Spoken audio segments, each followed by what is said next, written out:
Mufan traverses into the world of pirates, becoming the youngest and most formidable Rear Admiral in the annals of naval history. Discontent with the Celestial Dragon's brutal slaughter of innocents, he begins by fiercely striking down a Celestial Dragon. Subsequently, he becomes a rogue admiral, igniting the supreme choice system. The world government, incensed, dispatches 2 admirals to hunt him down, yet Mufan manages to elude capture successfully. Following his escape, he encounters the Pirate Empress and wins her heart, ultimately marrying the world's most beautiful woman. As time progresses to the Marineford War, Mufan makes a grand entrance, leaving the entire Navy in astonishment. Fleet Admiral Sengoku exclaims, "How did Mufan arrive here, and why has he grown so powerful?" The 4 Emperors Whitebeard bellows, "Grrrr, Sengoku, your Navy truly lacks vision. How could a monster like Mufan be driven to become a rogue admiral?" With the Empress by his side, Mufan declares, "Today I, Mufan, shall reign supreme over the seas at Marineford." The Empress responds, "Truly worthy of being my husband. How charming. Oh, I feel faint." Chapter 1. Killing a Celestial Dragon right from the start. Hanai is deeply worried. The Grand Line, an inconspicuous island, an atrocious event capable of shocking the world, is unfolding. Rear Admiral Mufan, how dare you commit such an act? A stunned lieutenant's eyes widen in disbelief. He gazes at the dismembered, gruesomely slain Celestial Dragon, trembling in fear. The Celestial Dragons, beings revered like deities across these seas. Rear Admiral Mufan has actually butchered such an entity? Soon after, a host of elite naval forces emerges, surrounding a young man, brimming with vigor and composure, draped in the justice cloak of a Rear Admiral. A pink-haired female colonel in a rose-colored uniform strides to the side of the young man. "Mufan, is it worth it?" Colonel Hanai glances at the grotesquely slain Celestial Dragon, then at the pitiful corpse of a girl not far away. When she looks back at Mufan, her beautiful eyes shimmer with turbulent emotions. Like her, Mufan is also a disciple of Zephyr, and he is the youngest Rear Admiral in naval history. He is regarded as the most formidable contender for the next admiral position. What should have been a future filled with promise has now turned into a fleeting illusion. To slay a Celestial Dragon is an act that the world government absolutely forbids. Even the naval headquarters would not dare to offer any protection. Even if this Celestial Dragon had mercilessly slaughtered the poor girl Mufan painstakingly rescued from pirates. It is not worth it. Mufan remains unfazed throughout. Then why did you do it? Hanai is deeply concerned for you. Colonel Hanai's emotions are stirred. She wonders why he would jeopardize his future and even his life. "Sister Hanai, I meant that the girl who was slaughtered by the Celestial Dragon was not worth it. Had I discovered it sooner, I would have killed that scoundrel earlier." Mufan's tone is calm, yet no one dares to doubt his words. For he is Mufan, the youngest and most powerful Rear Admiral in naval history. "Mufan, do you comprehend the implications of this? By killing a Celestial Dragon, you will be branded a traitor and relentlessly hunted by both the Navy and the world government. If it were you, perhaps more than one admiral would be dispatched." Hanai's intelligent and beautiful face is filled with regret, urgency, and concern. "Sister Hanai, enough of this. If the Navy's justice is merely a farce before the Celestial Dragons, then I shall renounce my title as Rear Admiral." With a swift motion, Mufan discards his cloak of justice, drawing his blade from his waist, a glimmer of cold light shooting towards the heavens. "Sister Hanai, I do not wish to engage you." As Mufan unsheathes the black blade, Destiny, all the Navy personnel present shudder in fear. That black blade ranks among the 12 supreme swords.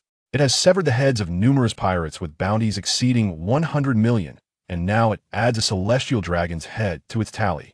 Among those present, aside from Mufan, the strongest is Colonel Hanai.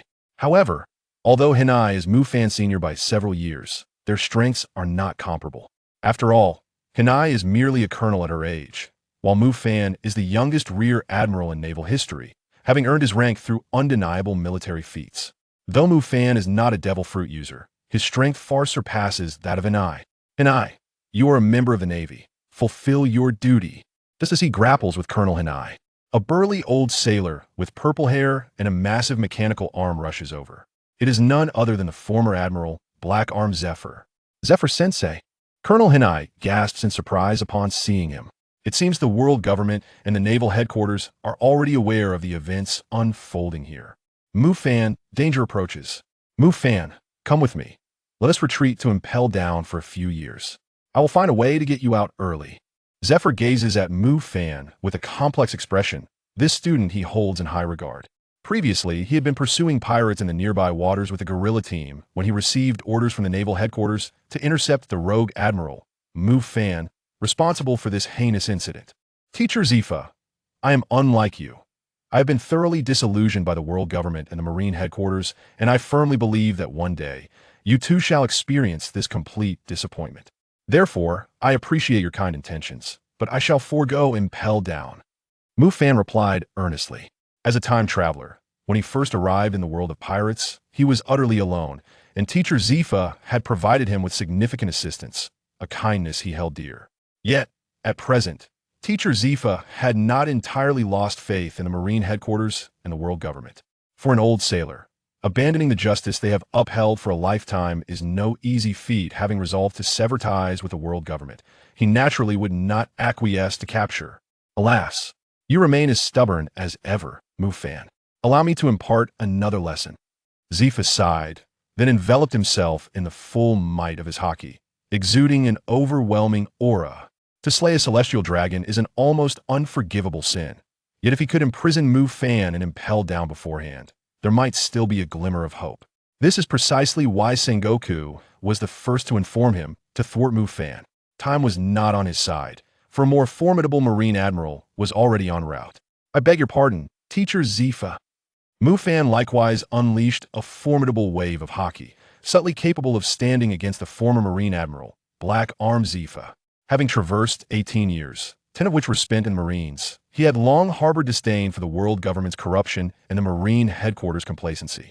While the marauding pirates were indeed despicable, the world government, which amassed wealth for the celestial dragon's selfish interests and even granted pirates the legal authority to pillage, was far more contemptible. In this moment, the Marines resembled puppets of the world government. Mufan would no longer indulge them. Ding, detecting that the host has betrayed the Marines and embarked on the path of the Supreme Pirate Emperor, successfully activating the Supreme Selection System. Ding, detecting that the host is under siege by the Marines, triggering the selection. Choice 1. Defeat the former Marine Admiral Black-armed Zephyr to increase reputation, and upon victory, agree to Zephyr's proposal to enter Impel Down and lie in wait for an opportunity. Reward. Perfect level Marine 6 powers. Entry, proficient, mastery, perfection. 1 universal key to unlock all doors. The host has currently mastered all 6 techniques except Iron Block, with Shave at half perfection. Choice 2. Defeat the former Marine Admiral Black-armed Zephyr to increase reputation and survive the subsequent Marine onslaught. Reward. Perfect Recovery Potion X1 can restore to original peak strength in any state, with a slight enhancement. Skill. Immunity to petrification. The sudden voice echoing in his mind caused Mufan to chuckle in disbelief. This system truly arrived rather late. However, Mufan paid no heed to the system. He had already forged himself into a formidable force through relentless effort. The emergence of the system was indeed a fortunate occurrence. Yet, the system belonged to him, not the other way around. Since it was his system, his will shall be the system's will. Mufan, awaken to reality. You're still no match for me. Go to Impel Down. Chapter 2. The 5-Year Admiral, the Monster in Zephyr's Eyes. Boom. As Mufan engaged in a fierce battle with the former Marine Admiral, Black-armed Zephyr. The entire island trembled under the impact.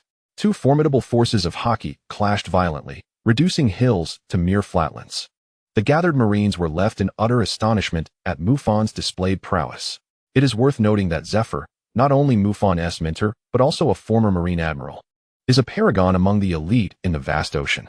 Even though Zephyr has aged somewhat, his strength remains formidable, surpassing that of an average Vice Admiral.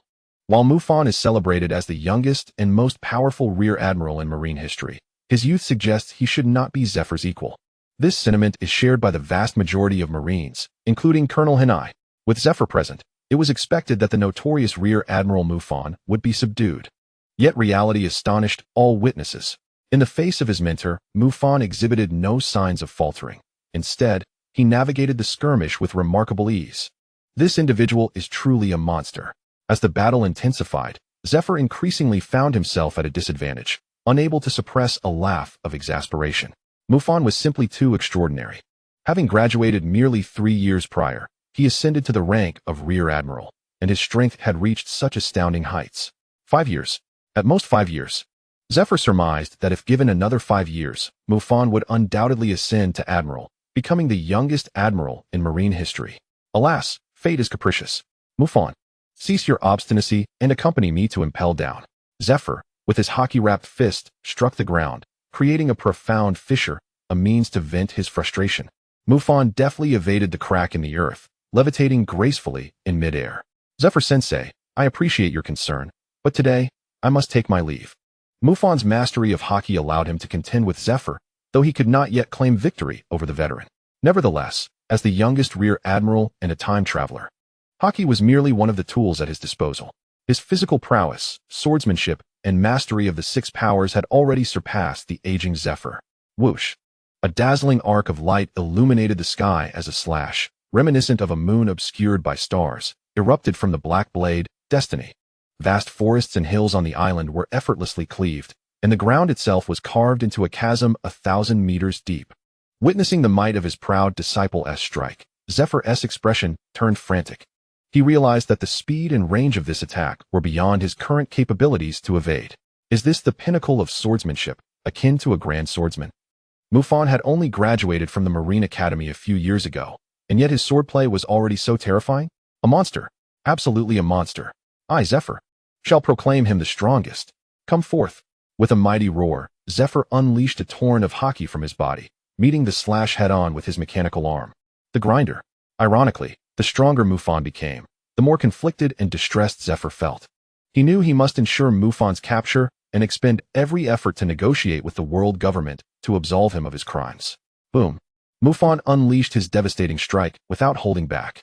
He was aware that Marine Admirals and CP0 were likely en route. Thus, he needed to depart swiftly. With a clash that shook the very ground, Black-armed Zephyr's leg sank half a meter into the earth, blood trickling from the corner of his mouth. Yet, his robust frame remained unwavering. Mufan narrowed his eyes. From any perspective, Zephyr, known for his refusal to kill admirals, was a man worthy of respect. Although Zephyr withstood Mufan's onslaught, the onlookers, including Hinai, were left in disbelief. Wasn't it expected for Zephyr to discipline Mufan? What was happening? It appeared that Zephyr was the one being overpowered. As the senior sister, Hinai's intellectual and graceful visage bore not only shock, but also a glimmer of hope. Go, Mufan, defeat Zephyr-sensei, and pursue your own sense of justice upon the seas. Before the Marines could fully comprehend the situation, Mufan launched another assault. He understood that to swiftly overwhelm Zephyr, he needed to amplify his speed. Soru. Mufan executed the Navy's 6 powers technique, Soru, honed to near perfection, transforming into a fleeting shadow as he unleashed a barrage of attacks upon Zephyr. Although Mufan's speed could not yet rival Kazuru's light, it was certainly not slow. Once he reached full speed, even the average observation hockey could not perceive him in the slightest. Mufan, are you truly willing to betray the Marines? Zephyr bellowed, sensing Mufan's resolve amidst the ferocious clash. As Mufan's mentor, Zephyr was compelled to make a decision today, for he was an old soldier of the sea. Zephyr-sensei, words are futile. Perhaps one day, you too will find yourself in my position. As for me, I am now a traitor to the Marines, devoid of any choice. The Marines' justice no longer belongs to me. Come forth, Zephyr-sensei. Mufan roared, raising the black blade, Destiny, enveloped in overwhelming hockey, poised for action. As he declared, the Marines' justice had ceased to belong to him, and in the future, there would no longer be a Rear Admiral Mufan upon the seas. Awaken, Mufan. Zephyr and Mufan stood at odds, the grinder arm crackling with raw energy. Once mentor and disciple, now adversaries, they would determine the victor with this strike. Zephyr-sensei, victory is mine. Mufan, the Rear Admiral. As the two powerful presences clashed, the gathered Marines erupted in fervent cheers. Most still believed Zephyr would prevail. After all, he was the legendary Black-armed Zephyr, the former admiral who never killed. How could the youthful Mufan, younger than most present Marines, possibly stand against Zephyr? Certainly, a considerable number of Marines leaned towards Mufan, yet due to his status as a traitor, they dared not openly support him. Boom, boom, boom. As Mufan and Zephyr engaged in their climactic confrontation, the island felt as if it were ravaged by a tempest, nearly sweeping the Marines away. When the smoke of battle finally cleared, an astonishing scene unfolded before the eyes of the stunned Marines. The two, teacher and student, stood apart. Mufan remained composed, his attire merely dusted with dirt. In stark contrast, the former Marine Admiral, Black Arm Zephyr, appeared disheveled, blood seeping from his lips, his mechanical arm severed in twain, and his body marred by numerous wounds. His breath labored. The former Admiral had been defeated? Mufan had triumphed over Zephyr-sensei? At that moment, the Marines, including Hinai, were engulfed in sheer disbelief. No one had anticipated that Mufan could so decisively vanquish Zephyr. Thank you, Zephyr-sensei. In contrast to the astonishment of the Marines, Mufan appeared remarkably tranquil. Although he had seized the opportunity to conquer Zephyr, it was evident that Zephyr had intentionally allowed him to escape. Damn it! To be defeated by my own disciple. Get out of my sight. If I ever encounter you again, I shall throw you into Impel down. Zephyr clutched his chest, wiping the blood from the corner of his mouth as he cursed furiously. Mufan nodded in acknowledgement, preparing to depart. However, at that moment, a flash of golden light suddenly streaked across the horizon. In the next instant, the golden radiance coalesced into the form of a tall, slender figure. Oh, the youngest Rear Admiral in the history of the Navy, truly formidable. Chapter 3, a figure that will not reappear. The Grand Line. In the waters surrounding the island where Mufan resided, a pirate ship, drawn by two gigantic serpents, returned from plunder, passing through the area. Sister Snake Princess. We've clarified the battle on that island. It was the Navy pursuing a traitorous admiral, reported Sandersonia, one of the royal sisters of Amazon Lily, to the throne. Boring. Let us steer clear of those foul men. Island. Prepare. I shall take a bath. The unexpected appearance of Admiral Kizuru shattered Mufan's plan for a hasty escape. As the absolute paragon of speed across the seas, Kizuru's presence undoubtedly multiplied the difficulty of Mufan's escape exponentially. Of course, this was contingent on whether Kizuru decided to take it easy today. Mufan had encountered Kizuru before and knew the latter's unpredictable nature. Whether he would slack off seemed to depend solely on his mood. Teacher Zephyr, look at your well-taught student. He is quite earnest in dealing with you. Kizuru teased lewdly upon seeing Zephyr's defeat. Borisolino, enough of your snide remarks. Are you here alone? Zephyr replied, somewhat displeased. What does that damned Borisolino mean by that? Are you not my student, Zephyr? Zephyr harbored significant disdain for Kizuru's over-reliance on his devil fruit abilities, lamenting that day after day, he merely slacked off at work. Oh, but I am here too, Teacher Zephyr. At that moment, a bicycle gliding over a path of ice slowly approached. Yet another admiral. The assembled Navy personnel were nearly driven to madness. For one must understand, admirals, being the highest combat power of the Navy headquarters, were rarely seen, even by the soldiers over the years.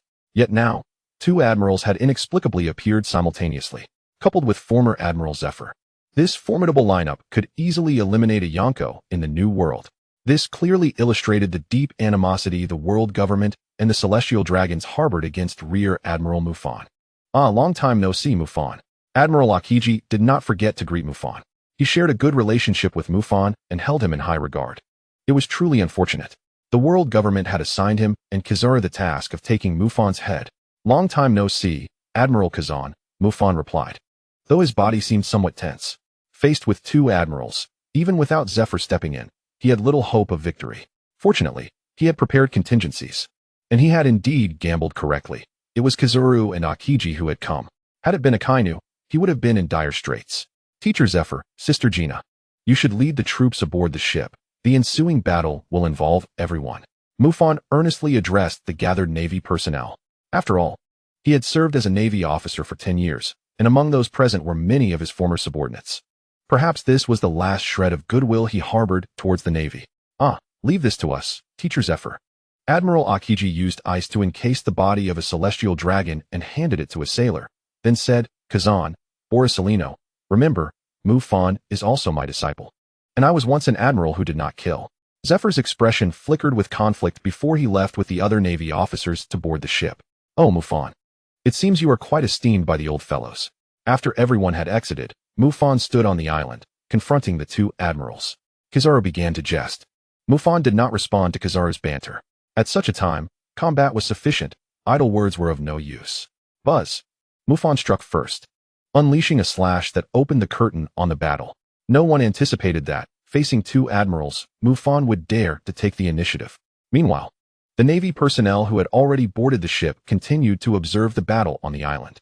Everyone was eager to discover just how formidable the youngest and strongest Rear Admiral in Navy history truly was. This was likely to be Mufan's final battle. After today, this sea would probably no longer harbor the figure of Rear Admiral Mufan. Boom, boom, boom, to everyone's astonishment. The confrontation between Mufan and the two admirals did not last long and barely exchanged a few blows. This was because the small island inexplicably began to collapse. A massive surge of magma erupted violently, sending Mufan and the two admirals flying through the air. Ha ha ha, no wonder Mufan was chopping at the ground. Zephyr laughed heartily. He felt delighted to have nurtured a disciple with both courage and cunning. Yet soon after, his expression turned somewhat somber. Regrettably, Mufan was no longer part of the Navy, and Kizaru and Borsalino would not easily let him escape. Ice Age. As expected, despite the magma raining down, it was mercilessly frozen by Admiral Akiji. A colossal wall of ice loomed high in the sky. Seizing the opportunity afforded by the eruption of magma, Mufan swung his black blade with all his might, shattering the ice wall. However, before he could catch his breath, several ice birds surged toward him. Knowing it was not the time to linger, Mufan activated the moonwalk to hasten his evasion. Yet, although he dodged the ice birds, he was still enveloped by a shower of golden light.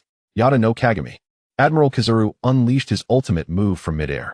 Countless dazzling light bullets rained down upon Mufan in the sky. As the powerful light projectiles struck various joints of Mufan's body, the tremendous impact relentlessly propelled him away. When the golden light finally ceased, Mufan vanished like a meteor into the distant horizon. If he could survive this, then so be it. Admiral Kizaru muttered to himself, gazing into the distance. This time, he had not slacked off. Under the relentless barrage of Yada no Kagami, even with Mufan's robust physique and haki, he would either be gravely injured or perish. Ah, how strange. Why did Mufan choose this method? Even if he successfully escaped, the cost is too great, Admiral Akiji pondered, holding Mufan's black sword, Destiny. At that moment, this renowned blade, one of the 12 supreme grade swords, continued to hum incessantly, seemingly aware that its true master was not the one currently wielding it. What a bother, let us go, Borsalino, we must return to report. From this day forth, the sea shall no longer have the figure of Mufan. It is a pity to lose such a fearsome monster from the ocean. Boom. A resounding crash plunged the entire perfume snake into chaos. The source of the commotion was none other than the bathroom of Lady Snake. Eyewitnesses reported that the fallen object appeared to be a man. How could a man have tumbled into Lady Snake's bathing quarters? Chapter 4. The most beautiful woman in the world. Mufan's consciousness was somewhat hazy. In a bid to successfully escape and compel the Navy and the world government to temporarily abandon their pursuit, he deliberately withstood a full blow from the Yada no Kagami. Ouch, that hurts. Damn that Kizaru. Did he not take a break this time? Mufan felt the surrounding air was warm and humid, and he struggled to open his eyes within the mist. What a pale complexion and such long legs. Wait, is that the pattern of the celestial dragon's hoof? The exclusive insignia of the celestial dragons. Who is this enchanting silhouette? Having been dealt a heavy blow by the Yada no Kagami, Mufan was not only grievously injured but also still dazed. At that moment, he mistakenly believed that the alluring figure before him, unclad, was the unfortunate girl tormented by the celestial dragons. With great difficulty, Mufan managed to rise, gently patting the fragrant shoulder of the figure. He could sense her body trembling. Was she afraid? Still shrouded in the shadows of the celestial dragon's torment? Do not fear, that celestial dragon has been eliminated, and I shall make them atone for their sins in due time, Mufan attempted to reassure her. In that instant, he felt her tremors intensify. Knock, knock, knock. The sudden sound of knocking at the door left Mufan perplexed. Yet, he promptly shed his tattered outer garment and draped it over the delicate figure, concealing the celestial dragon's insignia. Then, a tremendous force hurled him away, causing him to lose consciousness. In the fleeting moment before he succumbed to darkness, a notification from the system echoed in his mind. Ding. Congratulations, host, for completing the task. Reward. Perfect Recovery Potion X1. Skill. Immunity to Petrification. When Mufan awoke once more, he found himself shackled in handcuffs. To his astonishment, he was surrounded by a group of women. Among them, two were somewhat familiar, Sandasonia and Marigold, the two princesses of the Amazon Lily Kingdom. So this pirate ship belongs to the Kuja pirates of Amazon Lily? Could the woman from his previous dream possibly be? Realization struck Mufan, and he understood why the woman in his dream had such an alluringly enchanting figure. Could it be the world's most beautiful woman, the Pirate Empress, Boa Hancock? It was unexpected that he had barely escaped the Navy's pursuit only to find himself aboard the ship of the Pirate Empress. Fortunately, the system reward included immunity to petrification. Given his severely injured state, Encountering the Pirate Empress's petrification ability could spell disaster for him. "Hey man, you're done for. How dare you peek at Sister Snake while she bathes?" Sandasonia of the Kuja pirates declared venomously upon seeing Mufan awaken. They had already uncovered his identity, a former Navy captain, now a traitor, regardless of the circumstances. Any man who dared to spy on the Pirate Empress while she bathed was doomed, especially since Mufan was grievously injured, evidently rendered incapacitated. At this point, even the most ordinary warrior of the Kuja tribe could easily dispatch him. "Could I trouble you for some water?" Mufan inquired with a smile. Choosing not to argue with Sandasonia, he was no longer part of the Navy. As long as the Kuja pirates did not engage in widespread slaughter of civilians, he had no intention of interfering. In fact, he would not mind forging a deeper connection with the Pirate Empress, perhaps even a friendship. "No way. Lady Snake will be out any moment now. Prepare to turn to stone," one of the female warriors of the Kuja pirates shouted in anger. In the eyes of all the Kuja pirates, Mufan was already facing a certain death. Lady Snake would never spare a man who had entered her bathing quarters. Petrification was already the most merciful fate. He might even be chopped into 8 pieces and tossed into the sea to feed the fish. Tap, tap, tap. At that moment, the sound of high heels echoed rhythmically, gracefully approaching. Mufan raised his gaze to the tall, graceful figure striding towards him. His immediate reaction was, indeed, to admire those legs. The Pirate Empress, adorned in black high-heeled shoes and a purple qipao, approached, her long hair cascading like a waterfall. Her beauty was unparalleled. With star-like eyes, exquisitely fair skin, and an extraordinarily alluring figure. During his time in the Navy, Mufan had encountered many beauties. But aside from a select few who could rival the Pirate Empress, the rest paled in comparison. Perhaps it was the influence of the sweet fruit's powers. But even Mufan, who had never been particularly enamored with feminine allure, felt a flicker of attraction upon beholding the Pirate Empress. Truly, the title of the world's most beautiful woman was well-deserved. To marry such a woman would not be a futile venture in this world. The Pirate Empress stood before Mufan, looking down upon him with an air of supreme arrogance. "Lady Snake, eliminate him. Turn him to stone," cried the female warriors of the Kuja pirates, inciting a ruckus. This was customary. No man had ever emerged unscathed after provoking Lady Snake. And most had been turned to stone. "Give him some water."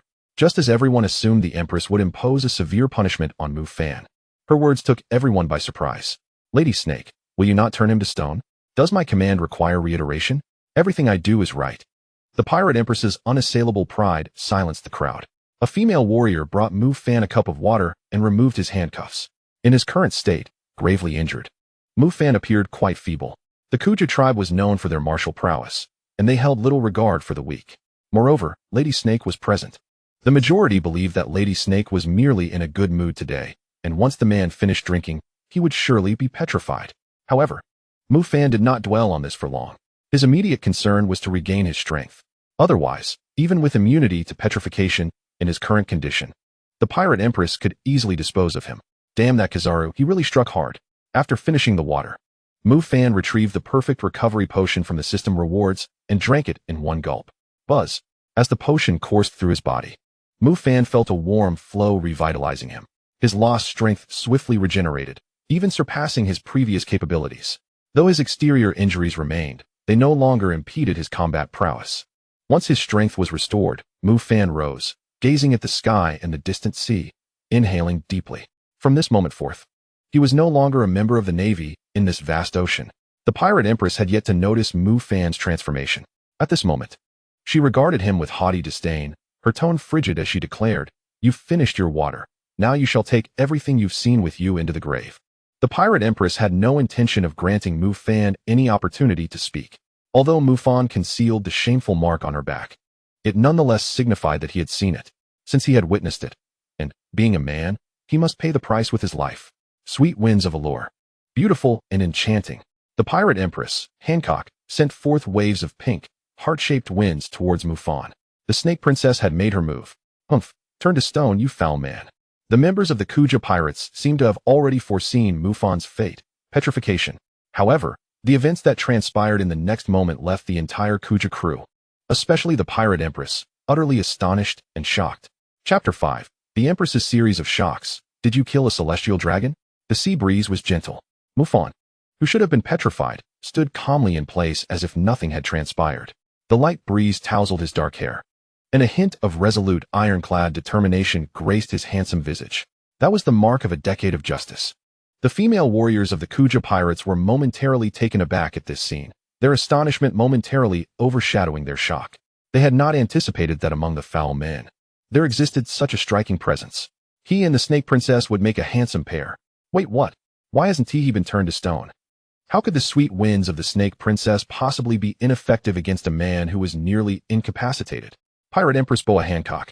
Hello, my name is Mufan. Mufan disregarded the astonishment of the female warriors and took the initiative to greet the Empress. He was accustomed to holding the hilt of his sword with one hand while conversing, but upon reaching out, he found only emptiness. His sword, Destiny, must have been retrieved by Akiji and Kizuru to report to the world government.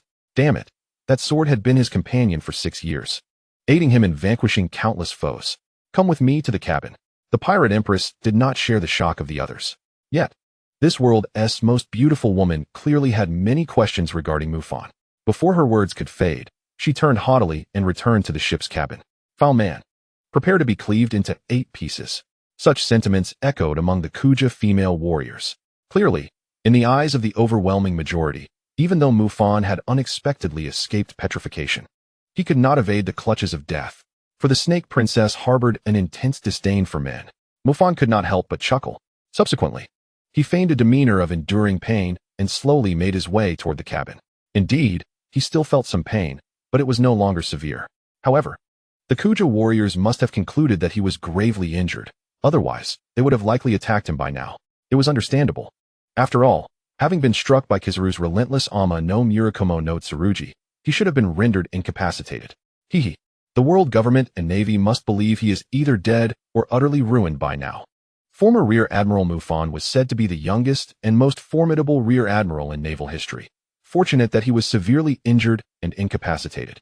Otherwise, dealing with the Snake Princess would have posed some trouble. Sandasonia watched Mufan stride into the cabin, letting out a slight sigh. According to the intelligence they had gathered, Mufan was indeed powerful. The scale of the battle on that small island had been tremendous. It was said that even admirals from the naval headquarters had mobilized, which spoke volumes of Mufan's original strength. However, that was all in the past. The Snake Princess would never let a man who had seen her shameful mark escape unscathed. Why is the Navy hunting this guy? Sandasonia pondered. It was strange. If the reports were accurate, the Navy should have placed significant importance on him. Had he committed some unforgivable sin? Who knows? It matters not. In any case, he was bound to die. Mufan entered the interior cabin of the Snake Princess's ship. The serpent's perfume, with the deepest part being the Empress's quarters. As for what the Empress intended to do, Mufan could not fathom. After all, this world's most beautiful woman was exceedingly proud. Nevertheless, now that Mufan had regained his strength, he had little to worry about. He, too, was curious as to why the Pirate Empress desired to spend time alone with him. Do you know the claw of the flying dragon? The Pirate Empress's unparalleled beauty was as cold as ice. The claw of the flying dragon was the deepest pain within her heart. This Mufan appeared to be quite familiar with both the claw of the flying dragon and the celestial dragons, the exclusive emblem of the celestial dragons. The claw of the flying dragon was hardly a secret. Your tone is rather indifferent. Were you not afraid of the celestial dragons during your time as a Navy officer? The Pirate Empress furrowed her brow slightly, her breathtaking visage captivating the world. She was perplexed. The Navy, in a sense, was merely a tool for the celestial dragons. This young naval defector appeared unfazed by them. Ha! Mufan laughed heartily. What a joke. Would he fear the celestial dragons? Mere moments ago, he had wielded destiny, severing the heads of the celestial dragons who had mercilessly slaughtered innocent girls. Would he fear the celestial dragons? What are you laughing at? I am asking you a question. Man, speak.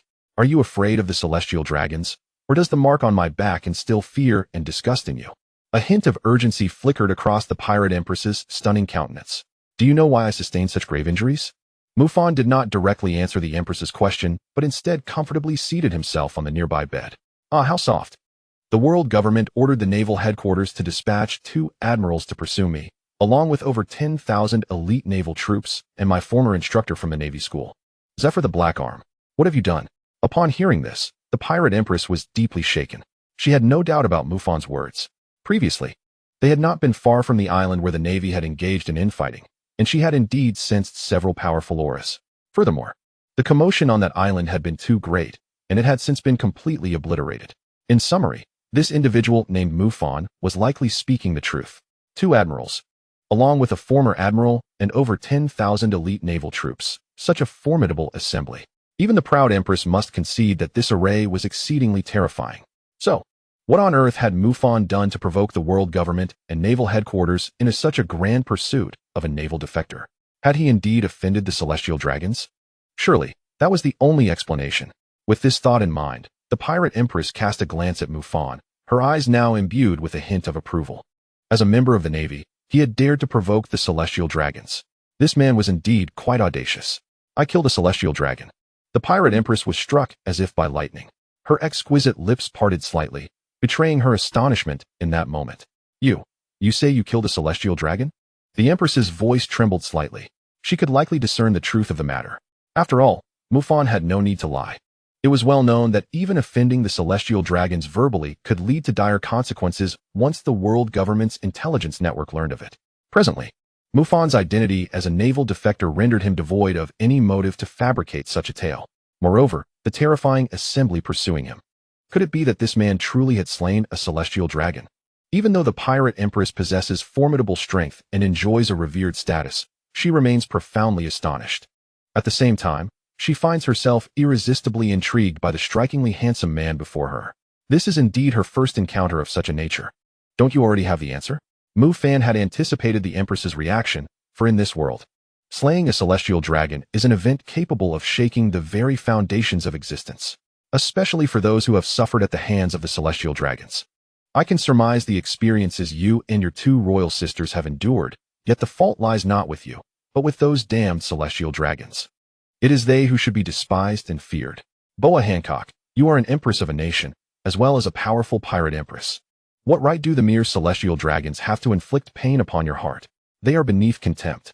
These words struck the pirate empress Boa Hancock as if she had been struck by lightning. Chapter 6. A choice is triggered, and the empress is engulfed in fury. Before Mufan could finish his sentence, the world's most beautiful woman, the pirate empress, was already brimming with astonishment in her starry eyes. A blush, unprecedented in its intensity, graced her unparalleled visage. The man before her had uttered words she had never heard before, deeply stirring her emotions. Ding! Congratulations to the host for initially capturing the heart of the Pirate Empress. A choice has been triggered. Choice 1. Immediately defeat and capture the 3 sisters of the Pirate Empress and deliver them to the residence of the Celestial Dragons in Marries to seek their forgiveness, thus obtaining a chance to return to the Navy. Reward: human fruit, mythical zoan type, dark god form. This fruit, named after a god, can devour all and unleash endless darkness. Choice 2. Accompany the Pirate Empress to the Amazon Lily Kingdom and subsequently head to the Marine headquarters at Marineford to reclaim the treasured sword. Destiny, during the Paramount War. Reward: human fruit, mythical zoan type, elemental god form. This fruit, named after a god, grants mastery over the 7 elemental powers: gold, wood, water, fire, earth, wind, and lightning. The sudden announcement from the system left Mufan momentarily bewildered. His first shock stemmed from the realization that the world's most beautiful woman had, just like that, been captivated by him. Was it truly this simple? The second shock arose from the astonishing rewards of the system's task: 2 divine fruits, dark god form and elemental god form. To be candid, the prospect of these 2 fruits stirred his heart. The ability to consume all darkness and command the 7 great elements, such formidable fruits. As the youngest Rear Admiral in Navy history, Mufan had encountered numerous devil fruits, including those of the Logia type. However, he had refrained from claiming any, as his ambitions extended beyond merely becoming a Marine Admiral, leading to a cautious selection of powers. He preferred to wait for a suitable and powerful devil fruit rather than settle for an inferior one. Initially, he had favored the Rumble fruit, but alas, it had already been consumed by Enel, and he had lost it to Straw Hat Luffy. Quite the embarrassment for the Rumble fruit. Thus, a strong and fitting devil fruit had become an urgent need for Mufan, and the rewards of this system task were perfectly timed. As for his choice, Mufan experienced no hesitation whatsoever. He was fundamentally at odds with the world government, and moreover, how could those contemptible celestial dragons be worthy of possessing the world's most beautiful woman? Mufan, you're getting rather close. I feel a bit warm. The cabin was not particularly spacious, and both Mufan and the Pirate Empress were tall, rendering the space a tad cramped. With less than half a meter between them, Mufan could even perceive the delicate sheen of perspiration glistening on the Empress's graceful neck. The unparalleled beauty of the world's foremost woman possessed a seductive allure, and at such proximity, even Mufan found it challenging to maintain his composure. I find myself quite fond of you. At this moment, the Pirate Empress summoned an unexpected courage, her exquisite countenance flushed with shyness. Mufan understood the principle of allure through distance, especially when dealing with a proud queen like the Empress. Yet, facing the world's most beautiful woman, it was indeed a delicate balance to strike. Perhaps a deeper conversation would facilitate a multifaceted understanding, as Mufan and the Empress unconsciously leaned closer to one another. The atmosphere grew increasingly charged. The Empress's breathtaking beauty turned a deeper shade of crimson, her fair and delicate face nearly glistening with moisture. Just as Mufan and the Empress were about to share a fervent moment, the cabin door was suddenly flung open with force. "Sister Snake, why is there no sound? Are you all right?" It was Sandasonia and Marigold, who, concerned by the lack of activity within the cabin, had barged in with several elite female warriors. The moment the door swung open, they were greeted by an exceedingly heated scene. In that instant, the expressions of all 9 snake warriors transformed into hearts, and blood gushed from their noses, for the Empress was simply too stunning. "Get out, all of you." The Pirate Empress's blushing face instantly turned icy, and with a swift gesture of her delicate finger, she expressed her fury. "Ah, what?" Sandasonia and her sister were utterly taken aback. "What in the world? Sister Snake, why are you so intimately embracing a traitorous Marine? What kind of joke is this? That detestable man should have been chopped into 8 pieces and fed to the fish by now. So why is he lying on Sister Snake's dragon bed?" They felt as though the very foundations of their beliefs were crumbling beneath them. "Hancock, calm down. They are merely concerned for you." Mufan took a moment to compose himself, suppressing his overwhelming emotions, and gently reassured the Empress. Upon hearing these words, the female warriors of the 9-snake tribe were startled, quickly retreating in unison. Did this man not value his life, daring to lecture Lady Snake? Lady Snake was exalted. How could she heed the words of another? "Very well, if it is your request, I shall comply." Ah, this is a tempest of love. The onlookers were left dumbfounded by the sight of the Empress, who appeared as docile as a kitten before Mufan. Even Sandasonia and her sister felt their worldviews shatter. Had they not confirmed that the woman before them was indeed Lady Snake, they would have never believed such a scene was possible. The illustrious beauty of the world. The Empress of Amazon Lily, the warlord of the sea, the proud pirate Empress Boa Hancock. How could she possibly exhibit such tenderness towards a man? It was simply unfathomable. Yet, the reality unfolded before their eyes, leaving no room for disbelief. "A tempest of love?" Mufan murmured softly, rising to exit the cabin. "Mufan, where are you going?" The Pirate Empress inquired anxiously. "Just stepping outside for some fresh air. You might want to tidy up your attire." Mufan did not turn back, instinctively reaching for the hilt of his sword, only to grasp at nothing once more. With a sigh, he walked toward the cabin door. The paramount war. The treasured sword destiny, the devil fruits, Marine headquarters, here I come. As I, the indomitable Mufan, once again set foot upon Marineford, what reactions might the world government, the Navy, and all of you elicit? At the Navy headquarters, within the office of the Admiral, the esteemed Sengoku sat with his head cradled in his hands. His demeanor far from favorable. Today, not only had the Navy lost a promising future, but he also bore the weight of immense pressure. Opposite Sengoku stood a formidable Vice Admiral, more accurately, a candidate for Admiral, Vice Admiral Tsuru of the Navy. At this moment, the imposing figure of Admiral Tsuru, her delicate hand never straying far from her sheathed sword, exuded an air of fierce determination. "Admiral Sengoku, does that reckless Mufan truly not comprehend the peril he faces?" Tsuru's voice quivered with barely suppressed emotion. Mufan had once been her protege, the very one she had recommended for enrollment in the Naval Academy. Was it worth sacrificing a brilliant future for the sake of a celestial dragon who wreaked havoc upon innocent lives? Mufan had taken a full brunt of the formidable Shaka Koko, and even if he yet lived, his prowess would surely be irreparably diminished. Sengoku did not conceal his sorrow. Indeed, he too lamented Mufan's downfall. After all, he had been the youngest Rear Admiral in the annals of naval history. Sengoku had believed that within 5 or 6 years, Mufan would undoubtedly attain the power of an admiral. Curse that Borsalino. Tsuru's beautiful eyes glistened with tears, reminiscent of raindrops. "Tsuru, we are the Navy. Mufan was once one of us. Some matters are simply beyond our control. It is his fate. Now, return to your post. The Navy is about to engage in an unprecedented war." Sengoku consoled her. After Tsuru departed, Sengoku's gaze grew increasingly complex. Muffan's fate remained uncertain. The fabled sword Tenmei had been reclaimed, and for the time being, they could appease the celestial dragons. Yet, for the Navy, the loss of Mufan represented a considerable blow to morale. This also signified that the impending conflict would be even more arduous for the Navy. After all, their adversary was none other than the man heralded as the strongest in the world. Chapter 7, Empress, Is this what love feels like? Aboard the Snake Princess. The news of the events that transpired within the cabin had spread throughout the entire ship. No warrior of the Kuja tribe dared to disturb Mufan any longer. In fact, a significant number of female warriors now regarded Mufan with eyes brimming with reverence.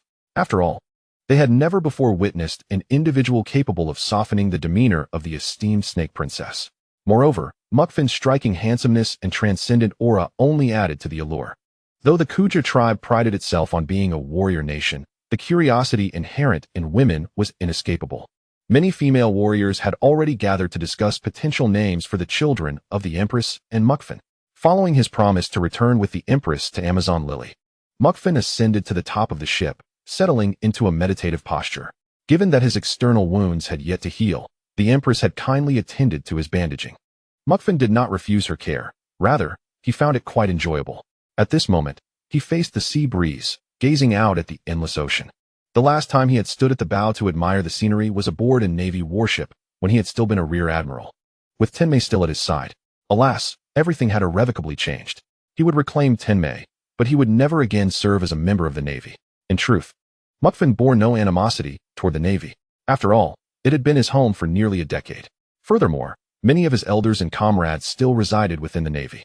For instance, his dear Aunt Tsuru, who had always treated him well, taught him swordsmanship, and recommended him to the Naval Academy.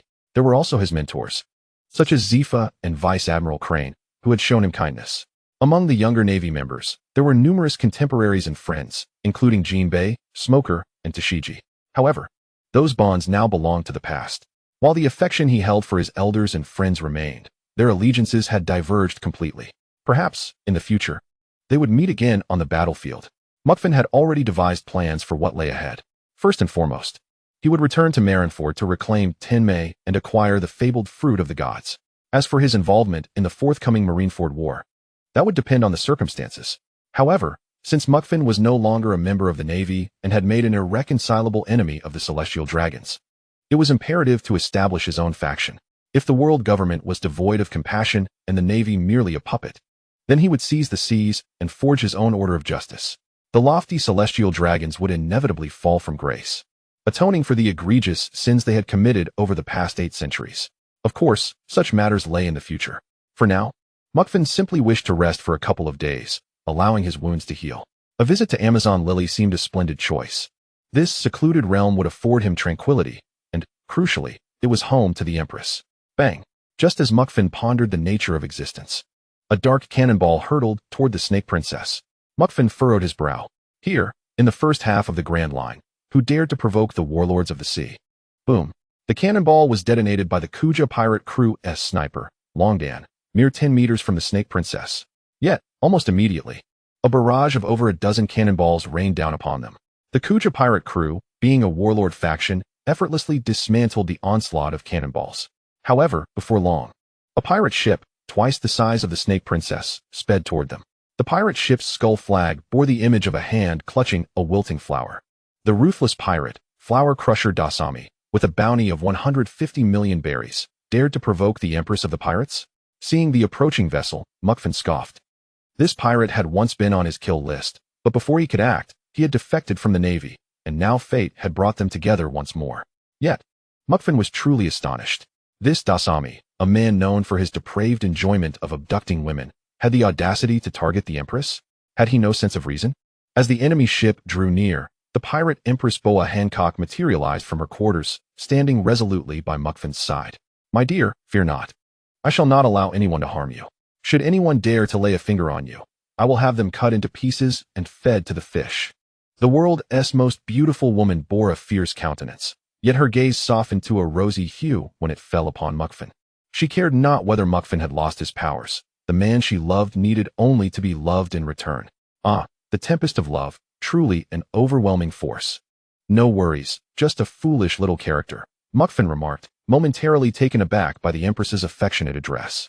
The world's most beautiful woman, even with a romantic disposition, seemed to be advancing rather swiftly in their relationship. Nevertheless, it suited his taste perfectly. La la la. Indeed, the world's most beautiful woman. She is simply breathtaking. Boa Hancock, come into my embrace, and I shall cherish you dearly. On the enemy pirate ship, a burly and unattractive pirate was bellowing wildly. Flower Crusher Dasami, with a bounty of 150 million berries, was no weakling in the first half of the Grand Line. Yet he possessed little intelligence to dare set his sights on the sister of the Snake Princess. Sister Snake, let us engage and vanquish these wretched scoundrels, declared the fierce sisters, Sandasonia and Marigold, as they fervently sought to join the fray. There is no need. I shall personally transform these detestable men into stone, then cleave them into 8 pieces and cast them into the sea to feed the fish. The gaze of the Pirate Empress shifted away from Mufan, regaining its icy and haughty demeanor. For this proud sovereign, any man daring to provoke her must face dire consequences. No one but Mufan could hope to challenge her. Allow me to take charge. Could you lend me a blade, Hancock? Mufan suddenly interjected, contemplating the welfare of the unfortunate fish that would have to consume stone. More importantly, he wished to assess the extent of his restored strength. Mufan, you? The unparalleled beauty of the Pirate Empress was momentarily taken aback in the next instant. Her delicate hand covered her lips, her enchanting eyes brimming with emotion. Was Mufan protecting her, just as a husband would shield his wife? Was this what love entailed? Surely, Mufan harbored feelings for her. Oh, the Pirate Empress nearly faltered and fell to the ground, saved only by Marigold's timely support. Mufan, do not be reckless. The adversary is a notorious pirate with a bounty of 150 million berries. Given your severe injuries, it would be wiser to refrain from taking risks, Sandasonia urged him, clearly doubtful of Mufan's ability to defeat Dasemi.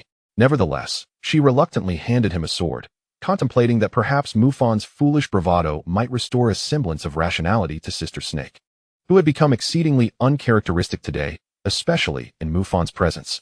Thank you. Mufan accepted the blade, disregarding Sandasonia's unspoken thoughts. He understood that while the Empress might be infatuated, the Kuja tribe prided itself on being a warrior race that revered strength, unless he showcased undeniable prowess. Even his relationship with the Empress would not grant him respite from her incessant scrutiny.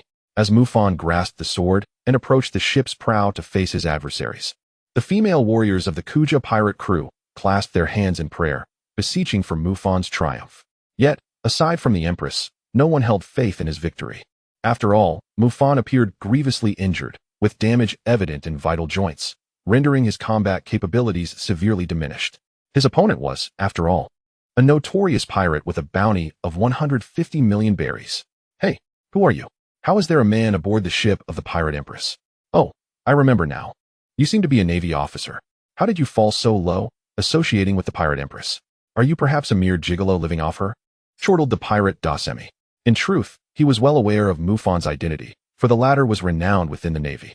Had Dasemi encountered him yesterday, he would have fled without a second thought. However, circumstances had changed. News had spread throughout the seas that the youngest and most formidable Rear Admiral in Navy history had committed heinous acts and had been defeated by an admiral dispatched from Navy headquarters, now rendered missing, either dead or incapacitated. What fortuitous luck for him to stumble upon such a misfortunate soul. If he could sever the head of the most powerful Rear Admiral in Navy history and present it to Navy headquarters, he might secure a position among the 7 warlords of the sea. Imagine, amidst the warlords, embracing the Pirate Empress, legally plundering and toying with women. What bliss it would be. As this thought crossed his mind, Dasemi erupted in maniacal laughter. Suddenly, a formidable and overwhelming spiritual pressure emanated from Mufan, shaking the very core of those present. As this powerful aura surged forth, everyone, save for the Pirate Empress, stood stupefied. Even Dasemi's crew, unable to withstand the intense mental onslaught, collapsed unconscious on the deck. Dasemi himself became akin to a marionette, his pupils dilated and cold sweat cascading down, utterly frozen in place. What an overwhelming display of conqueror's haki. A truly rare and regal quality. Indeed, he is the man I have chosen. My judgment is impeccable. The Pirate Empress cradled her crimson face in her delicate hands, lost in a reverie of self-admiration. As Sandasonia and the others finally regained their senses, they were left dumbfounded by the spectacle before them. A blinding slash, akin to a rainbow piercing the heavens, cleaved through the air. Dasemi, the pirate with a bounty of 150 million berries, was beheaded in an instant, blood gushing forth. Even the massive pirate ship, twice the size of the Snake Princess, was split asunder, sinking rapidly. All, including the two royal sisters, were profoundly shocked. One single strike had obliterated an entire pirate crew with a bounty exceeding 100 million berries. Coupled with the rare royal quality, was this truly the prowess of the youngest and strongest Rear Admiral in Navy history? What manner of man was Mufan? Yet, how could Mufan, who was supposed to be gravely injured and utterly depleted, possess such formidable strength? The female warriors of the Kuja pirate crew were astonished for a long while, before erupting into jubilant cheers, celebrating Mufan's victory. After the battle, Mufan, just in time to prevent the ship from sinking, rescued all the civilians imprisoned aboard Dasami's vessel, the majority of whom were unfortunate young women. The heinous Dasami and his crew deserved to be buried beneath the sea, but the captives were innocent. Mufan left behind intact lifeboats for their use. During this endeavor, Mufan couldn't help but feel a tinge of nostalgia.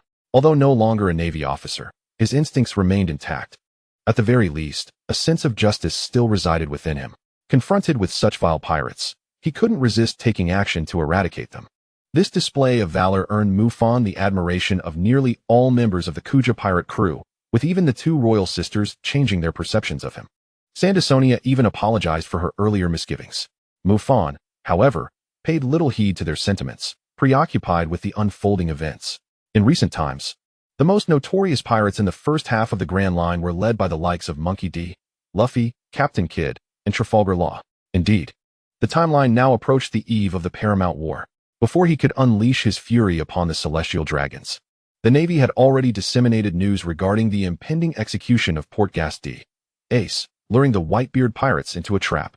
Just a day prior, the Yellow Monkey, Kizaru, had ventured to Sabaody Archipelago with a scientific task force, likely to confront a supernova or two. As for the so-called supernova pirates and the Straw Hat crew, Mufan held little regard for them. It was a pity that he was a Rear Admiral of the Navy. Should they encroach upon his territory, none of those supernovas would pose a significant threat, especially that Captain Eustace Kidd, who, in pursuit of a lucrative bounty, deliberately wreaked havoc upon towns, burning, killing, and plundering. Such a pirate is hardly deserving of lamentation. As for Monkey D, Luffy, the fated child, he is indeed somewhat extraordinary, having served a decade in the Navy. Rising from an ordinary sailor to the youngest Rear Admiral in history, Mufan understands the complexity of this world. For instance, Monkey D. Luffy possesses a lineage so formidable that even the average naval officer would hesitate to act against him. After all, among the younger generation of naval leaders, who has not felt the influence of the hero, Garp? Initially, it seemed that pursuing the throne with a rubber fruit would make for a spirited tale. Yet, who could have anticipated that even the awakening of the rubber fruit would manifest as the mythical Zoan-type devil fruit of Nika? Consequently, Mufan maintains a neutral stance towards these top-tier pirates of the world, harboring no particular fondness. As long as there is no conflict among them, there shall be no hostility. However, barring any unforeseen circumstances, he is likely to soon encounter Monkey D. Luffy. According to the timeline, the current whereabouts of Monkey D. Luffy should be on Amazon Lily. In the original plot, Luffy inadvertently captured the heart of the Empress, Hancock, thereby nearly securing the support of the entire Amazon Lily Kingdom. Alas, this time, Mufan has intercepted him. What? Is he concerned that Luffy might steal the Empress away? If he lacks even this modicum of confidence and strength, what business does Mufan have as a naval defector? He dares to slay celestial dragons. Others are even less of a challenge. During Mufan's return journey to Amazon Lily with the Empress and others, a naval warship has already anchored along the route of the Snake Perfume. The commander of this naval vessel is none other than Vice Admiral Squirrel. Half a day prior, Vice Admiral Squirrel received an urgent assignment, aside from summoning the Pirate Empress, to search for the presumed dead naval defector, Mufan. This temporary mission was of little concern to Vice Admiral Squirrel. Unfamiliar with Mufan and not belonging to the same faction, he felt no sense of regret. Given that Mufan was already presumed dead, even if he were to survive, he would likely be rendered incapable. Thus there was no need to expend effort in the search. After all, more pressing matters await attention. The Navy is on the brink of an unprecedented war. In comparison, Mufan is trifling. In the eyes of true top-tier powerhouses, he and Mufan cannot be deemed a decisive force. Hence, the Navy requires the summon of all warlords of the sea. Vice Admiral Squirrel, aboard the ship of the Kuja pirates, has made his appearance. Mufan, what are you pondering? Contemplating your own allure? In the inner cabin of the snake perfume, the Pirate Empress, having indulged in fantasies of romance, marriage, and children, could no longer resist drawing closer to Mufan. At that moment, Mufan was engrossed in studying the system and was startled by the Empress's sudden approach, almost losing his balance and tumbling toward her captivating gaze. Coincidentally, their two heated presences initiated their first contact. The atmosphere gradually intensified. Mufan's sensations at that moment could only be encapsulated in one word: blissful. Just as the ambience deepened, Mufan intended to learn more about the world's most beautiful woman in his embrace, when suddenly, the cabin door was once again knocked upon. The world's most beautiful woman. Warlord of the Sea, Pirate Empress Boa Hancock, bore an uncontainable fury. Lady Snake, a naval warship has been spotted ahead, and a Vice Admiral wishes to see you. Chapter 9. Monkey D. Luffy. Huh, I recognize you. Cough. The Pirate Empress Boa Hancock. At this very moment, aboard the naval warship, Vice Admiral Squirrel lay on the deck, his gaze filled with resentment directed towards the Pirate Empress. To his dismay, 5 daggers were lodged in his left hand, blood gushing forth, rendering his hand nearly useless. Yet, he had no alternative. Without resorting to such measures, even he could not withstand the petrifying abilities of the Pirate Empress. Most of his subordinates had already been turned to stone. What a travesty! He merely came to summon the warlords of the sea. What had the Pirate Empress done to provoke such madness? Upon boarding, before he could utter a word, she unleashed a wave of petrification. Then, without a word, she led her crew in plundering the naval vessel, taking all valuables. Vice Admiral Squirrel still hadn't processed the situation. As a warlord of the sea, why would Boa Hancock strike so ruthlessly against the Navy? Had he offended this woman? Damn it! Mufan had anticipated encountering Squirrel on the way to Amazon Lily, but he had not expected him to arrive so fortuitously. Were it not for the Empress's reservations, Squirrel would likely have been rendered into pieces today. Mufan's relationship with Squirrel is rather indifferent. They do not belong to the same faction within the Navy. Vice Admiral Squirrel aligns with Admiral Akinu's faction, while Mufan does not adhere to any particular faction. If one must categorize, he shares a close relationship with Admiral-in-Waiting Momonosuke, thus can be loosely associated with her faction. However, the relationship between Momonosuke and Akinu is far from amicable. After all, Akinu's brand of justice is excessively extreme, although he has many followers. He also faces significant opposition within the Navy. Therefore, to avoid exposing his whereabouts, Mufan refrained from making an appearance. Should Squirrel discover him, it would lead to considerable complications. Moreover, he is intent on delivering a surprise to the world government and the Navy. After plundering Squirrel's naval vessel, the snake perfume sailed into the doldrums. Amazon Lily is now within sight. Mufan activated his observation haki, discovering numerous giant sea kings lurking beneath the waves. Furthermore, this area of the sea was devoid of any breeze. The doldrums live up to their name. One wonders if, given a small boat, Monkey D. Luffy, with the luck befitting his status as the fated child, could successfully navigate out of the doldrums and appear at Marineford. However, it remains plausible, after all, that fellow can survive even in a barrel. Reflecting on the future Monkey D. Luffy shouting, "Because I have perseverance," while enduring Kaido's flames brings a smile to Mufan's face. The author of One Piece surely finds himself at a loss for words. Alas, for Mufan, this world is all too real, not merely a figment of imagination. Does Monkey D. Luffy aspire to become the Pirate King? Then he must truly strive for it. Should the day come when they become adversaries, Mufan will not show any mercy, not an ounce. As the snake perfume docked at the port of Amazon Lily, countless citizens of the Amazon Lily Kingdom awaited to welcome their Empress's return. To their utter astonishment, she had brought back a man. The prohibition against men entering Amazon Lily is an ironclad law of the kingdom. Yet, the Pirate Empress appeared unconcerned with any explanations to her subjects, declaring simply, "Whatever I do is right," thus conquering the hearts of the entire populace. In response to this, Mufan could only express that the world's most beautiful woman is not merely a beauty. Could it possibly be a formidable weapon as well? Mufan sat alongside Hancock in the dragon carriage, escorted by the mighty warriors of the Nine Snake tribe on their way to the royal palace. Surrounded by the valiant and elegant female warriors of the Nine Snake tribe, Mufan reveled in the present moment. After a decade with the Navy, where each day was spent either training or embarking on missions to vanquish foes, he had not enjoyed leisure time in ages. Observing the Pirate Empress, who surrounded him with care and affection, Mufan felt a profound sense of appreciation. Finding a woman who is passionately in love, a woman who embodies both permanence and madness, is indeed a rarity, and he treasured it deeply. should the opportunity arise. He would assist the Empress in exacting vengeance upon the celestial dragons who once enslaved her and her sisters, thus presenting her with a true emblem of pride.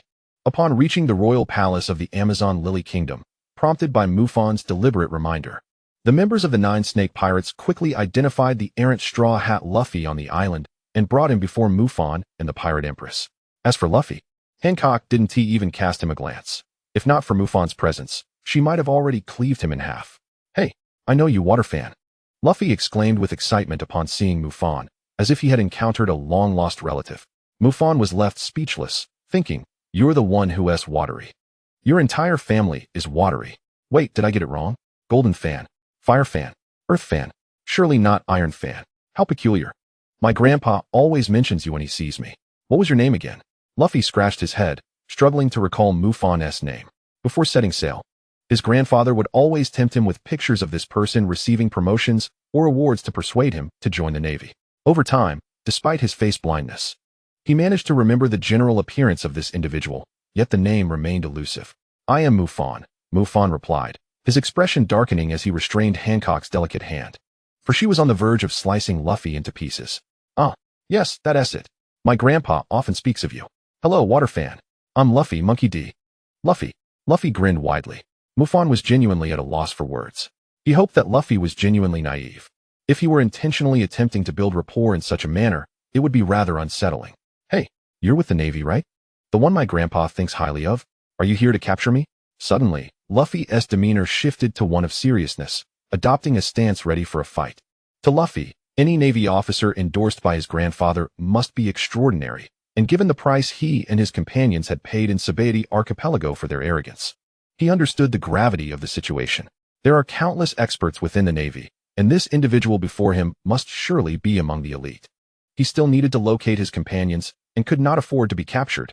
"I am no longer with the Navy, Straw Hat Luffy. I possess information that I believe you are eager to learn. I will share this news with you as a token of my gratitude for Admiral Garp's long-standing support," Mufan said calmly, though his tone left no room for doubt. It remained uncertain whether Luffy would comprehend his words. In any case, should they encounter Luffy again and conflict arise, he would not spare Garp's reputation. "What news? Do you know where my comrades are?" Luffy inquired eagerly, his foremost concern being the reunion with his crew. If he could ascertain their locations now, it would save him considerable trouble. "Not that. The person who was sent flying by Bartholomew Kuma is the only one who can control that information," Mufan shook his head. While he was aware of Robin, Zoro, and the other Straw Hat Pirates' whereabouts, he was under no obligation to inform Luffy. "The news I wish to convey pertains to another individual, your brother, the 2nd Division commander of the Whitebeard Pirates in the New World, Portgas D. Ace. Portgas D. Ace is set to be publicly executed at Marine Headquarters, Marineford. Ding. Choice triggered. Chapter 10. Riding the Current, Granny Nyan's Fear. Ding. Choice triggered. Option 1. Persuade the Pirate Empress to assist the host in aiding Straw Hat Luffy to the underwater prison. Reward.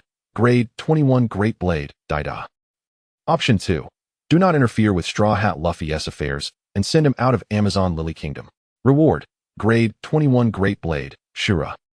Just as an expression of disbelief crossed Straw Hat Luffy's face, Mufan's system activated a choice. Both task rewards involved the renowned Grade 21 Great Blades. Before Mufan could reclaim his destiny at Marine Headquarters, this would serve as a transitional phase. "That's impossible. How could Ace be captured by the Navy?" Luffy murmured, nearly in a state of shock. To him, Ace was incredibly powerful. There was no way he could be apprehended by the Navy. However, when he produced the burning life card of Ace, he was compelled to believe it. His brother, Portgas D. Ace, had indeed been captured by the Navy and was on the verge of execution. Where is Ace being held, Mufan? Luffy's expression turned unusually serious as he inquired, looking intently at the composed Mufan. Since Mufan possessed this information, he surely knew where Ace was imprisoned, and Luffy was determined to rescue him. For the time being, he should be imprisoned in Impel Down, Mufan replied, glancing at Luffy. "Where is Impel Down? I'm going to save Ace." Luffy quickly regained his fighting spirit, raising his fist in determination to rescue Ace. Mufan, witnessing this, couldn't help but chuckle. One had to admit, this fellow was remarkably optimistic and loyal. However, he did not wish to involve himself with Luffy for the time being. After all, with Luffy's knack for causing trouble, he was bound to stir up chaos wherever he went, especially in Impel Down. Moreover, for Mufan, It was best to keep his identity and strength concealed until he reboarded Marineford and reclaimed his destiny. Otherwise, should the world government's intelligence agencies discover that he not only survived but also retained his strength, he would undoubtedly become the target of relentless pursuit. At the very least, they would dispatch numerous troublesome CP0 agents to investigate and capture him, complicating his every endeavor. As for how to reach Marineford, Mufan had already devised his own plan. After all, he had once been the youngest Marine major in history. A decade in the Navy certainly wasn't tea for naught. Upon learning the general location of Impel Down, Luffy clamored to leave, insisting that he needed to hurry and rescue Port Gas d'Ace. Mufan, not particularly concerned with Luffy's ulterior motives, decided to go with the flow and arranged for Sandersonia to prepare a small boat for Luffy, sending him out of the comm belt. This was done out of respect for Admiral Garp. Otherwise, he and Luffy had never crossed paths, let alone formed any camaraderie. As for whether Luffy would successfully reach Marineford, that would depend on his own luck. Throughout the entirety of the encounters between Mufan and Luffy, the Pirate Empress Boa Hancock never once cast a glance at Luffy. Instead, her exquisite, enchanting eyes were filled solely with the image of Mufan. Mufan remarked that this was to be expected. After bidding farewell to the Straw Hat Luffy, Hancock proclaimed a decree. A grand banquet would be held nationwide to welcome Mufan's presence. In an instant, the citizens of the Amazon Lily Kingdom developed a profound interest in the man rumored to have captivated the Empress, even compelling the Snake Princess to break the kingdom's ironclad laws to allow him entry to their island. After all, according to whispers from the palace, this mysterious man at the side of the Snake Princess was exceptionally handsome. The sudden emergence of a legendary heartthrob in a nation solely comprised of women could only provoke an immense uproar, perhaps akin to the scene when the monk Tang Sung arrived at the Kingdom of Women. At the banquet on Amazon Lily, Mufan indulged in a sumptuous array of delicacies, yet his demeanor was somewhat restrained. Indeed, he was the most formidable Rear Admiral in naval history, having vanquished countless pirates and commanded numerous fleets. However, faced with the throngs of alluring and strikingly beautiful female warriors of the Kuja tribe, all casting fervent gazes upon him, this was undeniably Mufan's first experience of such overwhelming attention. He was even certain that had the Empress not been at his side, those thousands of female warriors would likely have descended upon him in a frenzy. Such a scene was too daunting to contemplate. The banquet persisted late into the evening, and afterwards, Mufan returned to the palace alongside the Pirate Empress. Hancock refrained from mentioning the Navy's summons to the warlords of the sea, and Mufan did not inquire, respecting the matters of state concerning the Amazon Lily Kingdom. However, it was inevitable that the topic would arise. Shortly after the Empress and Mufan returned to the palace, as they admired the 5 brilliant stars in the sky, an elderly woman leaning on a serpent-shaped staff burst into the palace, brandishing 2 newspapers. It was Granny Nyan. At that moment, the Empress's stunning visage darkened to an extreme. Why must she always be interrupted during her intimate moments with Mufan? With a swift kick, the Empress sent Granny Nyan tumbling out of the window. Thud! Mufan barely had time to intervene. Indeed, there was no time at all. Although Granny Nyan was advanced in years, she was remarkably spry, quickly reappearing before the Empress and Mufan. Gazing intently at Mufan, then at the newspaper in her hands, she froze in shock. Are you the Navy Rear Admiral? No, the former Rear Admiral, Mufan? Granny Nyan inquired, her voice trembling. Yes, indeed, Granny. I am Mufan, he replied with a smile, feeling no surprise at her reaction. After all, the newspaper she held prominently featured his bounty notice. This former Empress of the Amazon Lily Kingdom had once erred by abandoning her realm and, in her twilight years, sought to protect the Amazon Lily. Thus her apprehension at Mufan's arrival was entirely understandable. Snake Princess, quickly eliminate him. This man will bring immense trouble to the kingdom, potentially leading to the downfall of the Amazon Lily. Granny Nyan urged, jumping to the Empress's side, her gaze towards Mufan filled with hostility. Granny Nyan, mind your place. I am the Empress of the Amazon Lily Kingdom. Mufan is the man I love. Do you wish for me to slay my own fiancé, to murder the kingdom's prince-in-law? Granny Nyan was momentarily stunned, her pupils dilating as if struck by lightning. She had never anticipated that the Snake Princess, who harbored such disdain for men, would one day fall in love with one, especially a man who had recently committed heinous acts. What extraordinary qualities did this Mufan possess? The youngest and most powerful Rear Admiral in naval history, hailed as the most formidable contender for future admiral, having committed grave offenses, renounced the Navy, and forsaken a brilliant future, all while winning the heart of the Snake Princess. How could such a series of events converge upon a single man? It was utterly inconceivable. Yet, this was not a reason for the Snake Princess to act petulantly. The man named Mufan must undoubtedly pose a colossal disaster for the Amazon Lily Kingdom. Even if the Snake Princess was one of the warlords of the sea. Snake Princess, this is not the time for your whims. I deeply regret the mistakes of the past, and hope you do not stray down the wrong path again. This man is not your destined partner. Granny Nyan was resolute in her attempt to persuade the Empress, heedless of whether she would incite the ire of the proud Snake Princess. Before the Empress could erupt in fury, Mufan stepped forward and asked, Granny Nyan, may I see the newspaper you hold? Though I know not how you bewitched the Snake Princess, the Amazon Lily does not welcome you. Granny Nyan shot back, her tone harsh. Yet she relinquished the 2 newspapers to Mufan. Mufan intervened to prevent the Empress from unleashing her wrath upon Granny Nyan, then opened the newspaper. The fact that the Snake Princess would heed the words of such a man. Granny Nyan's gaze flickered, her expression a mixture of confusion and astonishment. Mufan perused the articles. The first was an earlier announcement from the Navy headquarters regarding the execution of Port Gastiace. It seemed that Granny Nyan's original intent was to persuade the Empress to heed the call to Marineford, but today's news fortuitously included his name. Soon, Mufan's eyes fell upon the urgent bounty notice published by the world government. Urgent bounty notice. Target, Navy traitor Mufan bounty, 1 billion or 100 million berries, for capture, elimination, or provision of reliable information. Note, alive or dead. Special reminder, the traitor who committed heinous acts is reportedly gravely injured and weakened. Any individual may capture or provide reliable information to the world government or Navy to claim the bounty. Furthermore, no pirate organization or nation may shelter this individual, or they will face extermination under the Demon Slaughter Order. Upon reading this extraordinary bounty notice, Mufan felt a surge of vigilance.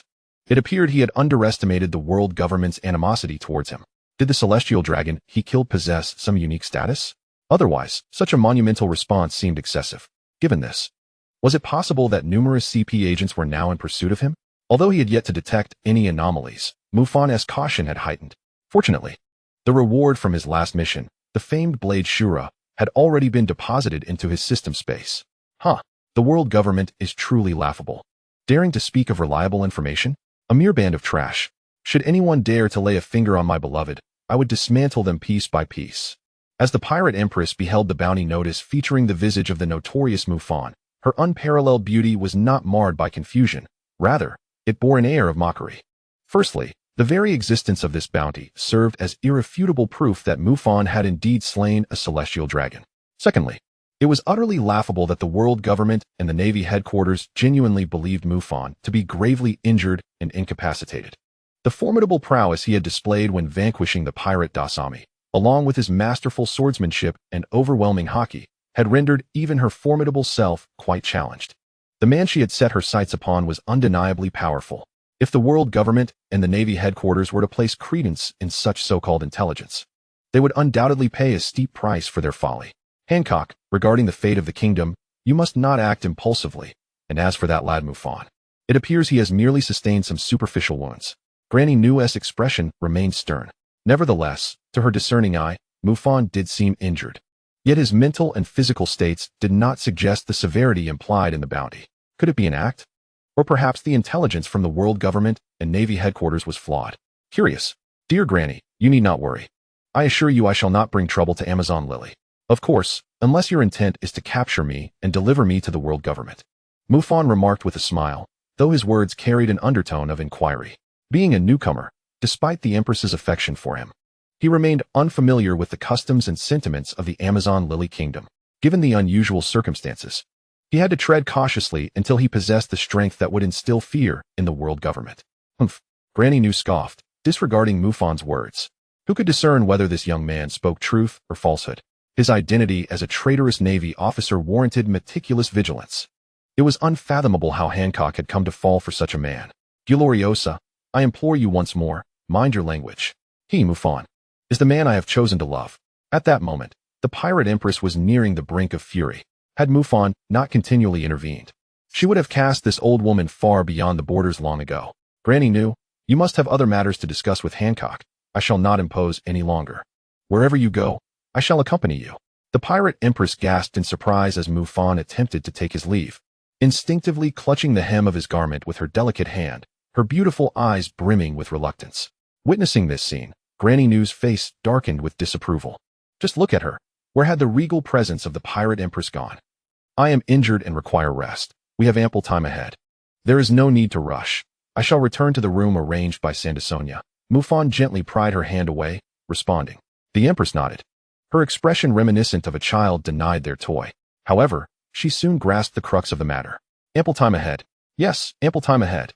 The moment Mufan departed from the palace of the Pirate Empress and Granny New, he immediately unfurled his observation haki. Indeed, he had mastered all 3 forms of haki. Though he had yet to reach the pinnacle of perfection, nonetheless, it was sufficient for his current needs. For instance, he swiftly detected 2 intriguing presences. Upon returning to the room designated by Sandasonia, Mufan changed his medicinal treatment for his wounds and then peacefully fell asleep. Time sped by, and soon it was midnight. Although the palace of Amazon Lily was still guarded by female sentinels, an eerie silence enveloped the surroundings. Suddenly, clash, 2 black blades shattered through the window, violently piercing the wooden bed where Mufan lay asleep. Haha, truly worthy of the title of the strongest Rear Admiral in Navy history. Even gravely wounded, he can indulge in romantic pursuits with the Pirate Empress. Alas, he is about to meet his demise. Chapter 12. Misinformation. What a spectacle of swordsmanship. The midnight sea breeze wafted through the wooden window, revealing an atmosphere thick with menace beneath the moonlight. 2 tall, slender figures clad in peculiar masks and draped in white cloaks crouched before Mufan's bed, their cold eyes fixated upon the bed pierced by twin blades. Much like night owls hunting their prey, one of them, his voice hoarse, taunted with a mocking tone. This mission has turned out to be rather dull. A supposedly incapacitated Rear Admiral warrants such a significant deployment of CP0 to scour thousands of nautical miles. What a farce. The youngest and strongest Rear Admiral in Navy history is nothing but a trifling matter before CP0. Number 6, don't celebrate too soon. We may have underestimated him. Another mysterious figure interjected, suddenly alert. It seems we have indeed underestimated this Navy traitor. The figure designated as number 6 smirked coldly, then in a flash, hurled 3 throwing knives into the shadows. Clash, clash, clash. The 3 knives embedded themselves in the wall, producing a crisp metallic sound. The 2 mysterious figures were now taken aback. To their astonishment, the bed that had been pierced by the blades was devoid of any occupant, save for a ruptured water bag. Clearly, number 6 attack had once again missed its mark. This is not something a person who has truly suffered a full-on strike from the 8-foot-long, haki-infused Yada no Kagami could achieve. CP0, your reactions are exceedingly sluggish. At this moment, a figure emerged slowly from the shadows.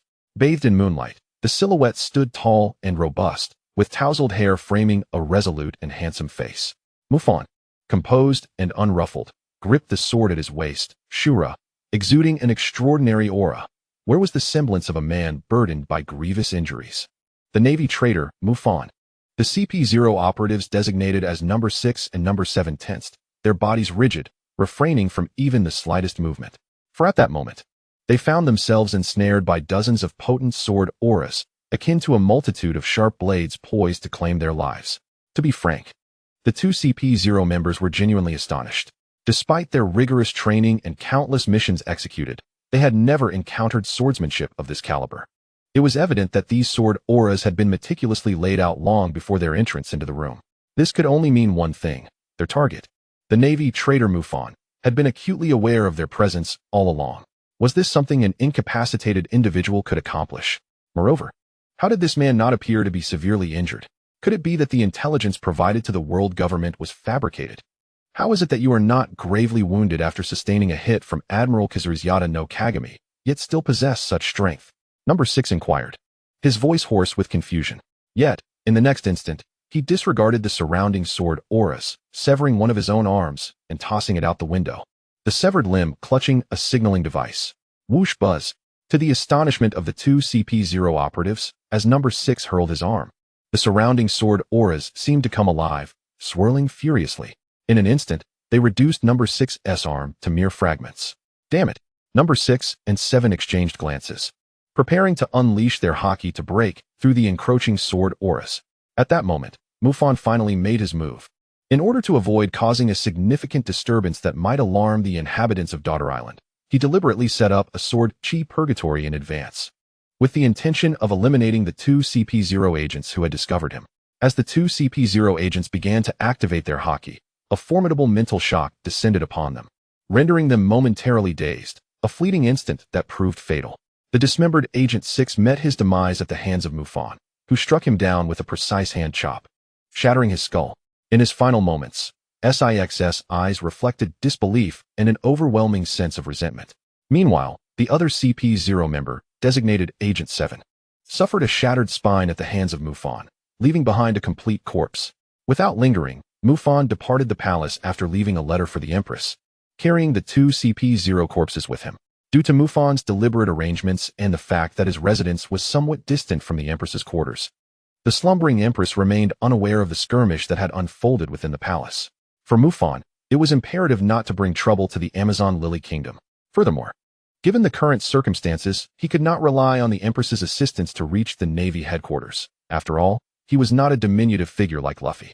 Conversely, he was tall, robust, and formidable, qualities that the Empress could hardly endure. Thus, even prior to the issuance of the system's mission, he had already devised a strategy to journey to Marries. Indeed, even without a task, he intended to reclaim his treasured sword, Destiny. Daughter Island, Granny Nyan's abode. This night, the former Empress of the kingdom, Granny Nyan, was plagued by insomnia. Despite her incessant pleas, she had failed to persuade Hancock to comply with the Navy's summons.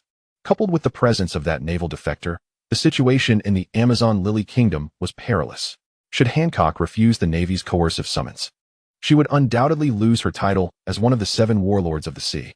At that point, the Amazon Lily Kingdom would succumb to becoming a pirate nation, continuously besieged by the Navy and targeted by the world government. On the other hand, if it were discovered that Hancock sheltered the naval defector Mufan, the fate of Daughter Island would be even more dire. The Demon Extermination Order. Earlier this year, the archaeological island of O'Hara was erased from maps by this order, shocking the world. These two scenarios posed a monumental crisis for the kingdom, leaving Granny Nyan in deep distress. However, the immediate priority remained persuading Hancock to respond to the summons to Marries. Ideally, Mufan would also depart Daughter Island, but even if that man refused to leave, Daughter Island was a closed nation surrounded by calm seas, making it unlikely for news to spread easily. Of course, even persuading Hancock to agree to the summons had drained Granny Nyan's mental faculties, and she ultimately faced failure. It seemed that Hancock was infatuated, resolutely determined to remain on Daughter Island alongside Mufan. Was her only option to implore that young man named Mufan to assist in persuading Hancock? Granny Nyan hesitated at this thought. Suddenly, a rapid knocking echoed through the night. Granny Nyan's expression turned serious. It was the early hours of the morning. Who would be knocking on the door of an old woman? Granny Nyan, it's Mufan. Please open the door. I mean no harm. Otherwise, this door would not be able to stop me. The soothing yet resolute voice of the young man resonated from outside. Granny Nyan hesitated for a moment, but ultimately decided to open the door. She thought to herself, I, an old woman, must see what this young man's intentions are. However, upon the door's opening, Granny Nyan was startled to leap 3 meters into the air. This Mufan was carrying 2 corpses, and judging by their attire, they unmistakably belonged to the World Government's Intelligence Organization, CP0. They were undoubtedly CP0, otherwise, they would not have been able to infiltrate Daughter Island so easily. The World Government's intelligence agency had actually penetrated their borders? Did this mean that Mufan's presence on Daughter Island had also been reported to the world government?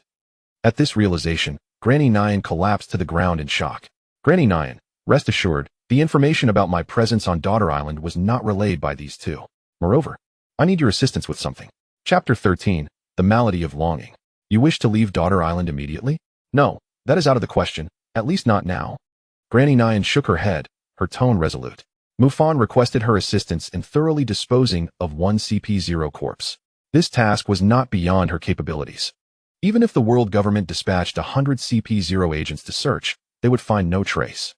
However, Mufan then insisted on taking the other CP0 corpse and leaving Daughter Island at once. She could comprehend his reasoning. While the corpse of CP0 could be destroyed, the mere fact that CP0 had been on Daughter Island, with no evidence of their departure, would be challenging to erase. As the highest intelligence organization of the world government, CP0 undoubtedly possessed methods to trace the movements of its members. Thus, Mufan aimed to create the illusion that CP0 had visited Daughter Island, but left without uncovering anything amiss. This perspective shifted Granny Nyan's view of Mufan considerably. He appeared to be a man of justice.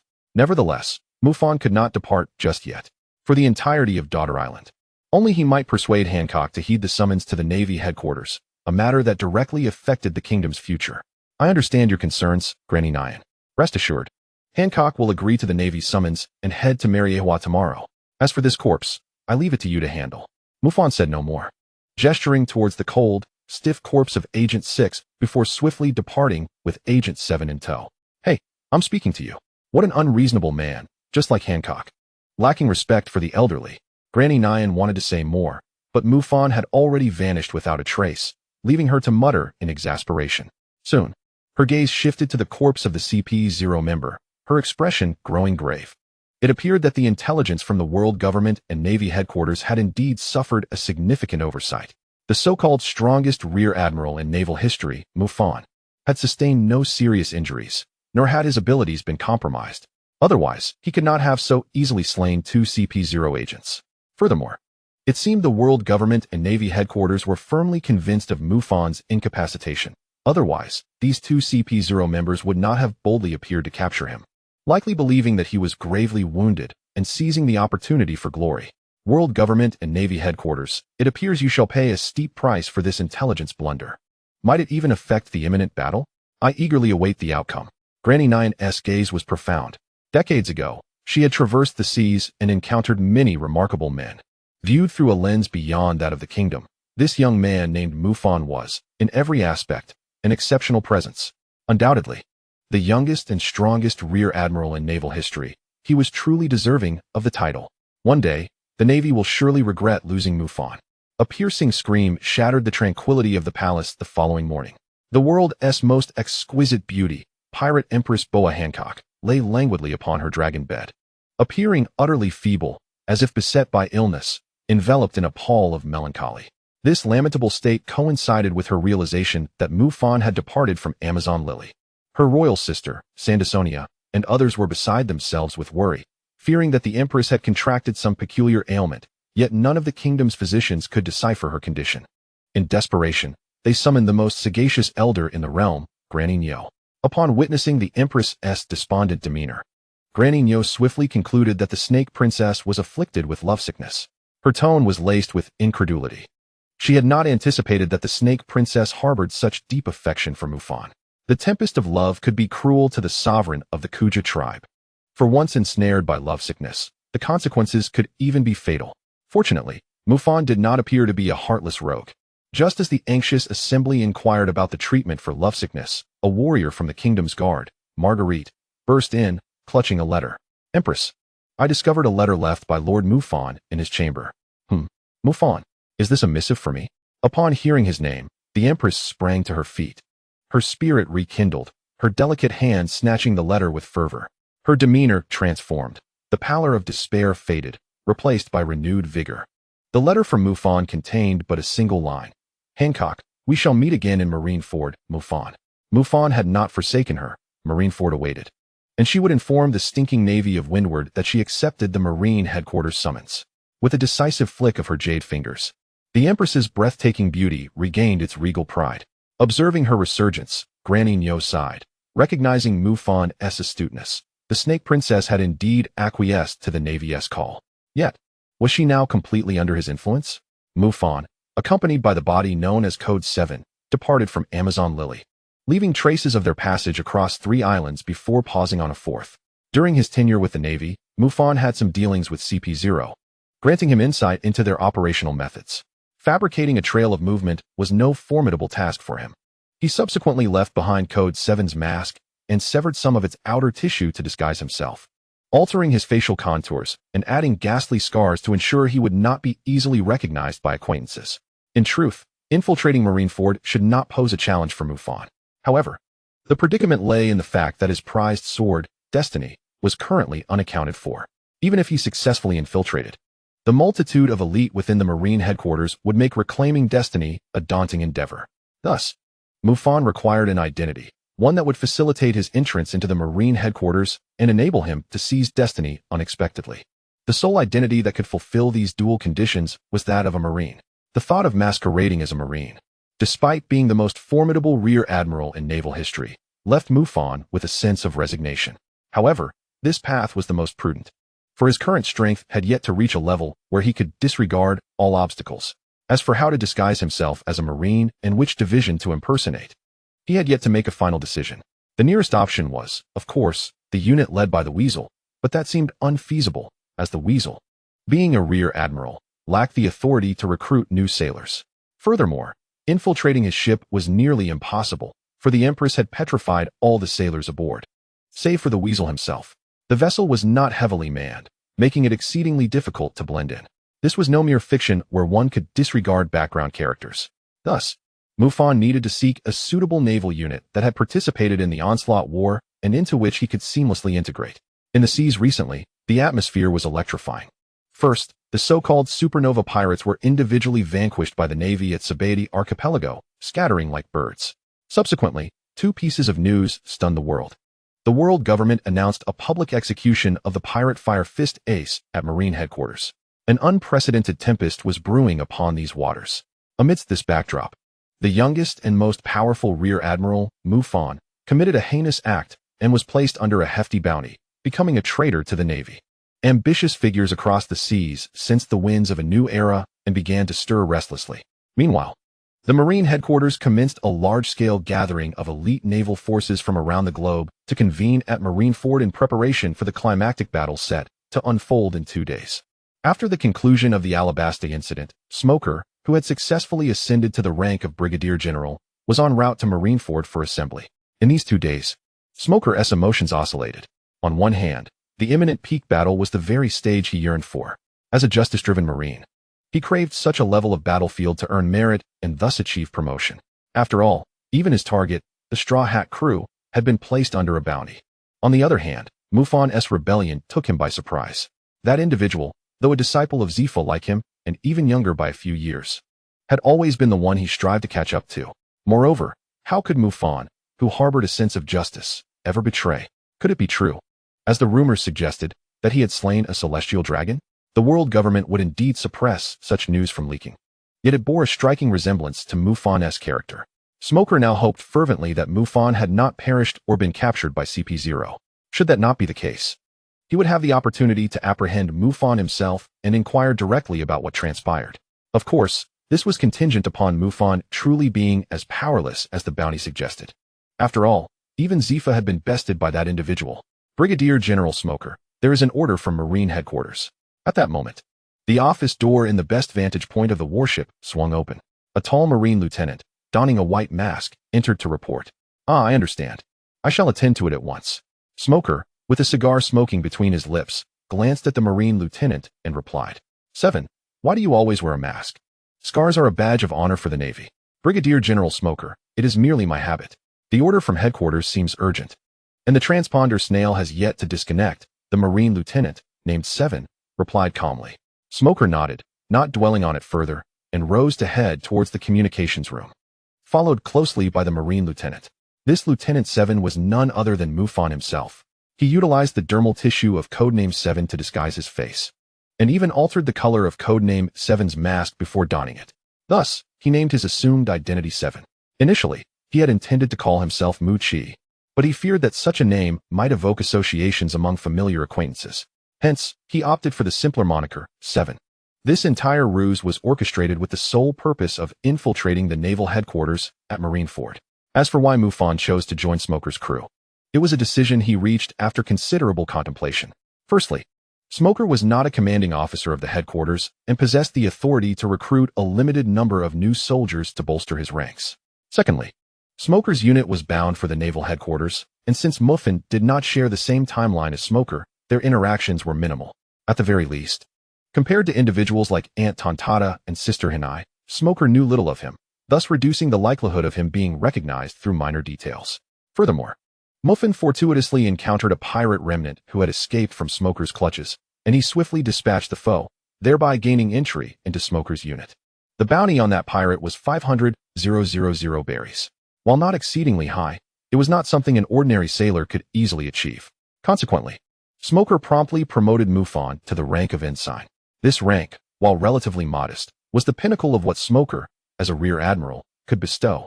Generally, a sailor aspiring to become a full-fledged officer would require direct approval from the naval headquarters, and unless they had notable connections, their achievements would be scrutinized rigorously.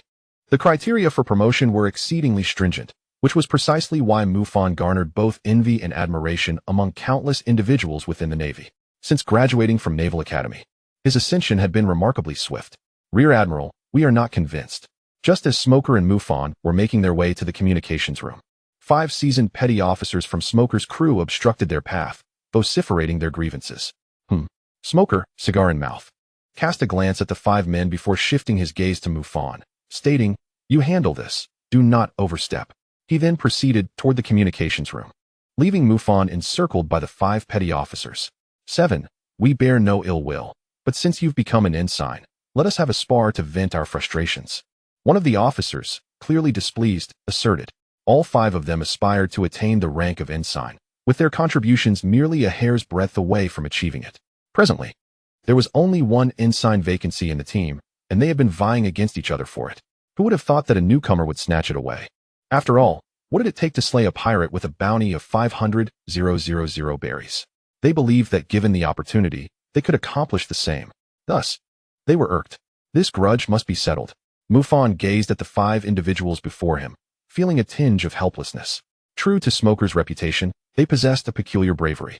Nevertheless, Mufan understood their sentiments. After all, who would relish the presence of an airborne superior who usurped their position? The commotion soon attracted a multitude of onlookers. Life at sea could be quite monotonous, and who wouldn't enjoy a lively spectacle? Even Dasky, now a lieutenant, rushed over to witness the unfolding drama. Mufan had once imparted some swordsmanship to Dasky, thus they were acquainted. However, at this moment, she would undoubtedly fail to recognize him. "Hey, I'm talking to you. Don't think we're intimidated just because you're an ensign. Either let us have a round to let off steam, or resign your position to Smoker and relinquish it." The 5 petty officers continued to shout. Among the gathered sailors, many expressed support for the 5 seasoned officers. Naturally, they favored the veterans over the newcomer. The 5 petty officers were not weak by any means. Their prowess was certainly comparable to that of a typical ensign, albeit their contributions fell short of promotion. At this juncture, Dasky leaned more toward the belief that the 5 petty officers would prevail. After all, it was 5 against 1. She adjusted her glasses, eager to observe how Mufan would respond.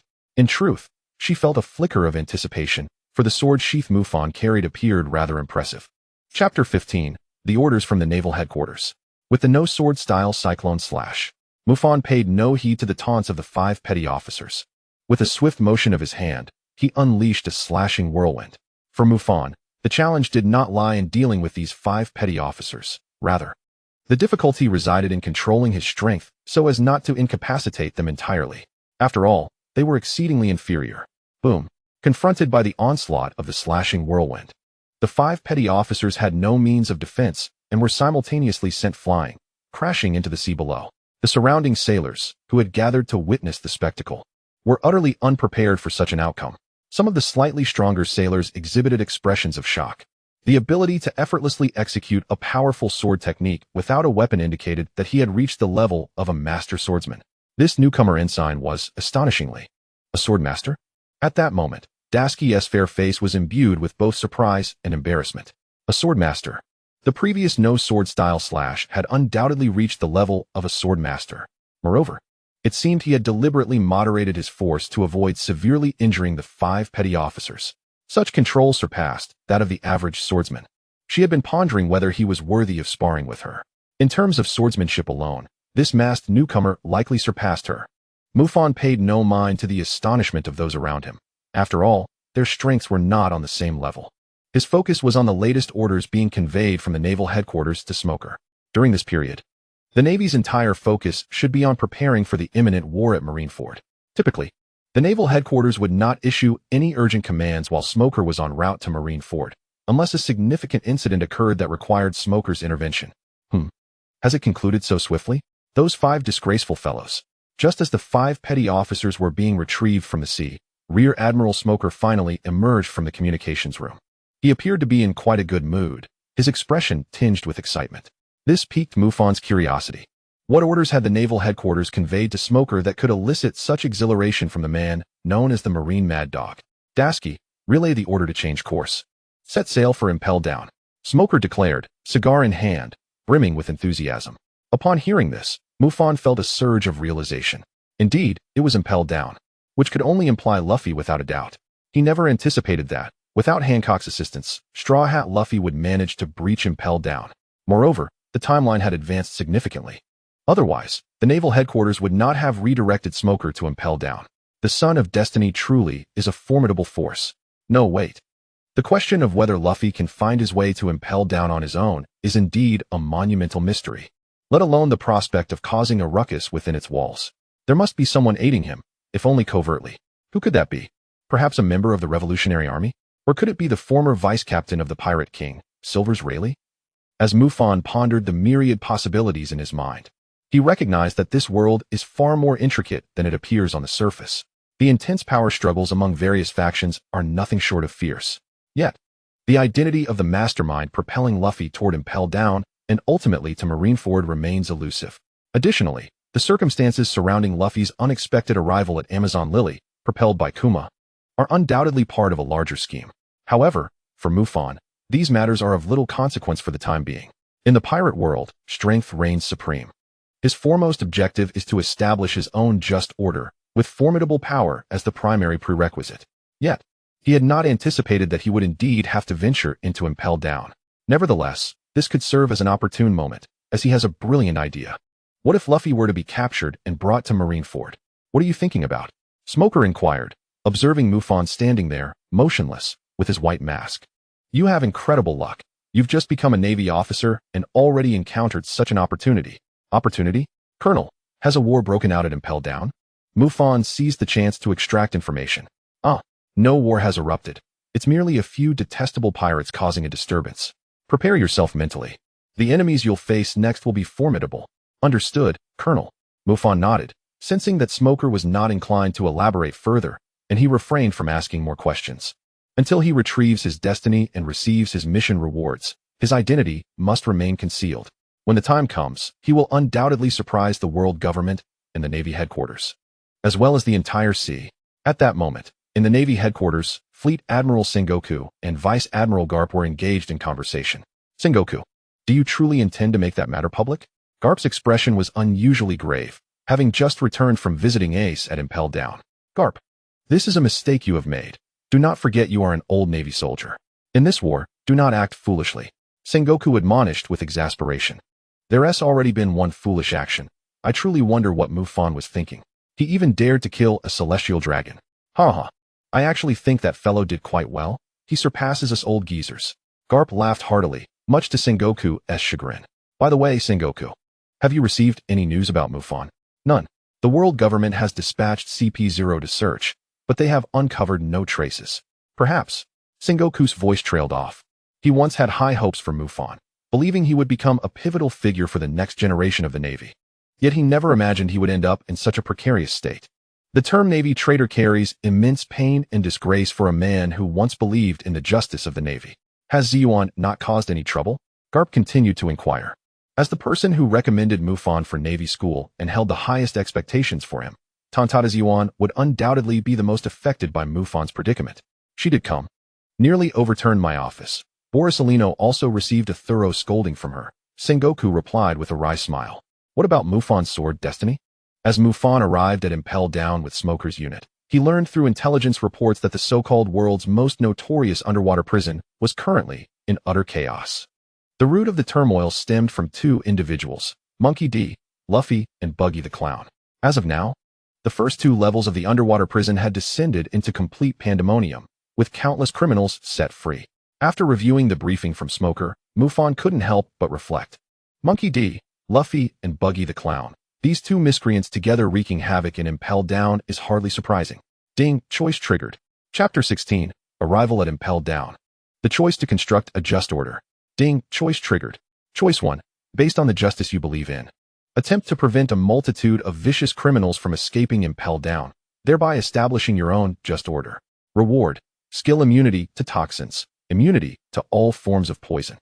Choice 2, take advantage of the severe turmoil at Impel Down to recruit powerful allies among the most wicked criminals, laying the foundation for dominating the seas. Reward, King Level Conqueror's Haki, Beginner, Intermediate, Advanced, King Level, God Level. Currently, your Conqueror's Haki is at Advanced Peak. As Mufan landed on Impel Down with the Navy, the system once again triggered a choice. In truth, at the moment of the system's activation, Mufan had already formulated his own plans. Of course, rewards are always welcome. Moreover, even though Mufan is now a Navy traitor, that does not mean he has abandoned the justice he believes in. His sense of justice remains intact, albeit no longer aligned with the narrow interpretation of justice upheld by the Navy. His act of killing a celestial dragon and defecting from the Navy does not equate to colluding with the countless criminals among the pirates. The world government and the celestial dragons are indeed despicable, yet most pirates sailing these seas are equally unforgivable. Among the criminals imprisoned in Impel Down, the vast majority bear heavy blood debts. Some even derive pleasure from killing, indulging in so-called murder games. For these depraved criminals, there is only one fate before Mufan: death. As for the rewards of this mission, since Mufan's defection from the Navy, he has noticed his ambitions swelling, and his conqueror's haki has been steadily strengthening. Though it cannot be enhanced through training, Mufan understands that the day he elevates his haki to the king level is not far off. Perhaps it will coincide with the moment he reclaims destiny, for it is with destiny in hand that he will truly embody the complete essence of the Navy traitor, Mufan. Dasky, I will assist Magellan in capturing that troublesome group led by Luffy. You take the others and help prevent the criminals from escaping. Following discussions with the head of Impel Down, the Warden Magellan, Navy Colonel Smoker issued the combat orders. Mufan's disguised identity as a mere lieutenant naturally placed him under Dasky's command to assist Magellan. He had not overheard the exchange between Smoker and Magellan, thus was unable to ascertain the precise situation within Impel Down. Furthermore, he still could not fathom how Luffy had infiltrated the prison. Such an accomplishment is not something an ordinary individual or mere strength could achieve, especially at this juncture. Undoubtedly, there must be a hidden hand at play, one wielding considerable power. Nevertheless, for now, these matters hold little relevance to Mufan. The most crucial matter at hand is to conceal one's identity. Lin Chi, you must exercise utmost caution. Although your swordsmanship slightly surpasses mine, we are surrounded by perilous criminals within the confines of Impel Down. As the team leader, Dasky tenderly advised Mufan. This young lieutenant of the Navy, who harbors dreams and aspires to grow and expand her horizons, perceived this voice emanating from a newcomer, who seemingly shares her age yet possesses even greater talent in swordplay. Perhaps, one day, this newcomer might outshine her and pursue the illustrious path once tread by Rear Admiral Mufan. Speaking of which, it is truly a pity regarding Rear Admiral Mufan. She is, after all, her idol. I understand, Lieutenant Dasky, Mufan replied with a nod, his masked visage conveying acknowledgement. In truth, even if he were to remove his mask now, the disguise of his voice and appearance would likely keep Dasky oblivious to his true identity. Nevertheless, caution is paramount. He vividly recalls the moment they fortuitously crossed paths, during which he demonstrated swordsmanship to Dasky, whose cheeks flushed a vibrant shade akin to an apple. At this very moment, Impel Down, the underwater fortress known as the world's most notorious prison, has descended into utter chaos. Ever since the Straw Hat Luffy and the Clown Buggy joined forces in their tumultuous escapade, the situation spiraled out of control, with a multitude of fearsome criminals being liberated. The pirate Straw Hat Luffy has made his way into the depths of the 4th and 5th levels. Consequently, the Warden of Impel Down was compelled to seek assistance from Navy headquarters. With merely one day remaining until the public execution of the pirate Portgasti, Ace, Warden Magellan prudently requested that the Navy retrieve Ace ahead of schedule. Soon after, the fleet led by Rear Admiral Smoker arrived, prompting the Warden to initiate a strategic operation to thwart the criminals' escape. Given the varying strengths of the inmates confined in the different levels of Impel Down, it is noteworthy that the first level, known as Red Lotus Hell, houses criminals so weak that they could not even defeat a blue gorilla. Conversely, the further one descends, the more formidable the prisoners become. The 5th level is exclusively occupied by vicious criminals with bounties exceeding 100 million. As for the final level, known as Infinite Hell, the inmates are notorious pirates whose heinous deeds have been expunged from history. The individuals confined in this tier are near legendary, facing either execution or life imprisonment due to their atrocious acts, many of which have been obscured by government cover-ups, even deliberately omitted from newspapers. For Mufan, however, even the powerful pirates imprisoned in Infinite Hell are merely remnants of past failures. Some of these blood-stained individuals ought to have been eradicated long ago. Driven by an obsession with capturing Luffy, Smoker could not contain himself upon arriving at Impel Down. Shortly thereafter, Mufan accompanied Dasky to the 3rd level, known as Hungry Hell, to assist the prison guards in quelling the uprising. Straw Hat Luffy had already delved into the depths of the 5th level. At this juncture, the instigators of the riot in the 3rd level were none other than the clown Buggy and Mr. 3 from the former Baroque works. Regarding Buggy, Mufan found it challenging to ascertain his true nature. After all, he was not well acquainted with this former crewmate of the Pirate King, unable to determine whether he was merely a coward or concealing his true strength. If Buggy's chop-chop fruit abilities had indeed awakened, it would pose a significant challenge. Yet, Buggy is an astute individual. Even if he were hiding his powers, he would not reveal them during such a critical period as the Marineford War. In contrast, Mufan recognized the officials currently commanding the prison guards against the criminal insurrection in the 3rd level, the Chief Guard, Suddy. This Chief Guard and Deputy Warden Domino were contemporaries of Mufan from their time at Navy School, sharing camaraderie as classmates. Compared to Domino's composed and serious demeanor, Suddy's character was decidedly eccentric. During their time in Navy School, she had gained notoriety as a maniac, often brandishing a whip to inflict pain upon her classmates. However, one unfortunate encounter with Mufan had resulted in her backside swelling to an alarming degree, causing her whip to snap. Since that incident, Suddy had exhibited a demeanor akin to that of a docile kitten in Mufan's presence. These memories remained vivid for Mufan, yet now, under the current circumstances, he had become a turncoat of the Navy, unable to reveal his identity. Chapter 17. A tumultuous season, departing from the darkness of Navy headquarters. At Navy headquarters, Marineford. In the exclusive lounge for the warlords of the sea, Boa Hancock stood by the window, gazing at the myriad of naval personnel bustling about the headquarters. As Mufan departed from Amazon Lily, she embarked on her journey to Navy headquarters. What manner of shocking revelation would the youngest and most formidable Rear Admiral in Navy history, the man loved by the Pirate Empress, present when he reappears at Navy headquarters? Mufan, where are you? Have you arrived at Navy headquarters? I am so worried about you. Boa Hancock expressed her concern, her expression tinged with unease. She was well aware that Mufan was not as gravely injured as the news suggested. However, given Mufan's unique status as a turncoat, the current atmosphere was exceedingly tense. Should he inadvertently expose his true capabilities, Mufan would undoubtedly find himself in peril. Ultimately, should anything happen to him, her own fate would be in jeopardy as well. Oh, this tempestuous love. Excuse me, gentlemen, might any of you have information on the whereabouts of one of the warlords of the sea, Marshal D. Teach, also known as Blackbeard? We are searching for him, and if you have any news, we would greatly appreciate your assistance. At that moment, a Navy major burst through the door, his expression fraught with urgency. However, within the confines of the room, 5 individuals seemed disinclined to acknowledge him. The Navy major swallowed hard. Although his rank was not insignificant, the individuals before him were notorious pirates of great renown. Even a vice admiral would regard these warlords with considerable trepidation.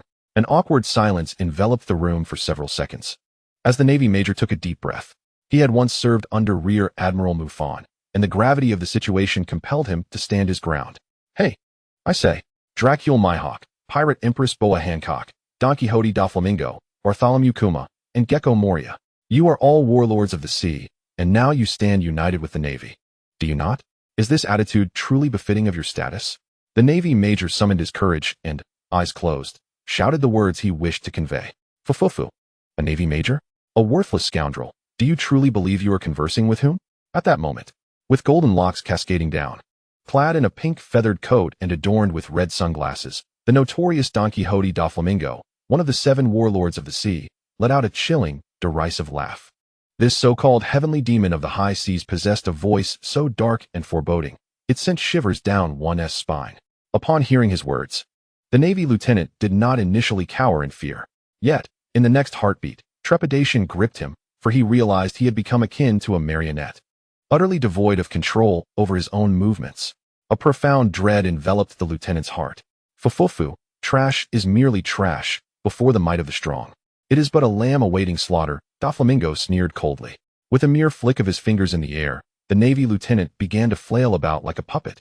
Drawing his sword, the blade now directed towards himself, he implored, "Cease this, Don Quixote. He is merely fulfilling his duties. There is no need to take a life." "Oh, Dracule Mihawk, you, of all people, would plead for the Navy?" Doflamingo quipped, glancing sideways at the world's greatest swordsman, yet his actions showed no sign of abating. "Eagle Eye, save me. Major Mufan has said you are a man of justice."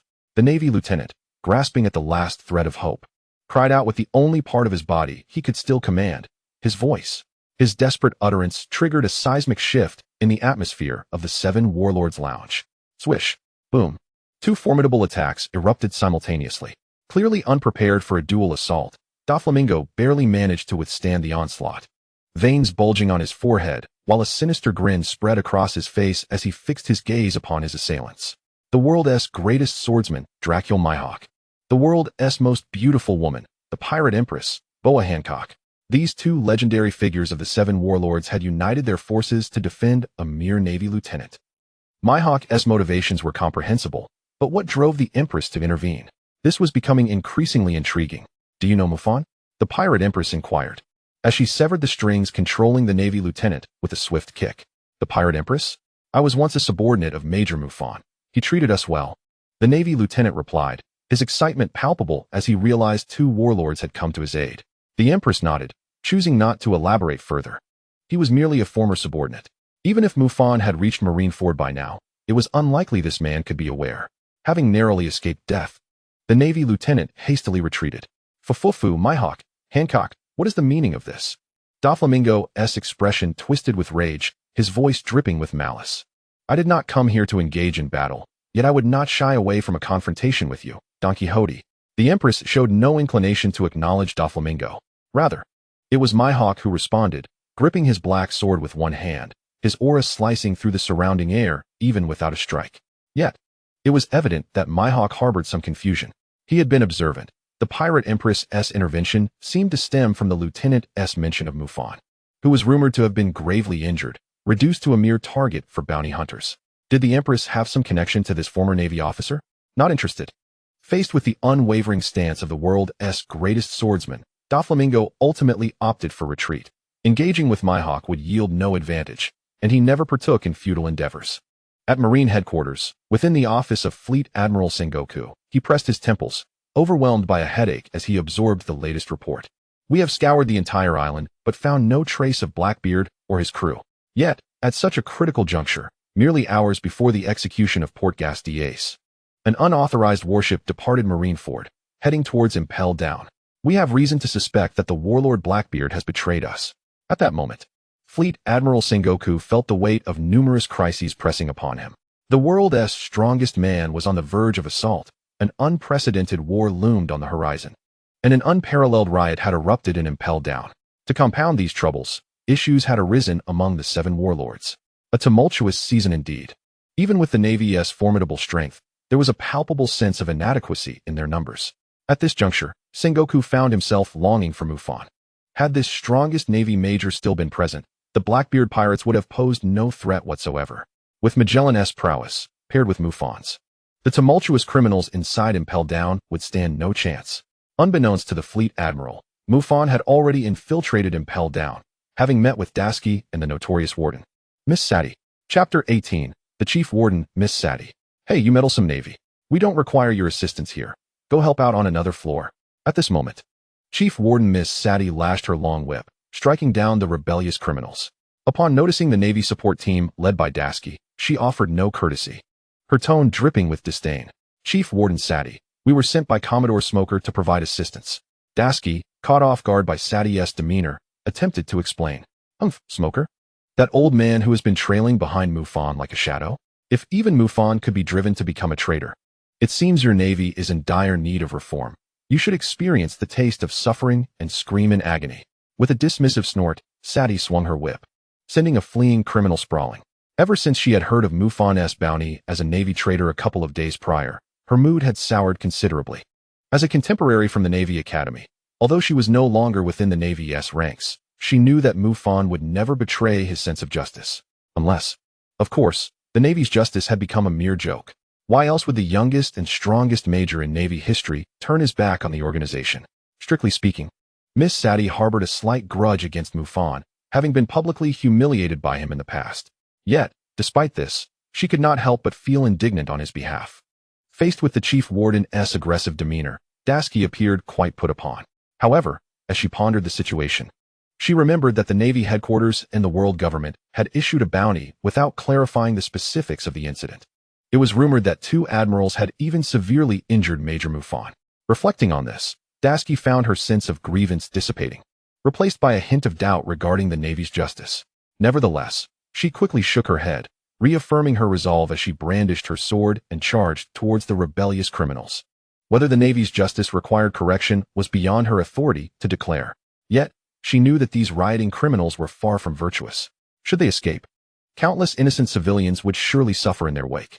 Exercise caution. These fugitives were once ferocious pirates, their hands stained with countless blood, as they breached the enemy lines. Dasky took a moment to remind her companion, the novice Mufan, of the gravity of their situation.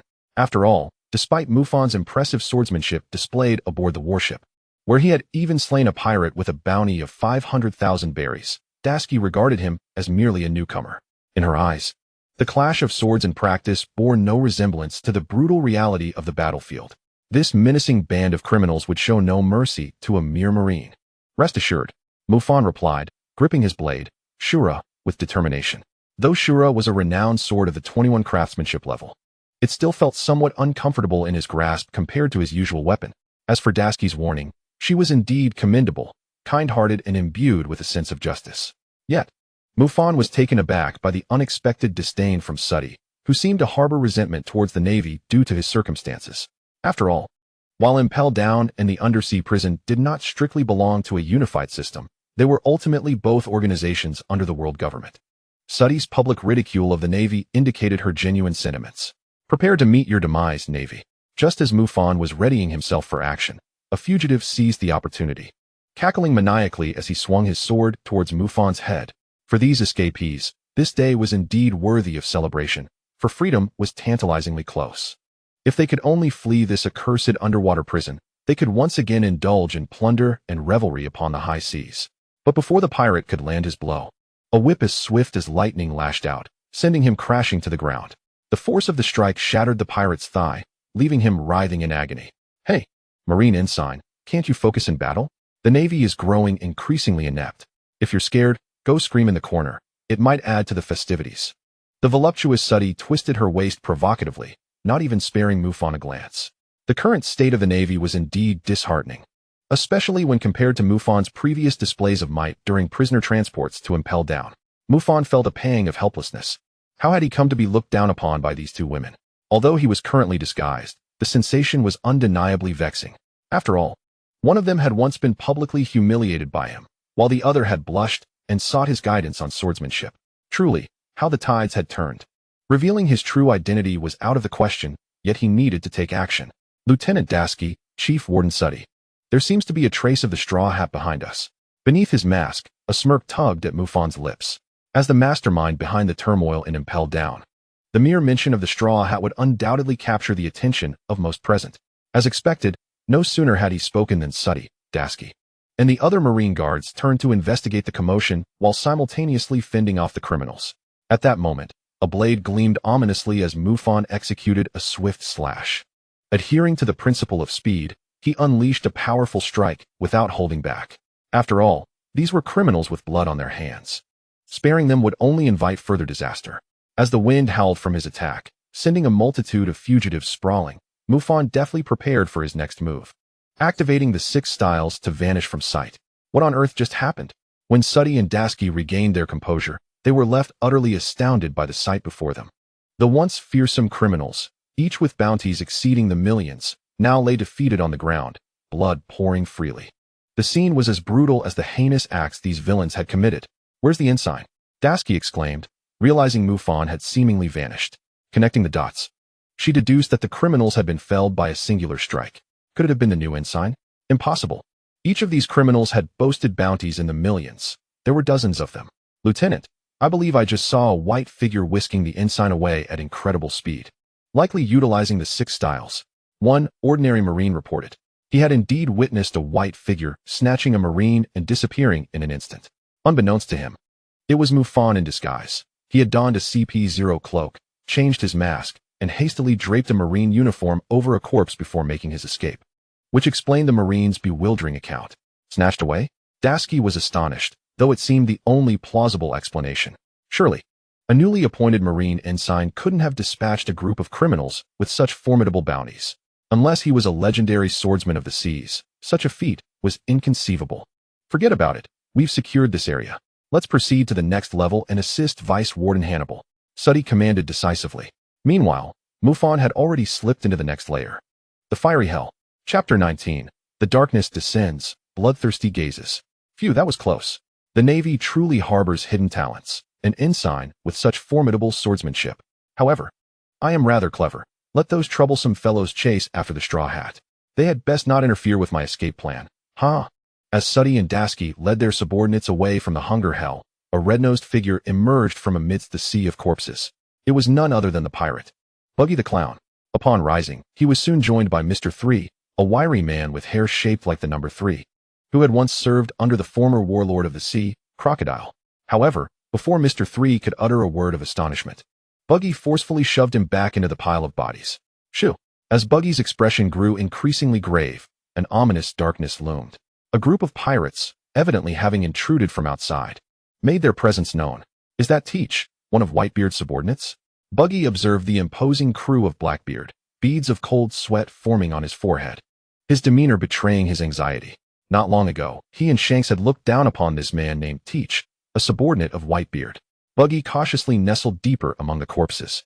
Ha ha ha, this scene is rather dismal, Blackbeard mused, surveying the fallen figures of those who once proclaimed themselves great pirates of the sea.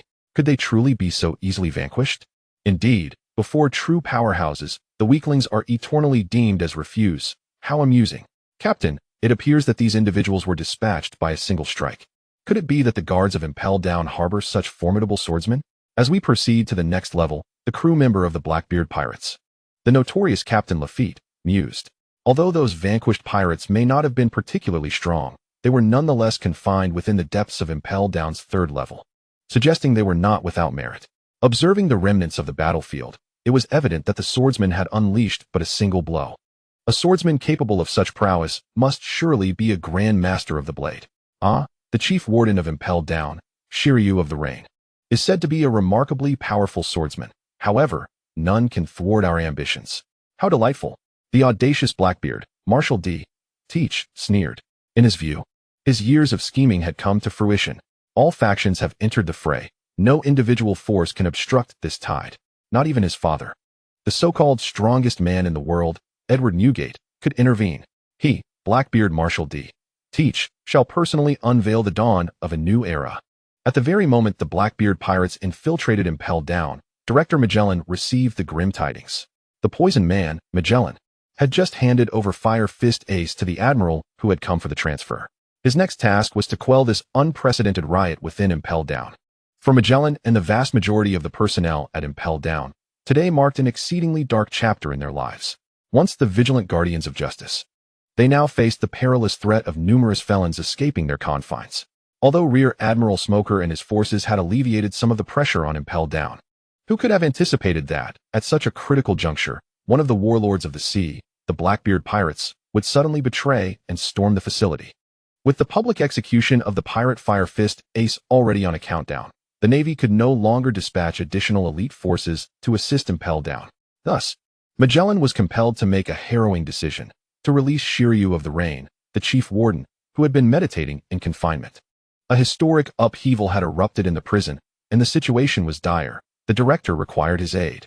Deep within the 6th level of Impel Down, before the cell in the infinite depths of hell, the guards, under Magellan's orders, came to liberate Shiryu of the Rain. Faced with the imprisoned Shiryu, the guards could not help but tremble. Finally, one guard respectfully presented a den mushi to Shiryu. Shiryu, a massive riot has broken out in the prison. Monkey D. Luffy and a certain clown named Buggy have joined forces to release many criminals. 2 former warlords of the sea have already been freed. Moreover, the Blackbeard pirates, who have recently ascended to the ranks of the warlords, have invaded Impel Down. Your assistance is urgently needed. Upon connection, Magellan's resolute voice resonated through the den mushi. Oh, the Blackbeard pirates? At the prison's entrance, Shiryu, clad in the chief warden's uniform and puffing on a smoldering cigar, emerged. Casting a sidelong glance at the den mushi, his expression contemplative. For you to remember my existence, it seems this predicament is quite significant, Magellan. Shiryu, the situation is tense. We must prioritize the greater good, lest the reputation of Impel Down be irrevocably tarnished. Currently, Rear Admiral Smoker of the Navy is assisting me in dealing with those ruffians led by Luffy, while the Blackbeard pirates must fall under your jurisdiction. Magellan continued through the Den Mushi. A Rear Admiral? Huh. What impact could a mere Rear Admiral leading a Navy contingent possibly have? Magellan, you've been deceived by the Navy headquarters. However, murder is indeed my forte. Tell me, Magellan, after this, will I be free from returning to this detestable prison?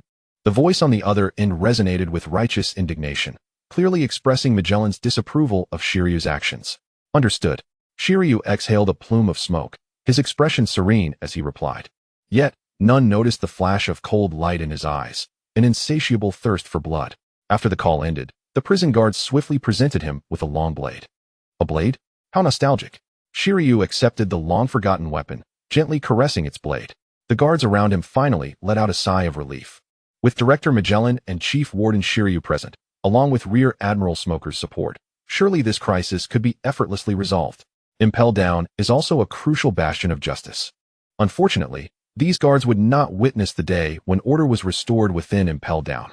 In an instant, as a glimmer of cold light flashed, several guards' heads were severed, blood gushing forth. Ah, this exhilarating sensation. It seems I am indeed suited for murder. Shiryu savored a fleeting thrill of killing. He then intended to depart from the 6th level, but unexpectedly, before he could make a move, an overwhelmingly powerful slash descended upon him.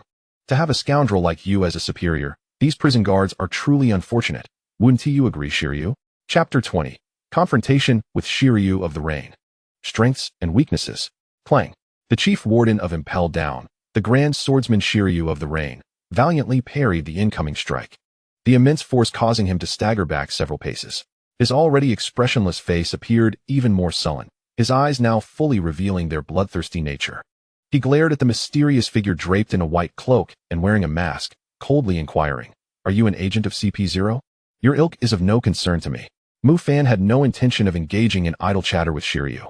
Initially, he had aimed to ascertain the current state of affairs within Impel Down, such as whether Fire Fist Ace had been transported to Navy headquarters, which powerful pirates Monkey D. Luffy had released, and if any hidden strong figures lurked in the shadows. These were all matters Mufan sought to clarify. However, he had not anticipated encountering Shiryu's nefarious deeds. Mufan held a deep disdain for Shiryu. Even during his time with the Navy, he had heard numerous accounts of Shiryu's indiscriminate slaughter of prisoners for his own amusement. Consequently, he had been confined in prison to meditate on his sins after being defeated by Magellan. Yet, it was evident that this man had neither repented nor reformed. Rather, he had become more depraved. He must have resolved to betray Impel Down to pursue a life of piracy, for he would not have resorted to the brutal murder of several innocent guards. Such filth was hardly surprising for one who chose to conspire with Blackbeard. Oh, how amusing. Do you underestimate me? Do you believe your swordsmanship surpasses mine? I am Shiryu of the Rain. Shiryu unsheathed his blade. Rainstorm, his voice exceedingly grave. Whoever this individual was, daring to utter such insolence, must face death. Whoosh. As Shiryu unsheathed his sword, Rainstorm, a flash of lightning-like slashing surged forth, aimed directly at Mufan. This formidable swordsman, once hailed by the Warden Magellan for his astonishing swordsmanship, unleashed a lethal strike from the very onset. Indeed, he derived amusement from taking lives. The individual before him, possibly a member of CP0, presumed their swordsmanship was formidable, did they?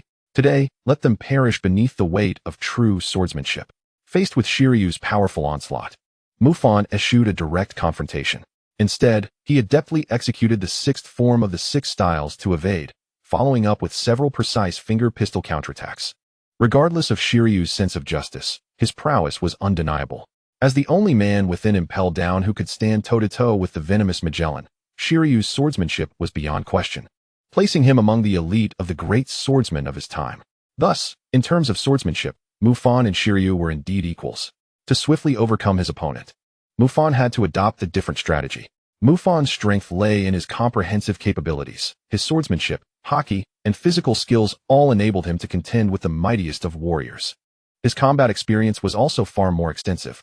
A decade in the Navy had subjected Mufan to countless battles, engaging with pirates who were nothing short of desperate and ruthless, providing him with numerous life and death trials. Currently, however, his most significant disadvantage was his inability to reveal his true identity. This concealment meant he could not engage recklessly with opponents of great strength, such as Shiryu. Even if he were to defeat him, it would undoubtedly come at a cost, most likely compromising his disguise. This was a risk he could not afford at present. Thus, teaching Shiryu a lesson would suffice for now. After all, Opportunities would abound in the future. What? Are you frightened? Then perish, for who would be troubled by slaying insignificant foes? Witnessing Mufan's evasive maneuvers and his occasional feeble counterattacks with the 6 styles, Shiryu quickly concluded that Mufan was merely posturing, just a slightly stronger, insignificant adversary. Before his demise, he would let Mufan experience the essence of true swordsmanship. At that moment, Shiryu gripped his sword, Rainstorm, raising it high. The sword technique, Thunderstorm, was unleashed. With a thunderous boom, a flash of lightning danced along the blade, coalescing into an unmatched, domineering slash directed fiercely at Mufan. A smirk played at the corner of Shiryu's mouth, cigar still clenched between his teeth. This was not his most powerful strike, but it would suffice to severely wound this trash, who might or might not be CP0. Afterward, a mere flick of his blade would suffice to sever this wretch's head. The strike, infused with a trace of thunderous energy, cleaved through Mufan's form with unrelenting speed. At least in Shiryu's eyes, this blow had found its mark. However, he failed to notice Mufan's body shift in a split second as the strike approached.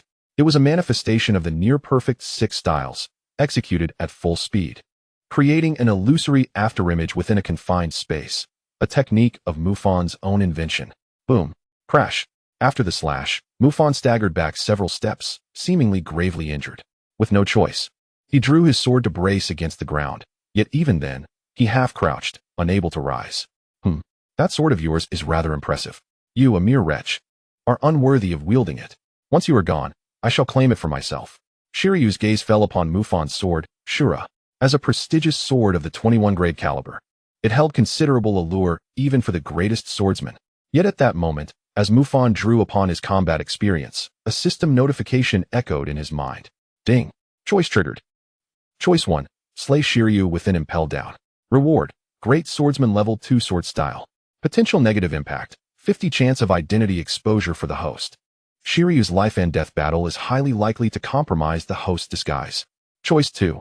Kill Shiryu during the Marineford War in the future. Reward. Great Swordsman Level 3 Sword Style. Despite the system's alert, Mufan had no time to contemplate, for Shiryu was already upon him. Die, you insignificant wretch. Shiryu raised his sword, intent on delivering a fatal blow to this audacious foe. However, swish. My hand. In a fleeting moment, before Shiryu could react, the seemingly gravely wounded Mufan launched a swift, speed-driven slash. Even with Shiryu's quick reflexes, his left hand was severely mangled, agony coursing through him. In the next instant, as Mufan pressed the attack, Shiryu, true to his name as a strong warrior, endured the excruciating pain and engaged Mufan with one hand. Mufan knew that swiftly defeating Shiryu would not be easy, and with several guards already alerted by the commotion approaching their vicinity, it would be wise to retreat. If fate allowed him to encounter Shiryu again during the Marineford War, he would undoubtedly claim his life. With that thought unspoken, Mufan swiftly extricated himself from the battle. Descending to the 4th level below, there lay the epicenter of the conflict within Impel Down. Luffy and his crew awaited there, along with others. Ding. Chapter 21. The Eruption of Justice, No Retreat in Death. Ding. Currently, the host has 3 task choices pending completion. If the host can accomplish the 3 triggered tasks within 48 hours, a hidden reward will be granted. Having escaped his confrontation with Shiryu, Mufan hurried to the 4th level, the Blazing Hell. Along the way, the system triggered another reminder. For Mufan, completing the 3 tasks within 48 hours was far from arduous, as less than a day remained before the Marineford War commenced. As for the hidden reward, Mufan paid it little mind. The system was merely an aid, and while any assistance it provided was welcome, Mufan would not alter his decisions based on potential rewards. Upon entering the 4th level of Impel Down, the searing hell had transformed into the principal battleground of the uprising. Luffy, the former warlords of the sea, Crocodile, and Jinbe, as well as key figures such as Revolutionary Officer Ivankov, were all present, assaulting the prison guards led by Deputy Warden Hannibal. Meanwhile, Rear Admiral Smoker was wreaking havoc among the criminals, striving to reach Luffy's position. Mufan surveyed the situation, but he did not spot the so-called strongest man in the prison. The venomous Magellan. Could it be he was indisposed? Or perhaps they are en route to this very place? Nevertheless, even in the absence of the prison's mightiest man, the situation remains dire for the escapee legion led by the Straw Hat Pirates, including Monkey D, Luffy. Thus, with Luffy, Crocodile, and Jinbe at the forefront, the escapees are striving to break through swiftly and flee from Impel Down. They are likely aware that once Magellan arrives, their chances of departure will diminish significantly. After all, the strongest man in the prison is not merely a title. Aside from the unfortunate trait of being able to fill a toilet to capacity daily, Magellan's prowess is indisputable. However, he has yet to make his appearance. The weight of the situation now falls heavily upon the shoulders of the Vice Warden of Impel Down, Hannibal. Hannibal, you must hold the line with Rear Admiral Smoker against those criminal marauders. I shall arrive shortly.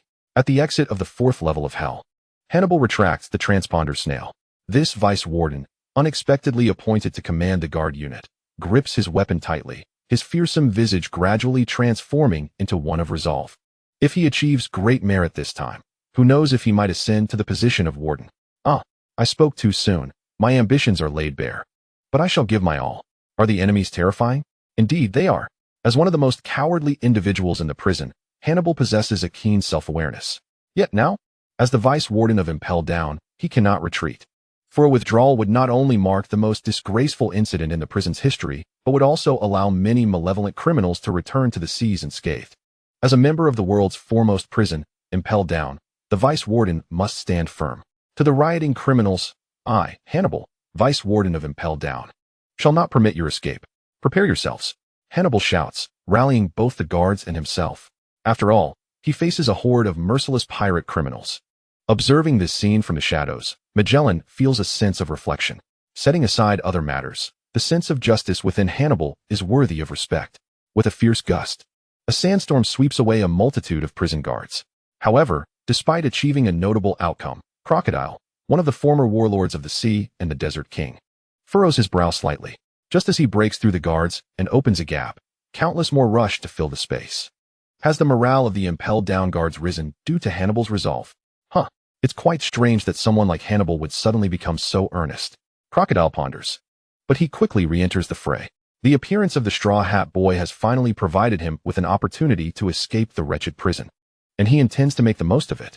This detestable prison. It is a place one cannot endure for even a moment longer. As the morale of the Impel Down guards rises, the fighting spirit of the escaping pirates begins to wane. Especially under the dual pressure of the Impel Down guards and the Navy. Fortunately, the man who has already become the spiritual leader of these escapees steps forward. Monkey D. Luffy. Leaping over numerous obstacles, he lands before Vice Warden Hannibal. Move aside. Move aside. I must go to Marineford to save Ace. Ace is about to be executed. Damn it, get out of the way. At this moment, Luffy, maintaining a high-intensity second gear, radiates steam. His presence is formidable. Yet, Hannibal clearly shows no intention of retreating. Even when confronted by the rising star of piracy, Monkey D. Luffy, I will knock you away and then go save Ace. In this moment, Luffy's gaze is unwavering, fixed on the battered Hannibal. He feels a measure of respect for this strangely eccentric man. He possesses a formidable will, but Luffy has an even stronger will. He must go save Ace. No one can stand in his way. Conversely, facing Luffy, Vice Warden Hannibal leans on his weapon, barely standing. He has clearly sustained severe injuries. However, as long as he remains upright, he must prevent these vile criminals from escaping the prison. To the rioting criminals, you are nothing but notorious pirates and felons. If you are allowed to return to the seas, the innocent will live in fear of losing their loved ones, consumed by pain. Therefore, to grant peace of mind to the weak, we, the righteous guards of Impel Down, shall not permit a single criminal to successfully escape as long as we draw breath. This is the world's largest prison, Impel Down. If it falls, the entire sea will plunge into boundless terror. I, Hannibal, Vice Warden of Impel Down, absolutely will not allow you to pass. Hannibal bellows, rising once more. Faced with pirates and fugitives, he would rather die than retreat. In this moment, justice erupts, inspiring both the Impel Down guards and the Navy. Their spirits soar. Even Magellan, hidden in the shadows, is profoundly moved. If the Navy could exhibit such resolve as Hannibal when confronting the world government and the celestial dragons, the world would undoubtedly be a better place. Gum Gum Jet Bazooka. At this juncture, Luffy realizes that if he does not swiftly defeat the foe before him, the escape plan will become exceedingly arduous. Thus, even though he harbors a degree of admiration for Hannibal, he must swiftly overcome his adversary. This strike holds nothing back. Employing the strength just shy of his third gear ultimate move. Boom. The tremendous force generates a cloud of dust, shattering even the stone doors at the entrance. However, Vice Warden Hannibal's eyes widen in shock. Such a powerful attack has failed to strike him. for a figure clad in a white cloak has intervened with a single hand to block the attack. Chapter 22. You wish to go to Marineford? I can assist you. Hannibal, you have performed admirably, safeguarding the line of justice. Cloaked in a CP0 white robe and mask, Magellan nods slightly to Hannibal after intercepting Luffy's assault. Hannibal's performance has at least revealed to Magellan that justice still prevails. Meanwhile, although Hannibal did not endure Luffy's final blow, he had already been gravely injured. As assistance arrives, he is unable to withstand any longer. Before Magellan's words conclude, Hannibal collapses, unconscious. The pirate fugitives of the Jailbreak Legion were utterly astonished to witness Monkey D. Luffy's formidable attack being effortlessly thwarted by a single hand. While some among these outlaws possessed considerable strength, the majority were no match for Luffy. Throughout their escape, Luffy had consistently emerged as the spearhead of their efforts. Despite his youth, his prowess was undeniably evident, leading these fugitives to feel a sense of shock. On the surface, it appeared that Luffy was significantly outclassed by the newly emerged figure clad in white robes. Who are you? Are you also here to thwart my efforts to rescue Ace? Luffy inquired, sensing that the individual before him was a formidable opponent. Strangely, the person veiled in white robes and a mask exuded an air of familiarity. Yet Luffy could not pinpoint the source of this recognition. Monkey D. Luffy, Mufan observed coldly, his gaze fixed on the young pirate. He pondered whether he should impart some wisdom to Luffy on behalf of Admiral Carp, but ultimately deemed it futile. Luffy had likely heard enough about justice throughout his life, so there was no need for further discourse. Boom. Mufan ceased his verbal sparring and unleashed a powerful Rokushiki technique, the Rankyaku. His mastery of the Navy's 6 styles far surpassed that of the CP9 agents. Even a mere flick of his Rankyaku produced devastating force.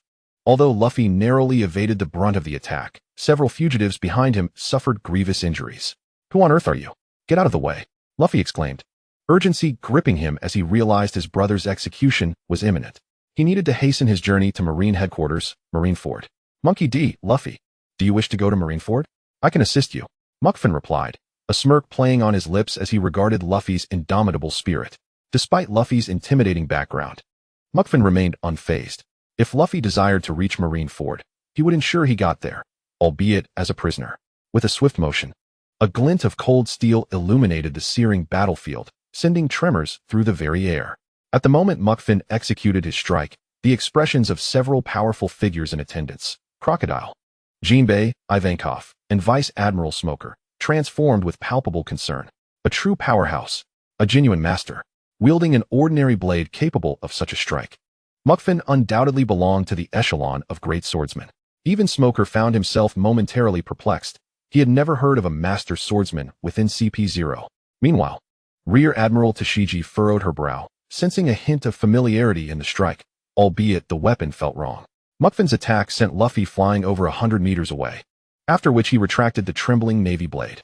To avoid arousing suspicion among Tashigi and the others, Mufan deliberately sheathed his shura and casually picked up a navy blade for use.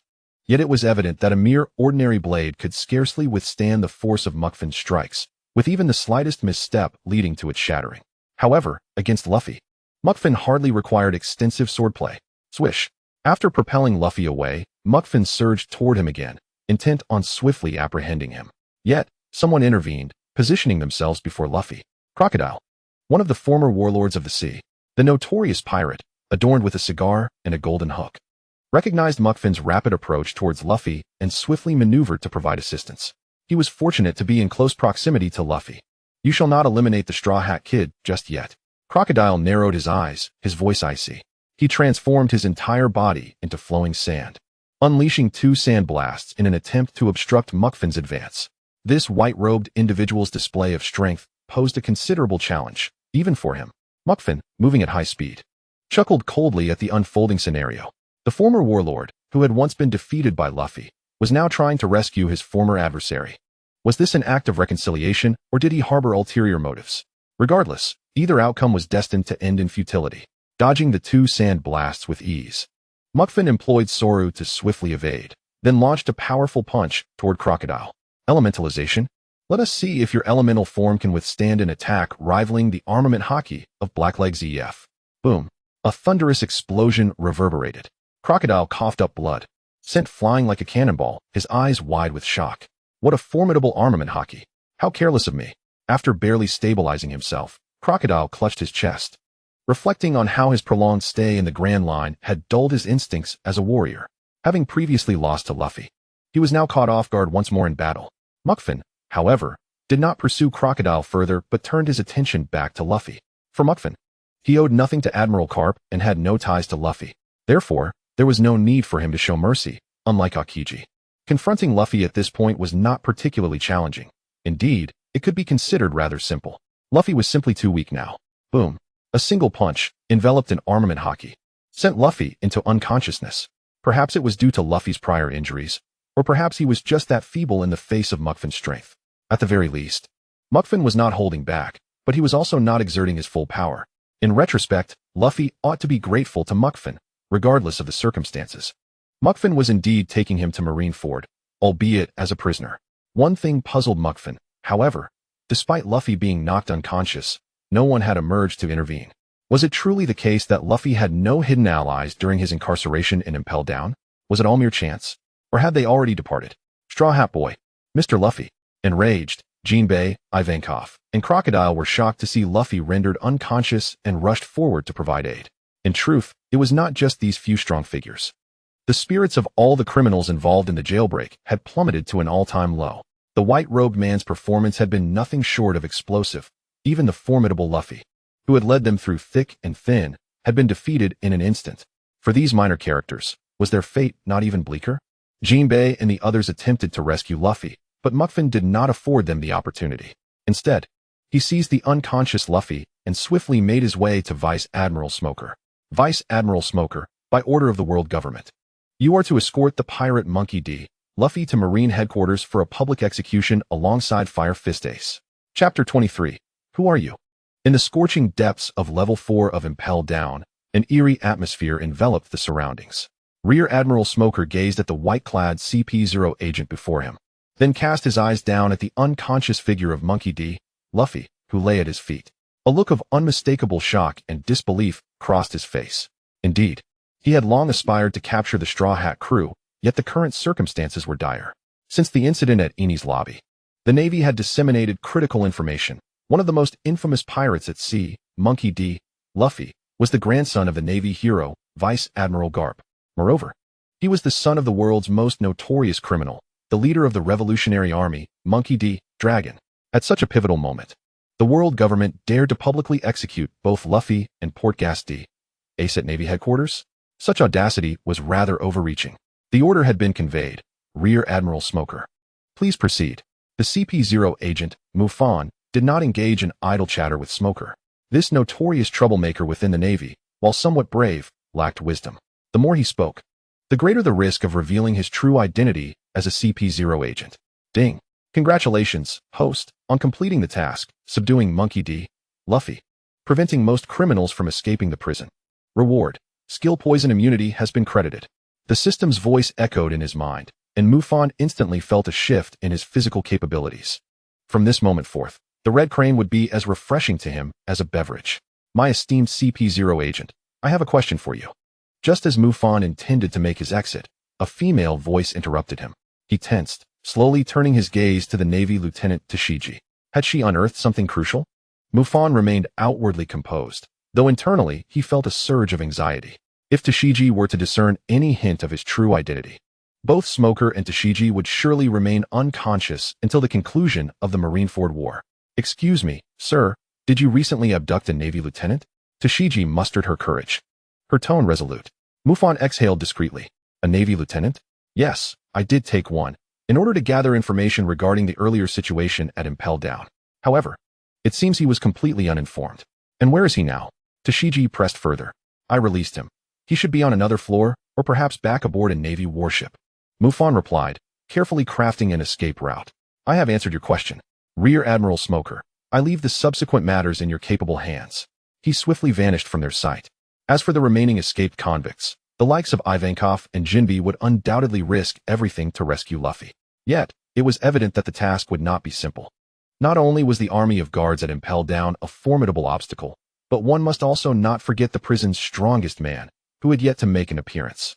Once Magellan arrived, if Ivankov, Jinbei, and Crocodile persisted in their reckless endeavor to save Luffy, their chances of escaping the world's most notorious prison would dwindle to nearly zero. The prison's mightiest man was no idle threat.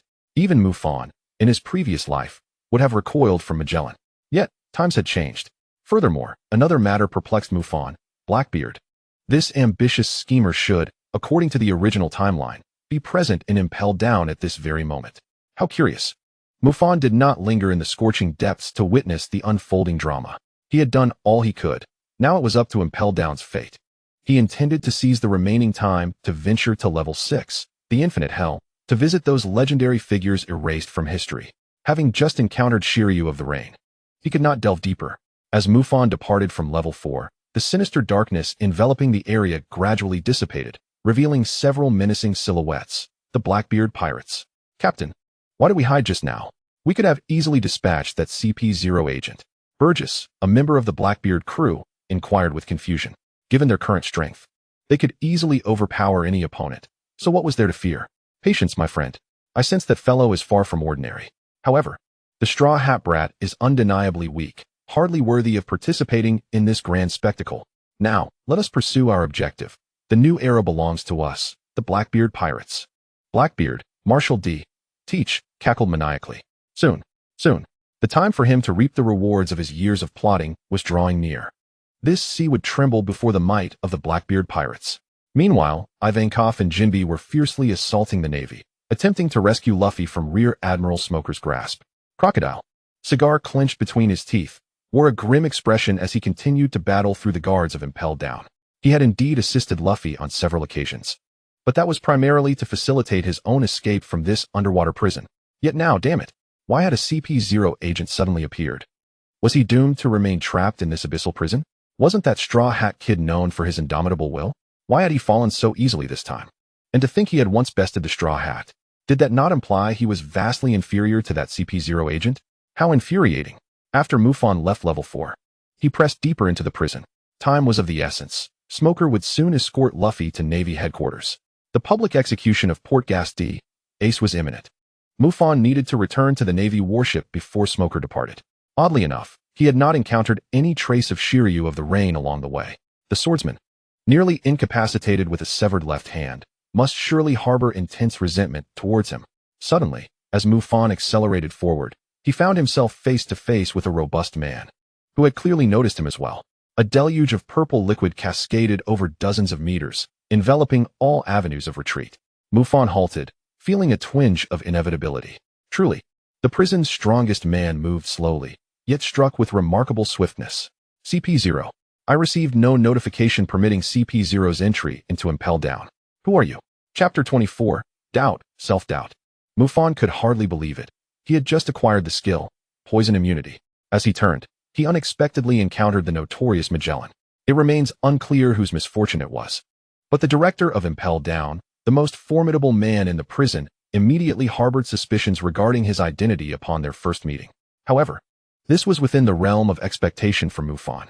As the director of Impel Down, should the world government or the Navy headquarters decide to send someone to the prison, regardless of their intentions, they would inevitably need to negotiate with him first. Moreover, Mufan had entered Impel Down under the guise of a Navy officer, successfully impersonating CP0 while evading all surveillance Den Mushi that survived the chaos. Magellan had never received any report of CP0 entering Impel Down, nor had he been notified by the world government or the Navy headquarters, which naturally led to his suspicions. Director Magellan, greetings. I am CP0, codename 7. I have come to Impel Down to pursue the whereabouts of the Navy traitor, Mufan. Mufan endeavored to maintain a calm demeanor. Recently, aside from the sensational news of the pirate ace being publicly executed, the most shocking headline was undoubtedly that of the youngest and strongest Rear Admiral defecting from the Navy. As the director of Impel Down, Magellan was likely privy to certain insider information, such as the fact that Mufan was being hunted by the world government for having killed a celestial dragon, an indisputable truth that would remain concealed until he was apprehended. A man of Magellan's stature could very well be aware of such matters. Navy traitor Mufan? Magellan clearly found this hard to believe. His round eyes darted around as he continued to question, wasn't the Navy traitor Mufan already incapacitated by Admiral Kizaru? Moreover, given the distance from the site of the heinous incident, how could a cripple like Mufan possibly reach Impel Down? Even if the world government instructed CP to widen their search, They would never deploy CP0 here during such a critical period. You are deceiving me. Die, Poison Dragon. After a brief analysis, Director Magellan swiftly reached his conclusion and immediately unleashed a Poison Dragon. During this crucial moment, Impel Down was grappling with the most disgraceful riot in its history, and as the director, he bore significant responsibility. The only course of action he could take was to mitigate the damage as best as he could. Boom. The Poison Dragon, composed of a purple, venomous liquid, ruthlessly surged toward Mufan. Each drop of the viscous fluid that fell to the ground was capable of corroding a deep pit. Although Mufan had acquired immunity to poison, years of combat experience had ingrained instincts within him. He swiftly evaded the attack with a graceful sidestep. Navy 6 styles.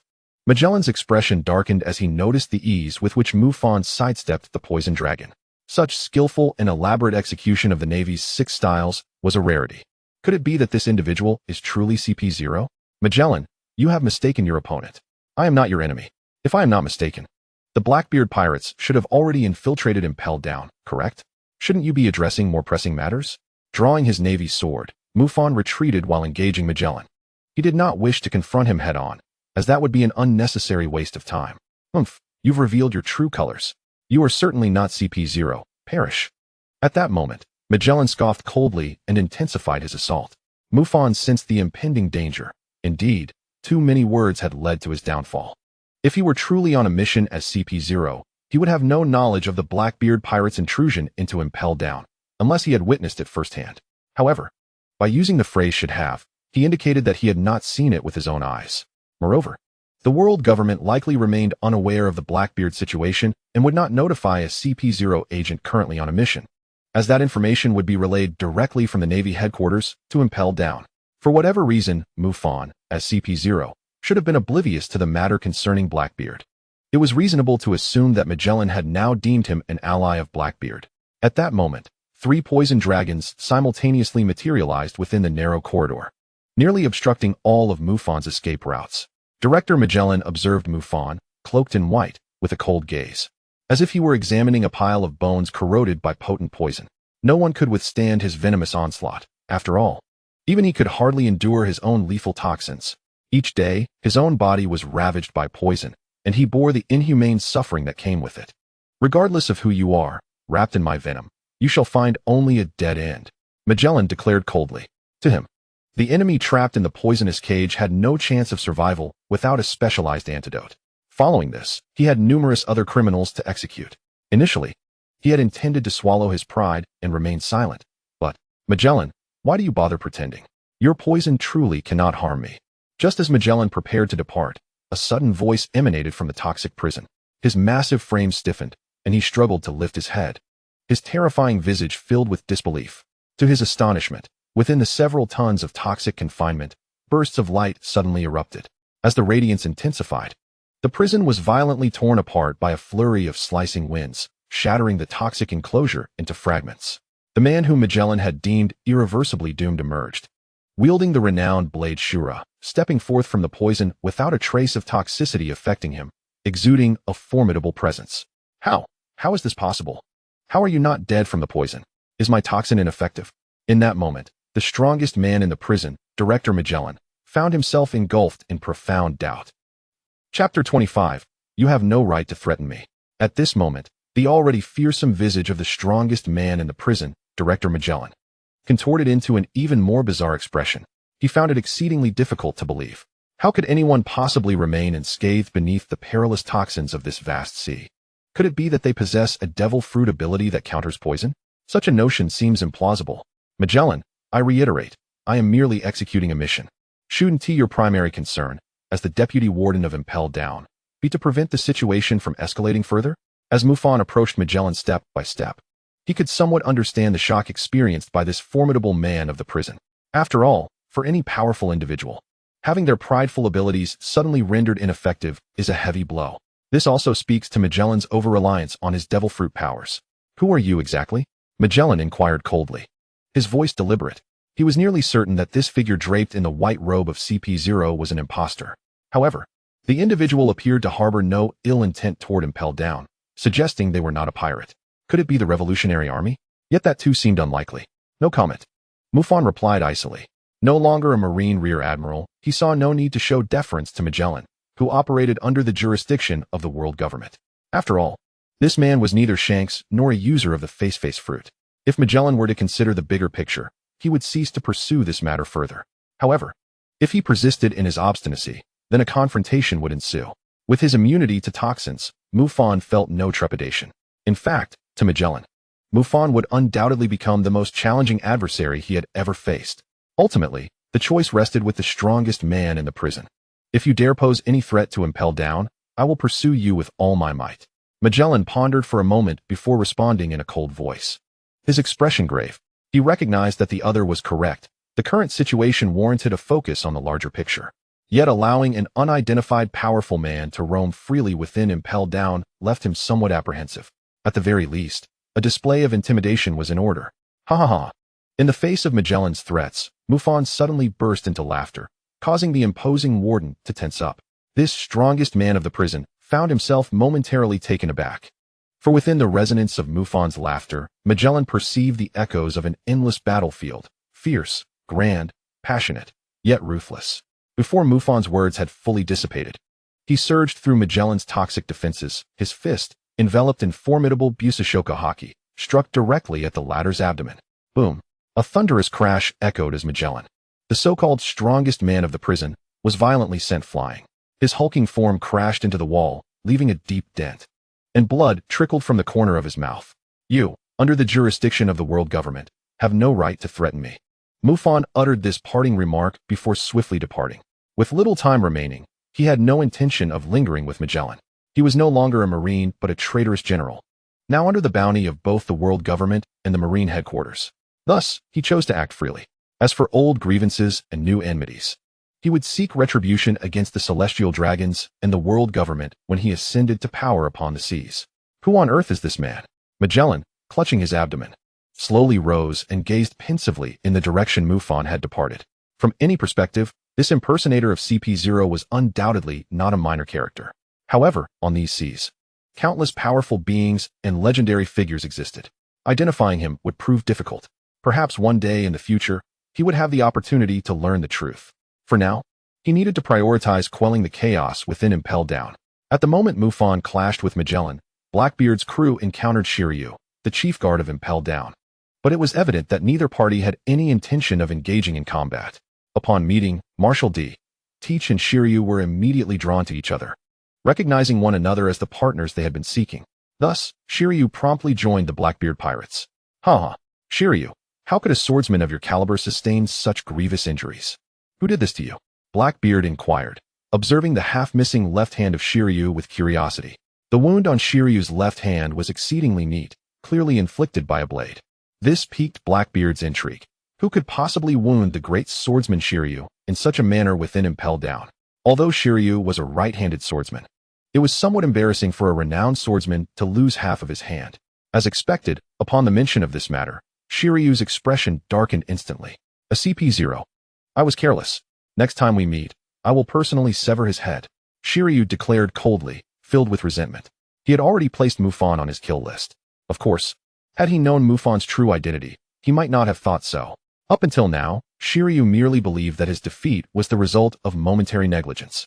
If he took it seriously, his opponent would surely perish. Opportunities will always arise if one waits. The key is seizing them.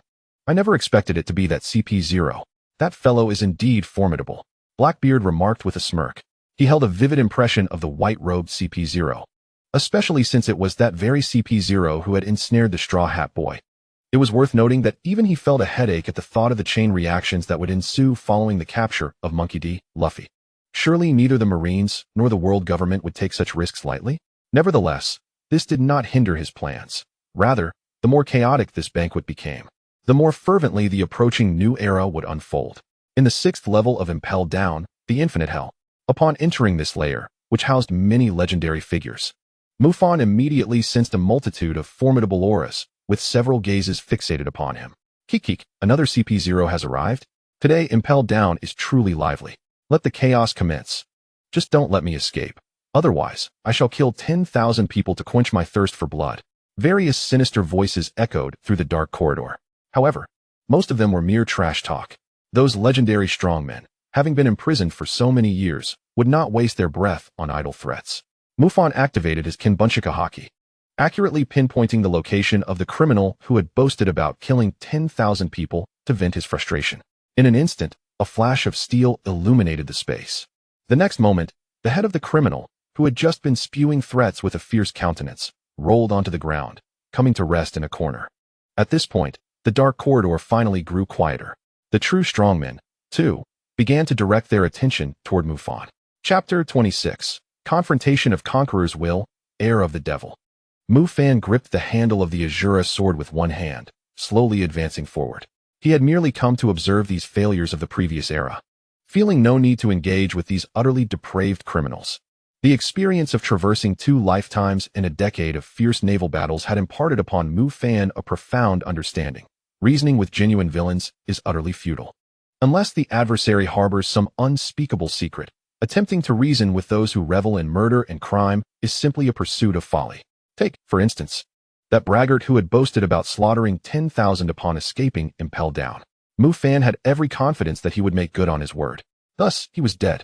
As Mufan delved deeper into the infinite hell, the distance between the surrounding cells gradually widened, and the atmosphere within them grew increasingly sinister. Some legendary figures, erased from history, were imprisoned in manners distinct from ordinary criminals, either encased in ice, submerged in seawater, or bound by an abundance of sea stone chains. Each method more bizarre than the last. Such precautions were deemed necessary by Impel down, for some individuals were simply too formidable. For instance, prior to this, the notorious pirate known as the Golden Lion, Shiki, had once successfully escaped from Impel down, evading capture. Consequently, further measures had been taken to fortify the restraints placed upon these powerful felons. Hey, lapdog of the world government, what brings you here? Seeking death? A mocking and irate voice echoed from the darkness. It carried a hint of madness. Mufan paused, his figure flickering as he approached a cell. This particular cell was quite spacious. Though his vision was somewhat obscured, Mufan could discern the imposing figure of a criminal ensnared by thick sea stone chains, rendered immobile. Barrett, don't overstep your bounds. Be wary of being dealt with by that Magellan fellow, came a warning from a nearby cell. Upon hearing this, Mufan felt a stir of intrigue. Barrett, once a member of the pirate King Roger's crew, known as the Devil's heir. Magellan? I shall one day break that horn off his head. Barrett's deep voice rumbled through the darkness. Tell me, CP0, what is the state of the seas? Are those naive pirates still chasing after Roger's words? Yes, Mufan replied calmly. He vaguely recalled that Barrett harbored an obsession with defeating his former captain, Roger, to establish his own supremacy, yet he had never been afforded the opportunity or capability. After Roger's demise, this man had been akin to a madman, consumed by his fixation. Although imprisoned, Barrett's aura remained formidable, suggesting that during his more than 20 years of confinement in Impel down, he had diligently honed his strength. Achieving peak power? Ha. Roger has been dead for many years, and those childish fools on the seas have long forgotten what it means to be strong. Barrett's laughter resonated in the dark. Barrett, refrain from acting rashly. Another voice shouted from a nearby cell. Mufan narrowed his eyes, his body tensing slightly. As expected, in the next moment, a powerful mental shockwave erupted, surging towards Mufan like a torrential flood. Barrett, fully bound and his abilities sealed by sea stone, should have been utterly weakened. Yet he unleashed an overwhelming conqueror's haki. This was the might of Douglas Barrett, the Devil's heir, once a crew member of the Pirate King. At that moment, a spark of fervor ignited in Mufan's eyes, and he unleashed an equally formidable conqueror's haki. The two forces clashed violently, causing the entirety of infinite hell to tremble. Barrett's haki manifested as a black-purple whirlwind, its overwhelming presence seemingly capable of obliterating all, while Mufan's haki radiated a golden-red hue, exuding an aura of dominance and unparalleled will.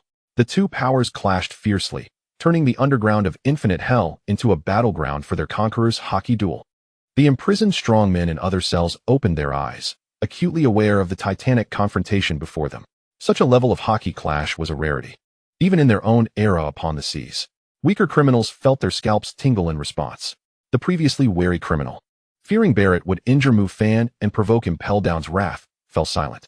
For the mysterious CP0 in infinite hell displayed a conqueror's haki that was not in the slightest inferior to the formidable Barrett's. Indeed, it bore an even more oppressive quality.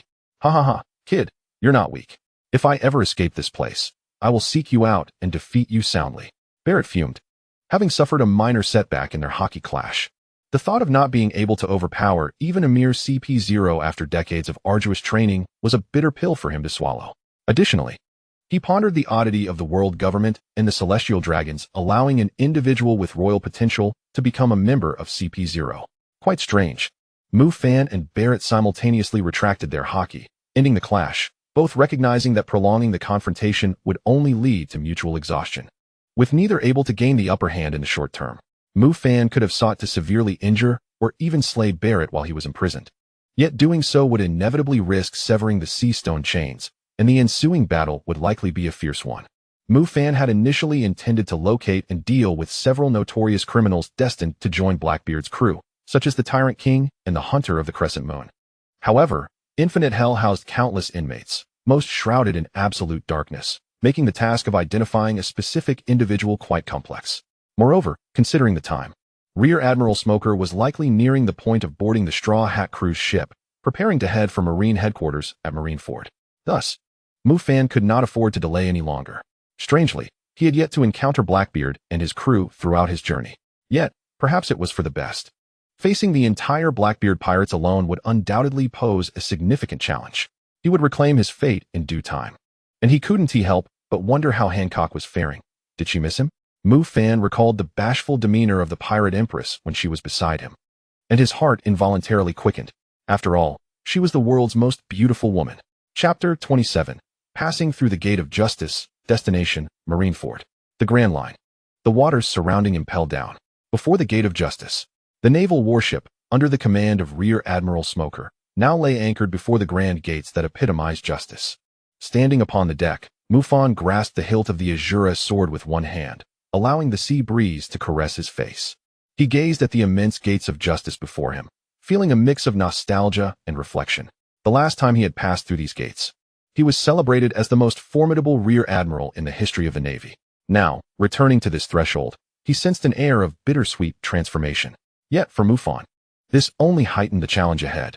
Surely, the acquaintances at Navy headquarters would be utterly astonished upon seeing him again. After all, in the eyes of the world government and the Navy, he was presumed to be gravely injured and incapacitated. As Mufan had anticipated, Smoker, fearing that Straw Hat Luffy might be rescued by the likes of the Okama King and others, opted to withdraw from Impel down with utmost urgency. It was clear that formidable adversaries such as Ivankov, Jinbe, and Crocodile were not to be underestimated. Having finally captured Luffy, Smoker would not easily allow him to be rescued, even if he had not been the one to seize him.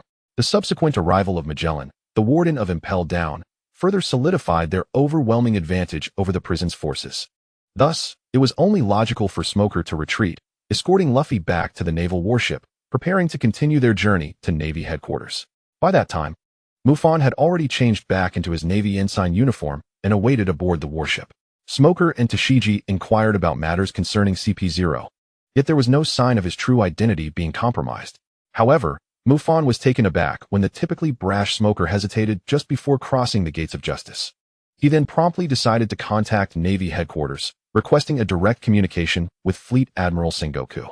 Unfortunately, the response from headquarters was that Sengoku was currently unavailable, leaving them in a state of anticipation. This was, to Mufan, entirely predictable. The time for the public execution of the pirate Portgas Ace was rapidly approaching. As Fleet Admiral, Sengoku must have been finalizing the last layers of defense. Mufan could almost ascertain that aside from Sengoku, the most occupied individual at Navy headquarters was Admiral Akinu. As for the other two admirals, one was likely napping, while the other might be indulging in leisure elsewhere. Although Mufan's relationship with Admiral Akinu was far from amicable, and they often seemed at odds, one could not deny Akinu's unwavering dedication. Without question, he was the most responsible and zealous among the three admirals. Yet, therein lay the dilemma. Akinu's fervor was excessively intense. Under the manipulation of the world government and the celestial dragons, how absolute could such a notion of justice truly be? Absolute obedience to the celestial dragons? Absurd. Hey, Ensign, what are your thoughts on the CP0 that abducted you? Smoker inquired, growing visibly impatient due to the lack of a response from Sengoku. For him, missing out on or arriving late to the upcoming unprecedented battle was simply unacceptable. Yet, there was a pressing concern: Straw Hat Luffy. Once the fighting ceased and tranquility resumed, Smoker began to sense something amiss. Luffy was not merely the grandson of the Navy hero, Vice Admiral Garp. He was also the son of Monkey D. Dragon, the world's most notorious criminal and leader of the Revolutionary Army. While the Navy had no qualms about capturing or even executing pirates, Luffy's connections were undeniably formidable. Furthermore, with tensions between the Navy and the Whitebeard pirates reaching a boiling point, publicly executing Luffy at Marineford would undoubtedly provoke serious considerations from both the world government and the Navy. Thus, Smoker found himself in a state of quandary. Since handing Luffy over, he had been unable to locate any trace of CP0, which was rather peculiar. Ensign, I'm merely a newcomer. How would I know? Until today, I was unaware that CP0 even existed, Mufan replied nonchalantly, feigning ignorance. He harbored no concerns about unexpected complications, knowing that Fleet Admiral Sengoku would not respond to Smoker anytime soon. Given Smoker's temperament, he would never allow himself to join the battlefield after the war commenced.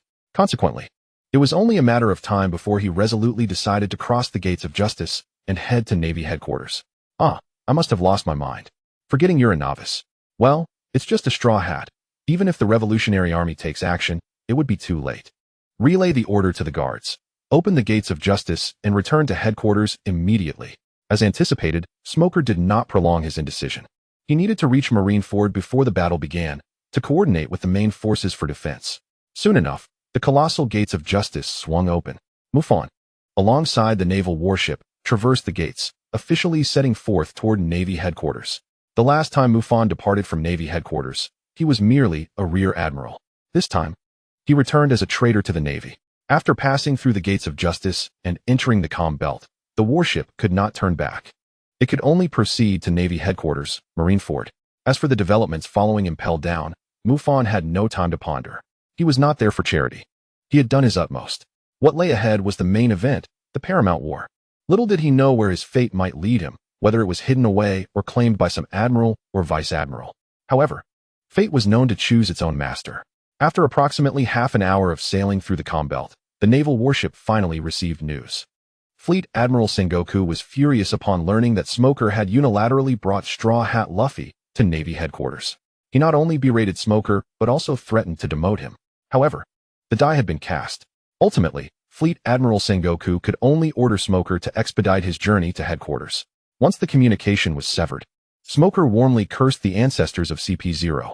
Mufan chimed in, affirming, well said. CP0 are certainly no good.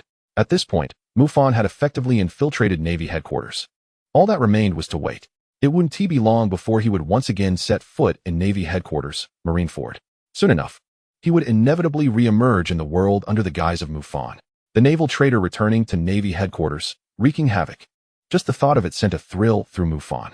Perhaps he should organize a simple engagement ceremony with the Empress in Marineford, with the backdrop of the Paramount War. It would certainly be fitting for the world's most beautiful woman. Mufan mused with reckless enthusiasm. However, his joy was short-lived, for a formidable naval warship approached nearby. Alarmed, he swiftly withdrew his hand from the hilt of the Shura blade and cautiously retreated behind Smoker.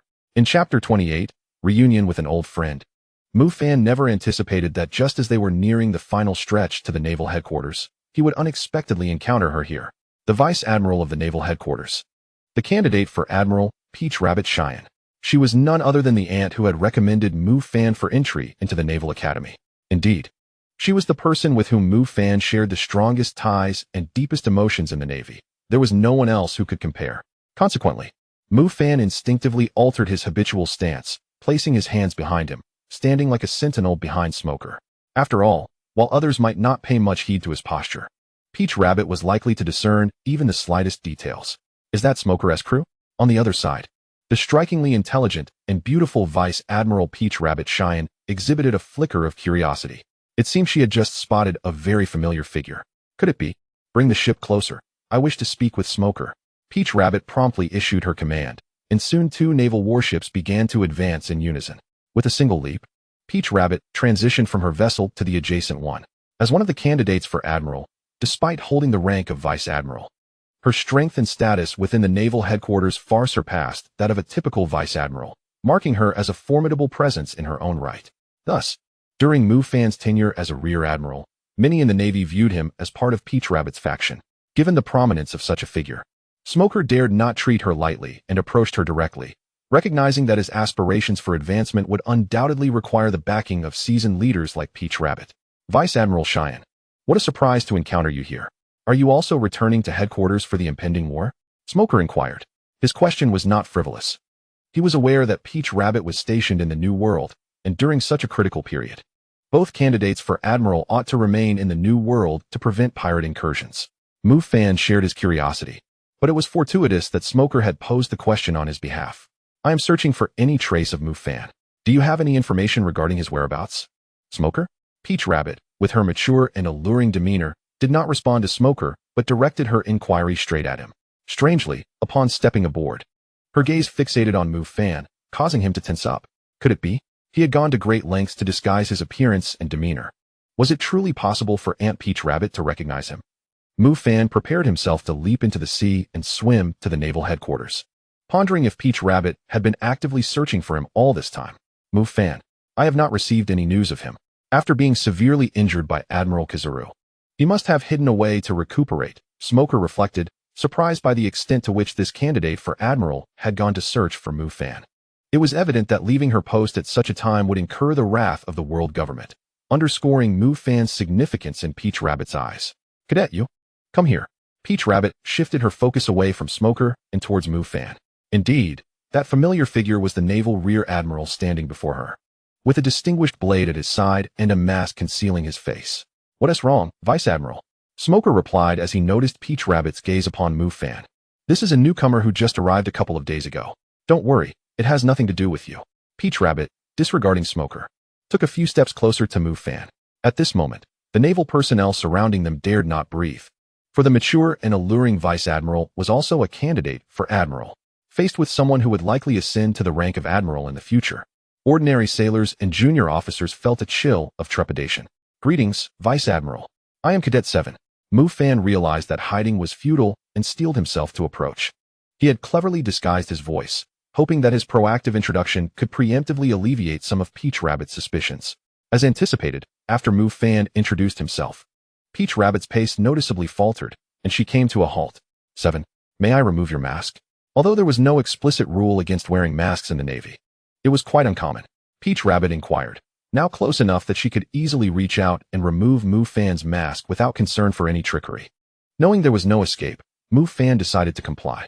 Although he was quite familiar with Peach Rabbit, he had meticulously disguised his facial features. Unless she were to forcibly unveil him, it would not be easy for her to recognize him. She might only perceive a vague resemblance. Thus, Mufan readily removed the mask. What met Peach Rabbit's gaze was a fearsome scar stretching from his forehead to the corner of his mouth, paired with small eyes that rendered his appearance rather menacing. While his facial structure bore some resemblance to Mufan, it was evident that they were not the same person. After all, Mufan was a strikingly handsome young man with sharp eyebrows and bright eyes, a figure who had once captivated countless girls at the Naval Academy. The mask was off for merely 3 or 4 seconds before Mufan swiftly donned it again. Although his disguise was elaborate, it could not withstand meticulous scrutiny, as there would inevitably be flaws. Vice Admiral, I acquired this scar during a pirate raid in my youth, which is why I have grown accustomed to wearing a mask. Mufan explained, believing that this performance would at least momentarily confuse Peach Rabbit. It's nothing. Scars are a badge of honor for the Navy. Peach Rabbit did not press further, but displayed a hint of disappointment in her expression. She had scoured the surrounding seas for any sign of Mufan, only to find nothing. Where on earth could that little brat have gone? Has he turned traitor and forsaken me, Peach Rabbit, as family? The candidate for Admiral, Peach Rabbit Cheyenne, soon returned to her designated warship after having received a summons from Fleet Admiral Sengoku, instructing her to return to the naval headquarters promptly for the upcoming battle. The vacancy she left in the New World had already been filled. Though she had indeed neglected her duties for a time in pursuit of Mufan, she could not refuse the orders from headquarters. Yet, she could not help but ponder where that boy was and whether he was still alive. Watching Peach Rabbit depart, Mufan felt a profound sense of emotion. He had anticipated that once she learned of his bounty, she would be worried, but he had not expected her to actively search for him. The deception he had wrought upon Peach Rabbit weighed heavily on his conscience. However, there is little that can be done at this juncture. If Peach Rabbit were to discover his true identity now, whether to take action or refrain from intervening in Mufan's affairs would pose a monumental challenge for her. Should Peach Rabbit choose to neglect Mufan, the next naval traitor would inevitably emerge. Aunt Peach Rabbit, do not fret. Soon we shall meet openly, and without pretense. Chapter 29. Return to Naval Headquarters. Naval Headquarters, Marineford. At this moment, Admiral Sengoku, who had just completed the final round of defensive preparations for the naval headquarters, pressed his palm against his temple, furrowing his brow in distress. That rascal Smoker, unexpectedly causing trouble at such a critical time. Does he not comprehend the significance of Straw Hat Luffy's identity? Is he intent on forcing old Garp to make an impossible choice between the justice he has upheld for the better part of his life and his beloved grandsons? It is truly exasperating. Nevertheless, Sengoku did not truly blame Smoker.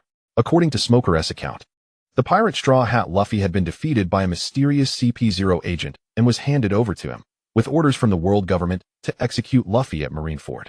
Yet, such an order was utterly implausible. Even the world government would likely not risk executing Straw Hat and Fire Fist Ace publicly. Thus, Sengoku immediately sought verification from the world government, and the response was unsurprising. No such order had been issued, nor had any CP0 agents been dispatched to Impel down to carry out this supposed command. It was merely reported that 2 CP0 agents, who were in pursuit of Mufan, had gone missing. This meant that the CP0 who infiltrated Impel down made contact with Smoker and issued the false order on behalf of the world government was an imposter. However, even Sengoku, known for his intellect, could not fathom who or what had thwarted the impersonation of CP0. Had Mufan not suffered the brunt of Kizaru's devastating attack, it might have been that young man behind it all. But now, Mufan undoubtedly lacked the capacity for such feats.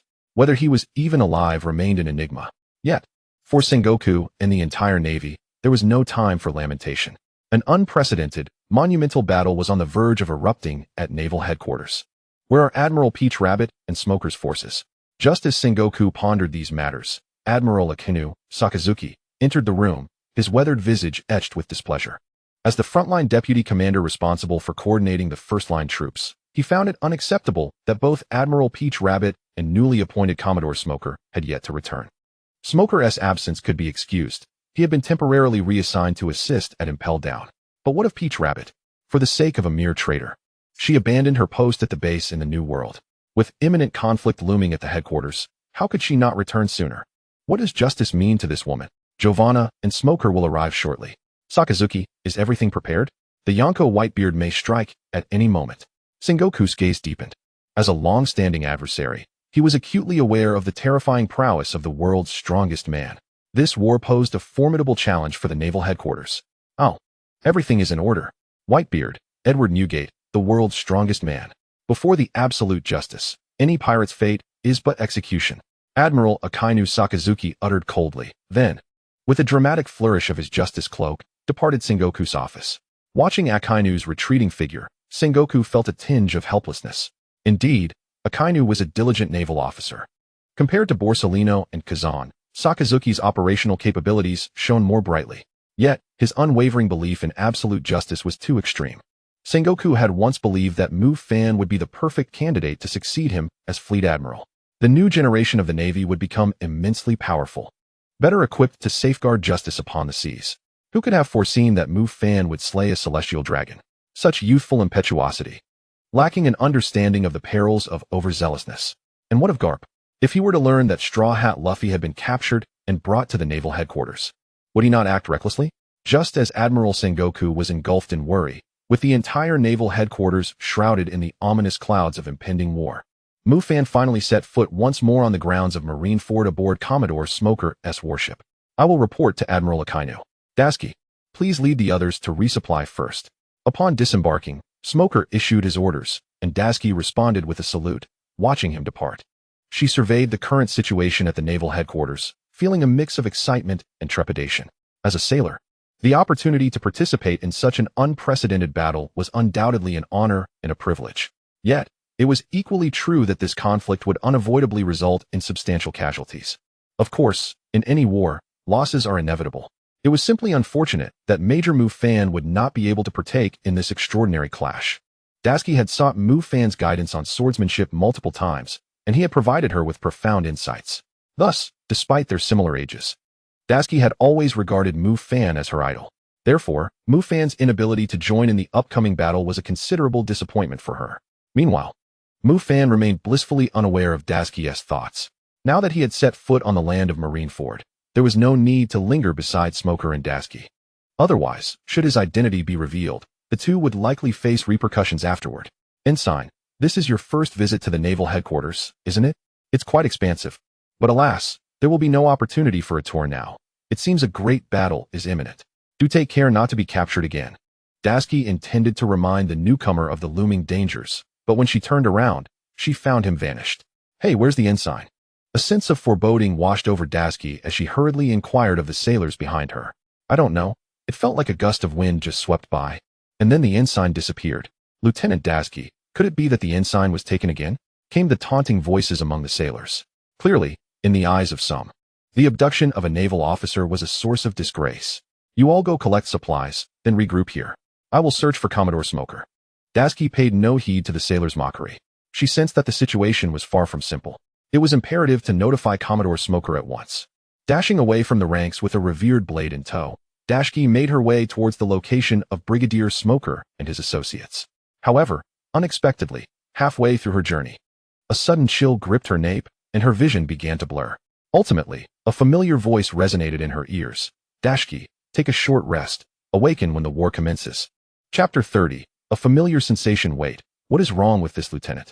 At the front entrance of the Navy headquarters, Mufan carried the unconscious Dasky into the lounge, only to be halted by 2 sentry Marines.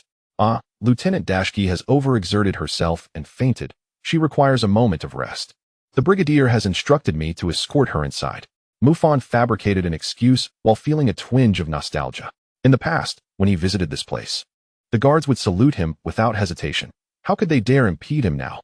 Nonetheless, it is understandable. After all, he is now cloaked in a guise. As for Mufan, he has become a traitor to the Navy. Very well, you may proceed. With war imminent, after seeing this lieutenant settled, please exit immediately. Ensign, one of the guards reminded. Mufan nodded and prepared to assist the unconscious Dasky into the headquarters. He was currently unaware of where fate would lead him. Outside, the Navy was on high alert, making it inconvenient to act. The headquarters interior was relatively sparse, allowing for easier reconnaissance. Moreover, if he was not mistaken, the Pirate Empress should be within the exclusive lounge for the 7 warlords of the sea. Wait, is Lieutenant Dasky one of Smoker's subordinates? Just as Mufan was about to escort the unconscious Dasky into the headquarters, a frivolous and irksome voice pierced through the air. Mufan's body tensed, his gaze turning icy as he focused on the man approaching. A Rear Admiral from the Navy headquarters, known as Hyena, was making his way towards them. He was Mufan's old rival, or rather, someone who mistakenly believed himself to be Mufan's adversary. As an admiral under the command of Admiral Akinu, Hyena harbored a pathological animosity towards Mufan, yet he had never possessed the qualifications to provoke him. After all, a man who had just crossed 30 and remained an ordinary Rear Admiral paled in comparison to the strongest Rear Admirals in history, especially considering the rumors that Mufan had defeated the former Admiral Zephyr before his defection. His prowess had evidently surpassed that of all Rear Admirals and even many Vice Admirals, excluding 3 notable exceptions. However, those were merely echoes of the past. In the eyes of most Rear and Vice Admirals, Mufan had become the subject of ridicule. The youngest and most formidable Rear Admiral in naval history, having decisively triumphed over the former Admiral Blackarm Zephyr, what did that matter now? He was merely a traitorous Navy officer, rendered useless by Admiral Kazuru. With war on the horizon, there was no time for rest. Forcing her awake, Smoker clearly lacked understanding. Arriving at the headquarters so late was one thing, but burdening his subordinate with additional tasks was quite another. The Navy Rear Admiral Hyena obviously had no intention of granting Smoker any leniency. He spoke coldly at once. However, Rear Admiral.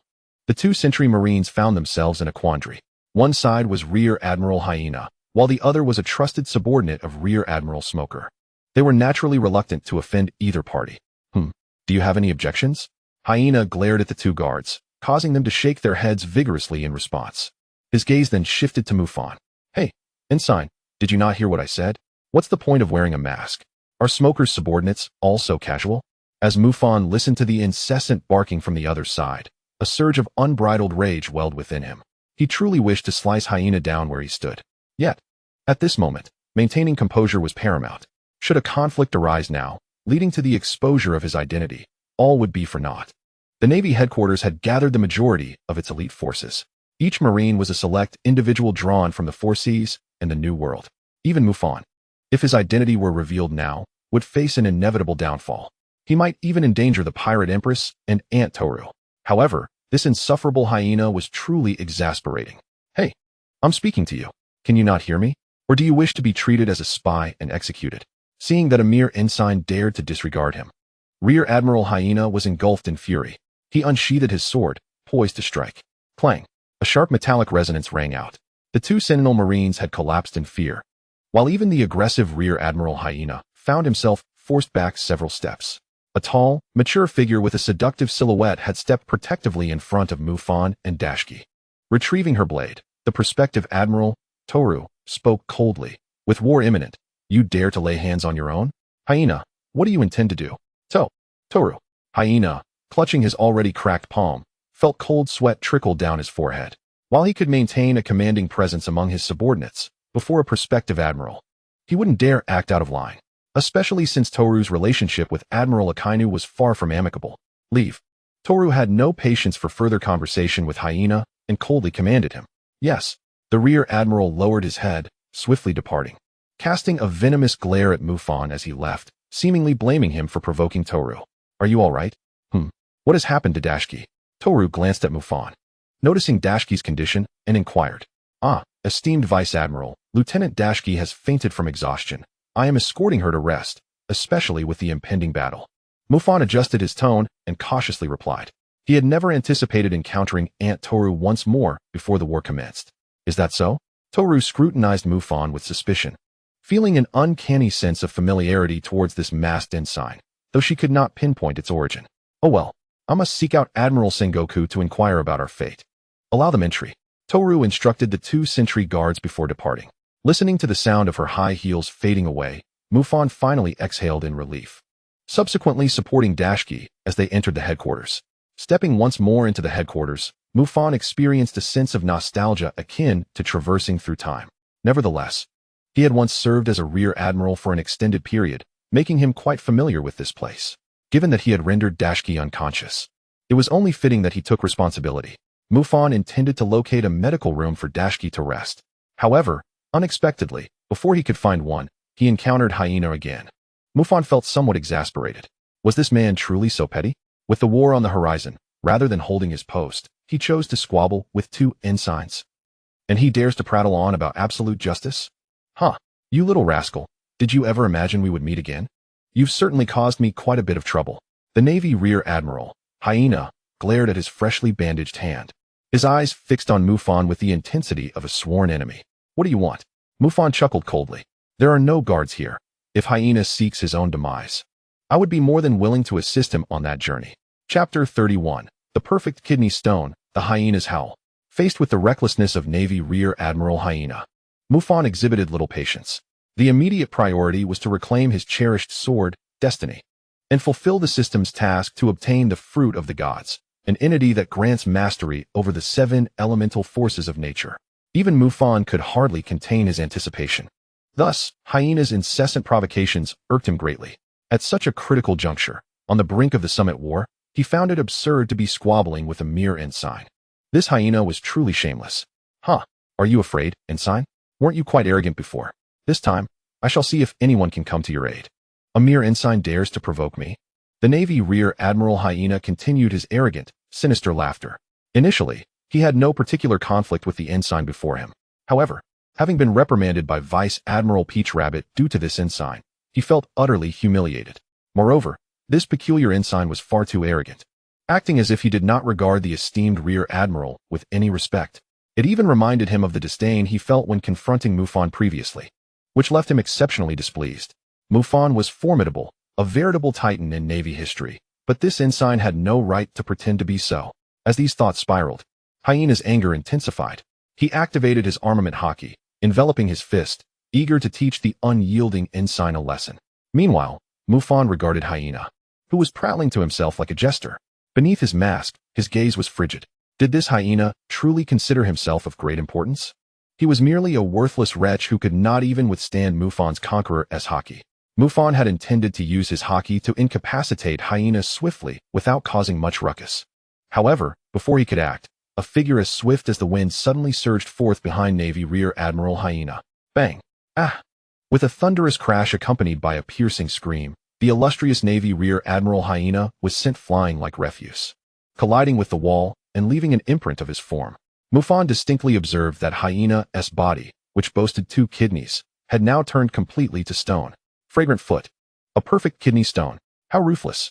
In an instant, the tempest faded, and a breathtaking silhouette halted before Mufan. Her figure swayed like a flower, and her unparalleled beauty eclipsed all. It was none other than the world's most beautiful woman, the Empress of the Sea, Boa Hancock.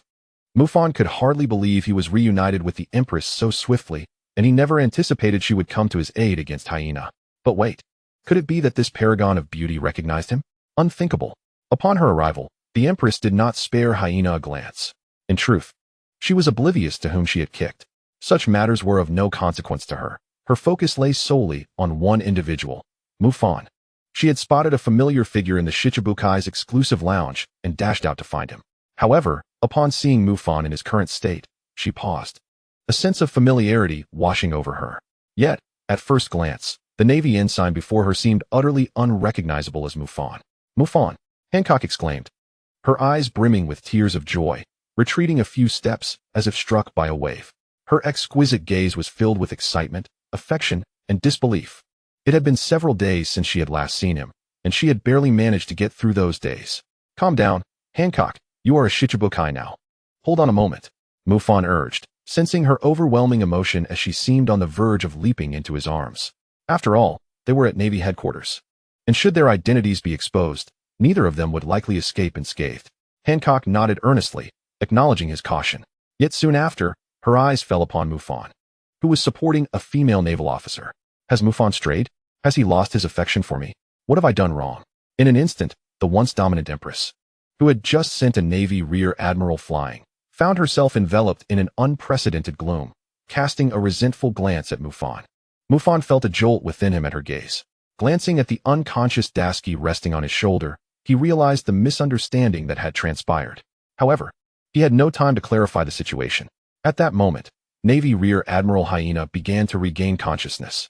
Ah, my kidneys, Hyena shouted in shock, bewildered by the agony of having been petrified. Empress, you are a Shichibukai. Why did you ambush me? He lamented, his eyes filled with despair as he gazed at Hancock. He could not fathom why fate had dealt him such a cruel hand. First, he had been reprimanded by Vice Admiral Peach Rabbit, and now he was incapacitated by one of the 7 warlords of the sea. Why should I explain myself to you? If you must know, it is simply because I am too beautiful. Hancock regained her haughty demeanor, her world-renowned beauty radiating an icy chill. Yet, despite his incapacitated state, Hyena was utterly captivated by her beauty, wagging his tail like a submissive dog. Seizing the opportunity, Mufan unleashed 2 powerful finger guns, one rendering Hyena's martial prowess null and void, while the other knocked him unconscious before he could emit any further agonized cries. With Hyena finally dealt with, the Empress of the Sea opened her mouth to speak, only to be halted by Mufan's raised hand. Meanwhile, the expression beneath the mask of Mufan grew increasingly stern. The Hyena was merely a trivial character, one Mufan had never deemed worthy of his attention. Having successfully infiltrated the Navy headquarters, Mufan felt a sense of assurance. The likelihood of a mere Hyena causing his premature exposure was negligible. However, the individuals hastening toward this location posed a different concern. The Navy Admiral, the strategist, Sengoku the Buddha. At this moment, the Navy Admiral was leading a contingent of sailors swiftly in this direction. Mufan took a couple of steps back, but chose not to flee. If his suspicions were correct, Sengoku the Buddha must have received reports of the Pirate Empress's unauthorized departure from the Shichibukai's lounge, prompting his arrival. Although Sengoku was unlikely to offend the Pirate Empress at this juncture, Mufan still felt a twinge of unease. After all, the Empress was but one ceremonial step away from becoming wholly his. Chapter 32, The Admiral's Astonishment. Inside the Navy headquarters building, Sengoku the Buddha glared furiously at the Pirate Empress, one of the Shichibukai. His expression was laden with anger and a hint of fatigue. The role of Admiral was proving exceedingly arduous. With the Whitebeard pirates potentially poised for an assault, events continued to unfold unpredictably. Upon receiving the report of the Pirate Empress's sudden and forceful departure from the Shichibukai's designated lounge, Sengoku had smashed his desk in frustration. After all, the notorious Blackbeard had recently defected. Should the Pirate Empress encounter further issues, it would undoubtedly deal a tremendous blow to the Navy. The morale, already shaken by the Mufan incident, would likely shatter entirely. Fortunately, no significant disaster had occurred. Admiral, what do you mean by this? I have traveled a great distance to assist you in battle, and now I am to be constrained by your limitations? The Pirate Empress initiated the dialogue with Sengoku, her demeanor assertive, as if blaming the Navy for their missteps. And there was that insufferable scoundrel, daring to speak insolently to her. What? Does your so-called justice not accommodate even a woman like me? The hyena? It was only then that Sengoku noticed the barely conscious figure of the hyena nearby. His brows furrowed tightly. How audacious of this wretch to provoke the Pirate Empress. Or was this woman merely fabricating tales? As he pondered, Sengoku finally recognized Mufan's presence. Ensign, have you been here all along? What transpired here? The Navy Admiral inquired, his gaze narrowing at Mufan, who was masked, causing Sengoku to frown slightly. For reasons unbeknownst to him, a foreboding premonition had suddenly stirred within him not long ago. Report, Admiral. It was Major Hyena who clashed with the Pirate Empress, claiming that as a Navy officer, he wouldn't regard a pirate with any significance. Thus, Mufan hesitated, deliberately revealing the truth in a stammering manner. Regardless, the hyena would not be waking anytime soon. Whatever he said now, Sengoku would have no choice but to believe. As expected, the Navy Admiral's fury erupted. He promptly ordered the sailors to remove the troublesome hyena from sight to prevent others from witnessing it and affecting morale. As for you, Pirate Empress, please return to the lounge and await further instructions. If you require anything, consult the guards. This is a critical period. Please refrain from wandering about. It won't be long before we summon the Shichibukai to the port for preparations. Pirate Empress, this war concerns the fate of the entire sea. I implore you to treat it with the seriousness it deserves. After addressing the hyena, Sengoku spoke gravely to the Pirate Empress. The recent incident involving the treacherous Blackbeard had caught him off guard. While the Navy required the strength of the Shichibukai, each of these infamous pirates, save for Bartholomew Kuma, was a ticking time bomb that demanded caution. Sengoku, are you instructing me on how to conduct myself?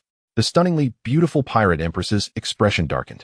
She had finally reunited with Mufan, yet before they could exchange more than a few words, this old man ordered her back to that wretched lounge. Boy Hancock, the situation is exceptional. The Yonko Whitebeard could strike at any moment, and I hope you can prioritize the greater good. Sengoku's forehead was creased with tension, his demeanor agitated. Since the upheaval caused by Mufan, leading up to the imminent public execution of Port Gas d'Ace, he had scarcely found a moment's respite. Yet, these matters fell within his purview. Now, confronted with the defiant Pirate Empress, he felt uncharacteristically uneasy, particularly at this pivotal moment when he could not resort to force against a fellow Shichibukai. Should this woman truly escalate her defiance, it would spell disaster for the impending conflict. Damn it, why did the hyena have to provoke this woman? The world's most beautiful woman. The more exquisite the woman, the more perilous she becomes. Lady Shichibukai, you should heed the Admiral's counsel. War is imminent. You must rest and prepare for the unprecedented battle ahead. Mufan stepped forward, attempting to broker peace as he sensed the escalating tension. He empathized with the Empress's sentiments, for he too longed to meet her openly. Yet, now was not the time. Hey, who asked for your input? Sengoku reprimanded Mufan the moment he spoke, his body tensing, ready to intervene. Given his understanding of the Pirate Empress, she was excessively proud and would not easily forgive any man who dared to offend her. A mere ensign could very well invoke her wrath. However, an astonishing scene unfolded before Sengoku. The Pirate Empress not only refrained from violence, but instead nodded gently. Indeed, gently. It was remarkably demure. The supremely proud Pirate Empress was exhibiting such tenderness. Was it truly because of a mere ensign's words? Could it be that a simple ensign possessed more influence than he, the Admiral? As Sengoku marveled at this turn of events, the Pirate Empress had already turned and returned to the Shichibukai's designated lounge. As he observed the figure of the world's most beautiful woman retreating, Sengoku's gaze shifted to Mufan and Dazbones, the masked, enigmatic ensign he had never encountered before. As for Dazbones, since he had lost consciousness, Sengoku chose not to dwell on him. With war on the horizon, the sailors' spirits were understandably taut, and the possibility of fatigue leading to fainting spells was not uncommon. Ensign, do you know the Pirate Empress, one of the Shichibukai? Report, Marshal, I do not recognize them, Mufan replied calmly. Aware that Admiral Sengoku had little time for idle chatter, the more succinct his responses, the less likely it would be for his interlocutor to harbor suspicions. Then why does she heed your words? Sengoku posed the question that had been gnawing at him, for it was indeed peculiar. After all, she was the Pirate Empress. Just moments prior, she had dared to confront him directly, Yet now she retreated at the behest of a mere ensign? Marshal, I believe the Pirate Empress does not follow my commands, but rather her pride forbids her from bowing before you. Thus, she has taken me as a stepping stone. Mufan articulated the rationale he had meticulously crafted. Admiral Sengoku nodded in understanding, refraining from further inquiry. Upon reflection, it seemed the only plausible explanation. Surely, the Pirate Empress could not genuinely have any connection with an ensign. Ensign, you shall escort this lieutenant to the lounge, and then report to my office. Chapter 33. Another CP0, enemies approaching. At the Marine headquarters, Marineford. This island, a bastion of justice, now lay entirely shrouded in the ominous clouds of impending war. Even the formidable navy felt a tremor of anxiety in the face of the challenge posed by the mightiest of the New World's four emperors. After all, war is a merciless affair. While the celestial dragons could comfortably observe the battlefield from their sanctuary, treating the brutal combat as mere entertainment, the Marines on the front lines faced the constant specter of death. Admiral Akinu, Sakazuki, stood atop the port's elevated platform. With the return of Vice Admiral Momonosuke and Rear Admiral Smoker's teams, the Navy's defenses were now fully in place. They awaited the arrival of the warlords of the sea to fortify the line against the Four Emperor, Whitebeard. The Four Emperors? Prepare to witness the judgment of absolute justice. Akinu declared, a cigar clenched between his teeth, his eyes narrowed in contemplation. He was resolutely convinced that the absolute justice he championed would reach its zenith this day. The pirates across the vast seas would tremble before the unwavering might of the Navy. Mufan, you wretched little brat, what a pity. This war promises to be exhilarating. Yet you shall no longer have the privilege to partake. Akinu's tone darkened once more, regarding the young man who was hailed as the future admiral. The strongest lieutenant in history, Akinu had always maintained a stance of radical skepticism. Mufan's prowess and potential were undeniable, accompanied by a distinctive sense of justice. However, the young man was too uncontrollable, too free-spirited. The Navy was evidently not a fitting stage for his development. Had he chosen the path of piracy or joined the Revolutionary Army, he would undoubtedly have emerged as a formidable adversary to the Navy and the world government. Yet, such a fate was now rendered impossible. To be gravely injured and incapacitated was the harshest blow for one who had once shone as a supernova. Mufan had indeed fallen. Achoo! Who was that son of a turtle muttering about me? Mufan sneezed thrice, unable to suppress his sarcasm. He then gently laid Dasky upon the bed and exited the female soldiers' lounge. He had not exerted excessive force. By the time the war commenced, Dasky should awaken, thereby not impeding Mufan's movements. The current circumstances bore a mixed bag of implications for him. He had not anticipated an early encounter with Admiral Sengoku, nor did he foresee the old man summoning him to the office. Initially, Mufan had planned to wait until the war was about to commence, when the headquarters would be deserted, to swiftly search for the whereabouts of Destiny and then make a low-key return. However, this unforeseen development altered his course. Nonetheless, it was not devoid of advantages. Destiny likely resided within the marshal's office, and an early reconnaissance could save him time. Of course, there were risks involved. Should Sengoku harbor any suspicions, given his tendencies and the current situation, Mufan would undoubtedly find himself swiftly apprehended. Nevertheless, Mufan resolved to proceed to the marshal's office. In the Navy, ranks typically correlate with strength, with few exceptions like the heroic Garp and an exceptional lieutenant like Mufan. Thus, Sengoku's position as admiral undoubtedly indicated his formidable power. Within the Navy headquarters, the offices of the admiral and the three admirals lacked substantial guards. The reason was simple, none were deemed necessary. Before long, Mufan arrived at the marshal's office and knocked on the door. Enter, came Sengoku's voice from within.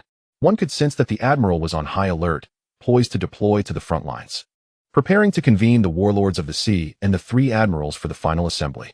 To Mufan's surprise, in addition to Admiral Sengoku, the office also housed the legendary marine hero, Garp, and a member of CP0.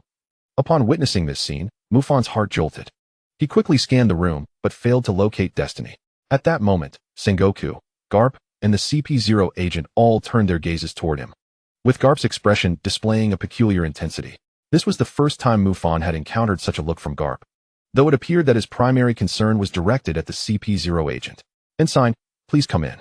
According to Smoker's report, you were taken away for questioning by a member of CP0 during the Impel down incident, and it was Straw Hat Luffy who was captured by that CP0 agent. Admiral Sengoku inquired, pressing his fingers to his temple, his voice low. He was struggling to contain Garp, who, upon hearing that Luffy had been captured, was evidently becoming unhinged. Ensign, Are you certain the one who took you and questioned you was CP0? The CP0 agent directed his raspy voice toward Mufan, a hint of skepticism evident.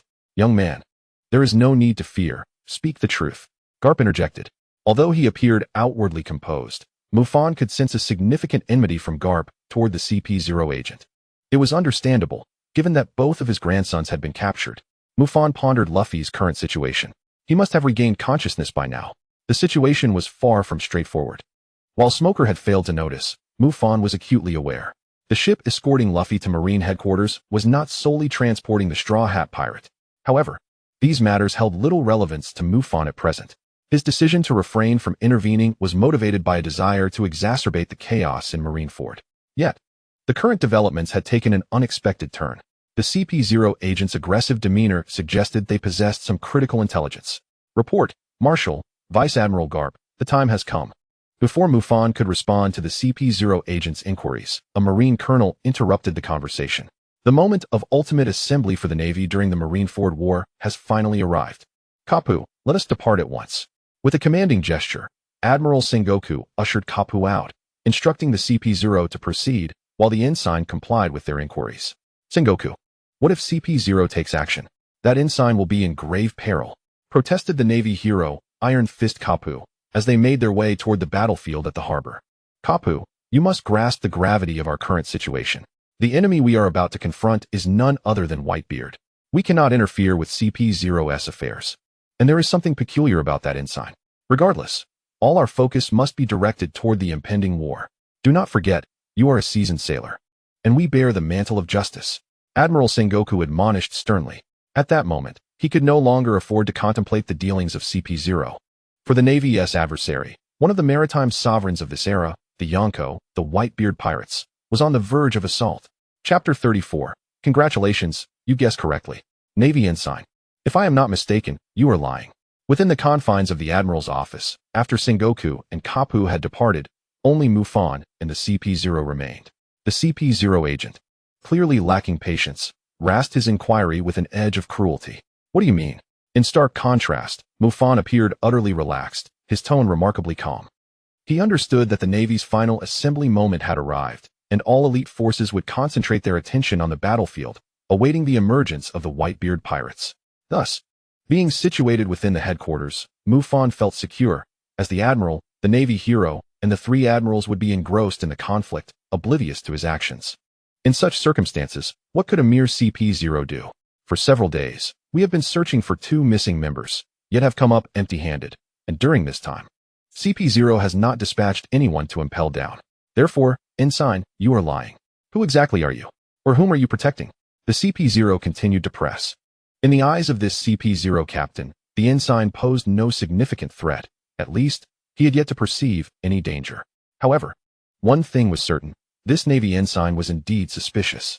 Moreover, after this war, he intended to make contact with one of the 7 warlords of the sea, the Pirate Empress. According to the latest intelligence, the 2 missing CP0 agents had ventured into Amazon Lily, and signs suggested that one had perished on the island. Lying? Who am I lying to? You? Please, I've only exchanged a few words with you. Mufan scoffed, then began to rummage through the Navy Admiral's office under the watchful gaze of CP0. He browsed through one cabinet, and then another, ultimately seating himself in the chair of Admiral Sengoku. This audacious act left the CP0 agent utterly astounded. Absolutely. This was beyond the realm of normalcy. How dare a mere ensign occupy the Admiral's seat? Moreover, he suddenly sensed an overwhelming pressure emanating from the ensign, akin to the formidable presence he felt when facing the legendary hero, Iron Fist Kapu. Yet, Kapu was a hero of the Navy, a legend who had once cornered the Pirate King. How could this insignificant ensign evoke such a feeling? Just a moment ago, he believed that even if something were amiss with the ensign, he could easily handle it. But now, it seemed he had underestimated the situation. This individual before him was certainly far more than just an ordinary ensign. Could it be that he was a spy sent by the Yonko, Whitebeard? Who are you? The CP0 agent was now somewhat flustered. He had intended to make a hasty escape, but found himself ensnared by an overwhelming aura that rendered him unable to act. At that moment, standing before the ensign who dared to occupy the Admiral's position felt akin to confronting a colossal beast. It was reckless. The 2 missing CP0 members were likely dead at this person's hands. Hey, CP0, are you new to the Navy headquarters? Have you heard of the famed sword Destiny? Do you know where it is? Mufan, seated in the Admiral's chair, continued his search but found no trace of the blade. Where could Destiny have gone? Was it forcibly commandeered by one of the three Admirals? Otherwise, he should have sensed something. Nevertheless, although he had yet to locate Destiny, the position of Admiral held little allure. It was neither soft nor comfortable, a far cry from the embrace of Hancock. Destiny, the legendary sword belonging to the 12 supreme grade blades. At that moment, the CP0 agent seemed to hear an unfathomable revelation, his voice trembling slightly. Behind the mask, his expression was one of shock and terror. The 12 supreme grade blades included Destiny, and its last master was precisely the target of CP0's current mission. The bounty conditions, dead or alive. Could it be that this Navy ensign was, in fact, the youngest and most formidable figure in Navy history? The one who had slain the celestial dragons and instigated a catastrophic incident, the former Rear Admiral, the Navy traitor Mufan? As this thought crossed his mind, the CP0 agent became increasingly convinced. Yet the sole flaw in his reasoning was that the Navy traitor Mufan was supposed to have been incapacitated by the combined efforts of two Admirals and Black Arm Zephyr. Oh, you figured it out? Mufan smirked. The Marineford War was on the brink of unfolding, with no trace of Destiny to be found. He saw no reason to linger any longer. Furthermore, this CP0 had no justification for continuing to exist. You. How is this possible? How can you stand here unscathed and infiltrate the Navy headquarters? The CP0 agent appeared as if he had seen a ghost. As a CP0 captain, his strength was undoubtedly not to be underestimated, but he had no confidence in escaping unscathed from the grasp of the so-called strongest Rear Admiral in Navy history. After all, this individual could contend with even the highest echelons of Navy power, the Admirals. Thus, the moment he regained his senses, the CP0 agent opted for a hasty retreat, hoping to draw the attention of the Navy. Yet, before he could burst through the door, a tall and agile figure stood before him. The powerful psychic shock rendered the CP0 momentarily dazed. Mufan was correct. Since his return to Marineford, his conqueror's haki had begun to surge exponentially. And after this moment of intimidation, CP0 bore witness to an appalling spectacle. Before their eyes, Mufan removed his mask. Discarding the flesh that had served as his disguise, he restored himself to the visage of the extraordinary, strikingly handsome, and iron-willed Marine's mightiest Rear Admiral. Congratulations, you guessed correctly.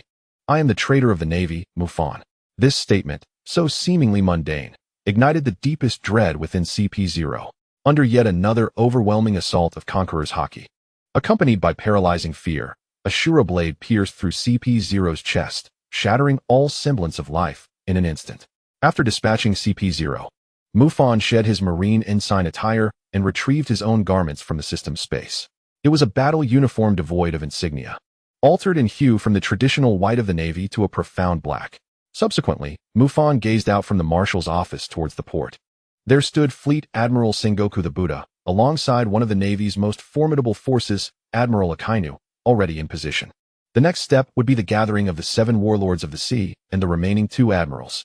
With the 3 admirals, 100,000 elite marines, and the 7 warlords of the sea assembled, it was no wonder that Whitebeard met his demise here. The world's strongest man. A figure Mufan had never witnessed in person until now. However, that was a matter for another time. The pressing concern remained. Where lay his destiny? Chapter 35, An Unprecedented Assembly, the Appearance of the Moby Dick. After Mufan dealt with CP0, under the orders of Fleet Admiral Sengoku, the Navy headquarters finally commenced its ultimate mobilization. An unparalleled war was on the verge of unfolding. Within the Navy headquarters building, in the exclusive lounge of the 7 warlords of the sea, a tense Navy major arrived to convey the Fleet Admiral's command. Esteemed warlords, Fleet Admiral Sengoku has ordered you all to proceed to the port for assembly immediately. Outside the lounge, the expressions of the 5 notorious pirates within varied as they rose to their feet. It's finally about to begin. Let the battle commence. A new era, where only the truly powerful can survive, is upon us. Among the 7 warlords, Don Quixote da Flamingo, King of Dressrosa, appeared most exhilarated, his forehead veins bulging as if he could already see the new era beckoning him. The sea had remained stagnant for far too long. It was time for transformation. Mufan, you must be careful. I await your triumphant return, and you shall surely be irresistible. The Pirate Empress, her ethereal beauty marred by frost, mused with excitement, believing that the man she had fallen for would soon return as a king. The Navy headquarters and the world government would tremble in fear at the return of a traitorous admiral. Somewhere within the Navy headquarters, an anxious Navy captain arrived, only to be taken aback by the scene before him. Admiral Kazan, the war is about to commence. How can you still be sleeping? Fleet Admiral Sengoku requests your immediate assembly. Oh, is it already lunchtime? One of the Navy's top powers, Admiral Kazan, yawned, lifting his eye patch and speaking in a languid tone. His unusual calm at this critical juncture offered a measure of reassurance to the lieutenant. With such an admiral present, victory for the Navy was assured. However, it was imperative to ensure that Admiral Kazan joined the assembly promptly. Lunchtime? What are you talking about? Admiral Kazan. The execution of Port Gas D. Ace is about to begin. I understand, no need to be so serious. Calm down. Slowly, Kazan rose and made his way outside. Oh, what a bother. If that Mufan fellow were still around, I wouldn't have to deal with all this hassle. Elsewhere in the Navy headquarters, one of the admirals, Kazuru, who had recently defeated the traitorous Mufan, strolled leisurely towards the assembly. The war is about to begin. Please hurry, Admiral Kazuru, a nearby Navy officer urged. There was no helping it. Their admiral had always been laid back. A midday assembly was indeed a task for the patient, but if it involved the Yonko Whitebeard pirates, there was not much one could do. With the 3 admirals and the 7 warlords of the sea gradually arriving, the Navy headquarters completed an unprecedented mobilization. They awaited the enemy's approach. From the vast oceans around the globe and the New World, 100,000 elite Marines gathered. With over 50 top-tier Navy warships surrounding the crescent-shaped harbor, the shores of Marineford were brimming with heavy artillery and numerous other fortifications. Meanwhile, Mufan watched everything unfold from within the headquarters building. The battle had yet to commence, and he could not act recklessly. Once the Whitebeard pirates attacked, he would turn the entire Navy headquarters upside down if need be to discover his destiny. However, the current formation of the Navy was already terrifying. In the original narrative, the aged Yonko Whitebeard was perhaps not unjustly defeated. After all, aside from Akinu, the other 2 admirals had either slacked off or merely sketched the outline of their efforts. At the forefront of this astonishing array at Marineford were 5 formidable pirates, the 7 warlords of the sea, Dracul Mihawk, Bartholomew Kuma, Gecko Moria, the Pirate Empress, and Don Quixote Doflamingo. And directly beneath the execution platform of Fire Fist Ace stood 3 golden thrones, representing the Navy's ultimate powers, Admiral Akinu, Admiral Kazan, and Admiral Kazuru. At this moment, the 3 admirals sat solemnly, like the unwavering backbone of the Navy, personally guarding the execution platform. Soon, the infamous pirate, Fire Fist Ace, regarded as the catalyst for war by Navy soldiers and countless civilians alike, was led onto the execution platform. It came as no surprise to Mufan that the only person being executed was Fire Fist Ace. There was no sign of Monkey D. Luffy. Indeed, having connections had its advantages. Yet, he could only wonder what that straw hat fellow was plotting at this very moment. Once everything was in place, Fleet Admiral Sengoku ascended the execution platform. He then spoke into the microphone, announcing news that would shock the world. The pirate, Fire Fist Port Gas D. Ace, is the illegitimate son of the Pirate King, Gold. Roger. As soon as Fleet Admiral Sengoku's words echoed throughout the Navy headquarters, tens of thousands fell into a profound silence. Everyone, including the 7 warlords of the sea, displayed expressions of disbelief. Justice will prevail today. No one can save Fire Fist Ace here at the Navy headquarters. The justice of the Navy is ours to protect. Sengoku's declaration reignited the spirits of the Navy soldiers. In recent times, it has undoubtedly been a season of turmoil. The forthcoming unprecedented battle is poised to influence the future of the entire world. At this moment, Marineford is steeped in an eerie stillness. All eyes are fixed on the imminent arrival of the most formidable of the 4 emperors from the New World. At last, beneath the strange silence, a shout from the lookout shatters the tranquility of the Marine headquarters, heralding the commencement of the Marineford War. Attention, everyone. The Whitebeard pirates have been sighted. Prepare for battle. No sooner had the words been spoken than a multitude of ships emerged from the surrounding waters of Marineford. A veritable fleet of pirate vessels numbering in the dozens. Simultaneously, unusual disturbances began to manifest in the harbor's inner bay. Bubbles began to rise. As Mufan gazed at the effervescent surface, a surge of excitement coursed through him. The moment has finally arrived. Although he had long anticipated the manner in which the Whitebeard pirates would make their entrance, he was no longer a Marine Rear Admiral, but a traitor to the Navy. There was no need to issue a warning. However, to entertain a hypothetical scenario, had Mufan still been the most powerful Rear Admiral in the Navy's history, the Whitebeard pirates would have faced a swifter and more decisive defeat. But in reality, there are no ifs. The truth is that the Moby Dick, belonging to the strongest man in the world, the most powerful of the four emperors, has made its appearance. Chapter 36. A complete search. Destiny awaits. At Marineford, torrents of seawater were stirred up, and mist obscured half the sky. As the spray subsided, the Moby Dick of the Whitebeard pirates settled firmly into the inner bay of the Marine headquarters. Mufan observed this spectacle and sprang into action. The war was about to commence, and he must hasten his pace. With no sign of the Marine Admiral in his office, he resolved to seek out the 3 Marine Admirals instead. Though the 3 Admirals are all wielders of Logia-type devil fruits, it does not imply that their other faculties are lacking. Among them, Kizaru possesses formidable swordsmanship. Thus, it is not inconceivable that destiny could be in the hands of the Marine Admirals. After all, destiny is one of the 12 supreme grade blades. While Akiji is unlikely to be a concern, Kizaru and Akinu cannot be dismissed. Nevertheless, destiny is challenging to wield, and even an admiral may struggle to control it in a short time. Therefore, during a conflict of this magnitude, even if they possess destiny, Kizaru and Akinu would not brandish it openly. At this moment, with all of the Marine headquarters elite forces drawn to Whitebeard, Mufan found it an opportune time to act. Outside the headquarters building, the morale of the Marines had slightly waned. Despite having established an unprecedentedly powerful formation, their adversary was none other than the strongest man in the world, the Four Emperor, Edward Newgate, known as Whitebeard. As the seconds ticked by, the Moby Dick finally stirred with activity. Clang, clang, clang. The resonant sound of metal striking the ground echoed rhythmically, stirring the hearts of the assembled Marines. At this moment, the Marine forces, including the Admirals and the 7 warlords of the sea, gazed solemnly at the massive pirate ship, awaiting the appearance of one man. The strongest man in the world, the Four Emperor, Edward Newgate. When this man, renowned as the strongest in the world, made his entrance, the atmosphere in Marineford shifted dramatically. One man can stand against 1,000. Facing the elite of 100,000 Marines, the 3 Admirals, and the 7 warlords, Whitebeard stood proudly at the bow of his ship, wielding his supreme blade, the Tsung Yun Xia, with an unmistakable air of dominance. Well, it has been decades, hasn't it, Sengoku? Edward Newgate called out to his old rival, Fleet Admiral Sengoku. Che Whitebeard. At this moment, beads of sweat dotted Sengoku's brow. As a figure of the same era, he had clashed numerous times with Garp, Roger, Newgate, and Shiki. Edward Newgate, the man lauded as the strongest in the world. These 4 words alone testify to the ferocity of his power.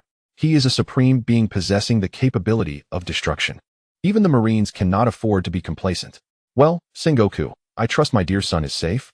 Your navy is truly quite bothersome. Unfazed by the terrifying formation of Marineford, the strongest man in the world, Edward Newgate, showed no fear. In the next moment, he called toward the execution platform. We have come to rescue you. Just hold on a little longer, Ace. Dad. With this exchange between father and son, the battle finally commenced. The world's strongest man personally initiated the Marineford War. As Whitebeard, wielding the power of the Tremor fruit, made his move, a thunderous boom echoed. With a slight buildup of energy, he unleashed his fists horizontally. The very air around him began to fracture, resembling shattered glass. As the atmosphere was torn asunder, a majority of the Marine soldiers stood in stunned disbelief. For the waters on either side of Marineford suddenly convulsed with immense force. Such a scene could only be described as a calamity. All hands, be alert. We may very well be the ones to lose this battle. This man possesses the power to annihilate the world. With these words, Fleet Admiral Sengoku bellowed. And just as his voice faded, monstrous tsunamis erupted on both sides of Marineford. The ferocity of the waves threatened to engulf the entire island. Ah, what a nuisance. At this perilous moment, Admiral Akiji finally sprang into action. In a flash, he appeared high above, directly in the center of the terrifying tsunamis. Ice Age. Admiral Akiji activated his devil fruit powers from the sky, and in the next instant, an astonishing scene unfolded before all eyes. The colossal tsunami, capable of swallowing Marineford whole, was encased in ice. Kazan, you little brat. Whitebeard chuckled as he gazed up at the airborne Admiral Akiji. These Marine Admirals are indeed formidable. Just as Sengoku and Garp had been in the past, so too were these youngsters proving to be a challenge. Not that it matters. Garp wasn't even an admiral. Two-pronged spear. As Whitebeard called out to Akiji, the admiral retaliated by launching 2 attacks toward the Moby Dick. Yet, the strongest man in the world remained composed. With a single punch directed at the air, he once again tore through space, shattering Akiji's icy projectiles, which were rendered utterly powerless. The shockwave, undiminished, surged toward Akiji in the sky. Oh, the Marine Admiral was ultimately sent crashing into the water, reduced to a heap of ice. And thus, the battle raged on. The icy surface of the water once again transformed into the silhouette of Qingji, as the seawater within the harbor swiftly succumbed to a freezing grip. In an instant, the entire harbor was encased in ice, providing both parties with an advantageous battlefield for their impending clash. Thus commenced the pinnacle confrontation between the Navy and the Whitebeard pirates. As the battle erupted in full force between the Navy and the Whitebeard pirates, Mufan had thoroughly scoured the offices of the three admirals. Given the exceptional circumstances, the headquarters was almost entirely unguarded. However, Mufan was unable to uncover any trace of the Destiny. The only secrets he stumbled upon were trivial tidbits belonging to Kizuru. After nearly exhausting his search of the headquarters, he found no one on the battlefield utilizing the Destiny.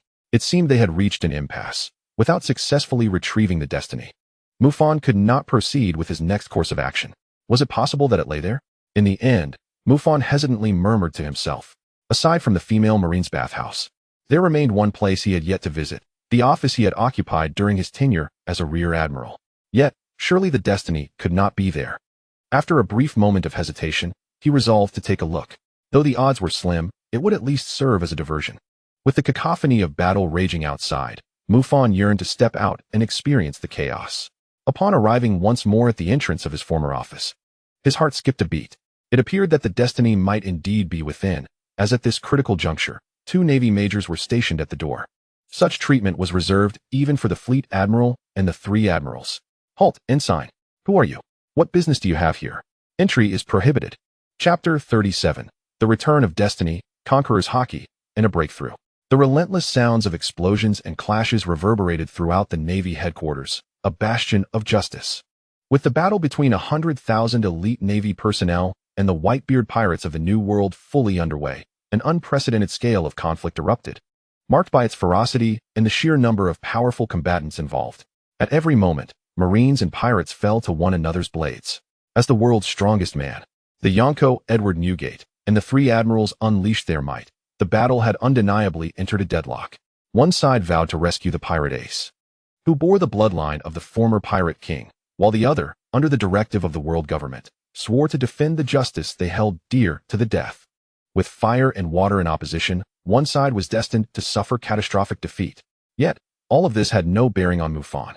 At this moment, he stood once again before the door of his office. Though only a Rear Admiral's office, its stature was not inferior to that of any Vice Admiral. After all, had it not been for the Celestial Dragon incident, he would undoubtedly have been recognized as the next leading figure of the Navy.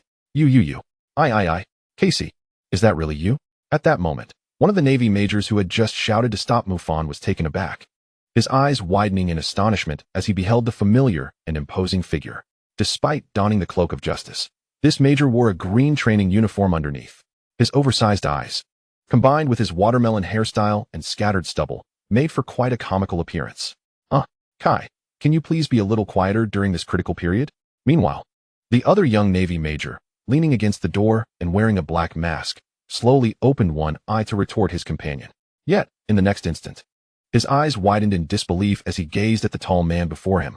Though masked, exuding a more formidable aura, and possessing a slightly altered demeanor, it was undoubtedly him, the youngest and most powerful Rear Admiral in history, Mufan. In that moment, the 2 Navy majors, Casey and Kai, who had once served directly under Mufan, found their eyes welling with tears simultaneously.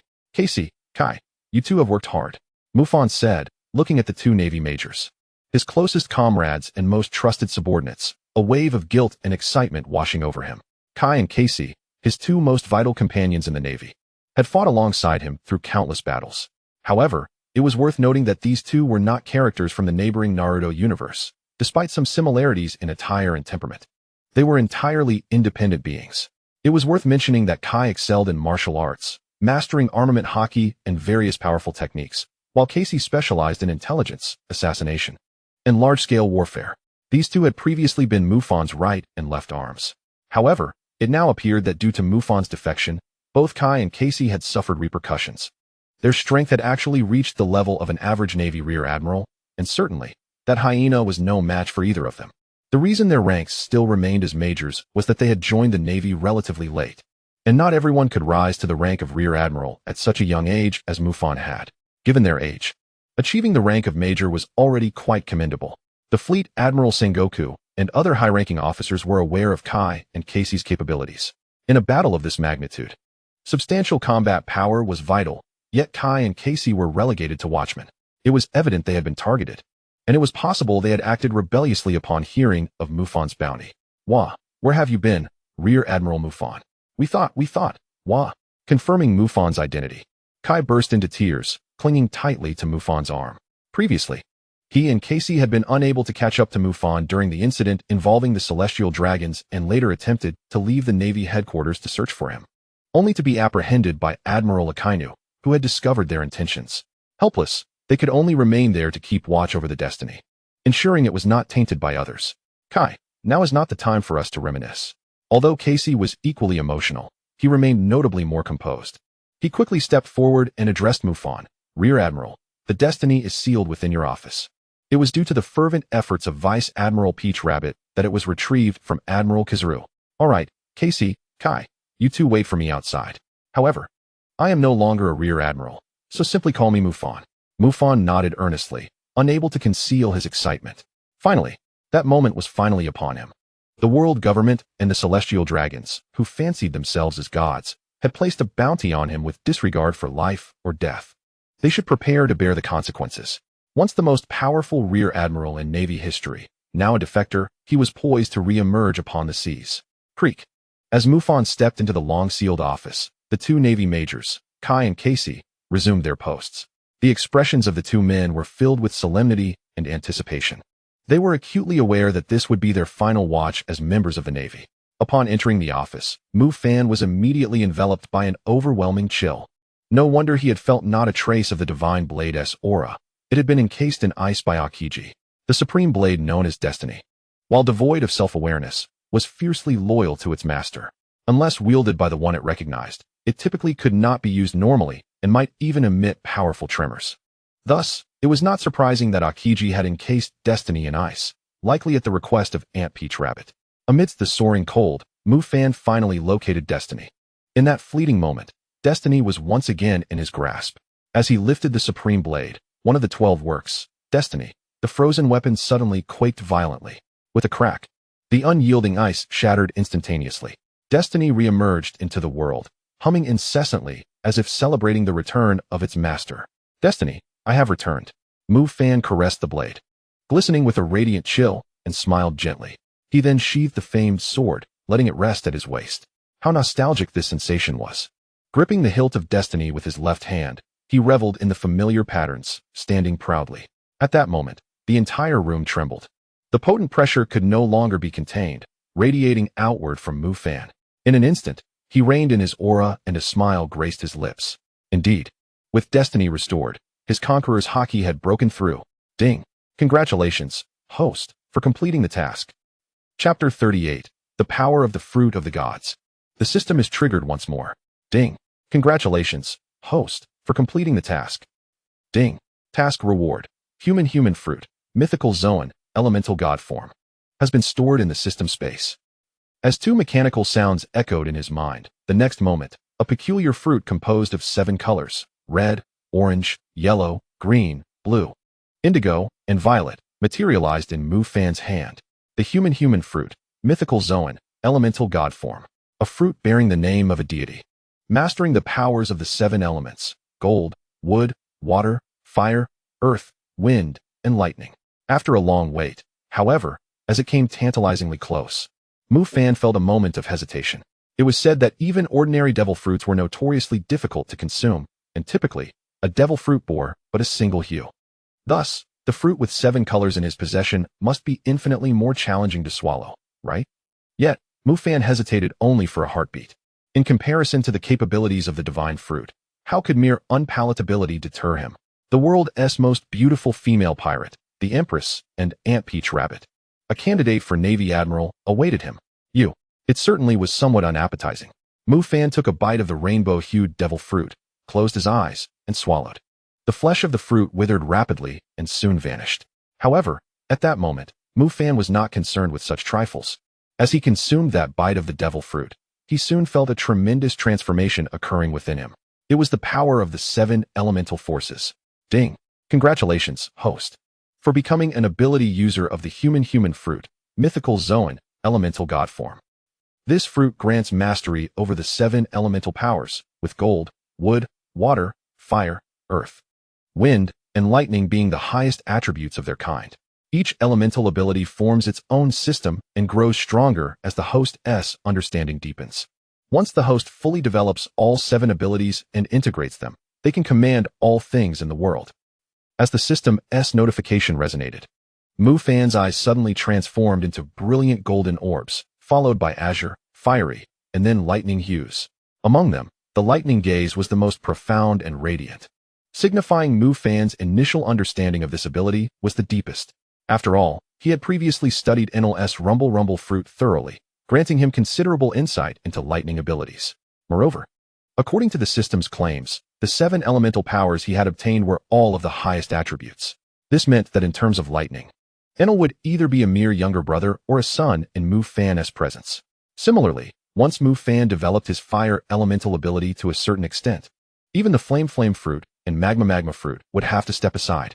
It was evident that the divine fruit he had acquired was indeed terrifyingly formidable. Soon, following this initial comprehension, Mufan's eyes reverted to their normal, profound starlit appearance. He then extended a finger and gently pointed at the office desk before him. Whoosh! A dazzling golden light flashed.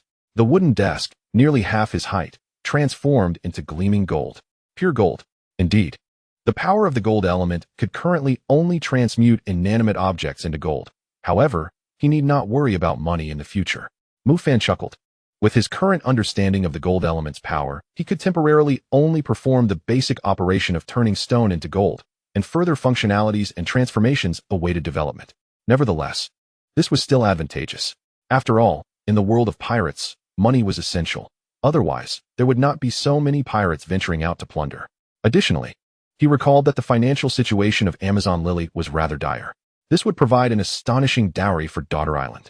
What could Granny Nu say now?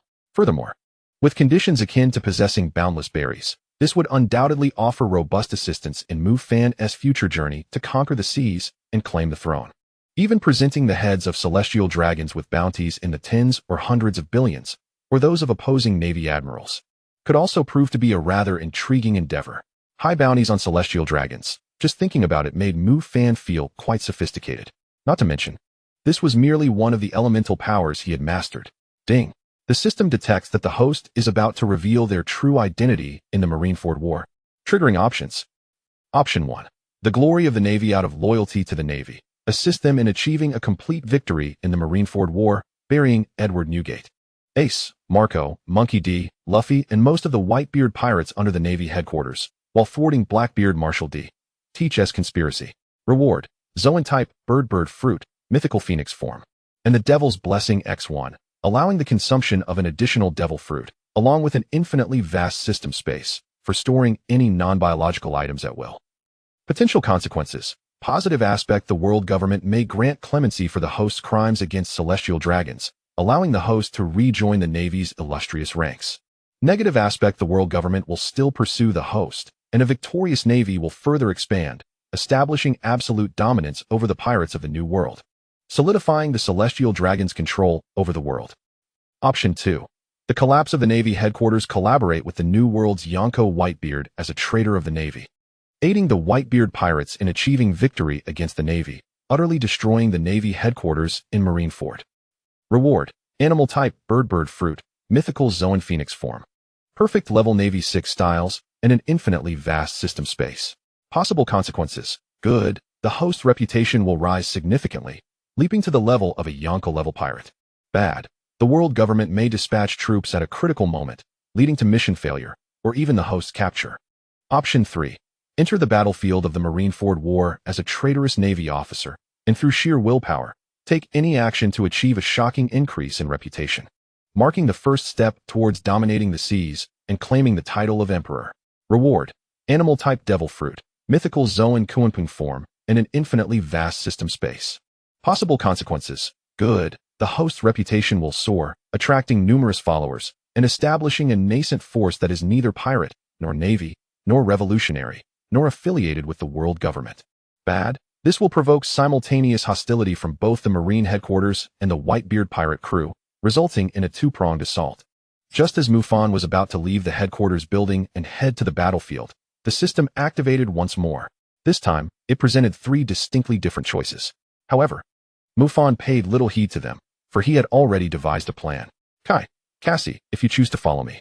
In the future, we shall become the foremost adversaries of the world government, the Navy headquarters, and even the pirates, facing death at any moment.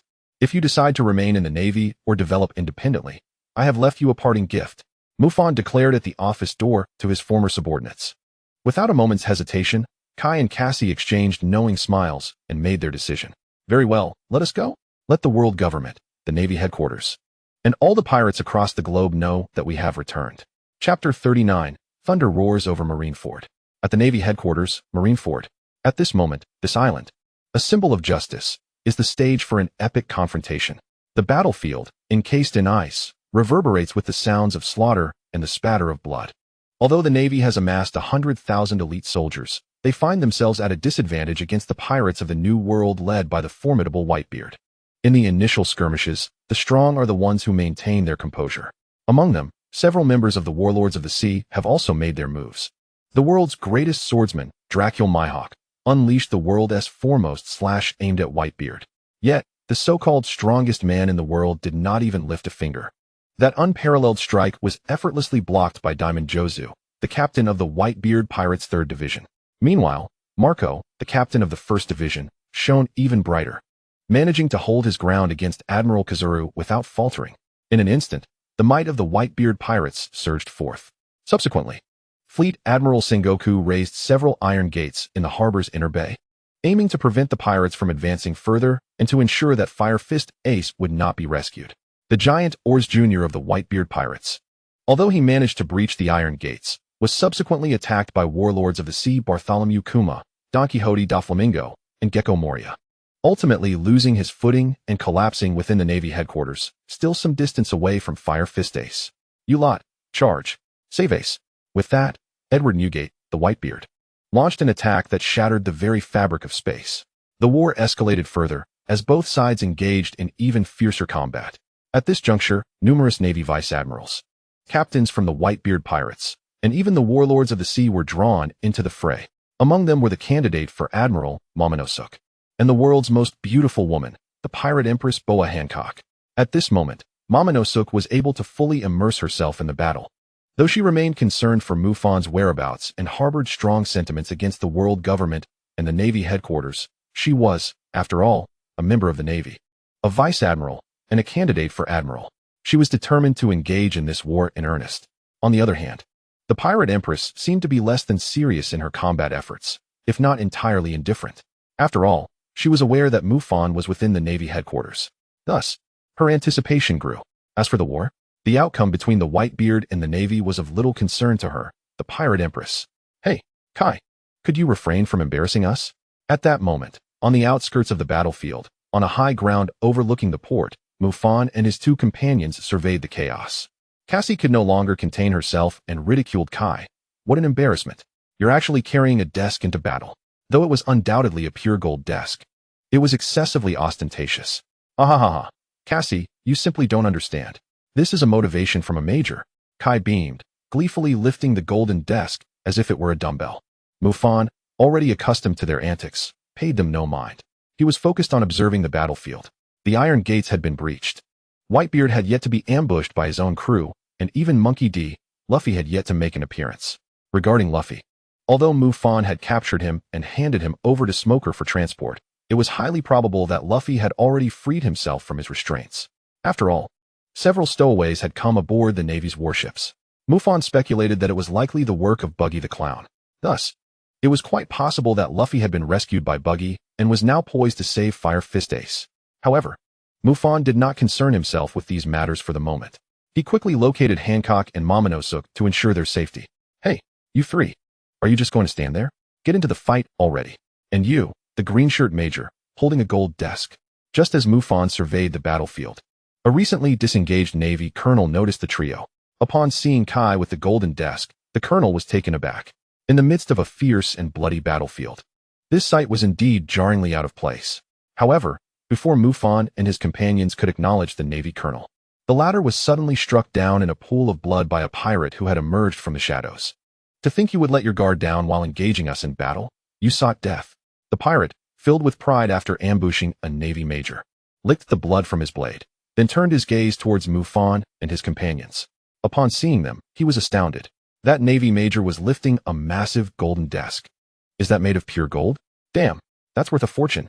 A glint of greed flickered in the pirate's eyes. The golden desk was his target. Two mere Navy majors and a lieutenant were not formidable opponents for him, especially since he was a cadre of the Whitebeard pirates. Foolish wretch, allow me to go. Kai bared his teeth, his expression seething with rage, although he had already resolved to abandon his naval career. Witnessing the death of a naval colonel at the hands of pirates ignited a flicker of indignation within him. Kai, wait. Let me handle this. Mufan's lips curled into a cold smile, sending a shiver down the spines of both Kai and Cassie standing beside him. He then began to stride slowly towards the pirate. Ha! A mere naval ensign dares to boast of confronting me.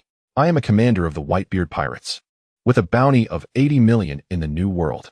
The pirate guffawed at Mufan's audacity, brandishing his blade and preparing to strike. However, before the pirate could make any move, Mufan gently curled his finger. In an instant, the entirety of the pirate's lower leg sank into the ground, rendering him utterly immobile.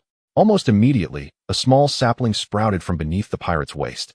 In just half a second, the sapling burgeoned, piercing through the pirate's entire body, draining him of his life essence and returning it to the earth.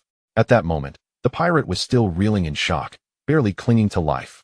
Finally, Mufan took a deep breath, raised his palm, and brought it down. Boom! A dazzling and robust pillar of lightning struck down in an instant. The resounding thunder echoed throughout Marineford. Mufan emerged from the multitude of electric sparks, with the ground behind him cratered, surrounded by a pile of ashes. Such a tremendous commotion instantly drew the attention of the entire battlefield. Even top-tier powerhouses like the Fleet Admiral and Whitebeard turned their gazes toward him. Among them, the Pirate Empress, Boa Hancock, watched the familiar silhouette emerging from the electric haze, her exquisite visage filled with excitement. Chapter 40. Hey, my woman, do you dare to move? Boom. As the thunder resounded across Marineford, the entire venue was taken aback. Not far behind Mufan, Kai and Cassie wore expressions of utter shock, which quickly morphed into fervor. They were the closest to the spectacle and felt its intensity most acutely. Is this truly the strength of Major Mufan? The terrifying abilities he exhibited in an instant, particularly that thunderous strike echoing throughout the naval headquarters. What kind of formidable power is this? That kid on the Moby Dick, the New World's Emperor, Edward Newgate, observed the distant figure of the youth with a slightly serious demeanor. That kid is a naval ensign. How can a mere ensign possess such capabilities? Though the recent thunder posed no threat to the top-tier powerhouses present, it was still sufficiently alarming. Such strength could scarcely be found even among the vice admirals of the naval headquarters. How could he merely be an ensign? Could it be a hidden trump card left by Sengoku? Meanwhile, in stark contrast to Whitebeard's confusion, Fleet Admiral Sengoku was not only shocked, but also enveloped in profound doubt and astonishment. Although Mufan still wore a mask, he had shed all pretense, exuding the aura of the strongest major in naval history, soaring to the heavens. Thus, even though Sengoku only glimpsed his silhouette, he immediately thought of Mufan. But how could this be possible? How could that rascal appear here? Wasn't he supposed to have been incapacitated by Kizaru? Moreover, Mufan is not a devil fruit user. Sengoku adamantly dismissed these thoughts in his mind. In truth, Sengoku was not alone in this denial. All officers of the naval faction ranked vice admiral and above were similarly dismissing their own speculations. After all, this was simply an impossible scenario. A grave crime had been committed, prompting the deployment of 2 admirals and a former admiral to hunt him down. The world government's intelligence had confirmed that the naval traitor was severely injured and incapacitated. How could he possibly appear at the naval headquarters at such a time? And as a naval ensign no less. Given Mufan's character, if he returned to Marineford, he would undoubtedly make a world-shocking move. Of course, within the naval ranks, there were those who, upon a fleeting glance, recognized Mufan's identity. That individual was Admiral Peach Rabbit. At that moment, this mature and perceptive naval vice-admiral, upon spotting Mufan, smirked slightly and muttered, "You little brat," before continuing her battle against the pirates. Apart from Peach Rabbit, others had also begun to ascertain Mufan's identity in their hearts. Yet both reason and irrationality told them it was impossible. The thunder that resonated across the battlefield momentarily captured everyone's attention. Soon, both sides resumed their fierce combat. After all, in this war, the number of strong individuals was staggering, with several among the very top tier across the vast seas. While that thunder was indeed astonishing, it could not alter the course of the battle. However, there were exceptions. For instance, the Pirate Empress Boa Hancock was completely entranced, gazing at Mufan's figure in the distance, her stunning eyes filled with hearts, as she appeared to have withdrawn from the fight entirely. Yet, some oblivious fools sought to take advantage of the situation. With her status as the world's most beautiful woman and a warlord of the sea, Hancock was a renowned pirate across the oceans. At that moment, a captain from Whitebeard's crew had set his sights on the dazed Hancock. Cuckoo, a warlord of the sea. And yet she dares to be lost in thought during battle. Such a shame for the world's #1 beauty. This captain from the New World, wielding twin blades and with a bloodthirsty gaze, leapt forward, launching a strike at the Pirate Empress from behind. He did not hold back, after all. His opponent was one of the warlords of the sea. Even though he hailed from the New World, he had to proceed with utmost caution. Moreover, on the battlefield, showing pity towards an enemy was akin to cruelty towards oneself. Even if the target was the legendary world's most beautiful woman, who had previously mesmerized countless pirates merely with her beauty, if he did not seize the opportunity to ambush this enchantress while she was distracted, when would he? Pirate Empress, be careful. Noticing Hancock was in danger, the nearby naval vice admiral, Squirrel, quickly warned. However, the pirate from Whitebeard's crew was clearly no weakling. He was beyond saving. And what on earth was the Pirate Empress doing? The world's most beautiful woman, acting like a lovesick fool? Was she throwing her life away? Boom. Just as the ambushing pirate and Vice Admiral Squirrel were convinced that Hancock was about to suffer a devastating blow, suddenly, a thunderous crack erupted. Countless arcs of electricity surged before the attacking pirate, forcing him to retreat and land awkwardly, utterly disheveled. Hey, my lady, do you dare to move? As the myriad of electric arcs dissipated, amidst the azure electric brilliance, the form of a young man rapidly coalesced into solid reality. Such astonishing speed. The nearby naval officers and pirates, including the ambushing New World pirate and the Marine Rear Admiral, all found themselves struck by awe. No one had perceived when Mufan had made his entrance. He appeared as if propelled by the speed of light. In the next moment, the astonishment only deepened. Some even pinched their ears, fearing they had misheard. The tall, imposing Marine lieutenant, even with a mask obscuring his face, exuded an air of grandeur as he proclaimed that the world's most beautiful woman, the Empress of the Amazon Lily and a member of the 7 warlords of the sea, Boa Hancock, was his woman? The expressions of those who overheard were filled with disbelief, particularly Rear Admiral Weasel, who felt deep down that this man was merely boasting. Previously, while escorting the Pirate Empress to Marineford, Hancock had shown nothing but disdain and cold indifference towards men. How could there possibly be a man who could conquer the Pirate Empress? Impossible. Absolutely impossible. At that moment, the Pirate Empress finally snapped out of her daze, gazing at the familiar figure that had finally reappeared before her. Her unparalleled beauty slightly bowed as she strode towards Mufan. He will reap what he sows. That fellow is in for it, Rear Admiral Weasel remarked solemnly as he observed the scene unfolding. How I long for you. At this moment, an astonishing scene unfolded that left every man within a few hundred meters utterly stunned. The world's most beautiful woman gently embraced the Marine lieutenant from behind. Her sultry form pressed firmly against him. Rear Admiral Weasel, the surrounding men, bro, impressive. You've surely captured the essence of Diao-chan. Ignoring the envious and astonished gazes of the surrounding wolves, Mufan merely turned his head slightly and whispered into Hancock's ear, Hancock, I have returned. But first, let me deal with this trash before me. Chapter 41. The traitorous Marine re-emerges into the world. At this very moment, the New World pirate who had ambushed the Pirate Empress was drenched in cold sweat, his expression akin to that of a soldier facing a formidable foe. There was no way around it. Facing off against one of the 7 warlords of the sea was already daunting enough. Not to mention the arrival of a Marine lieutenant whose strength was undeniably formidable. Alone, he was vulnerable. Fortunately, at that moment, 2 companions arrived to assist him, having dispatched their own adversaries. Enough of this noise. Let me carve these insufferable men into pieces and feed them to the fish. After waiting so long for a proper reunion, she had yet to exchange more than a few words with Mufan. These detestable ruffians truly deserved their fate. Hancock. Mufan did not elaborate further, simply calling her name calmly. Hancock, in her capacity as the Pirate Empress, nodded earnestly, obediently stepping back to allow space on the battlefield. This scene once again left the surrounding figures, including Rear Admiral Weasel, utterly astounded. What in the world is happening? That was the Pirate Empress, one of the 7 warlords of the sea. Among them, Weasel's shock gradually transformed into a serious demeanor. This Marine lieutenant was evidently no ordinary individual.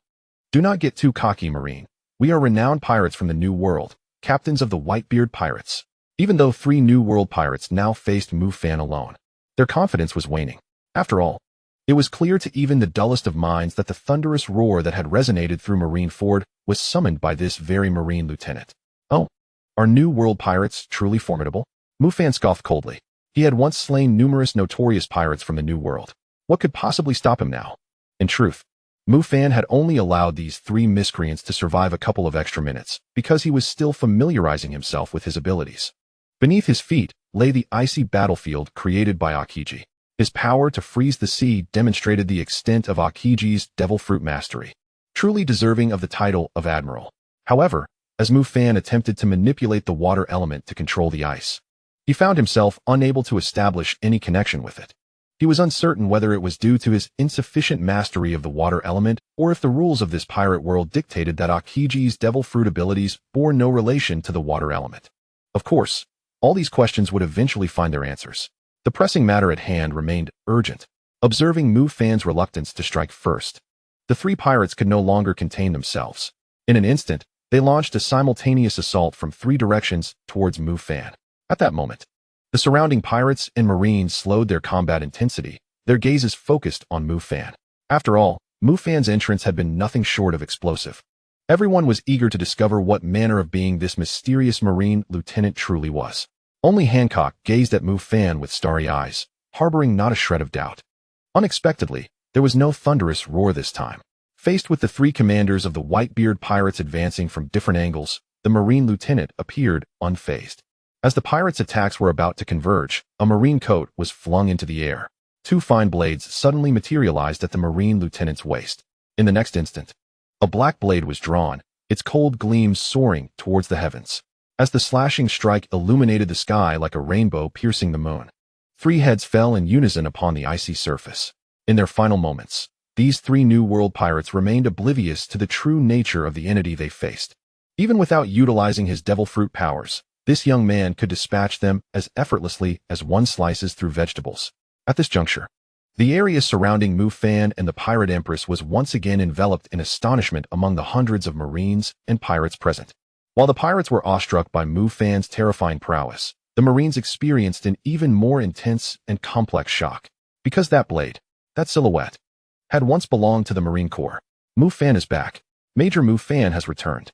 A cry of disbelief pierced the air, and chaos erupted across half the battlefield.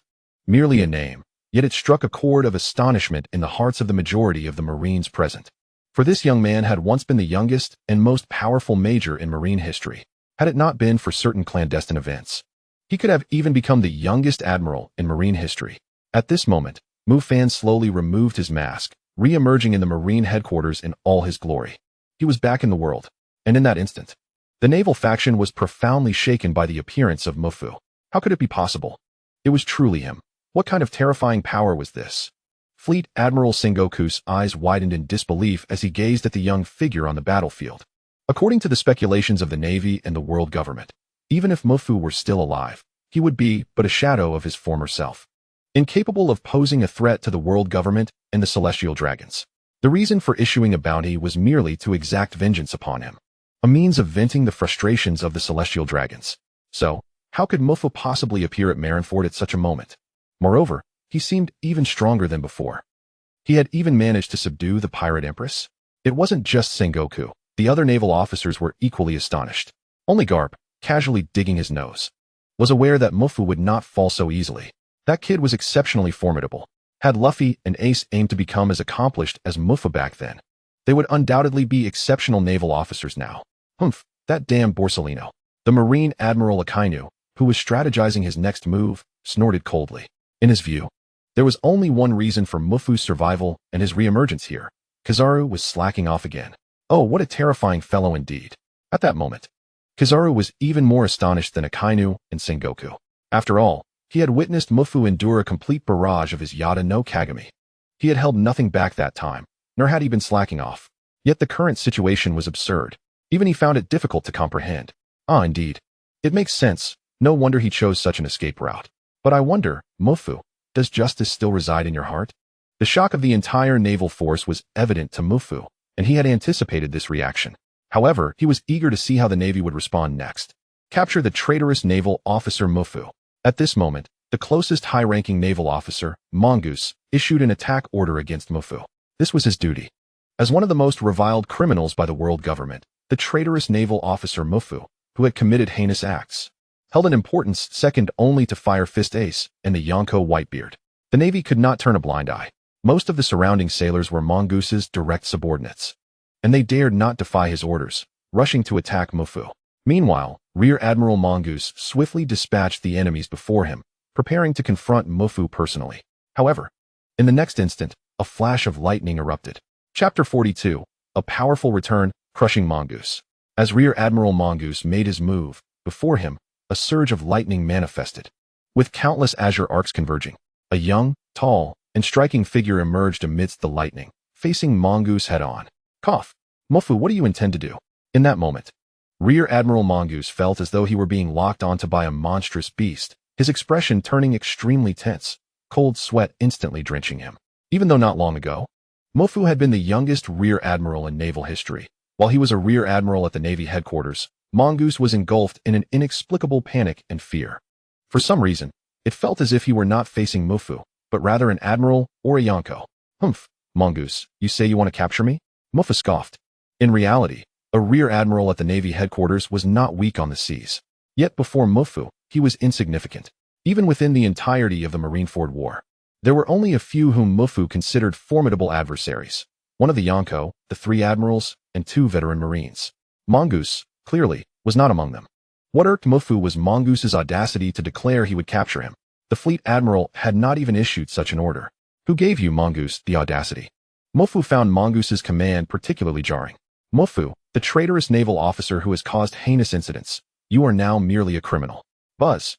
Before Rear Admiral Mongoose could finish his grandiose declaration, a powerful mental aura capable of overshadowing all of Marineford erupted. As a Rear Admiral of the Navy headquarters, Mongoose was instantly rendered dazed by the overwhelming force. Conqueror's Haki. The golden-red aura belonged to Mufan. Such potent Haki. What in the world is that kid? Whitebeard, sensing Mufan's formidable Conqueror's Haki, couldn't help but glance over. This Haki was indeed powerful. Since Roger's passing, among the many young people he had encountered over the years, only Shanks had possessed a Conqueror's Haki that could slightly rival this young man's. Moreover, this youth appeared significantly younger than Shanks. From the commotion among the Navy, it seemed that this young man had once been a member of their ranks. Could he be the traitorous naval officer who had recently been issued a hefty bounty by the world government for supposedly committing heinous acts? As everyone in the vicinity was stunned by Mufan's Conqueror's Haki, Rear Admiral Mongoose and his subordinates were left powerless to act. Apart from Mongoose himself, all the surrounding sailors under his command collapsed to the ground. Mongoose, too, was in a state of extreme daze, teetering on the brink of unconsciousness. Unable to continue the fight, bam! As Mufan unleashed another punch, flames erupted, and the fiery fist shattered the ice, sending the already near-unconscious Rear Admiral Mongoose flying, landing heavily on the ground, gravely wounded. Although the powerful individuals present could mostly infer that Mongoose was no match for Mufan, the sheer forcefulness of Mufan's display still astonished everyone, especially the strong figures from the Navy, whose expressions were filled with disbelief and shock. This little brat had caused me needless worry for several days, but he has truly become stronger. The alluring Peach Rabbit, still engaged in battle with pirates, let out a sigh of relief, a smile gracing her lips. After several days of concern, she could finally feel at ease. That kid Mufan had the strength to protect himself. Besides Peach Rabbit, the 3 admirals and the fleet admiral were also left in shock once more. Among them, Akiji and Kizaru were the most incredulous. Not long ago, they had pursued Mufan alongside Zephyr-sensei. He had clearly been gravely injured. Even if his strength had not been completely diminished, he shouldn't have recovered so rapidly. Yet now, it appeared he was not only unscathed, but significantly stronger. That damn Mufan. Has he returned to Marineford to trample justice? This island will not permit your rampage. Seeing Mongoose being overwhelmingly crushed by Mufan, Akinu erupted with fury. Once he completed his next tactical move, he would deal with Mofu, the pirate Great Whirlpool Spider. On the execution platform, Fire Fist Ace gazed at the figure of Mufan amidst the battlefield, feeling both astonished and perplexed. That recent punch bore an uncanny resemblance to his own fire-infused strike. Yet the intensity of the flames appeared to surpass that of his Mera Mera no Mi. Could it be that the adversary also wielded a natural-type fruit power related to the fire element? But what about the thunder? What was the significance of that? Aside from Fire Fist Ace, other formidable figures also noted this peculiarity, although they merely found it curious. After all, it was exceedingly rare for anyone to master two fruit abilities. After delivering a fierce beating to the flying squirrel, Mufan returned to the side of the Pirate Empress. Meanwhile, Kai, wielding a metallic table, and Cassie, having also fought their way through the pirates, managed to break through. Cassie, seize a top-tier naval warship and await me offshore. Mufan instructed, casting a glance at the still tumultuous battlefield. The Navy would not let him escape easily, even if he refrained from attacking the flying squirrel. For they were bound to obey the orders of the world government. His relationship with the world government had long since reached an irreconcilable state. Although Kai and Cassie were strong, they were not yet at the level to contend with the top-tier warriors. If they caught the attention of someone like Akinu, their demise would be inevitable. Understood. Kai and Cassie responded without hesitation. For them, Mufan's command held the utmost priority, now and forever. Boss, do you want the table? It's rather convenient as a weapon. Kai generously offered the golden table to Mufan, only to be pulled away by Cassie by the ear. With Mufan's formidable presence, neither the Navy nor the pirates dared to obstruct their departure. After all, within a mere few minutes, 3 captain-level officers of the Whitebeard pirates, along with the Navy's Vice Admiral Flying Squirrel and his troops, had been swiftly eliminated. Such strength was clearly beyond the reach of ordinary individuals. In the eyes of most Navy personnel and pirates, the only ones capable of overpowering Mufan were a select few, such as the 3 admirals of the Navy. Hancock, I have returned. Mufan spoke gently. Hancock stammered, her unparalleled beauty flushed with crimson. It was inevitable. Every time she faced Mufan, her legs would weaken, leaving her unsteady. Damn that old hag Newgate, who spoiled our last encounter. Fear not. After the war at Marineford, I shall marry you, Mufan assured Hancock with a smile. In the next moment, the world's most beautiful woman fainted from excitement, fortuitously collapsing into Mufan's embrace. Feeling Mufan's intense warmth, the dazed Empress slowly lifted her delicate face. Mufan smiled gently and leaned in for a deep kiss.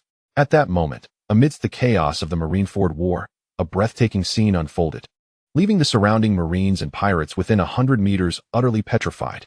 Chapter 43. Reactions from both sides. Farewell to Momonosuke. Beauty is often fleeting. After a moment of envy and jealousy while witnessing Mufan kiss the world's most beautiful woman, the brutality of the battle reignited with fervor. Following Mufan's powerful emergence, both the Navy and Whitebeard factions regarded him as an uncontrollable variable, prompting both sides to take measures against him, particularly on the Navy's front. Admiral Sengoku had already issued orders. Should the naval defector Mufan exhibit any inclination towards the Whitebeard pirates, the Navy would immediately mobilize to eradicate him. This directive was the result of Sengoku's careful deliberation, as he was known as the strategist.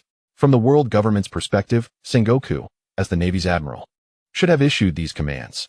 First, to eliminate Mufan immediately. Second, to strip the Pirate Empress Boa Hancock of her warlord title and classify the Amazon Lily Kingdom as a pirate nation. However, this was a viewpoint from the world government, not the Navy, and certainly not from the battlefield. Confronting a Yonko like Whitebeard was already a daunting task for the Navy. Pressuring Mufan, who was now even stronger, along with the Pirate Empress, one of the warlords of the sea, into opposition would clearly be an unwise choice. Yet, should the world government issue such commands, Sengoku would be compelled to comply. Moreover, he suspected that the world government had likely already received news of Mufan's resurgence. He believed the next orders would soon reach him. Regardless of the outcome against Whitebeard, a confrontation between the Navy and Mufan was inevitable. Contemplating this, Sengoku felt a throbbing headache. How had events spiraled to this point?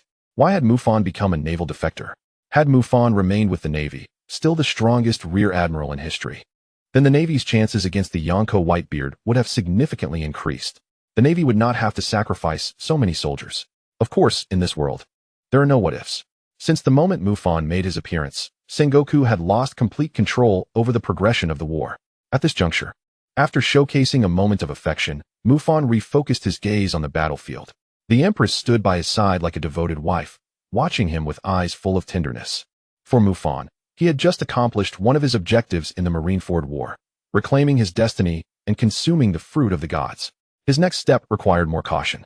The 3 tasks assigned by the system, though seemingly complex, were straightforward to comprehend. Task 1. Assist the Navy in defeating Whitebeard.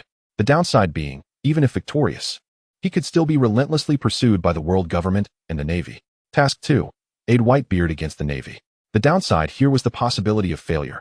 Task 3. Act according to his desires, but achieve a world-shocking effect to enhance his reputation after the war. The downside being, he might end up displeasing both sides. Indeed, none of these 3 tasks were simple, which explained the generous rewards. Task 3, though appearing the simplest, posed a significant challenge in attaining a world-shocking outcome. The vague rules were the hardest to navigate. What constituted a world-shocking event? Killing Whitebeard? Slaying Sengoku? Defeating an admiral? Each task was daunting, having just consumed the fruit. Even with the divine capability to manipulate the 7 elemental powers, Mufan would not yet be able to confidently contend with the Yonko or the Admirals, let alone kill them. Among the 7 powers, the only lightning element was relatively easier for him to wield due to his prior studies of Enel's Rumble fruit. However, the top-tier warriors like Whitebeard and the 3 Admirals had likely honed their fruit abilities to perfection. Strength was not a trivial matter, even though Whitebeard was aging. If faced in a last stand, he would undoubtedly be terrifyingly formidable. As for whether to aid the Navy or Whitebeard, Mufan had already made a decision. However, he would not choose Task 1 or Task 2. Task 1 was far too demeaning. Mufan harbored no intention of aiding the world government unless they could entertain him by eliminating 1,000 celestial dragons. As for the second mission, it posed a considerable challenge, the complete annihilation of the Navy headquarters. The difficulty of this task was indeed formidable. After a decade of service in the Navy, Mufan possessed a profound understanding of their might, which was truly terrifying, especially with the even more fearsome world government backing them. Moreover, one must not forget that the user of the Mara no Mi would soon intervene. In summary, Mufan intended to seize the opportunity during the Marineford War to undergo a tremendous transformation. Blackbeard was eager to stir the waters of the new world. So let the games begin. Let us see who will ultimately emerge as the sovereign of the seas. Hancock, should anyone approach you, be they pirate or marine, slay them without hesitation. And remain vigilant against potential ambushes from powerful foes. Mufan surveyed the battlefield before addressing the Pirate Empress, who nodded seriously in response. In the blink of an eye, with a flash of lightning, Mufan transformed into a bolt of thunder, weaving through the chaos of battle. His movements immediately captured the attention of formidable combatants on both sides. Upon learning of Mufan's presence from one of his intelligence officers, Edward Newgate, the Whitebeard, dispatched the immortal Marco to negotiate. Sengoku, the Buddha, kept a watchful eye on Mufan's trajectory, ready to issue targeted commands at any moment. However, as Mufan traversed half the battlefield, he refrained from engaging either faction. It was only when he arrived at the battleground of Admiral candidate Tontata that the atmosphere above the Navy headquarters shifted dramatically. Boom! A massive bolt of lightning descended from the heavens like divine retribution. At that moment, the captain of the 16th Division of the Whitebeard Pirates, who was battling Tontata, felt a chill of dread and hastily retreated as the thunder approached, yet was still paralyzed by electric arcs, glancing apprehensively at the newly arrived young figure. The surrounding pirates and marines were also sent reeling by the thunder. Only Admiral candidate Tontata remained unscathed. "Tontata, my dear aunt, it has been too long," Mufan exclaimed joyfully. Yet, Tontata, as an Admiral candidate, bore an unusually somber expression, striding forward in her red high heels, towering over even the Pirate Empress. She approached Mufan. Slap!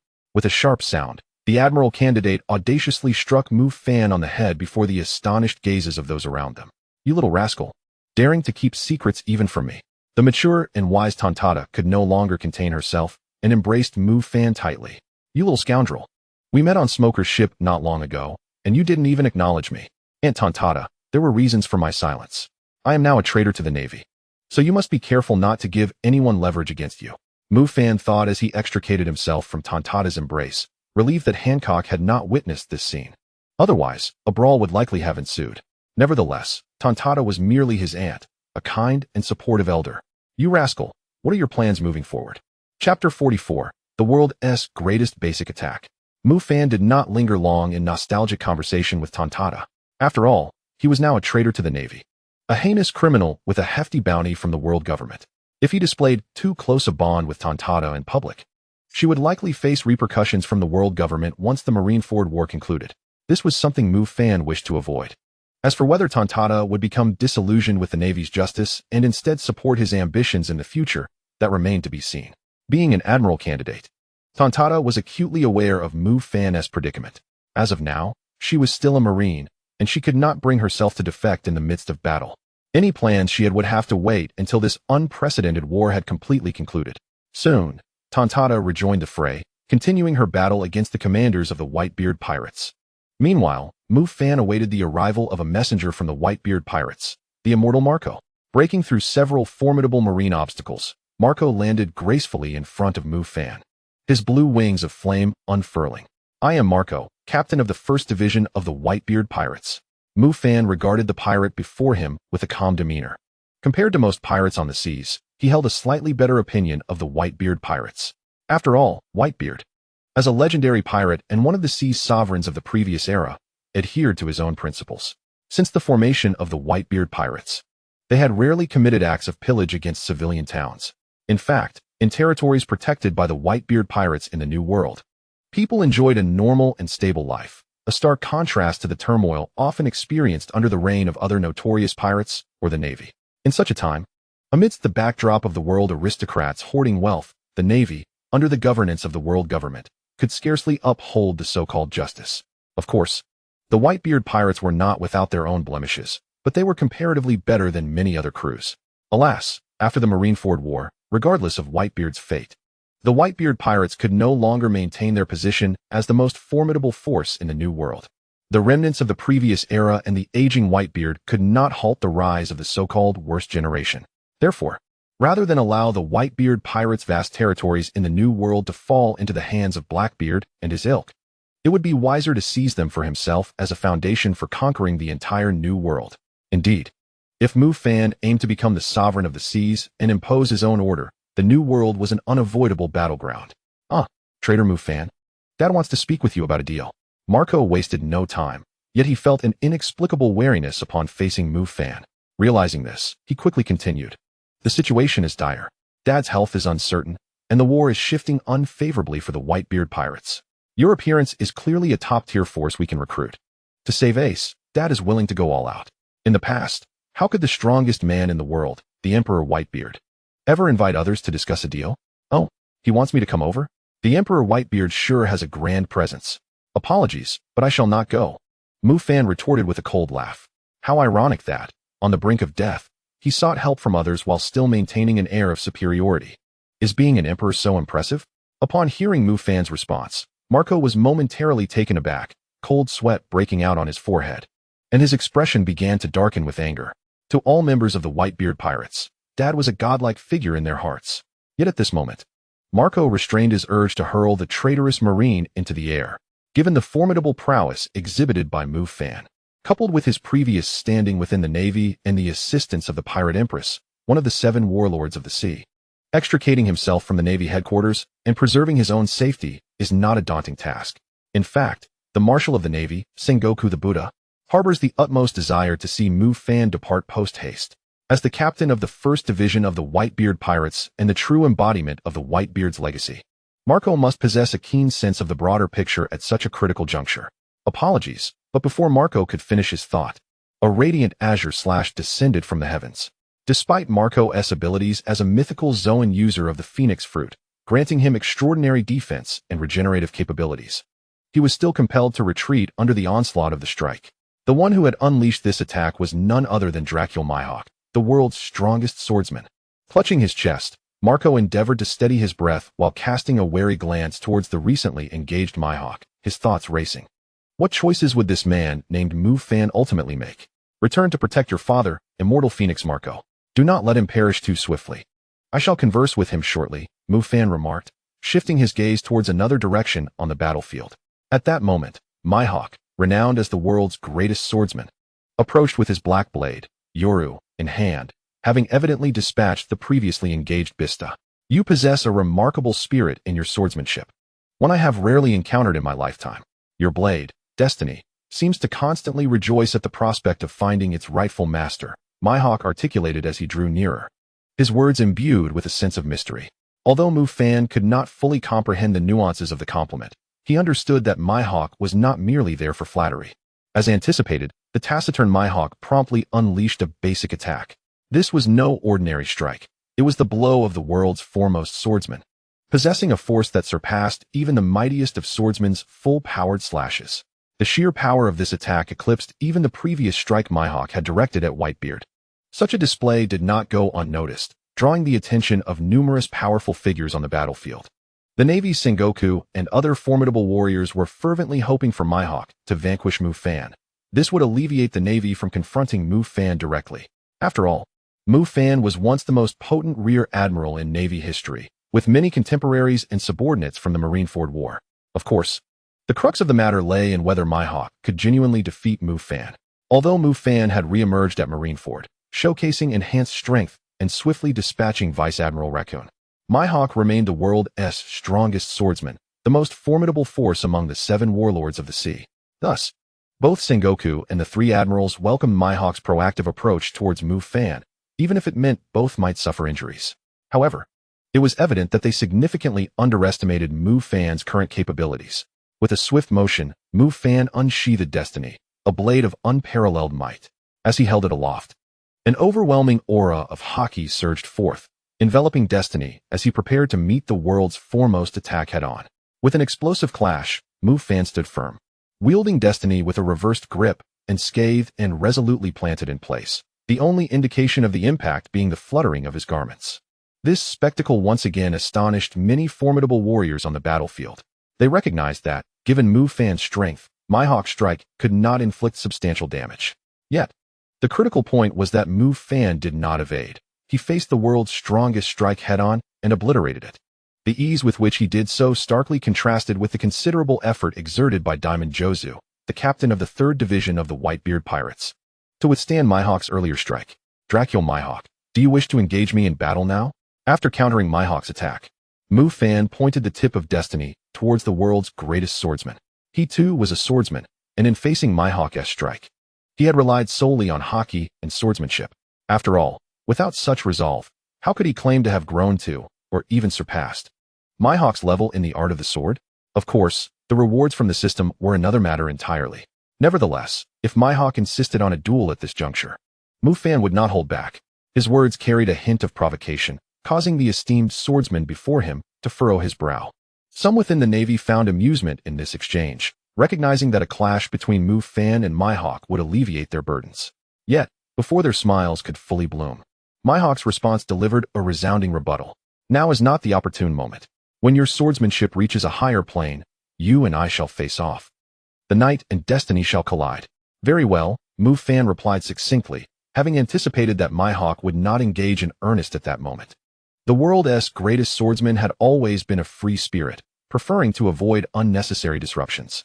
His decision to become one of the 7 warlords of the sea was likely to evade the Navy's incessant meddling. Mihawk acknowledged Mufan's challenge with a solemn nod, affirming their future confrontation. Subsequently, Mihawk returned to his own battlefield, continuing his intense duel with Bista, while Mufan, under the watchful gaze of the Navy's marshal, prepared for his next move. He understood that once he approached Whitebeard, the Navy would undoubtedly intervene to obstruct him, potentially even summoning the Admirals. It was not yet time for him to engage with the Navy's top brass. To avoid drawing the troublesome Kizaru's attention, Mufan refrained from utilizing his lightning-based abilities and instead employed the Navy's 6 powers, Soru and Jeppo, to swiftly maneuver across the battlefield towards the Moby Dick in the bay. Kazan, Borsellino, halt Mufan. As anticipated, upon seeing Mufan advance towards Whitebeard, Sengoku, the Buddha, immediately issued commands to the 2 admirals. Given his understanding of Mufan, he knew that having killed a celestial dragon and defected from the Navy, Mufan was fully prepared for an unyielding conflict with the world government. In this war, Mufan would not be inclined to assist the Navy out of any sense of camaraderie, particularly since the Navy had previously offered him little protection and had dispatched 2 admirals to eliminate him. Thus, when Sengoku witnessed Mufan's immediate dispatch of the Vice Admiral, he comprehended the reality. The once mighty Rear Admiral had now become estranged from the Navy. Therefore, when Mufan showed signs of aiding Whitebeard, Sengoku felt a surge of urgency. Given Mufan's current prowess and the influence he once wielded within the Navy, A collaboration with Whitebeard to confront the Navy would undoubtedly deal a severe blow to them. Alas, this is quite troublesome, Mufan. Upon receiving the command from Sengoku, Admiral Akiji immediately sprang into action, fully aware of the gravity of the situation. He also wished to prevent Mufan from continuing down a path of no return, as Mufan elegantly executed his moonwalk, propelling himself toward the Moby Dick. An icy figure suddenly emerged. At that moment, Mufan was moving at high speed, his shave matching that of Admiral Akiji. However, Akiji positioned himself directly in front of Mufan, effectively blocking his path. Admiral Kazan, Mufan acknowledged with a slight nod. Among the three admirals, he shared a relatively amicable relationship with Akiji, always respecting the justice he espoused. After all, aside from his peculiar penchant for following young girls, Akiji was commendable in other respects. Thus, they were not adversaries, merely holding differing positions. Mufan, abandon your misguided pursuits and leave Marineford. Admiral Akiji's tone was stern, yet carried the weight of a senior advising a junior. However, Mufan paid no heed to Akiji's entreaty. Instead, he cast his gaze toward the Moby Dick anchored in the bay. At this distance, even Kizaru wouldn't be able to catch up with him. Mufan, steel yourself, for you face me. Do not proceed any further. Akiji's expression hardened as he sensed Mufan's indifference, a flicker of anger igniting in his eyes. An overwhelming chill enveloped the area as Admiral Akiji spread his arms, clearly intent on halting Mufan here. He had the confidence to do so, after all. He was an admiral. Just as Akiji prepared to unleash his ice to immobilize Mufan, an abundance of brilliant blue arcs of electricity surged around Mufan. In an instant, he transformed into a bolt of lightning, vanishing from Akiji's sight with such speed that even the admiral could not react in time. But that was not the end. Following Mufan's disappearance, a fiery thunderbird, propelled by a fierce gale, surged toward Akiji. This rascal Mufan. At that moment, Admiral Akiji's eyes widened in shock, disbelief etched across his face. The speed Mufan had just exhibited was astonishing. It rivaled that of Kizaru. And he had left behind such a formidable attack before departing. Such capabilities. Such combat intelligence. Even a seasoned warrior like Akiji felt a wave of astonishment. In just a few days, had Mufan truly grown to a level where he could contend with them head-on? As Mufan, embodying lightning, effortlessly evaded Akiji, another admiral. Kizaru, who had been positioned slightly behind, sprang into action, transforming into a beam of golden light to intercept Mufan. Yet, alas, Kizaru was a step too late. As Mufan landed on the Moby Dick, the four emperors, Whitebeard, unleashed a powerful punch, shattering the very fabric of space. The tremendous shockwave sent Admiral Kizaru flying, crashing into a series of structures. Oh, Mufan and Whitebeard, what a pair of monsters they are. Chapter 46. The invitation from Whitebeard, choice triggered. Damn you. Newgate. At this moment, Fleet Admiral Sengoku's expression tightened as he witnessed Kizaru being repelled by Whitebeard's strike, while Mufan had successfully taken his place beside the legendary pirate. It seemed some events were inescapable. Since the moment Mufan had slain the celestial dragons in a fit of rage, the once promising strongest Rear Admiral had irrevocably turned against the Navy. Sakazuki, Kazan, Borsellino, all Navy personnel. Concurrently, Sengoku, having received the latest orders from the world government, began issuing new combat directives to the Navy. Despite his reluctance, the highest command from the world government was clear: capture or kill the traitor Mufan. The order from Fleet Admiral Sengoku reverberated throughout Marineford. At that moment, a tremor rippled through the hearts of many Navy personnel on the battlefield. For this signified a definitive rift between the Navy and the once celebrated strongest Rear Admiral. Conversely, the pirates of the Whitebeard pirates appeared elated. After all, they had witnessed Mufan's formidable displays, even outmaneuvering one of the Navy's top powers, Akiji.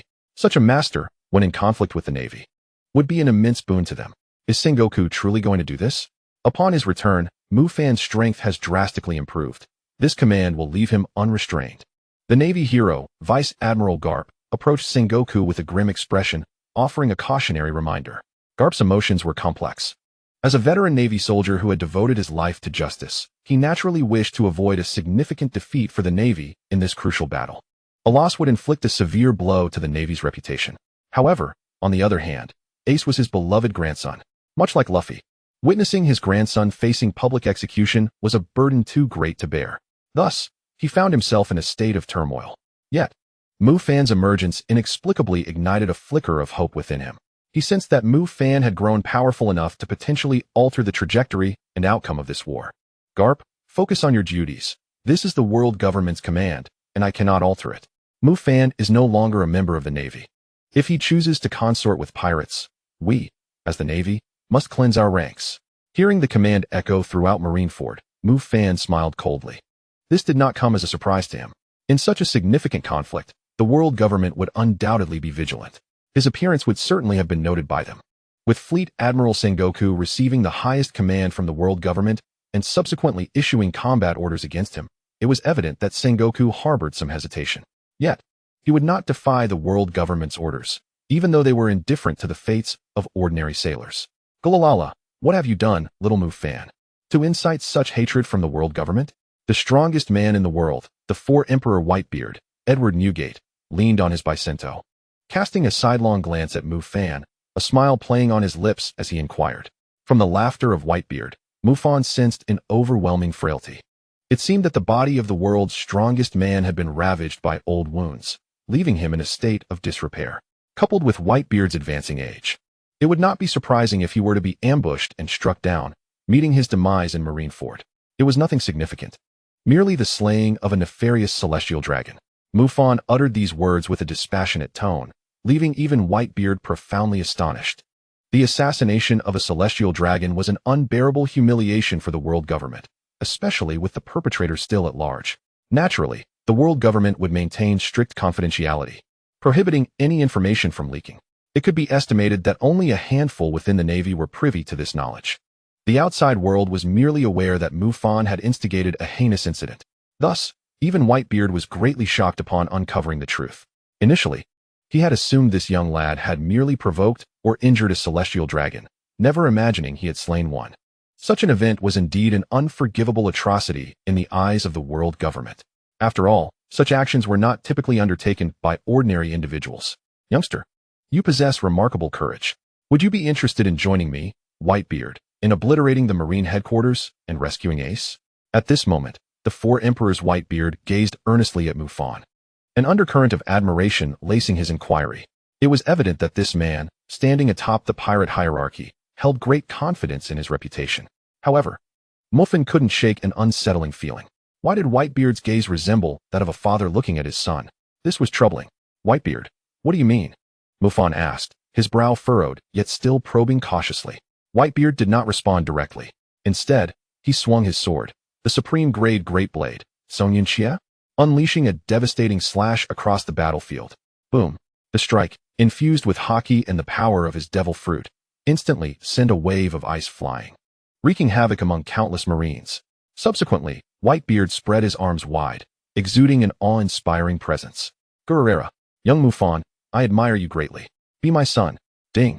Detected an invitation from the Emperor's Whitebeard to board his ship, triggering a choice. Choice 1.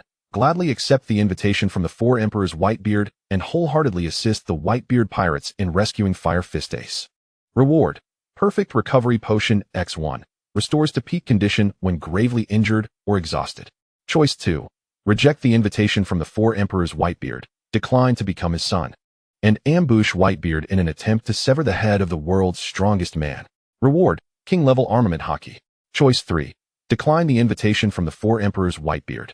Propose a cooperative intention and compel Whitebeard to cede territory in the New World.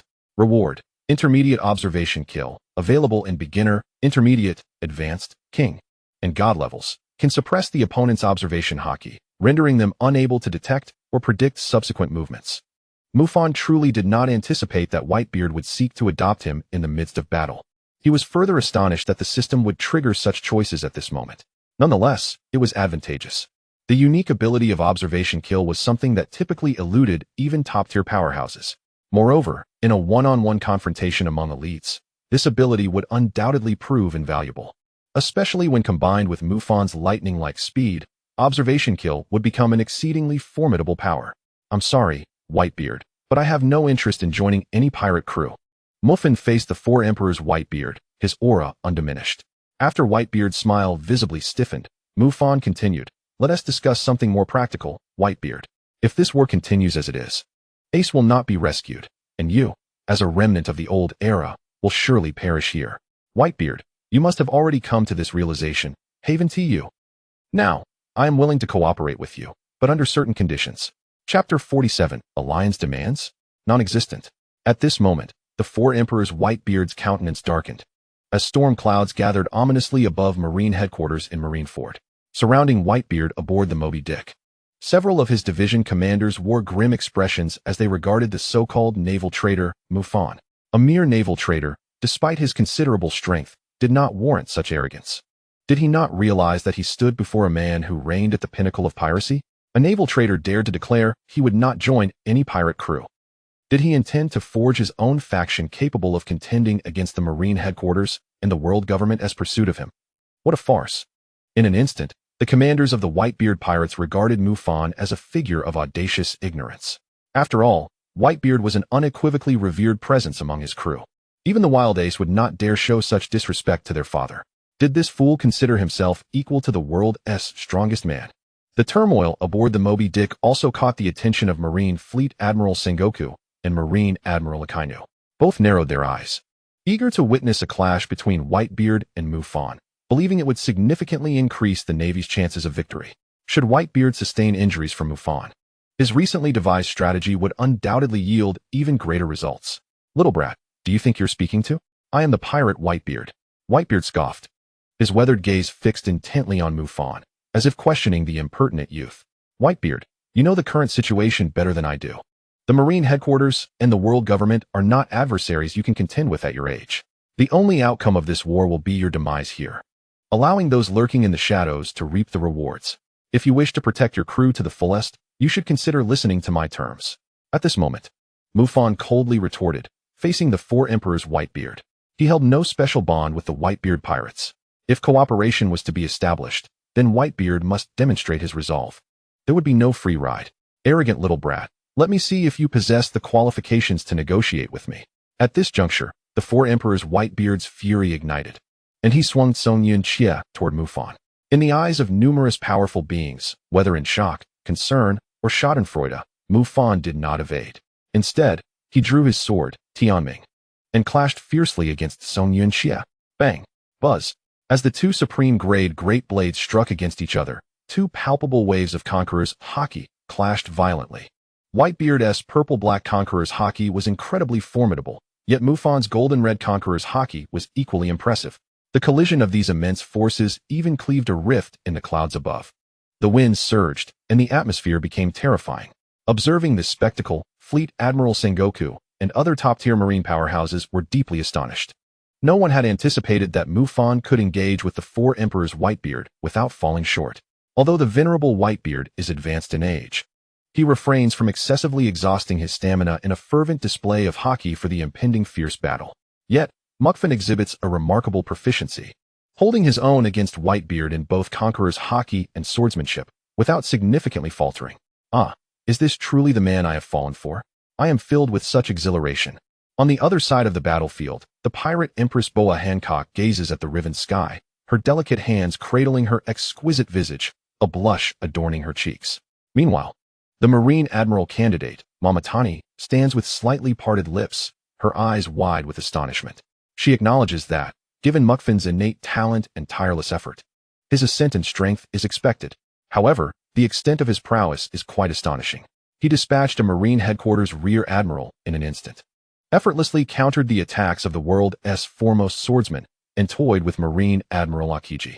Now, he is engaged in a fierce confrontation with the so-called strongest of the four emperors, Whitebeard, without losing ground. Although Mamatani is Mufan's senior, she cannot deny that his strength has likely surpassed her own. This young man is indeed formidable. Even the combined efforts of two Marine Admirals and Captain Zephyr have failed to bring about his downfall. Gururara. The confrontation between Whitebeard and Mufan does not endure for long. Whitebeard withdraws his weapon, the Song Yun-chia, and erupts into hearty laughter. Sengoku, your Marines are truly blind. This young lad, Mufan, has somehow been branded a traitor. Gururara. Whitebeard shouts towards the execution platform. This statement serves as a derision directed at the Marines. For Mufan, this boy has genuinely exceeded his expectations. If this young man continues within the Marines, in a few decades, no pirate on the seas could hope to contend with the Navy. Although this was merely a test, Whitebeard is still profoundly astonished. At such a tender age, possessing such strength, provided Mufan does not meet an untimely demise, the seas may very well witness a tyrant more fearsome than the legendary rocks in the future. Mufan, speak your terms. I, Pirate Whitebeard, require your assistance. As the stormy skies gradually return to tranquility, the Emperor Whitebeard humbles himself, making a request of Mufan. Mufan, however, shows no sign of reticence. Grasping the hilt of the Destiny Blade with one hand, he proclaims, Great Pirate Whitebeard, I trust your principles. Therefore, all I ask for at this moment is a promise.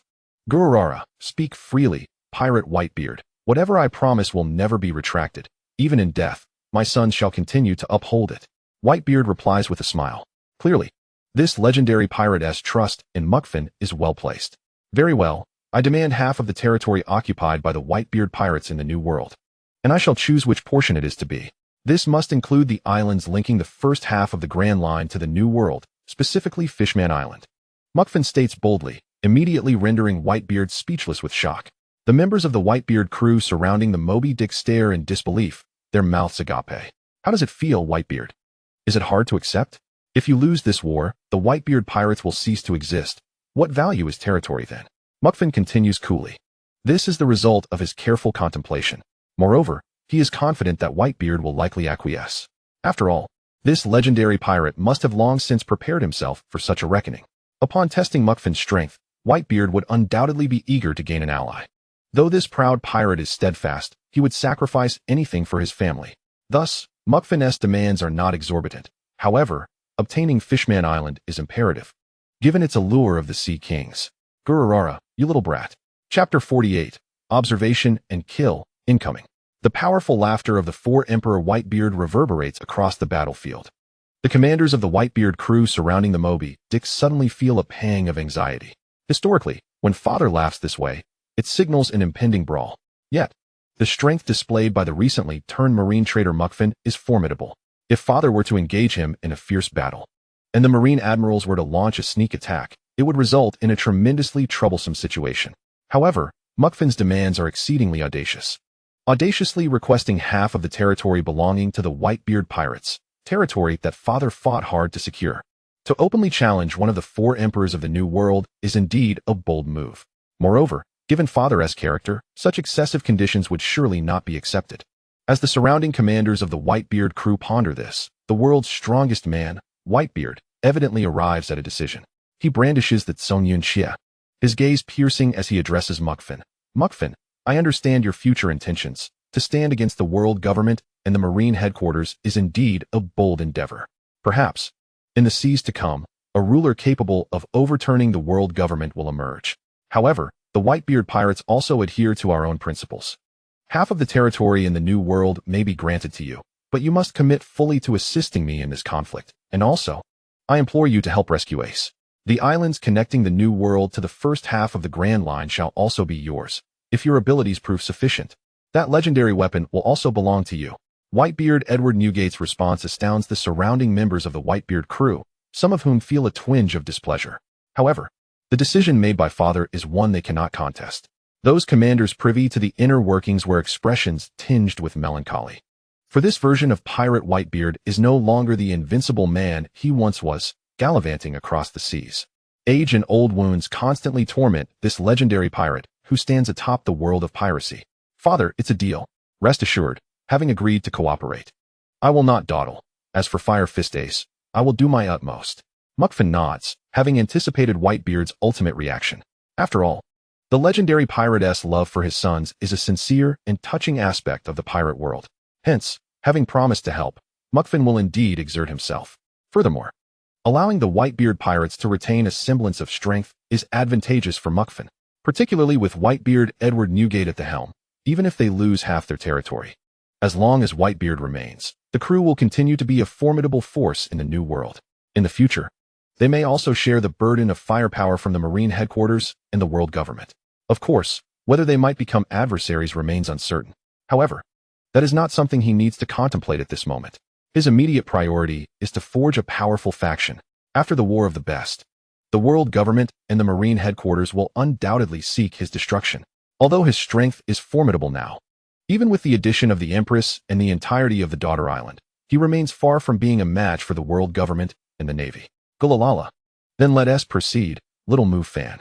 However, do ensure that the Navy does not eliminate you. If that happens, do not blame me, Whitebeard, for not honoring our agreement. The four emperors, Whitebeard, laughed heartily once more. Although the collaboration with Mufan seemed to favor the Whitebeard pirates, the reality was far more nuanced. Ultimately, having a top-tier warrior assisting them would undoubtedly be a significant boon for the Whitebeard pirates, substantially increasing the odds of rescuing Ace. And Mufan is precisely such a powerhouse. It was a source of surprise for Whitebeard as well, for it is exceedingly rare to encounter a junior with such remarkable power at such a young age. Even his son, Portgas D. Ace, pales in comparison to Mufan. Ding. Congratulations to the host for completing the task. You have received the promise of the pirate Whitebeard. Reward, Intermediate Observation Hockey, now credited. At that moment, the system chimed, indicating that Mufan's mission had been accomplished. Following the system's confirmation, Mufan reassessed the character of the pirate Whitebeard. As a man who stood at the pinnacle of piracy without any notable background, Whitebeard was undoubtedly a figure worthy of trust and admiration. After acquiring observation hockey, Mufan distinctly felt the transformation within himself. At this moment, if he so desired, he could effortlessly suppress ordinary experts, such as the rank of Navy Vice Admiral, rendering their observation hockey completely ineffective. Even when facing some top-tier foes, observation hockey would prove remarkably effective. Little Mufan, Whitebeard suddenly sensed a change in Mufan. He seems even stronger now. This little rascal is truly a monster. Wait a moment, Whitebeard. Before Mufan prepared to depart from the Moby Dick, he intended to offer a word of caution to Whitebeard. After all, given Whitebeard's current physical condition, should he be struck by a blade from the pirate Great Whirlpool Spider, it would surely exacerbate his plight. Previously, while observing Akinu, he had noticed the latter approaching the Great Whirlpool Spider. At this moment, the pirate Great Whirlpool Spider was waiting just beneath the Moby Dick, likely anticipating Mufan's departure. Mufan's previous displays of unparalleled speed suggested that the Great Whirlpool Spider feared he might not succeed. What is it, little Mufan? The four emperors, Whitebeard, inquired, puzzled by Mufan's hesitance. Forget it. You wouldn't heed my warning anyway, Mufan replied with a wry smile, shaking his head. He almost forgot Whitebeard's character. He had unconditional trust in his sons. Thus, it seemed best to let Whitebeard handle it himself. Swish. Before Mufan could finish speaking, he transformed into a bolt of lightning, vanishing in an instant. Whitebeard, confused, looked around, pondering where Mufan had dashed off to, perhaps to rescue Ace. However, in the blink of an eye, as Whitebeard turned his head, a flash of lightning reappeared, and Mufan stood before him once more, holding a familiar figure. Scored? Whitebeard's gaze sharpened, followed by a look of confusion directed at Mufan. The pirate Great Whirlpool Spider has colluded with Admiral Akinu, betraying you and planning to stab you in the back. If you are hesitant to act, I can incapacitate him for you, Mufan announced, tossing the pirate Great Whirlpool Spider onto the ground. He initially intended to eliminate the Great Whirlpool Spider directly, but given their recent alliance, it was prudent to consult Whitebeard first. However, should Whitebeard disagree, Mufan would still proceed to incapacitate the Great Whirlpool Spider. Thus, without waiting for Whitebeard's reaction, Mufan drew his weapon, ready to strike. Yet, in that fleeting moment, Mufan abruptly turned, brandishing his sword forward. Immediately after, a beam of golden light surged forth. Oh, the fearsome little rascal. I cannot allow you to continue wreaking havoc. Chapter 49. The Divine Law of Wind, Thunder, Fire, and the World Tree descends. Just as Mufan was about to strike down the pirate Great Whirlpool Spider, the infamous yellow monkey appeared out of nowhere to disrupt the scene. He quickly engaged Mufan, forcibly shifting the battleground to midair, clearly intending to compete in speed. Coincidentally, Mufan was also eager to test the limits of his own speed, so he did not shy away from the confrontation. As for Whitebeard and the pirate Great Whirlpool Spider on the Moby Dick, they would have to make their own choices. Furthermore, Mufan found himself puzzled by Yellow Monkey, who was notorious for his laziness. Why did he seem to take things seriously every time they crossed paths? Was it possible that his seriousness depended on the opponent's background? A double-standard slacker. Oh, Mufan, how did you recover? You seem even stronger than before. Have you consumed a nature-type devil fruit related to lightning elements? The Navy Admiral, Yellow Monkey, zipped around Mufan with blinding speed, while Mufan, undeterred, matched his pace with flashes of lightning, proving that even Yellow Monkey could not completely dominate him in speed. This revelation astonished Yellow Monkey, who prided himself on his swiftness. After all, not long ago, He had been in pursuit of Mufan alongside Akiji and Zephyr. Back then, Mufan had clearly been struck by his full-power Yada no Kagami. Had he somehow turned misfortune into fortune? Truly terrifying. Yellow Monkey, spare me your words. I have not forgotten the grudge from before. Mufan sneered coldly. The attack that Yellow Monkey had dealt him was one he intended to repay in kind. However, now was not the time. His mastery over lightning abilities was still in its infancy. While his speed was indeed formidable, it clearly fell short compared to the radiant Yellow Monkey. As for his other capabilities, they had yet to reach a level capable of defeating an Admiral.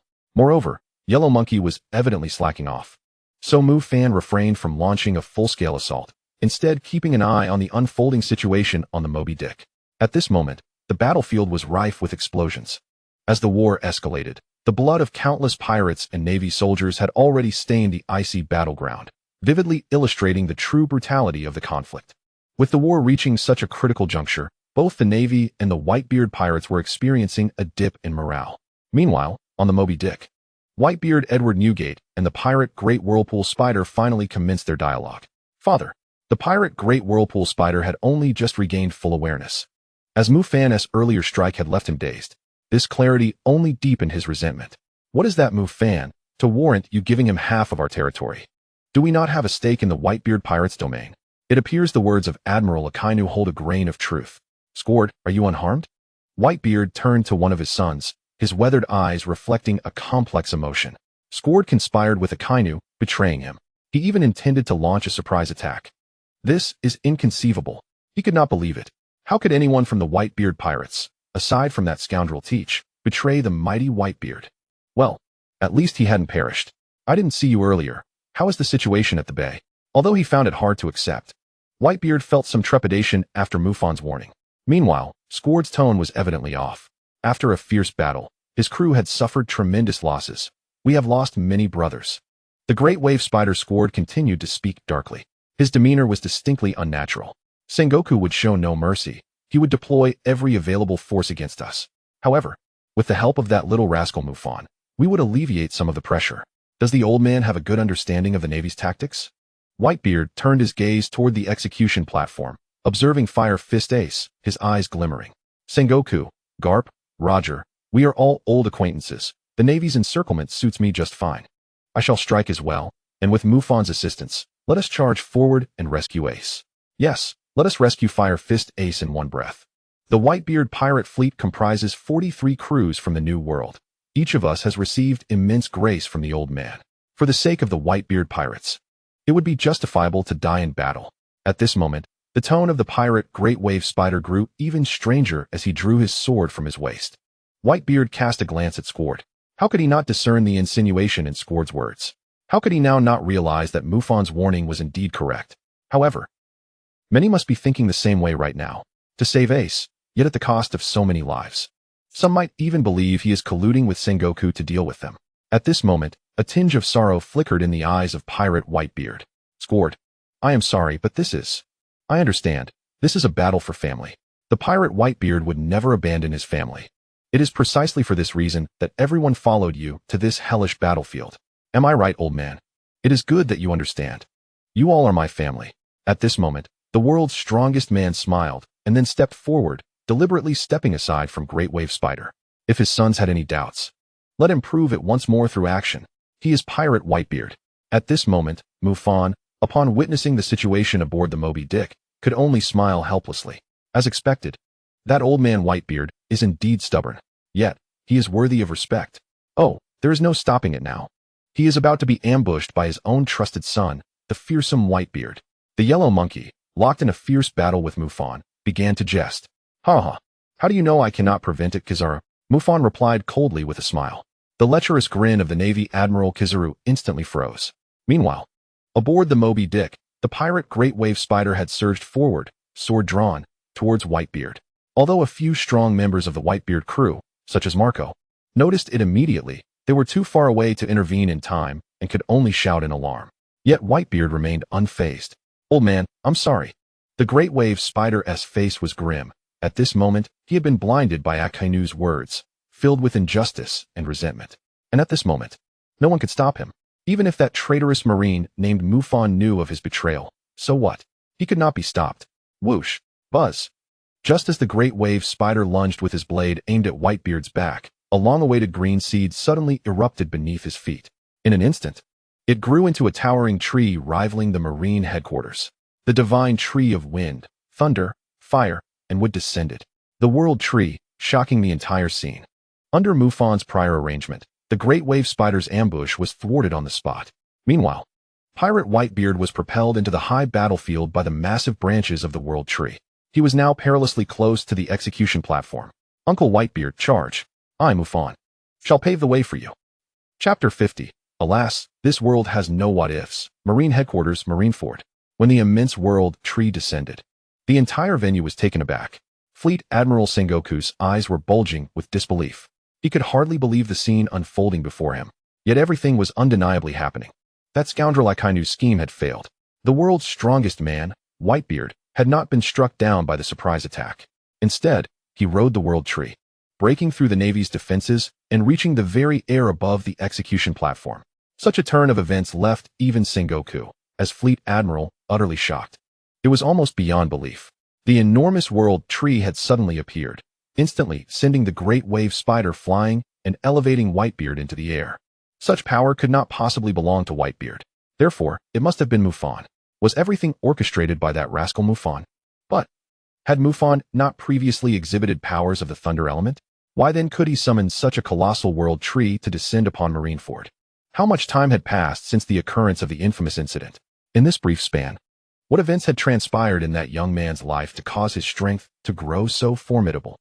Fleet Admiral Sengoku observed Mufan, who was locked in a stalemate with Kizaru, his eyes filled with wariness and regret. If only Mufan were still a Marine at this moment. Alas, this world has no what-ifs. Sengoku understood deeply. From now on, Mufan would become a significant threat to the Marine headquarters and the world government.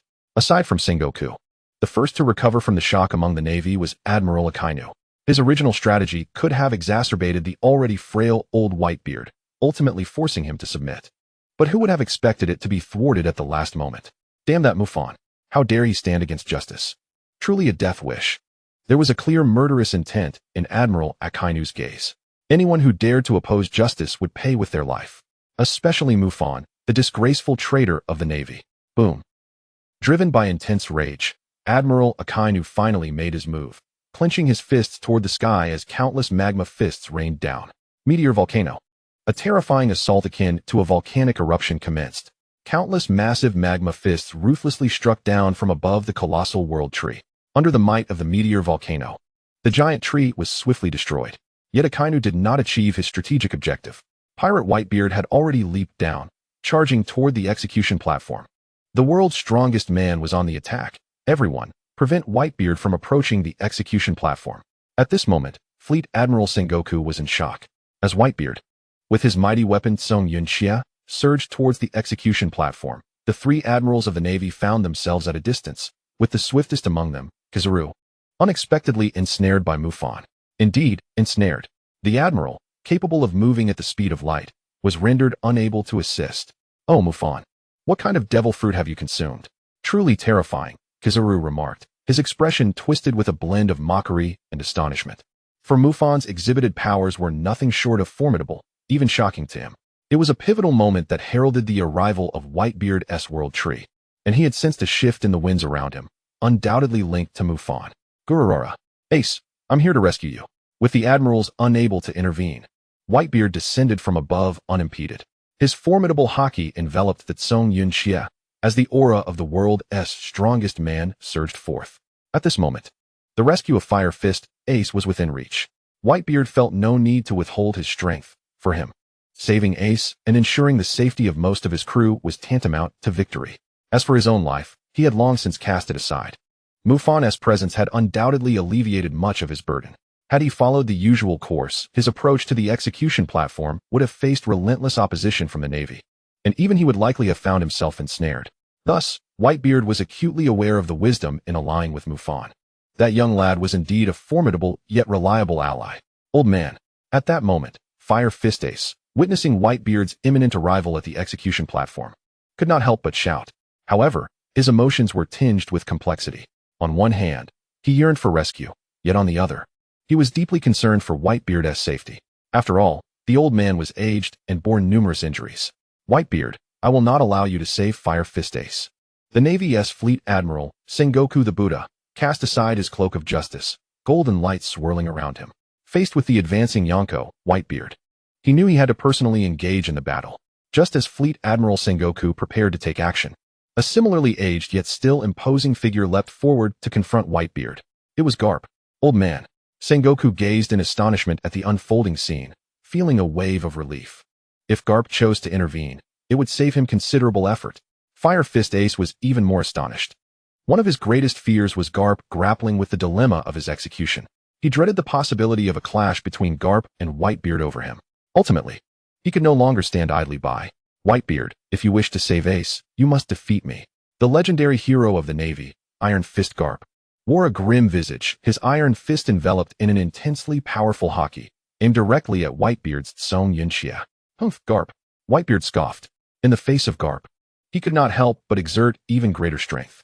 He understood the complexities between Garp and Ace, recognizing the turmoil within Garp's heart. He was not surprised by Garp's choice. After all, Garp was a true embodiment of justice. The clash between the Navy hero and the Yonko Whitebeard sent tremors throughout Marine headquarters in Marineford, causing the entire island to sway perilously. Witnessing this, Mufan could not help but click his tongue in awe. This was the battle between Garp and Whitebeard, indeed earth-shattering. With Garp's intervention, Whitebeard's chance to rescue Fire Fist Ace was all but extinguished, especially with Sengoku watching closely. However, Mufan had never believed Whitebeard could save Ace. The legendary man attracted too much attention, drawing the full might of the Navy's top-tier warriors against him. The one with the greatest chance to rescue Fire Fist Ace remained, of course, Monkey D. Luffy. At that moment, Monkey D. Luffy had quietly appeared on the battlefield, accompanied by the likes of Buggy the Clown and others. Chapter 51, Sengoku's Move, Garp's Resolve. Boom. The sound of cannon fire and the clamor of battle surged as the world's strongest man, Whitebeard, entered the fray, propelling the war to its climactic peak. Although Navy hero Garp had momentarily halted Whitebeard and dragged him to the icy battlefield, the Navy's situation remained dire. The emergence of Luffy and his companions was wholly unexpected, even leaving Fleet Admiral Sengoku bewildered. According to his prior orders, Luffy should have been confined in a secure location within Marineford. Could it be that the red-nosed pirate accompanying him was behind this? Foolish smoker. He not only brought Mufan back to Marineford, but also the troublesome Monkey D. Luffy.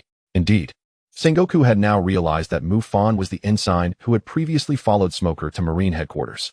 Considering that the Pirate Empress had retreated at the mere utterance of this ensign, it was easy to draw conclusions. Yet, it must be said, Mufan was truly a rare specimen in the annals of Navy history. In a brief span, his power had skyrocketed, and he had even captured the Pirate Empress. It was known that she, as one of the 7 warlords of the sea, was acknowledged for her strength even by Sengoku, not to mention her kingdom, Amazon Lily, and the Kuja tribe as her backing. It was no exaggeration to assert that if Mufan and the Pirate Empress could safely depart Marineford, a formidable force led by Mufan would soon emerge in the Grand Line. Of course, those were matters for another time. As Fleet Admiral, Sengoku would not allow even a glimmer of opportunity for Mufan and the Pirate Empress, who had essentially defected, to depart Marineford unscathed. Moreover, it was evident that this was not solely Sengoku's thought. Since Mufan's appearance, Admiral Akinu had become infuriated, perceiving Mufan as a disgrace to the Navy. Once a part of justice, he now conspired with the pirate Whitebeard against the Navy. Such a being must be eradicated. As Akinu pondered this, his gaze towards Mufan was filled with murderous intent. Yet, at that moment, Mufan was still engaged in a struggle with Kizaru, and astonishingly, Kizaru could not completely shake off Mufan's grasp. This only intensified Akinu's wariness and deepened his malice. He could not fathom what kind of fruit Mufan had consumed, allowing him to become so powerful in such a short span. If this continues unchecked, the consequences will be unimaginable. After Akinu obliterated the world tree with his devastating volcanic power, he proceeded to eradicate a wave of surrounding pirates. Currently, the elite forces of both pirates and marines are engaged in fierce combat. However, Akinu has found a temporary reprieve due to Garp's preemptive strike, and there are no commanders from the Whitebeard pirates seeking him out. Those ruffians surely understand who is easy to provoke and who is not. Soon, as he surveyed the battlefield, Akinu conceived a brilliant strategy. His gaze fell upon the Pirate Empress, who was spectating the chaos. If he was not mistaken, It seemed that the Empress had a notable connection with Mufan. It appeared that Mufan had indeed captivated the world's most beautiful woman. Humph, what world's beauty? In Akinu's eyes, there exist no women, only justice. The Empress's actions have, strictly speaking, already contravened the duties of the 7 warlords of the sea. Calling her a traitor would not be an exaggeration. After all, aside from her relationship with Mufan, this woman indiscriminately targets both pirates and marines alike. With this in mind, he resolved to eliminate the world's most beautiful woman first. The moment Mufan falters, there will be an opportunity to seize her entirely and uphold the facade of justice. With his plan set, Marine Admiral Akinu began to strategize and gradually approach the position of the Pirate Empress. Little did this proponent of absolute justice know. His path was narrowing. On the other side, ever since the appearance of Straw Hat Luffy, the Marine hero Carp had evidently lost the desire to continue battling Whitebeard. The Marine Admiral Akiji reluctantly became the scapegoat, summoned by Carp to confront Whitebeard. Carp, I never expected your grandson to escape captivity. What are your plans? The Marine Fleet Admiral Sengoku inquired of Carp, who had returned to his side. He could understand the deep psychological turmoil his old friend was enduring at this moment. Yet, there was no recourse. They were Marines. Boom. If this keeps up, I won't be able to hold out much longer. Before Sengoku and Carp could exchange further words, Whitebeard unleashed a punch that sent Akiji reeling. The tremendous shockwave even caused the execution platform to fracture. At this juncture, Akiji, desperate to prevent Whitebeard from advancing further, was forced to confront him head-on. Yet Whitebeard had not been caught off guard. He had been conserving his strength all along. Coupled with the alliance forged with Mufan, his pressure had significantly diminished, and the arrival of the World Tree only amplified his momentum. Thus, Whitebeard stood as a formidable force, leaving Akiji struggling to cope alone. Damn it, where is Sakazuki? Fleet Admiral Sengoku felt a throbbing headache seeing the situation unfold. Before the war began, even a mere 15 minutes prior, he had never anticipated that Whitebeard would breach this area. The Marines had established numerous barriers in the battlefield precisely to prevent the Whitebeard pirates, especially Whitebeard himself, from encroaching near the execution platform. Although the world's strongest man was aging, once he erupted, his combat prowess remained dreadfully terrifying. It was precisely due to the colossal tree conjured by Mufan that Whitebeard was delivered directly to hover above the execution platform, resulting in the current predicament. Mufan. Fleet Admiral Sengoku ground his teeth in frustration internally. Sengoku, leave this to me. Kazan needs your support. Carp suddenly declared. Carp you. Sengoku was taken aback. But soon a sense of resignation flickered in his eyes. Don't let me down. Thus, Fleet Admiral Sengoku personally entered the fray, joining forces with Admiral Akiji to combat Whitebeard. Meanwhile, the execution platform would be defended by Marine hero Carp. At this moment, Carp's gaze was fixed upon Luffy, who was recklessly charging toward the execution platform, his eyes reflecting an indescribable turmoil. Luffy, go? Defeat me and rescue your brother, Ace. Mufan had been attentively monitoring the events unfolding at the execution platform. Upon seeing Sengoku join the battle and Carp guarding the platform, he could only smile in exasperation. Indeed, even Vice Admiral Carp could not bear to watch his grandson face execution. Yo, Mufan, your strength is truly terrifying now. However, would you care to look over there? Chapter 52. The Marines lose a true monster Marine headquarters, Marineford. At this moment, high above the battlefield, lightning and beams of light intermingled and flickered. In the midst of his entanglement with Admiral Kazuru, Mufan was swiftly mastering the advantages of the lightning element in terms of speed. He discovered that although his understanding of the wind element was still superficial, combining it with his high-speed lightning movements not only augmented his own speed, but also significantly slowed down his opponents. This was why he was able to contend with Admiral Kazuru in speed shortly after acquiring his Devil Fruit powers. In Mufan's view, given time, once he fully developed his mastery over the 7 elemental abilities, he would likely rival Kazuru in speed, if not surpass him. However, at this moment, Mufan had no time to ponder these thoughts. Under Kazuru's prompting, he suddenly noticed the perilous situation unfolding on the icy battlefield. Hancock found herself in dire straits. The Marine Admiral Akinu was relentlessly closing in, launching devastating magma attacks against the Pirate Empress. While the Empress was not weak, it was evident that she was no match for Akinu. In terms of sheer strength, Akinu was already among the pinnacle of the seas. The Empress was simply outmatched. Moreover, Akinu, consumed by his obsession with absolute justice, had no appreciation for feminine allure.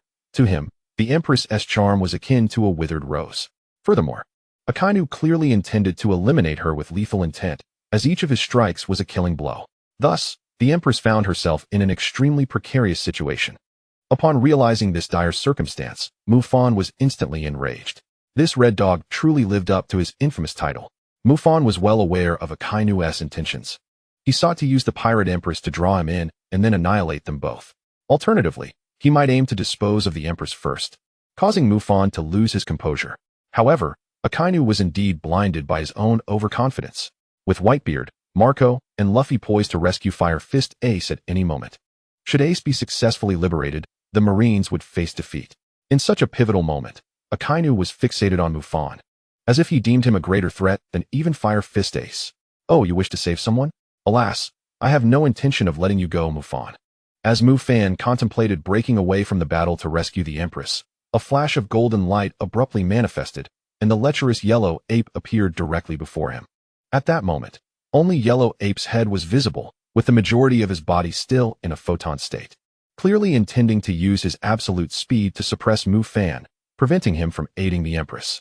In Yellow Ape's estimation, although Mufan possessed peculiar abilities and exhibited remarkable speed in his thunderous form, he still believed he had the upper hand in terms of sheer velocity. Had Mufan not demonstrated such swift speed and managed to entangle him for an extended period, he would have taken a more leisurely approach.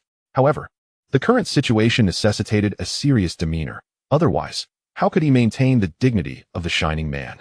Yellow Ape, you cannot hinder me. Step aside. Without a moment's hesitation, Mufan unsheathed his destiny and aimed it at Yellow Ape. Simultaneously, a powerful aura erupted forth. Oh, how terrifying! Yellow Ape, momentarily overwhelmed by the force of Mufan's aura, obediently raised his hands, albeit in a rather lecherous manner. Yet, despite this, he exhibited no intention of retreating. Mufan was acutely aware that Yellow Ape's observation haki was fully activated. Any movement on his part would certainly prompt the lecherous figure to appear before him, ensnaring him once more. Nevertheless, this posed no challenge for Mufan at present. Just as Admiral Yellow Ape resolved to delay Mufan for a moment, a force, akin to haki yet entirely opposite in nature, suddenly enveloped him. In that instant, Admiral Yellow Ape's observation haki faltered, even momentarily suppressed. Though it lasted but a fleeting moment, Mufan had already vanished from his sight, leaving only the resounding echoes of thunder in his wake. The Navy had lost a genuine monster. At this juncture, Yellow Ape ceased his pursuit, suspended in the air, his gaze filled with astonishment and contemplation. He foresaw that, following this unprecedented war, the name Mufan would resonate throughout the seas, and soon, a formidable new power would emerge from the depths of the ocean.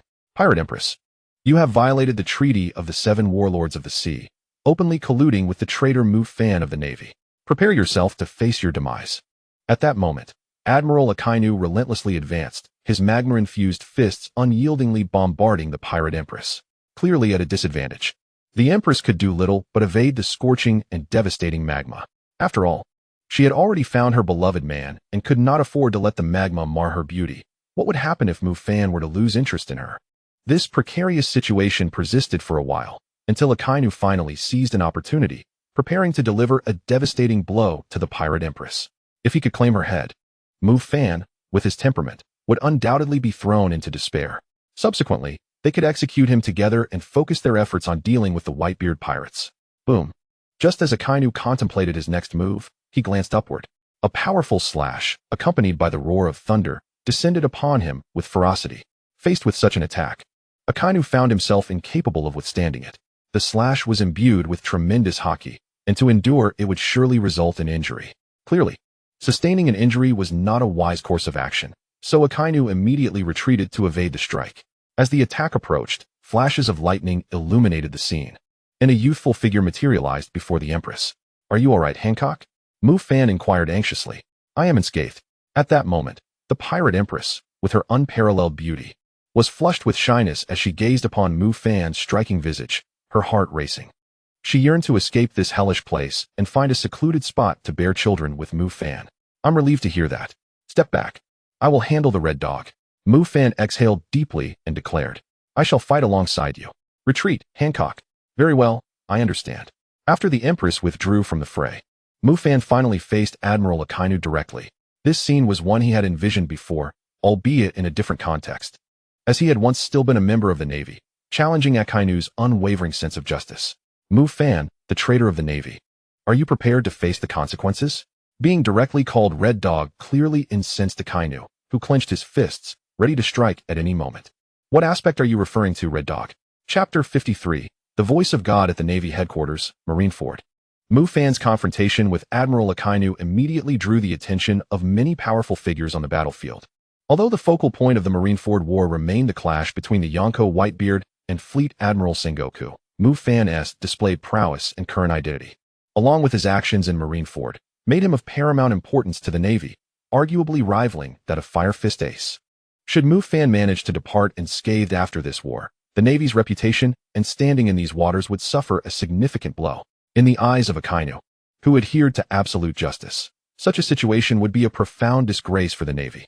Hence, all senior Navy officers were acutely aware that Akinu's encounter with Mufan would be an unrelenting battle. As an admiral, Akinu would likely exert every ounce of his strength against Mufan, being the most destructive and powerful of the three admirals. Even if Mufan exhibited impressive capabilities, he might still not be Akinu's match. Consequently, the admiral candidate, Shiryu, began to consciously approach the combat zone. Although Mufan displayed speed comparable to Yellow Ape's, Akinu would undoubtedly be prepared. Moreover, given Mufan's character, he would certainly confront Akinu head-on. After all, he had not hesitated to tease Akinu by calling him Red Dog. Furthermore, Shiryu began to contemplate her own stance. Not long ago, when Mufan had yet to reach an understanding with the Yonko Whitebeard, Fleet Admiral Sengoku had issued a pursuit order against Mufan.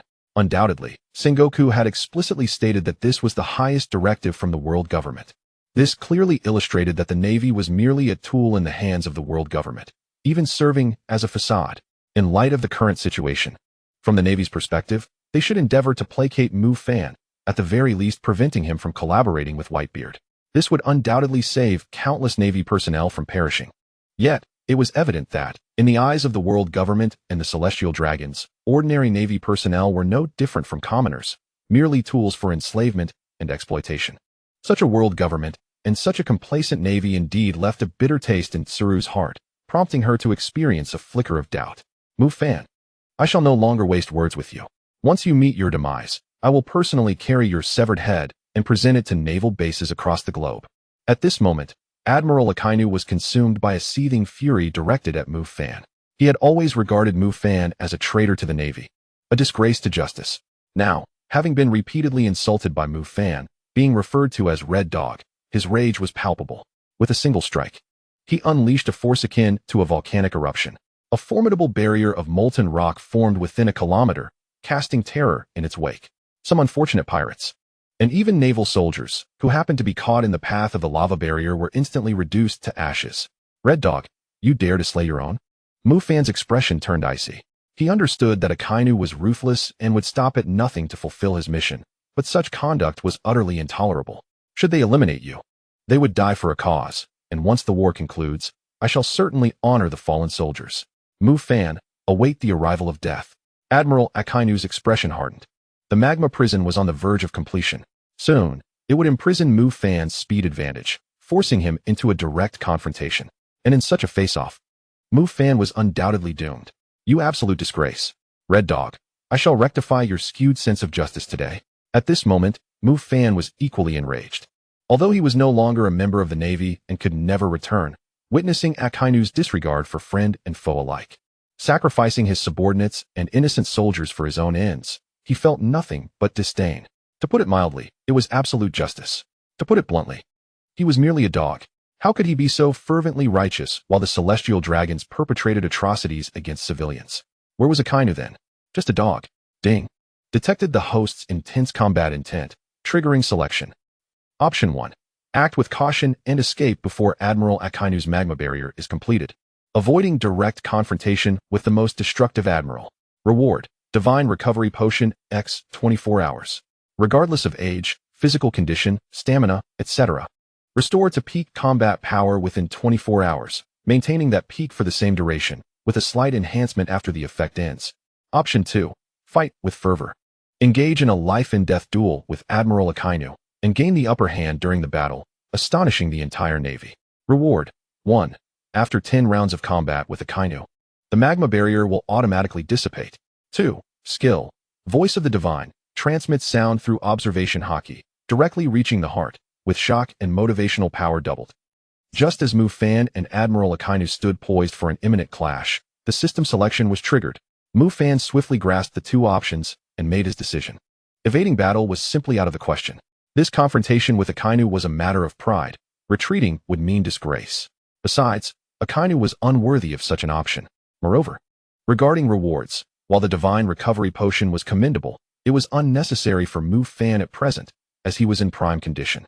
This was indeed his peak state. If he were to bestow the divine recovery potion upon Whitebeard, it would yield tremendous benefits. A peak Whitebeard would undoubtedly leave the Marines with a dreamlike memory. However, for Mufan, it held little value. He had no desire to witness a rampaging Whitebeard. In contrast, the voice of the divine was significantly more useful. A voice that penetrated the soul, with shock and motivational power exponentially amplified. This clearly represented a divine skill. Mufan could even seize this opportunity to rally a faction within the Navy, establishing his own power base. Thus, without a moment's hesitation, he decisively chose option 2. Meanwhile, the magma barrier had completely descended. The Pirate Empress and Vice Admiral Mamasuk exchanged worried glances at the barrier, prepared to intervene at a moment's notice. At this point, the magma barrier obscured their view, forcing them to rely on sound and observation haki to gauge the battle's intensity. The area occupied by Mufan and Akinu was engulfed in the searing heat and flames of molten rock, resembling a hellish landscape. Skew justice? Ha ha ha, Mufan. You are but a mere child, daring to critique my sense of justice? Admiral Akinu, consumed by rage, narrowed his gaze and struck. Dogbite Red Lotus. Enough of this talk of justice. Those who brandish the term most fervently often embody the true darkness. No, you are merely a dog, at best. A mere enforcer of darkness. Chapter 54. Have you consumed the natural devil fruit of our ancestors? The battle between the naval traitor and admiral was about to erupt. Faced with Akinu's relentless and surging Dogbite Red Lotus, Mufan shed his playful demeanor. While he could mock the red dog with words, he knew that any lapse in combat could lead to his own demise. Even in his current state, Mufan remained vigilant, gripping his sword, destiny, with utmost focus. Prepared to confront the threat with his most formidable stance. After all, Akinu's attack had once obliterated a significant portion of the Yonko Whitebeard's head in the original storyline. Among the 3 highest combat powers of the Navy, he was the most destructive admiral. Regardless of whether Akinu was a dog or not, his strength was indisputable. Boom. Of course, seriousness aside, and caution acknowledged, Mufan now harbored no fear of Akinu. Even in the face of the formidable Dogbite Red Lotus, he refrained from employing any abilities, relying solely on his swordsmanship and haki to deflect the attack. This time, even Akinu was slightly taken aback. He recognized that Mufan's strength had surged, seemingly acquiring an incredible ability, even possessing a speed beyond his reach. Yet, he had not anticipated that Mufan's raw power had advanced to such a degree. Setting aside all preconceptions, in all fairness, if Mufan were still a member of the Navy, he would undoubtedly rank among its strongest. Perhaps only slightly inferior to the 2 veteran admirals and their 3 top-tier commanders. In conclusion, even Akinu found himself harboring a modicum of respect for Mufan. Haki, swordsmanship, and a mysterious yet formidable power. Had he not become a naval traitor, it was likely that within 2 years, the Navy would witness the emergence of its youngest admiral in history. However, the greater his astonishment, the deeper his murderous intent toward Mufan grew. After all, a traitor with such immense strength and potential posed a future threat to the world government and the Navy. With this in mind, Akinu struck once more. His other arm transformed into a torrent of molten rock, hurtling toward Mufan's head with increased speed and ferocity. Hellhound. At this moment, Destiny was entangled in Dogbite Red Lotus, while his left hand was met with Hellhound aimed at his head, a veritable wolf dog. Mufan couldn't help but mutter a sarcastic remark. As Hellhound bore down upon him, it seemed he was left with only 2 choices. Either relinquish the fate or swiftly evade. Alternatively, employ other means to resist the Hound of Hell and counteract. Given Mufan's disposition, he would naturally not abandon his fate again. The last time was a mere accident. From this moment onward, he would hold fast to his fate. Mufan even contemplated finding a fruit for fate to consume, allowing this companion to fully embody its spirit. Of course, that is a matter for another time. Boom. The relentless attack of Admiral Akinu's Hound of Hell struck mercilessly upon Mufan's head. Magma instantaneously gushed forth like an unleashed torrent, surging wildly. Akinu, witnessing this, felt a surge of elation. Could it be that he had so easily shattered the skull of that young lad? But wait, setting aside other factors, Mufan had indeed ascended to the position of the youngest Rear Admiral in the Navy after enduring countless battles for his life. His extensive combat experience had drawn accolades from even Zephyr-sensei, who took great pride in him. Now, having grown stronger, had he become complacent? Bang! Before Akinu could be astonished for long, aside from the formidable blade Fate, another long sword had already struck, deeply embedding itself in his chest. Although he had maintained his iron block technique throughout the fight, the blade still pierced several millimeters deep, causing a significant loss of blood. Damn it! Admiral Akinu quickly withdrew, creating a temporary safe distance, while casting a perplexed and somewhat wary gaze at Mufan ahead. At this moment, Akinu found himself at a loss. To say that Mufan had been obliterated by his attack was indeed unrealistic. However, if it were to be claimed that he had taken a direct hit from the Hound of Hell without sustaining any injury and had launched a powerful counterattack, that was even more absurd. Even if Mufan had indeed acquired the abilities of a Logia-type fruit and could achieve some form of elemental transformation, it was inconceivable that he could withstand Akinu's magma unscathed. After all, his magma fruit was among the upper echelon of all fire element-related abilities, especially considering his near-masterful development of it. Even another Logia-type user, capable of elemental transformation, could not entirely fend off his magma assault. Yet, Mufan did not appear to be injured in the least. His momentum and energy remained undiminished. Soon, the magma produced by the Hound of Hell dissipated, and Akinu stared wide-eyed, perplexed by the sight of Mufan. He was eager to discover how this young whelp had managed to withstand his Hound of Hell without sustaining significant harm. At that moment, Mufan's head was completely engulfed in a purplish-red flame. In that instant, Admiral Akinu's eyes widened in shock, for, in his perception, that small amount of purplish-red flame exuded an extraordinarily terrifying heat. Such temperature, it even surpassed his magma. It is worth noting that his magma could burn through flames. Whoosh! As the purplish-red flames extinguished, Mufan returned to his original appearance. His heartbeat quickened, for he had nearly summoned all his strength to activate his fire element abilities. With Mufan's rudimentary understanding of the flame fruit, he could only achieve partial elemental transformation. Nevertheless, this time, he had pushed his fire element ability to its current limits, resulting in flames that were purplish-red, with temperatures that even magma struggled to match. Seeing Akinu's expression of disbelief brought Mufan a sense of satisfaction. Is magma truly impressive? A fruit of the flame variety, no less? I beg your pardon, but our flame occupies the pinnacle of the same element. Mufan, what devil fruit have you consumed? At this moment, Akinu was in a state of utter confusion. Having lived for decades, he had never felt such astonishment and uncertainty as he did today. Since Mufan's emergence, what abilities had this fellow displayed? The speed to rival Kizaru's lightning, thwarting his strategy to send the Yonko Whitebeard into the heart of battle with the World Tree's descent, an evident wood-type ability. Now, he even wielded a purplish-red flame ability that surpassed magma's temperature. Could it be that this brat had consumed the progenitor of Logia-type fruits? Akinu could not be overly surprised. The self-proclaimed most destructive being had finally regarded Mufan as an equal opponent, for he understood that if he underestimated this young man before him in the slightest, defeat would beckon. Such a fate would be an unbearable disgrace for justice. Oh, you wish to know? Mufan sneered coldly, advancing with his blade. The first step, thunderous roar. The second step, raging fire. The third step, colossal growth. The fourth step, sword pointed at the red dog. Excuse me, but dogs do not deserve to know. Chapter 55, The Anticipation of the Masses, The Dissolving Barrier. Mufan's formidable display compelled Admiral Akinu to take him seriously. His expression was fraught with trepidation, and a few beads of cold sweat inadvertently slid down his forehead. As the most iron-willed presence among the admirals, few on these seas could instill such apprehension in Akinu. Prior to this, while Mufan possessed terrifying potential, it was still just that, potential. Akinu had no reason to feel trepidation, but at this moment, he truly felt a measure of fear. Just from what Mufan had exhibited, there were at least 3 kinds of terrifying Logia-type abilities. Was it possible that this fellow had consumed 3 devil fruits, all on his own? Such a thing was utterly impossible. Furthermore, aside from the devil fruits, this individual also possessed commendable swordsmanship and formidable hockey. Thus, despite the myriad of questions swirling in his mind, they did not diminish Akinu's apprehension. The goal of eradicating Mufan had begun to waver ever so slightly.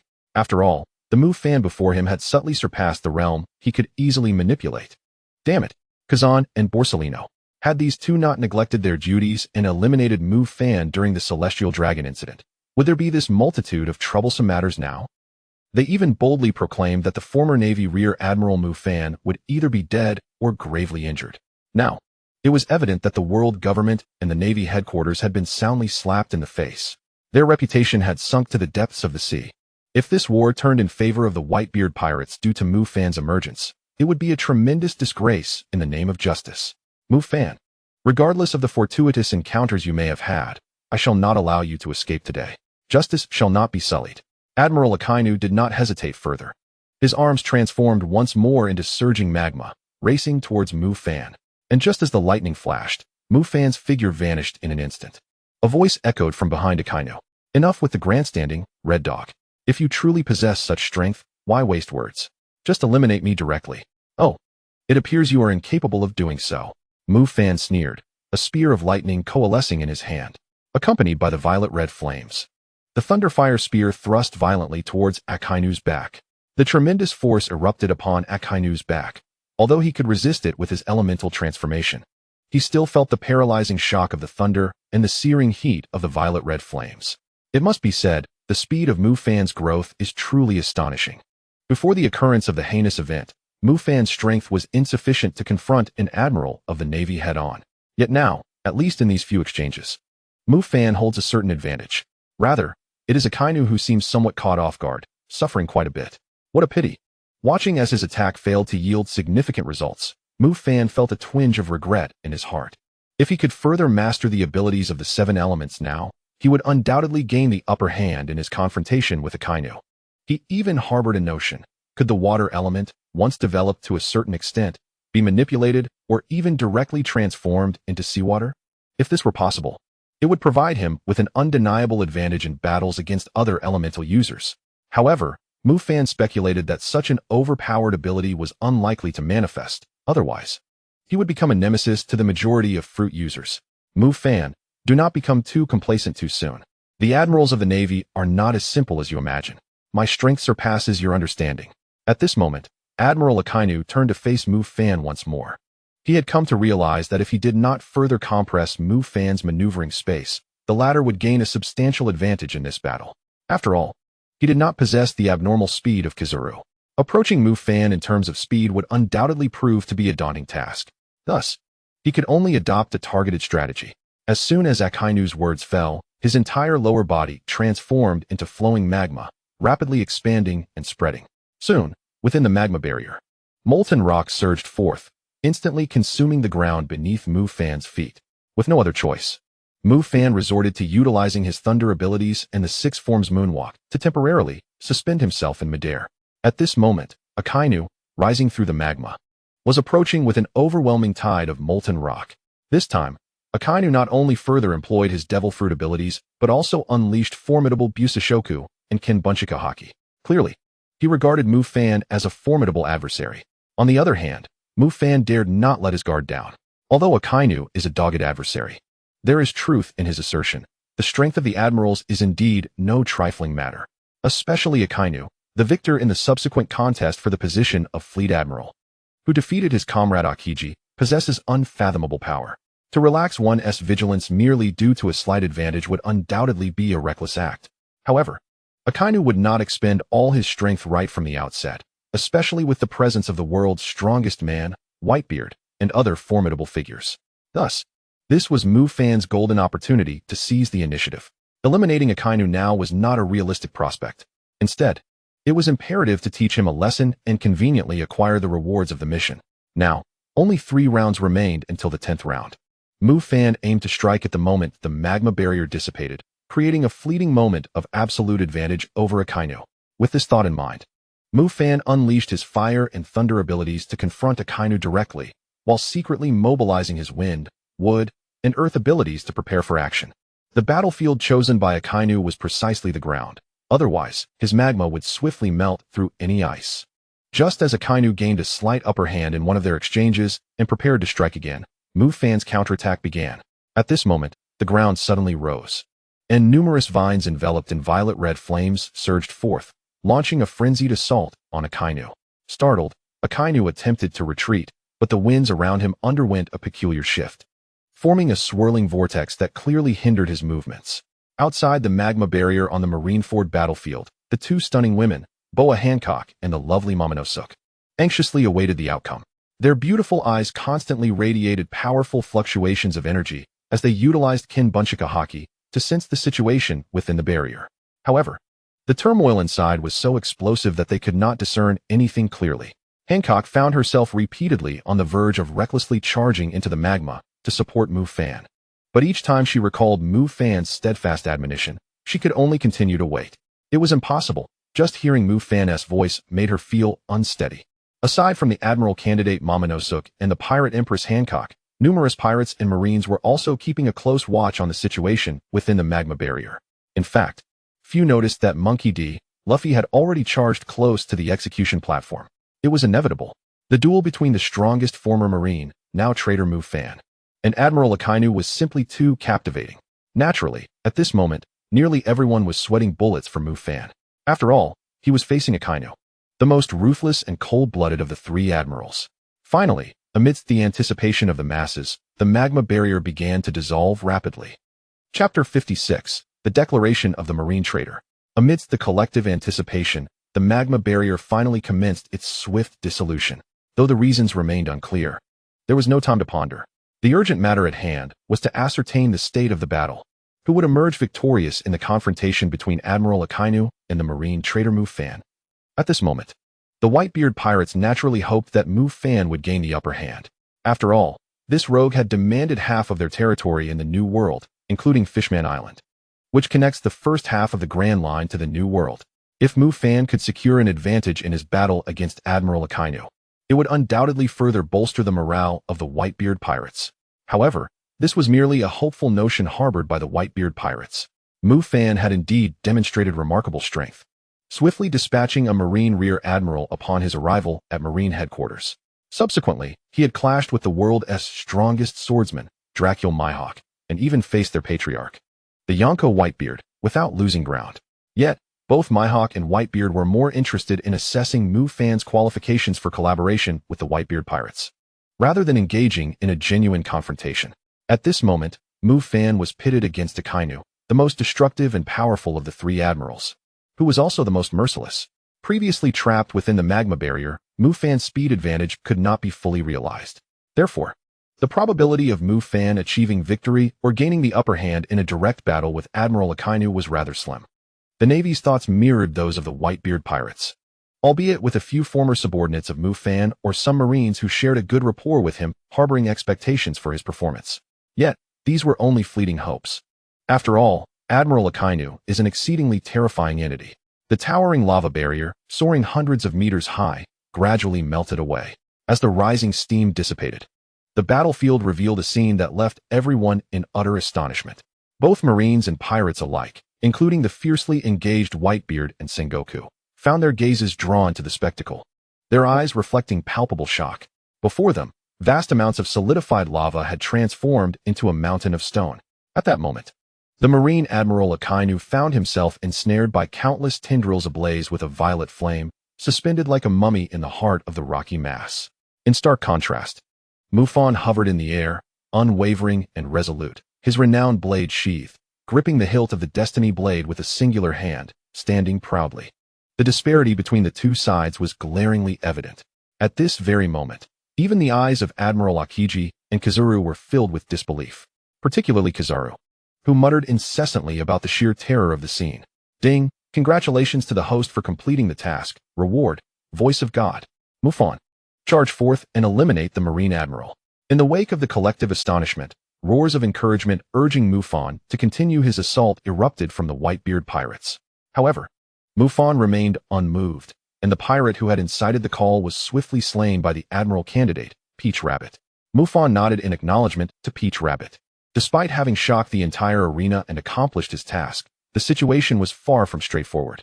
At that critical moment, he had wielded 5 elemental abilities, 3 colors of haki, and observation haki to ensnare Akinu. Yet, he could sense that Akinu had not been significantly affected and could break free at any moment. His restraint suggested a desire to toy with him. Regrettably for Akinu, Mufan was well versed in such tactics. Contemplating the vines, he pondered whether he could absorb some of Akinu's life essence using his wood elemental powers for a mutually beneficial effect. Alas, Mufan had not sufficiently developed his wood elemental capabilities, and the vines were utterly incapable of breaching the defenses of such a formidable adversary as Akinu, let alone siphoning life essence.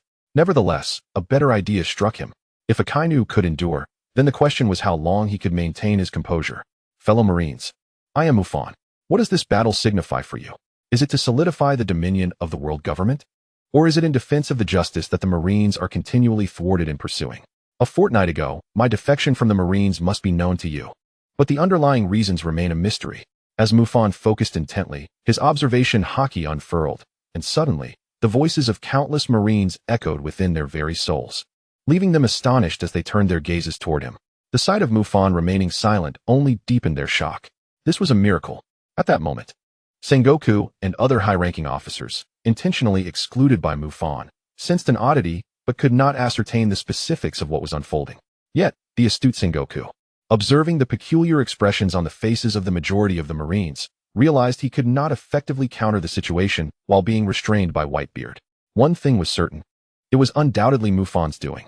A month ago, I rescued a group of refugees from a band of pirates in the New World, among whom was a kind-hearted little girl whose father was an ordinary Marine who died in battle.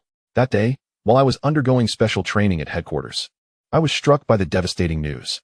The daughter of that fallen Marine, an innocent and pitiable girl, evaded the pirates' grasp, yet ultimately fell victim to the tyrannical grasp of the celestial dragons.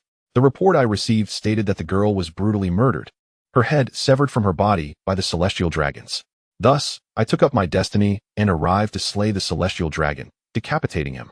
From that day forth, I became a defector of the Marine. Through the voice of God, Mufan's words penetrated the depths of the hearts of the vast majority of the Marines present. The truth of the recently concealed events finally emerged.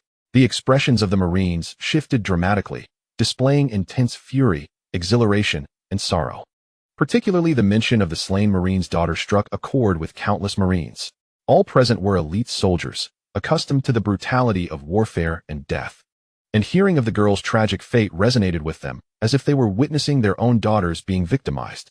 The Marines of Marineford found their justice continually obstructed, and they were undoubtedly mere slaves to the world government. Thus, what is justice?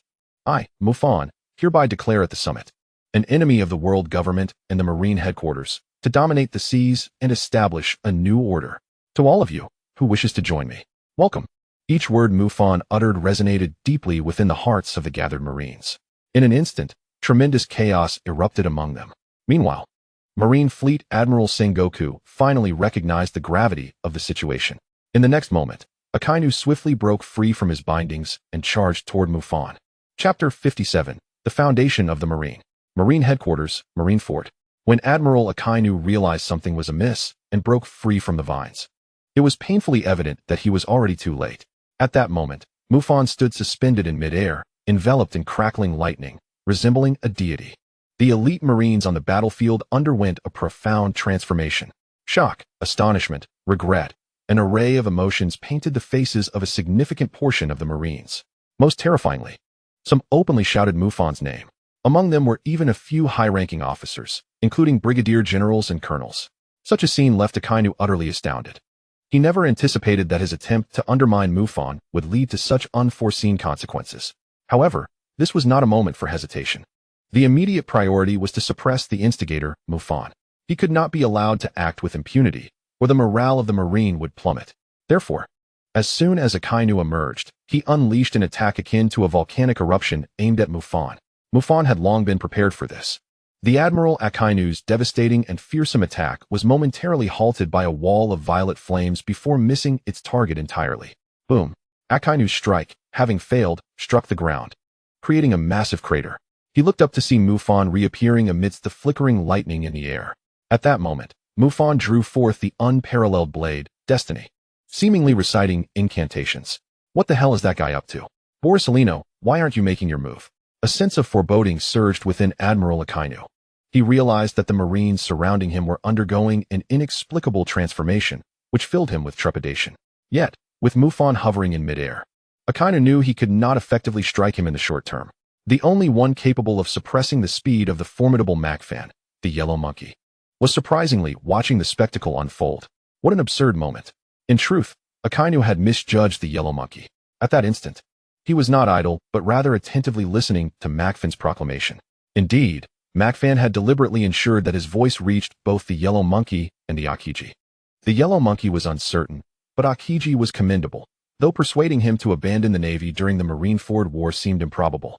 At least a seed could be sown in his heart. To forge his own power from the blood and bones of the Navy was a notion that could indeed undermine the very foundation of the Navy. Mufan was truly a formidable young man. After absorbing Mufan's speech, the Marine Admiral, Yellow Monkey, could not help but exclaim with genuine admiration, his gaze towards Mufan betraying a flicker of deep apprehension and respect.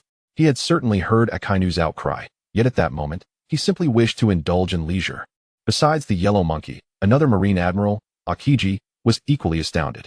As one of the two admirals previously tasked with hunting down the Navy's rogue, Mufan, Akiji possessed some knowledge of the heinous slaughter of the Celestial Dragons. Yet he remained oblivious to the fact that the young girl murdered by the Celestial Dragons was the daughter of a fallen Marine. The world government had concealed this so impeccably. How infuriating. At that moment, despite Aokiji's belief in a lazy form of justice, an unimaginable fury surged within him, triggered by memories of the tragic events at O'Hara. Just as Mufan had articulated, what does the Navy stand for if not justice? Gulalala. Sengoku, you Marines, along with the world government, have committed the gravest error by allowing that young rascal, Mufan, to defect from the Navy and failing to eradicate him completely. After this war, the Navy shall never regain its former glory. The Yonko, Whitebeard, bellowed with laughter amidst his fierce battle against Marine Admiral Karp. In his twilight years, witnessing a prodigious talent like Mufan emerge was indeed a source of great joy. He had just heard Mufan's voice, each word piercing the heart, profoundly shocking. By the looks of Sengoku, it seemed he was oblivious. Otherwise, that old man would undoubtedly be driven to madness. It was evident that after this war, regardless of whether any elite Marines chose to follow Mufan, a seed would be planted in the hearts of all Marines. Should this war culminate in defeat, the world government and Marine headquarters would undoubtedly see a decline in their prestige and control over the seas. Newgate, what exactly did that young man, Mufan, do? Marine Fleet Admiral Sengoku's expression was one of anxiety.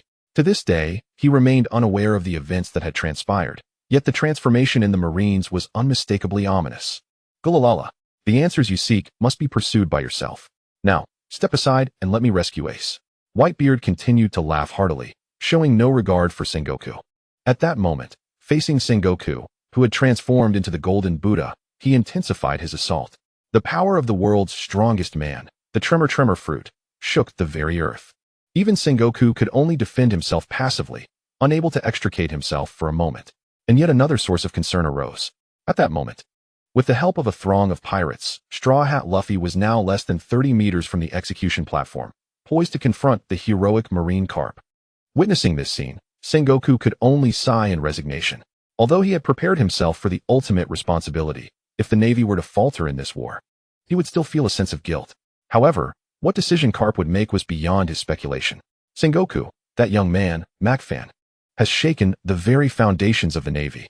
Just then, Karp's voice echoed from behind. He knew that Karp must have grasped something significant. And for Karp to utter such words, it was clear that Mufan had accomplished something earth-shattering. Karp, the Navy cannot afford to lose this war. Fleet Admiral Sengoku responded loudly. Since even Karp acknowledged that the foundations of the Navy were shaken, this war was one they could not afford to lose. Karp must have the necessary resolve. Grandfather, step aside, I must rescue Ace.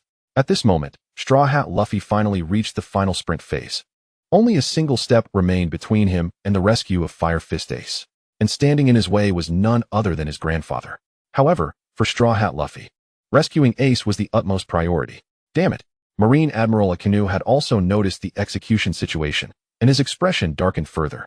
As it stood, it seemed impossible for him to deal with Mufan in the short term. If that was the case, Fire Fist Ace absolutely could not be saved. Chapter 58, Admiral Aokiji. I require your assistance. Boom. Marine Headquarters, Marineford. An unprecedented war raged on. However, since Mufan's proclamation reached the very hearts of all Marines, the tide of the battlefield transformed entirely.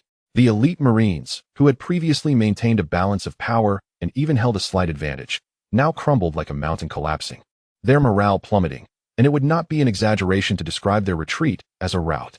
Just as Marine Admiral Yellow Monkey lamented, Muffan's actions were undoubtedly utilizing the blood and bones of the Navy to forge the foundation of his own power. Among the 100,000 elite Marines, aside from those already fallen or injured, over 30,000 rallied towards Muffan's location. This included troops that had once been directly under Muffan's command. These Marines had always regarded their Major Mufan as a deity. Now, upon hearing his declaration, they exhibited no hesitation whatsoever. Meanwhile, the captain of the 1st Division of the Whitebeard Pirates, Marco, upon discovering this situation, promptly relayed orders to all divisions of the pirate crew and the pirates of the Great Fleet. Do not continue engaging with the Marines who are evidently leaning towards Mufan. Mufan is indeed a terrifying individual, having created the embryonic form of a powerful force within mere minutes. Let us hope he does not become an adversary in the future. Little Marco gazed at Mufan, who appeared as if a deity had descended, his eyes flashing with seriousness. Faced with this man, who was significantly younger than him, even as the 1st Division captain of the Whitebeard Pirates, he understood that he was likely no match for Mufan at this moment, not to mention in the future. The younger generation, including Ace and the recently infamous Supernova Pirates, would likely find themselves subdued before Mufan. Now that both sides were allied, it was a cause for mutual joy. However, should conflicts arise in the future, Mufan is undoubtedly their formidable adversary. Given his demeanor and his audacious demand for half of the White Group's territory, it is evident that this fellow is poised to invade the New World. When that time arrives, the New World will surely undergo tumultuous upheaval. Even the Whitebeard Pirates, bolstered by their patriarch, must start planning for the aftermath of this impending war. Naval officers, do not be swayed by Mufan's treacherous words. To uphold the justice of the Navy, to honor the aspirations that led us to join the Navy, return to your posts and continue the fight. A loyal Vice Admiral of the Navy, steadfast to the world government, bellowed as he witnessed numerous naval officers waver and gather towards Mufan. The assembled forces were elite. If anyone dared to step forward, there was a chance to reverse the tide. The momentum may be irreversible, especially when one is merely a lowly Vice Admiral. Mufan observed the unfolding situation keenly. Upon seeing a Vice Admiral fuming, he let out a cold chuckle. Divine punishment of thunder. With a thought, a massive, azure column of lightning descended from the heavens. The spot where the Vice Admiral stood was instantaneously engulfed in thunder, akin to divine retribution. As the thunder dissipated, all that remained was a colossal ice pit, and the loquacious Vice Admiral had vanished without a trace. For Mufan, this was but a minor interlude. He could not allow a Vice Admiral to derail his grand scheme. Having resolved to directly recruit from the Navy, he intended to achieve success in one decisive stroke. Moreover, all soldiers eligible to partake in the paramount war were elite. After the war, a formidable power would undoubtedly rise upon the seas, one that belonged to Mufan. Of course, the paramount war was far from over. At the very least, the Blackbeard pirates and the user of the Mara Nomi had yet to make their appearances. Additionally, there was the self-proclaimed master swordsman, Shiryu of the Rain, who had vowed that their next encounter would be a life-or-death struggle. Ah, Mufan mused. I cannot afford to let you continue your antics for much longer. As Mufan hovered in the air, serving as a beacon for the enlisted soldiers, Admiral Akiji finally made his move. Although he felt a stirring within, Akiji was, after all, an admiral of the Navy. At this moment, Kizaru was on the periphery, while Akinu hastened towards the execution platform. If he did not intervene against Mufan, the entire Navy headquarters could be annihilated. Kazan, won't you reconsider? I require your abilities. Mufan calmly observed Akiji and inquired. In truth, he had been anticipating Akiji's arrival, for after Akinu abandoned his pursuit of him, the Navy needed an admiral to stall him. Kizaru appeared to have begun to slack off. For Mufan, Akiji was the adversary he most desired to confront, as this would provide an opportunity for the seed of doubt within Akiji's heart to take root and flourish. Securing this admiral in the future would undoubtedly be a tremendous boon. After all, having the ability to freeze things would be incredibly convenient. As for Akinu's rush to the execution platform, Mufan neither intended to obstruct nor felt the need to do so. His relationship with the Whitebeard pirates was merely one of cooperation. Whether or not he could rescue Fire Fist Ace was of no concern to him. Furthermore, he had significantly aided the Whitebeard pirates already. Ah, Mufan, I am an old sailor. Upon hearing Mufan's words, Akiji was momentarily taken aback. Memories flooding back of the brutal scene where a naval daughter was slain. His sense of justice wavered. Yet, he shook his head, suppressing his thoughts. At such a critical juncture, he could not act in a manner detrimental to the Navy. That's all right. No rush. I understand. You are always welcome here. Mufan grinned widely. In the next moment, lightning crackled forth. Following Kizaru and Akinu, Mufan once more engaged in a fierce battle with Admiral Akiji. Simultaneously, at the execution platform, Old Man Luffy cried Ace, the fire fist of the pirates, tears streaming down his face. For at that moment, Garp and Straw Hat Luffy stood face to face. Garp blocked Luffy's path, his expression a tumult of emotions. Grandpa, step aside. I must save Ace. Luffy, now in his second gear form, charged fearlessly towards his grandfather Garp, undeterred by the beatings he had received in his childhood. Luffy, come on, the naval hero Garp shouted. His eyes filled with hesitation, yet tinged with determination. In his mind, he recalled the moments spent with Ace during their childhood, as well as the amusing antics shared between Ace and Luffy. He was an old naval officer, but he was also the grandfather of both Ace and Luffy. Rubber jet pistol. Bang. A tremendous sound erupted, leaving Fleet Admiral Sengoku in a daze. The corner of Whitebeard's mouth curled into a smile, while Admiral Akinu's expression darkened considerably, for the illustrious naval hero, Iron Fist Garp, had been knocked away by a punch from Straw Hat Luffy, crashing down beneath the execution platform. Ace, I'm coming to rescue you.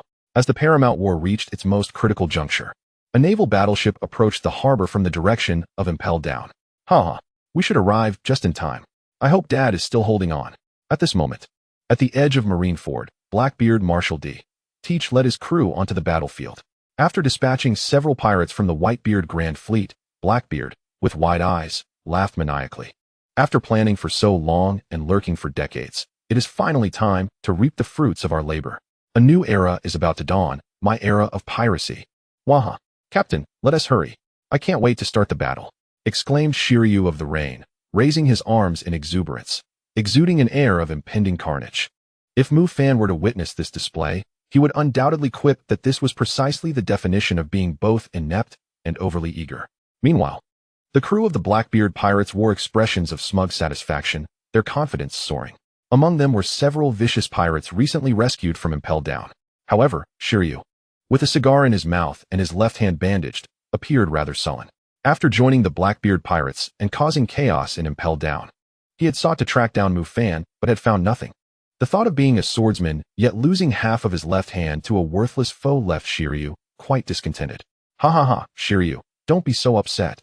Trust me, you'll encounter that guy again one day. When the time comes, just take him down. For now, let us go do something grand. Onward. Ha ha. Blackbeard Marshal D. Teach let out a boisterous laugh, as though everything lay within his grasp. Just as the Blackbeard pirates made their landing at the execution platform of Marineford, Straw Hat Luffy finally stood before Fire Fist Ace. Gururara, Sengoku, your navy will suffer a devastating blow this time. At that moment, Whitebeard Edward Newgate laughed heartily. It was one of the most exhilarating moments of his life. He had prepared himself for the possibility of dying at Marineford, but he never anticipated that little brat, Mufan, would demonstrate such terrifying prowess. Victory in this war seemed imminent. Newgate, don't rejoice too early. The Navy's honor will not be lost. Damn that brat Mufan. The Marine Admiral Sengoku was drenched in sweat, taken aback by the unexpected turn of events. However, was this truly his fault? Who could have known that Mufan would be so formidable? To say that he single-handedly turned the tide of battle and influenced the entire course of the war would not be an exaggeration. And that old coot Carp, he truly let loose. It seems that after the battle, he will have to bear a tremendous burden. Ace, I will save you now. At this moment, Straw Hat Luffy produced the key, intending to unlock Fire Fist Ace's seastone handcuffs. However, in a flash, a golden light struck, shattering the key into two pieces. Luffy, Ace exclaimed, concerned for Luffy's safety. Yet, it appeared that Marine Admiral Kizaru had no intention of making a further move, at least for the time being. As Luffy produced another replica key from MR3 and swiftly inserted it into the handcuffs lock, a burst of golden light surged once more. Oh no, I can't allow you to proceed. The 8-Shaku Jewel, Marine Admiral Kizaru, seemed to be timing his attack perfectly. Beams of light rained down upon them, and in an instant, the entire execution platform was obliterated. Clouds of dust rose dramatically. However, strangely enough, the overwhelming barrage of light beams skillfully bypassed Straw Hat Luffy and Fire Fist Ace, with only a couple striking Ace, who managed to block them with his freed hands. Damn, as expected of the Light Admiral, truly impressive. Mufan could not help but exclaim upon witnessing this scene. That Kizaru. Does he truly have a penchant for targeting the weak? 1 foot for each supernova, and he has been eyeing Zoro for half an hour? Ah, Mufan. Don't underestimate me in battle. Marine Admiral Akiji seized the opportunity as Mufan's attention was diverted, unleashing a wave of icy cold. Frozen time capsule. If I'm careless, it's not my fault. Facing Akiji's attack, Mufan remained unfazed, igniting fire elements that enveloped him in a violet-red blaze, effortlessly blocking Akiji's icy assault. Before Akiji could react, thunder erupted, and Mufan's counterattack commenced. He was acutely aware that, although over 30,000 elite Marines had chosen to rally to his cause, a considerable portion of them were awestruck by his power. The words Mufan spoke needed to be backed by formidable strength. After all, his opponents were the world government and the Marine headquarters. The stronger he displayed his abilities, the more he could conquer these elite Marines. Had Mufan not showcased the moment when he ensnared Akinu, perhaps far fewer Marines would have dared to step forward. Thus, in the ensuing battles, Mufan had to be even more assertive. Boom, crackle, thunder roared, and billions of electric arcs surged forward. Just as Marine Admiral Akiji prepared for the onslaught of lightning, a sudden shift in the wind confined his movements, followed by several thick green vines materializing out of thin air, ensnaring his limbs. This was entirely unexpected for Akiji. After all, Mufan had simultaneously exhibited multiple abilities to counter Akinu within the molten barrier. Akiji was caught off guard. Though he quickly broke free, he still appeared somewhat flustered. Having swiftly dispatched the squirrel, matching Kizaru's speed, standing toe-to-toe against Whitebeard, and engaging Akiji in a 2-round duel, how could that brat Mufan have grown so powerful? At this moment, Marine Admiral candidate Peach Rabbit could not help but exclaim, "This is utterly unfathomable, so terrifying." Watching Mufan's growth, she recognized his unparalleled talent and boundless potential. But this was simply astonishing. Had the lad truly exploded in strength after capturing the world's most beautiful woman? If it were the current Mufan, perhaps he could indeed fulfill those grandiose proclamations. Apart from Peach Rabbit, the other Marines shared similar sentiments. Just half a month ago, Mufan was merely a Marine major. Though strong, he could not be compared to the 3 highest powers. And now, Mufan had fought against 3 admirals without defeat, even gaining the upper hand. This was undeniably excessive. Yet, all of this unfolded before their eyes, leaving them with no choice but to believe. It is easy to foresee that after today, the name Mufan will resonate across the seas. Ah, truly formidable. Akiji could not suppress his admiration. Meanwhile, on the other side, Fire Fist Ace opened a fiery passage to escape the execution platform with Straw Hat Luffy. However, midway, they were obstructed by Akinu, with Mufan suffering a significant setback. Akinu wasted no time in launching a lethal attack. If I cannot kill that brat Mufan, do you think I cannot deal with 2 pirates burdened by a legacy of sin? Die. Chapter 60. The Fiery Resolve of Fire Fist, The Disparity. At Marine Headquarters. When Marine Admiral Akinu unleashed a terrifying torrent of magma, Fire Fist Ace, taken aback, quickly shielded Straw Hat Luffy behind him. It was only natural for a brother to protect his younger sibling. Moreover, Fire Fist Ace had just broken free. He had witnessed the astonishing feats of Mufan, who was around his age, especially the scene where Mufan clashed with Whitebeard, tearing the sky asunder. This ignited a fierce resolve within the proud son of the pirate Whitebeard. After all, he was the son of Whitebeard. No matter what, he could not fall short compared to that man named Mufan. So what if he was an admiral? His Fire Fist was also a natural-type Devil Fruit ability. Surely, he could contend with an admiral. Flame Ring, driven by the desire to vindicate his father Whitebeard, the Whitebeard pirates, and himself, Fire Fist Ace raised his flaming fist to meet Marine Admiral Akinu. Ace no? Seeing this, the recently risen Marine hero Carp was horrified. Ace is strong, but he is definitely no match for Sakazuki. These 2 reckless grandsons. Seeking death, who do you think you are?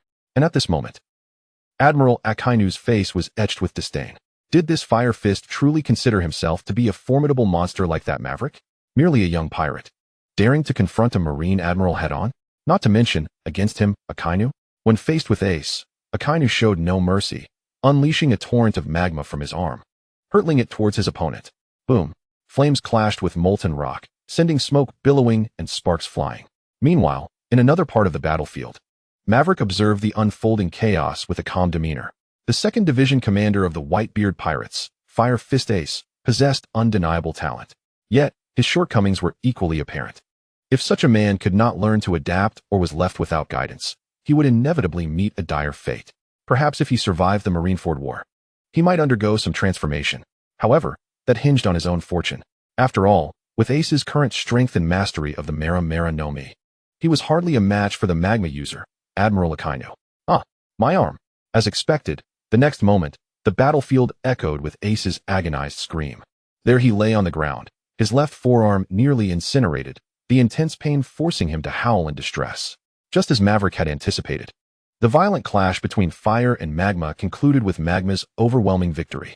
Although Ace's recklessness played a part, from Maverick's perspective, Ace's flames were decidedly mediocre, perhaps not fully developed. In any case, in the face of his command over fire, Ace could only play the subordinate role. Ace.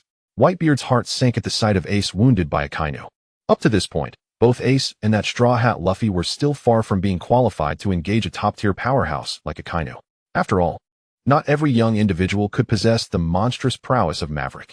Given Akinu's nature, he would undoubtedly seize this opportunity without hesitation. Ace and the straw hat were in grave danger. Admiral Sengoku, transformed into a golden Buddha, shouted, "I shall stand against you, risking my honor as Fleet Admiral." The situation for the Marines was perilous. That kid Maverick had nearly single-handedly driven the Marine faction to the brink of collapse. At this moment, as the Fleet Admiral, he had to step forward. At the very least, he must obstruct his old adversary, the world's strongest man. Damn Sengoku. Edward Newgate, Whitebeard, replied coldly. Sengoku was no weakling, and his physical condition was far superior. Thus, it would take time for him to surpass Sengoku and rescue Ace. Moreover, it was already too late. The reckless price Ace paid on the battlefield would be a lesson he would never forget. Then, I shall eliminate you first, Straw Hat. After severely wounding Fire Fist Ace, Admiral Akinu surged past him, launching a powerful attack, the Red Dog's Bite, imbued with formidable haki, aimed directly at Straw Hat Luffy. To a battle-hardened warrior like Akinu, Ace's strength was not insignificant, yet executing him head-on would require considerable effort. Moreover, Akinu was still haunted by Maverick's machinations. Thus, he chose to strike at the one who would save him. Regardless of Ace's choices, either the Fire Fist or the Straw Hat must perish. Ultimately, they all had to die, including the utterly detestable Maverick. Don't underestimate me, you bastard. Luffy, sprinting towards the execution platform, now slightly fatigued, prepared to confront Akinu head-on. Yet, the scorching aura and haki that enveloped him sealed off all avenues of escape.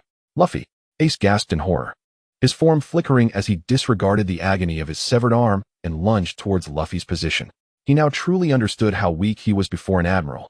He and Luffy were still vastly outmatched compared to that man named Maverick. Boom. A thunderous roar erupted. Scorching magma flew chaotically, creating deep pits in the ground. When the smoke cleared, Admiral Akinu's expression twisted in sheer disbelief. For his ultimate strike had been thwarted, and it was blocked by none other than the legendary Marine hero, the Iron Fist Garp. At that moment, Akinu's face darkened to an extreme. What was this? Was he the only one in the Marine ranks diligently upholding justice? Fishing about was one thing, but to openly rebel now? Damn it. Just as Akinu struggled to accept this reality and prepared to confront Garp, the latter spoke first. Hey, Sakazuki, why are you interfering with my execution of a pirate? I'm just a vice admiral, not here to steal your glory as an admiral. Garp, with a casual demeanor, was digging his nose, completely unfazed. Akinu trembled with rage, and even Sengoku tensed at the scene. Old buddy, you truly are remarkable. Gulalala, who dares touch my son? At that moment, the Yonko Whitebeard seized the opportunity, stepping in front of Fire Fist and the Straw Hat with a thunderous crash. Old man, Ace, are you alright? Let Marco treat you shortly. Whitebeard glanced at the injured Ace, his gaze towards Akinu now tinged with coldness. Hey Sakazuki, go for it. Take down Whitebeard, and the next Fleet Admiral position will be yours. Garp stirred the pot further. Akinu. At this moment, Maverick observed the shifting tides near the execution platform, feeling a twinge of pity for Akinu. Surely the little red dog must be feeling quite uncomfortable now, although the final outcome remained uncertain. With Whitebeard's arrival and Garp's inevitable interference, the situation had already begun to tilt in Whitebeard's favor. Of course, this was contingent upon timely support from the Phoenix Marco and others. For now, Maverick had no time to concern himself with Whitebeard's side, because, after a long wait, a pivotal character finally made his entrance. The Blackbeard Pirates. Chapter 61. The arrival of the Blackbeard crew, formidable, yet vulnerable. Ha ha, we've finally arrived. World, prepare to tremble at the name of Blackbeard. At this moment, On the icy battlefield, Marshal D. Teach, leading the Blackbeard pirates, made his entrance. In the midst of the battlefield, apart from Maverick, neither side had anticipated Blackbeard's appearance here. A rare glimmer of murderous intent flashed in Whitebeard's eyes. After all, due to this traitor, the pirate crew had suffered tremendous losses, and even Ace had come perilously close to death. As Blackbeard sensed the presence of several powerful auras, the sinister smile abruptly ceased. The corners of his mouth, once twisted in a grin, momentarily froze. He wiped his eyes and surveyed the battlefield once more. Then, Marshal D. Teach, who had proclaimed his ambition to usher in a new era under the infamous Blackbeard moniker, was left in a state of bewilderment, for the situation before him appeared to deviate entirely from his expectations, particularly concerning Whitebeard's condition. How could he be in such a seemingly stable state? Under the Navy's overwhelming assault, Whitebeard should have been gravely wounded by now, should he not? An ace. The Fire Fist was inexplicably alive. Moreover, what was happening with the Navy? How could such a formidable force appear to have fragmented into two factions? Were they experiencing internal strife? Could it be that the Navy's hero, Garp, had turned traitor in the heat of battle? Such a notion seemed implausible.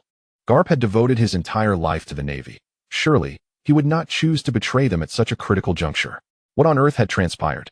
Why did everything seem so contrary to his predictions? In the span of mere moments, Blackbeard Marshal D.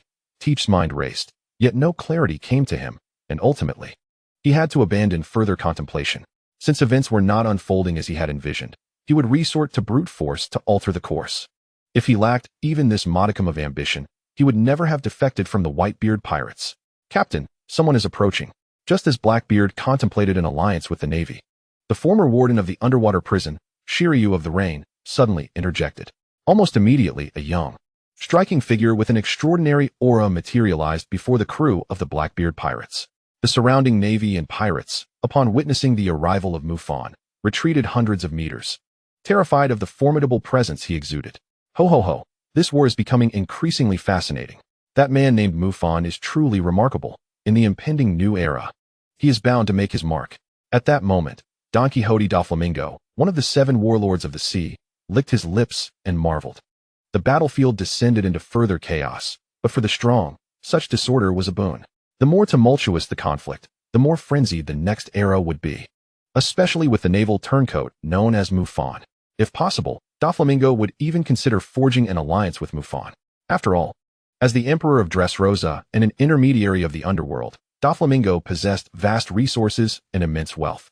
Should Mufan aspire to establish a massive power, money would be indispensable. That man wielded unparalleled strength and extraordinary potential. He eagerly anticipated a confrontation with him. Mihawk, the world's greatest swordsman, echoed similar sentiments. After witnessing Mufan's myriad displays, his anticipation for a future duel with Mufan only intensified. The naval turncoat, Mufan, Shiryu of the Rain, a swordsman of formidable prowess within the Blackbeard pirates, was the first to speak upon encountering Mufan. Though they had never clashed directly, Shiryu had heard much of Mufan during his years in Impel Down, the youngest and most powerful Rear Admiral in Navy history. Oh, the naval turncoat responsible for heinous deeds? Is he truly formidable? Marshal D. Teach cast a sidelong glance at Mufan, inquiring coolly. He sensed Mufan's hostile intent, yet currently deemed him inconsequential. His primary focus remained on the world's strongest man, the Yonko Whitebeard. Not weak, but certainly killable. Shiryu regarded his left hand and replied coldly. Ever since losing half of it, his pent-up resentment remained unvented. Should he manage to slay the man touted as the strongest Rear Admiral in history, perhaps he could finally find solace. Ha ha. Truly worthy of being the former warden of Impel Down, the great swordsman Shiryu. Mufan chuckled in amusement. Who had emboldened Shiryu? It seemed he had not recognized him. But it mattered little. After all, this man would not live much longer. Shiryu, does your left hand still ache? Allow me to remind you of a few things. Mufan taunted with a cold smirk, then produced the CP0 mask he had used while concealing his identity. The moment Shiryu beheld the mask, his body jolted visibly. A surge of intense resentment erupted around him, and his expression darkened ominously. So it's you. Mufan, you seek death. Shiryu could no longer contain his fury. Drawing his famed blade, Raijin, and swiftly unleashing a powerful slash toward Mufan. This strike was imbued with rage. After all, for a great swordsman, having half his hand severed by an enemy was an unbearable disgrace. This grievance must be avenged. The opponent must die. The slash tore through the ice, radiating an overwhelming aura. Yet, just as the attack was within 2 meters of Mufan, a pink figure flashed into view. Her unparalleled long legs executing a swift kick that sent the slash flying. I shall not allow you ruffians to approach Mufan. The world's most beautiful woman, Boa Hancock, had missed Mufan dearly and found an excuse to draw near. Although she was issuing threats to the Blackbeard pirates, she could not help but steal glances at Mufan. Her cheeks flushed in a charming blush. The man she admired was, without a doubt, incredibly handsome, alluring, and undeniably strong. Haha, is this truly the world's most beautiful woman? A formidable warrior as well. What a remarkable woman. The champion, Burgess, could not help but exclaim in admiration at Hancock's captivating beauty and striking figure. Mufan, upon hearing this, cast a cold glance at Burgess, committing the latter's words to memory. The Pirate Empress, was it? There was no need to engage her in battle at this juncture. Hey, though I know not why you choose to aid a naval turncoat, Pirate Empress, step aside. We are not enemies for the time being. Ha ha ha. Marshal D. Teach chuckled sinisterly. Following this, Shiryu again advanced with his blade, even discarding his cigar this time. Hancock, be careful. Step back. Mufan cautioned Hancock, then leaped past her to confront Shiryu once more. This time, my blade shall sever your head. Mufan trembled before absolute power. Chapter 62. The first battle is the final battle. A fight ends in retribution. At Marine headquarters, Marineford. At this moment, as the former warden of Impel down, Shiryu, faced Mufan and issued his threats, the surrounding soldiers and pirates exchanged incredulous glances, as if they had heard something utterly unbelievable. Even some of the powerful individuals on both sides, who sensed the situation through observation hockey, wore expressions filled with confusion. Indeed, in the gazes of many strong fighters, a sense of mockery and anticipation began to emerge. Ah, Shiryu of the Rain, how audacious you are. You are indeed a formidable foe, the Marine Admiral Kazuru remarked, unable to suppress his astonishment as he pouted. The other top-tier powerhouses cast cold glances towards the direction where Mufan and his companions stood. Whether from the Navy or the Whitebeard pirates, the Blackbeard pirates were adversaries. And now that Shiryu had allied himself with the Blackbeard pirates and provoked Mufan, he could hardly blame anyone else. As for whether Shiryu could possibly triumph over Mufan, what a jest. Even the Marine Admiral Akinu, at this moment, was nearly driven to madness by Mufan and held no hope for Shiryu's success. The two were not even on the same level anymore. After all, that young man was one whom even Akinu found exceedingly difficult to contend with. Ha ha ha. Shiryu, finish this battle swiftly. He is merely a traitorous marine. Eliminate him. For we have far more pressing matters to attend to. Blackbeard Marshal D. Teach urged with a sinister grin. He sensed an odd atmosphere surrounding them but paid it little mind, convinced that Shiryu would not falter against such a minor traitor. Although this man, Mufan, was reputed to be the most powerful rear admiral in marine history and had committed heinous acts, he was ultimately just a youth, seemingly even younger than Ace. His subordinate, Shiryu of the Rain, was originally the chief warden of Impel Down, possessing incredible swordsmanship. Wahaha. Go on, Shiryu. Eliminate him and take his head. Apart from Blackbeard himself, the other members of the Blackbeard pirates evidently had unwavering confidence in Shiryu. Champion Bagus waved his arms, cheering him on. Yet, as Mufan cast a glance in their direction, Bagus immediately fell silent, sensing an intense chill.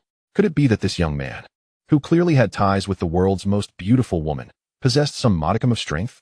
Surely he was not Shiryu's match. Rest assured, it shan't be long. Shiryu of the Rain scoffed coldly, his gaze filled with an icy intensity as he looked at Mufan as if he were staring at a corpse. In Shiryu's view, he had been completely outmaneuvered by Mufan last time. Otherwise, he would never have lost half of his hand. This time, he intended to settle it in one decisive blow. Soon, Shiryu raised his renowned blade, Raijin, enveloped in formidable haki, preparing for a lethal strike. Such idle chatter. In the face of Shiryu's and the entire Blackbeard pirates' overflowing confidence, Mufan merely smirked coldly, opting not to say much. For the more brazen the opponent was now, the more lost they would be shortly. Shiryu was entirely oblivious to the true extent of Mufan's power. Charging in recklessly to secure a kill, he unwittingly provided Mufan with the perfect opportunity for a counterattack. Buzz. The blade Raijin hummed incessantly, its powerful strike gathering force like thunder. A formidable slash, wielded by a swordsman of exceptional skill, yet regrettably, he faced that man, somewhere on the battlefield. The world's greatest swordsman gazed at the imposing figure of Shiryu of the Rain and couldn't help but express his admiration. Across the vast ocean, Shiryu's swordsmanship was undeniably impressive. But alas, this time he faced Mufan. Engaging in battle with an opponent of Mufan's terrifying capabilities meant that victory was impossible for Shiryu. The timing of his defeat depended solely on how clever he was. At this moment, the gaze of all the top powerhouses converged on the area where Mufan stood. In truth, ever since Mufan had showcased his extraordinary prowess in several battles, he had become the focal point of the entire arena. Mufan, perish. At last, Shiryu unleashed a cataclysmic slash. Boom. The force of this strike was tremendous, intertwined with threads of thunderous vibrations, completely enveloping Mufan's location. Even many Marines and pirates in the vicinity suffered severe repercussions. Just this single strike might surpass that of Mihawk's previous attack by a considerable margin. Of course, one was a basic attack while the other was a special move. Ha ha ha. He should be dead or gravely injured now. Blackbeard Marshal D. Teach exclaimed, eyes wide with glee at the astounding offensive unleashed by his subordinate. He had indeed gathered a remarkable crew. If this objective could be accomplished, it wouldn't be long before he claimed a seat among the 4 emperors of the New World. Rest in peace. Dying beneath my Raijin shall be your honor, Mufan. At this moment, Shiryu inhaled deeply, stabilizing the chaotic energy within him. As for Mufan, he harbored no concerns. If Mufan reacted in advance or attempted to evade, he might have a slim chance of survival. However, Mufan had shown no signs of movement, choosing instead to withstand his ultimate attack head-on. This scene felt oddly familiar. The last time in Impel down, Shiryu had been outsmarted, resulting in the loss of his left hand. Yet this time, Shiryu was untroubled. For that slash was his most powerful strike. No matter who it was, if they took it head-on, they wouldn't escape unscathed. Moreover, Mufan was merely a young, traitorous Marine. Even if he survived by some stroke of luck, he would undoubtedly be left gravely injured and on the brink of death. Finally, as the smoke and ice shards kicked up by the slash settled, the area where Mufan had once stood was again revealed to all. In that moment, Shiryu and the entire Blackbeard pirates were left dumbfounded. For the spot where Mufan had previously occupied was now utterly vacant. Not even a drop of blood remained. In the next instant, thunder roared. At that moment, Shiryu felt an overwhelming tension enveloping him. Boom. A tremendous force accompanied by arcs of electricity surged from his back. This strike directly shattered his heart. Blood mixed with clots erupted from Shiryu's mouth as he struggled to twist his neck. Behind him, amidst a dazzling blue lightning arc stood that man, the very one he had deemed destined to perish, Mufan. Shiryu, committing the same error twice. If you do not perish, who shall? Mufan's cold laughter echoed in Shiryu's ear, reminiscent of the tolling of death's bell. Impossible, absolutely impossible. Shiryu gasped, feeling his strength swiftly waning. In the next moment, a blade of crimson and gold pressed against his throat. It was none other than his own Raijin. Damn it, let go of my crewmate. Snap. Chapter 63. Hidden rewards received, choice to trigger. Puff. As the renowned blade, Thunderstorm, tore through the throat of Shiryu, a cascade of crimson blood erupted forth. In that moment, aside from the crew of the Blackbeard pirates, even the numerous formidable warriors spectating from afar were once again struck with astonishment. It was universally acknowledged that Shiryu's provocation of Mufan was an unequivocal blunder. It was highly likely that Shiryu was not a match for Mufan. However, the distinction between being an opponent and being obliterated is a chasm too vast to traverse. Despite his misfortune, Shiryu was still a master swordsman of formidable prowess. A figure only second to the fearsome Magellan within the entire underwater prison hierarchy. To assert that Shiryu's strength was superior to that of the Marine Rear Admiral, Weasel, who had been swiftly dispatched by Mufan, would be an understatement. While the annihilation of Weasel by Mufan could be rationalized, the instantaneous vanquishment of Shiryu was nothing short of terrifying. In an instant, Mufan's ferocious reputation was further solidified in the minds of those present. The 30,000 elite Marines who had defected to Mufan now bore expressions of fervor, as if witnessing the invincible might of their future commander. Only a select few of the most elite warriors understood that Shiryu had succumbed to a disparity in information. When Shiryu believed Mufan to be beneath him, his fate was already sealed. Although Mufan's swift execution of Shiryu was shocking, it fell within the realm of reason. After all, Mufan's current strength was overwhelmingly formidable. Merely his thunderous speed was sufficient to exact a grievous toll upon Shiryu. Moreover, Shiryu lacked a clear comprehension of Mufan's present capabilities. Mufan's display of power prompted the distant Pika ape to remark in awe. Is speed capable of being wielded in such a manner? What a terrifying little devil. By the time Blackbeard Marshal D. Teach grasped the situation. Shiryu's blood had already saturated the icy surface. Boom. Without waiting for Blackbeard to act, Mufan flung the lifeless body of Shiryu aside, his eyes devoid of vitality. Heh. It seems I underestimated you, traitorous Marine Mufan. Blackbeard did not catch Shiryu's corpse, but instead tossed it to his subordinate, Poison Q, while he himself cast a sinister grin in Mufan's direction. His laughter laced with malice and ire. Yet Mufan paid no heed to Blackbeard, for at that moment, the system chimed in. Ding. Congratulations to the host for slaying Shiryu during the Marineford War. Rewards. Grand Swordsman Level 3 Swords Style Technique. Ding. Congratulations to the host for completing 3 tasks within 48 hours. Triggering a hidden reward. Rewards. Eternal Intelligent Pointer and half of the transferable Demon Blessing, X05. When fully gathered, this blessing can be bestowed upon oneself or transferred to allies. Upon hearing the system notification, Mufan did not dwell upon it. The Grand Swordsman Level 3 Sword Style Technique was of little consequence to him, as he was already a master swordsman in his own right. He found the 3-sword style somewhat ostentatious. Nevertheless, it was better than nothing. Having seized Shiryu's thunderstorm, he now possessed 3 renowned blades. As for the hidden rewards, Mufan felt a sense of satisfaction. The system proved to have its merits. The Eternal Intelligent Pointer would certainly facilitate future navigation, and the second hidden reward, the transferable Demon Blessing, was particularly enticing. Aside from allowing him to consume a second devil fruit, one could envision the possibility of forming a cadre capable of wielding dual or even triple devil fruit powers. How magnificent would that be? Of course, these were merely unexpected delights for Mufan. The paramount concern remained his current situation, especially his own strength. Once Mufan attained invincibility over the seas, all other matters would pale in comparison. At that juncture, he could even take the Empress to share a bed with the Celestial Dragon Chief. Hey, Mufan, I have a proposition. How about collaborating with me or joining my pirate crew to ascend to the pinnacle of a new era? Following a brief period of indignation, Blackbeard Marshal D. Teach quickly regained his composure. For him, the most pressing matter was to fulfill his predetermined objectives. Although Mufan possessed the strength to obliterate Shiryu, there were other objective factors at play. Yet, his power was indisputable. Thus, there was no necessity to incur the wrath of such a formidable foe over a deceased individual. Otherwise, the already dire situation would only deteriorate further. If he could win Mufan over, it would be a boon for him. After all, having defected from the position of a warlord of the sea, the Navy might not continue to ally with him. Damn it!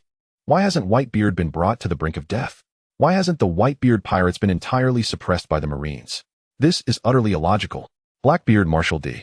Teach thought to himself in a fit of despair. Ding. Pirate Blackbeard's invitation detected, triggering selection. Choice 1. Embrace the darkness, accept Blackbeard's invitation, and join the Blackbeard pirates. Reward. Enhanced Gatling with blue fire. Choice 2.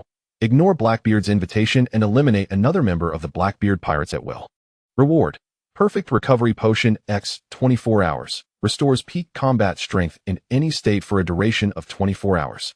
Just as Blackbeard extended his invitation to Mufan, the system activated. Mufan did not even glance at it. Regardless of the reward, he would never join the Blackbeard pirates, or any pirate crew or faction, for that matter. Having declared his intentions through the voice of God, it was destined that Mufan would be a force unto himself. What do you say, Mufan? Have you given it any thought? Blackbeard inquired with a sinister grin. At this moment, Mufan's expression revealed nothing, and given their lack of familiarity, Blackbeard could not fathom his thoughts. Rumble. However, Mufan did not keep Blackbeard waiting for long. Under Blackbeard's astonished and wary gaze, brilliant blue arcs of lightning flickered as Mufan's figure vanished from sight. When he reappeared, he had materialized above the head of Blackbeard's crew member, Champion Burgess. Burgess, be careful! Blackbeard exclaimed in alarm. He had not anticipated Mufan to act so impulsively, nor could he fathom that this individual's speed was of such astonishing magnitude. Such velocity could only be rivaled by the Marine Admiral Kazuru across the vast seas. Yet Mufan was clearly an enemy of the Marines. Why did Kazuru not intervene against him? Blackbeard's warning came too late. Just before Mufan descended upon Burgess, numerous vines appeared from thin air, ensnaring the latter's body.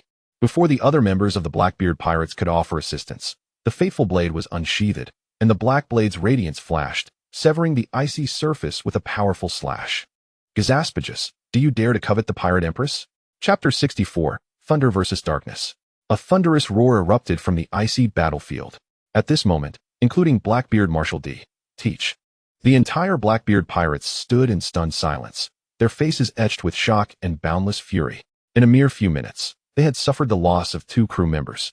First, Shiryu was killed in a counterattack, and now Champion Bagus met his demise at the hands of Mufan, struck down by a formidable thunderbolt, leaving him no room for resistance. In an instant, Blackbeard Marshal D. Teach's hatred for Mufan soared to unprecedented heights, rivaling even that of the Marine Admiral Akinu. The state of the battle diverged drastically from his predictions.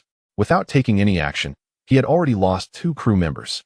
This was undoubtedly a crushing blow for Blackbeard. We have no enmity, yet you have slain 2 of my companions. This grudge shall remain, you traitorous Marine, Mufan. Blackbeard Marshal D. Teach's countenance darkened like water, his gaze towards Mufan brimming with malice. A grudge? Ha ha ha. Blackbeard, your ambitions are indeed grand, yet at present, your strength does not match your aspirations. Mufan scoffed coldly. How dare Blackbeard, who has yet to seize the powers of Whitebeard's tremor fruit, be so arrogant? Without further ado, after dispatching Champion Bagus, Mufan hurled a spear of thunder directly at Blackbeard. Ha ha ha. Indeed, a user of a Logia-type devil fruit. You are audacious. Alas, in my presence, all powers are rendered null. Mere thunder must bow before darkness. At that moment, Blackbeard Marshal D. Teach grinned wickedly. Unperturbed by Mufan's thunderous assault, he conjured a swirling vortex of darkness in his hands, effortlessly neutralizing the powerful spear of thunder as though it were nothing. Ha ha ha, did you see that? This is my ability, Mufan. Your power is no match for my darkness. Blackbeard chuckled, convinced he had deciphered Mufan's abilities. He was aware that, given Mufan's speed and his current strength, it would be quite difficult to even land a hit on him, let alone defeat him. Moreover, according to Shiryu, this Mufan fellow seemed to possess formidable swordsmanship as well. Ultimately, he aimed to intimidate Mufan enough to deter him from continuing to oppose the Blackbeard pirates. As for today's grievances, they would surely be repaid in time. At that moment, Blackbeard Marshal D. Teach's assertive demeanor instilled a sense of reassurance among the remaining members of the Blackbeard pirates. It seemed they had not erred in choosing their captain. The power of darkness was indeed formidable and enigmatic. How dare this mere darkness challenge the man I adore? Such a pathetic fellow. Observing Blackbeard's arrogant demeanor, the world's most beautiful Pirate Empress could not help but scoff, her flawless visage reflecting disdain for Blackbeard and his crew. Did this Blackbeard truly believe Mufan had reached his current stature solely through the power of his devil fruit? Such ignorance. Although the Empress was unaware of when Mufan had acquired such a potent and extraordinary devil fruit ability, she understood one thing. Even prior to gaining such powers, Mufan was already an elite warrior. To her, Mufan's previous strength was formidable enough. Moreover, she believed that Mufan's thunder would undoubtedly shatter the darkness. Ding. Congratulations to the host for completing the task. Reward: perfect grade recovery potion for 24 hours, now credited. Due to the system's prompt, Mufan did not immediately respond to Blackbeard's menacing words. The 24-hour recovery potion had been deposited into the system space. Mufan was contemplating how to utilize it for maximum effectiveness. Ha ha ha, are you truly afraid? Then step aside. I am in a good mood today, and shall spare your life for now. Seeing that Mufan had not directly addressed him, Blackbeard Marshal D. Teach felt triumphant, believing Mufan was intimidated, fearing that his powers would be suppressed by the darkness. Thus, he seized the opportunity to salvage some dignity while avoiding further entanglement with Mufan. Yet, Mufan remained silent, adhering to his principle of minimizing unnecessary chatter during combat. After all, too many words could lead to downfall, except when it came to verbal dueling. Boom. Just as Blackbeard assumed Mufan had retreated in fear and would no longer engage, a colossal dragon of thunder descended from the heavens. Without warning, Blackbeard was taken aback, hastily summoning dark waters with both hands, exerting considerable effort to deflect the thunderous dragon. In that moment, he was utterly infuriated. Damn it, if that is the case, then let us finish this.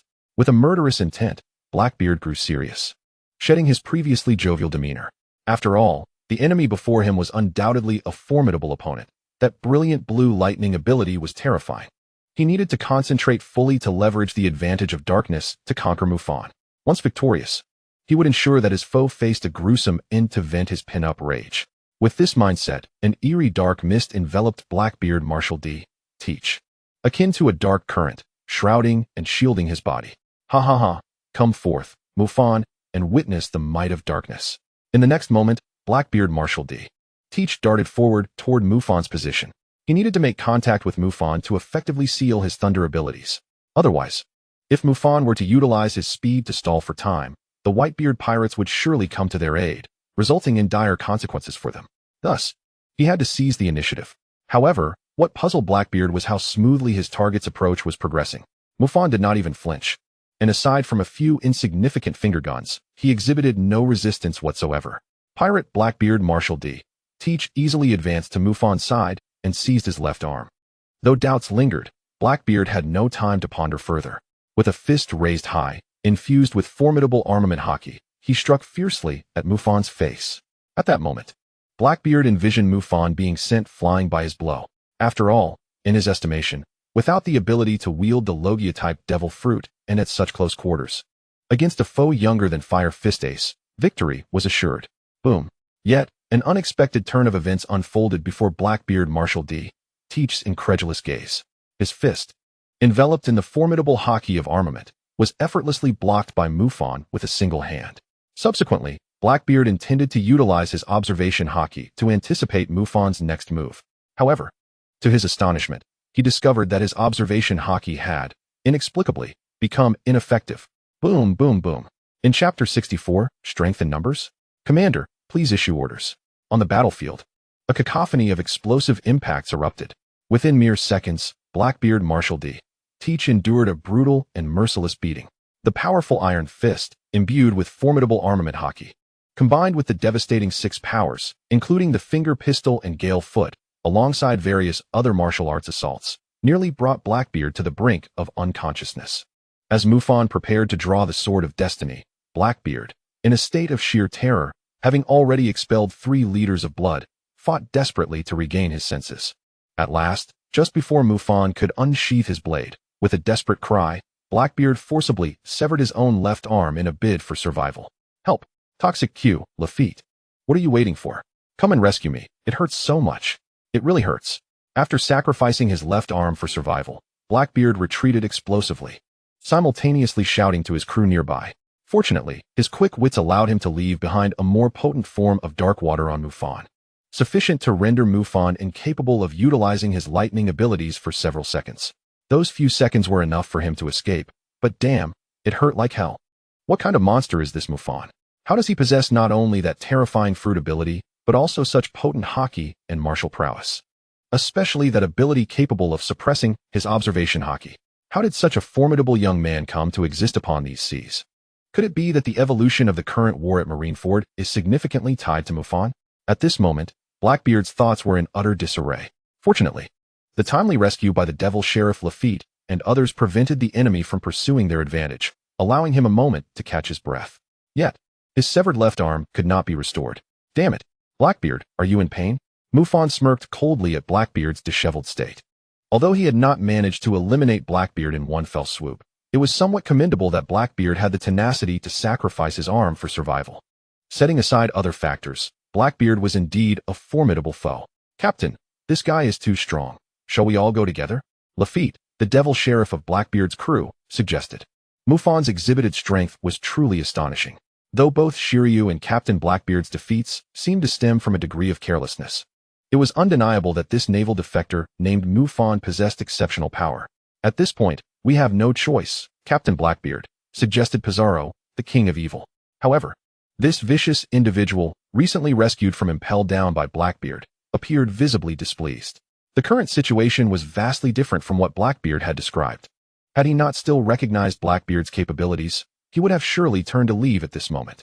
The other members of Blackbeard's crew were also on high alert, surrounding Mufan in a clear display of overwhelming numbers. A truly shameless bunch, attempting to overwhelm Mufan with sheer numbers? I, for one, do not agree. At this moment, a stunning figure with an alluring physique appeared beside Mufan. The beautiful face of the Pirate Empress Boa Hancock was filled with rage. Although it was unlikely that their numerical advantage could genuinely threaten Mufan, how could she stand idly by while her beloved man was besieged? She was determined to protect her cherished partner and their tempestuous love. Hancock. Mufan glanced at the Empress, feeling a warmth in his heart. Once this battle concluded, he would ensure that the world's most beautiful woman felt profound happiness. The warlord of the sea, the Pirate Empress, Blackbeard Marshal D. Teach.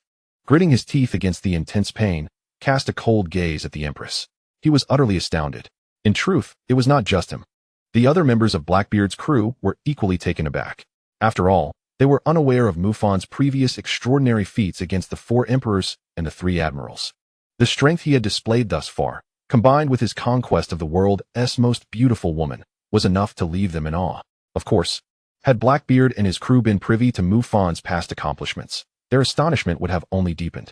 At this moment, Blackbeard's crew believed that while Mufan, coupled with a warlord of the sea, was indeed formidable, they themselves were not weak, and their chances of victory appeared substantial. Hence, Blackbeard's crew remained fervently spirited. Regardless, they were a significant force in the world of piracy, while Mufan was a solitary figure. Even with the addition of the Pirate Empress, it was merely 2 against many. Though numbers do not always equate to strength, having more individuals is undeniably advantageous.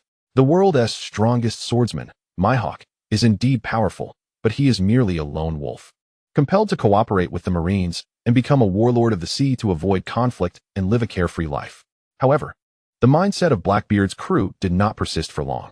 Shortly after the Pirate Empress made her entrance and declared her intentions, a throng of elite Marines suddenly amassed on the battlefield, numbering no less than 20,000. While an individual Marine may not be exceptionally strong, the sheer formation of over 20,000 elite Marines was still quite formidable. After all, these were the elite forces from the global navy.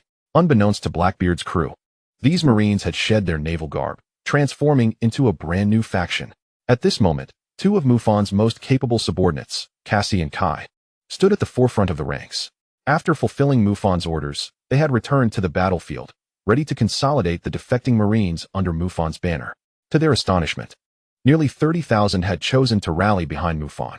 Kai and Cassie could hardly contain their excitement as they spent considerable time organizing all the defecting Marines.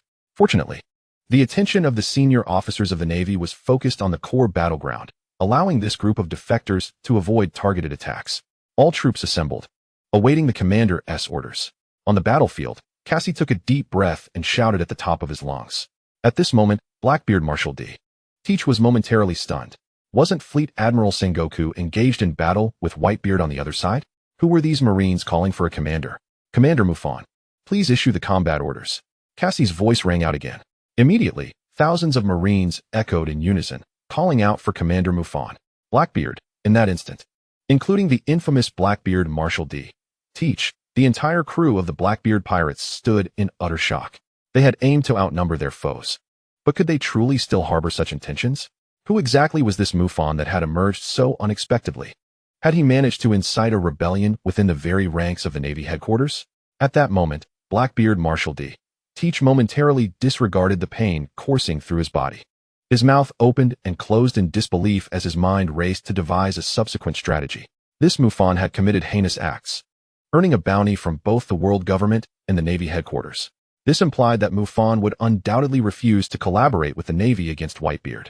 Thus, it was plausible that Mufan might ally with the Whitebeard pirates to combat the Navy. The current war situation served as testament to this. Coupled with the betrayal of thousands of Navy soldiers, it was certain that Fleet Admiral Sengoku and Admiral Akinu would harbor immense resentment towards Mufan. If that were the case. Chapter 65, A New Order, to be defined by us. Sengoku, Akinu, and the Navy, surely you do not wish for the Navy to become a laughingstock in the world? In that moment, Blackbeard Marshal D. Teach, who found himself nearing a dead end, summoned all his strength to bellow loudly. After lying in wait for decades, he had anticipated an unremarkable success today, but who could have foreseen the sudden emergence of Mufan? This individual had completely derailed all of Blackbeard's meticulously crafted plans. He had even suffered the loss of 2 formidable subordinates. Now, his own safety was gravely compromised. The only viable option was to temporarily ally with the Navy. After all, just half a day ago, he had still been one of the 7 warlords of the sea. Given the unfolding war, the world government likely hadn't yet announced his removal from that position. Thus, if the Navy required his strength, they might be inclined to form an alliance with him.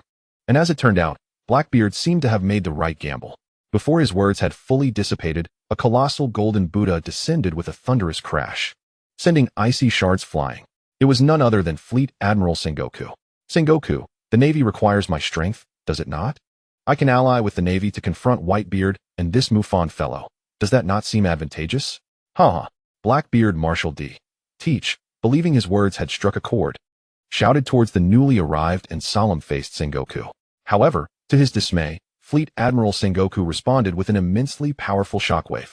The force of Sengoku's formidable assault engulfed the entire Blackbeard pirates, sending Blackbeard and his crew reeling, bloodied, and ultimately flung from the area.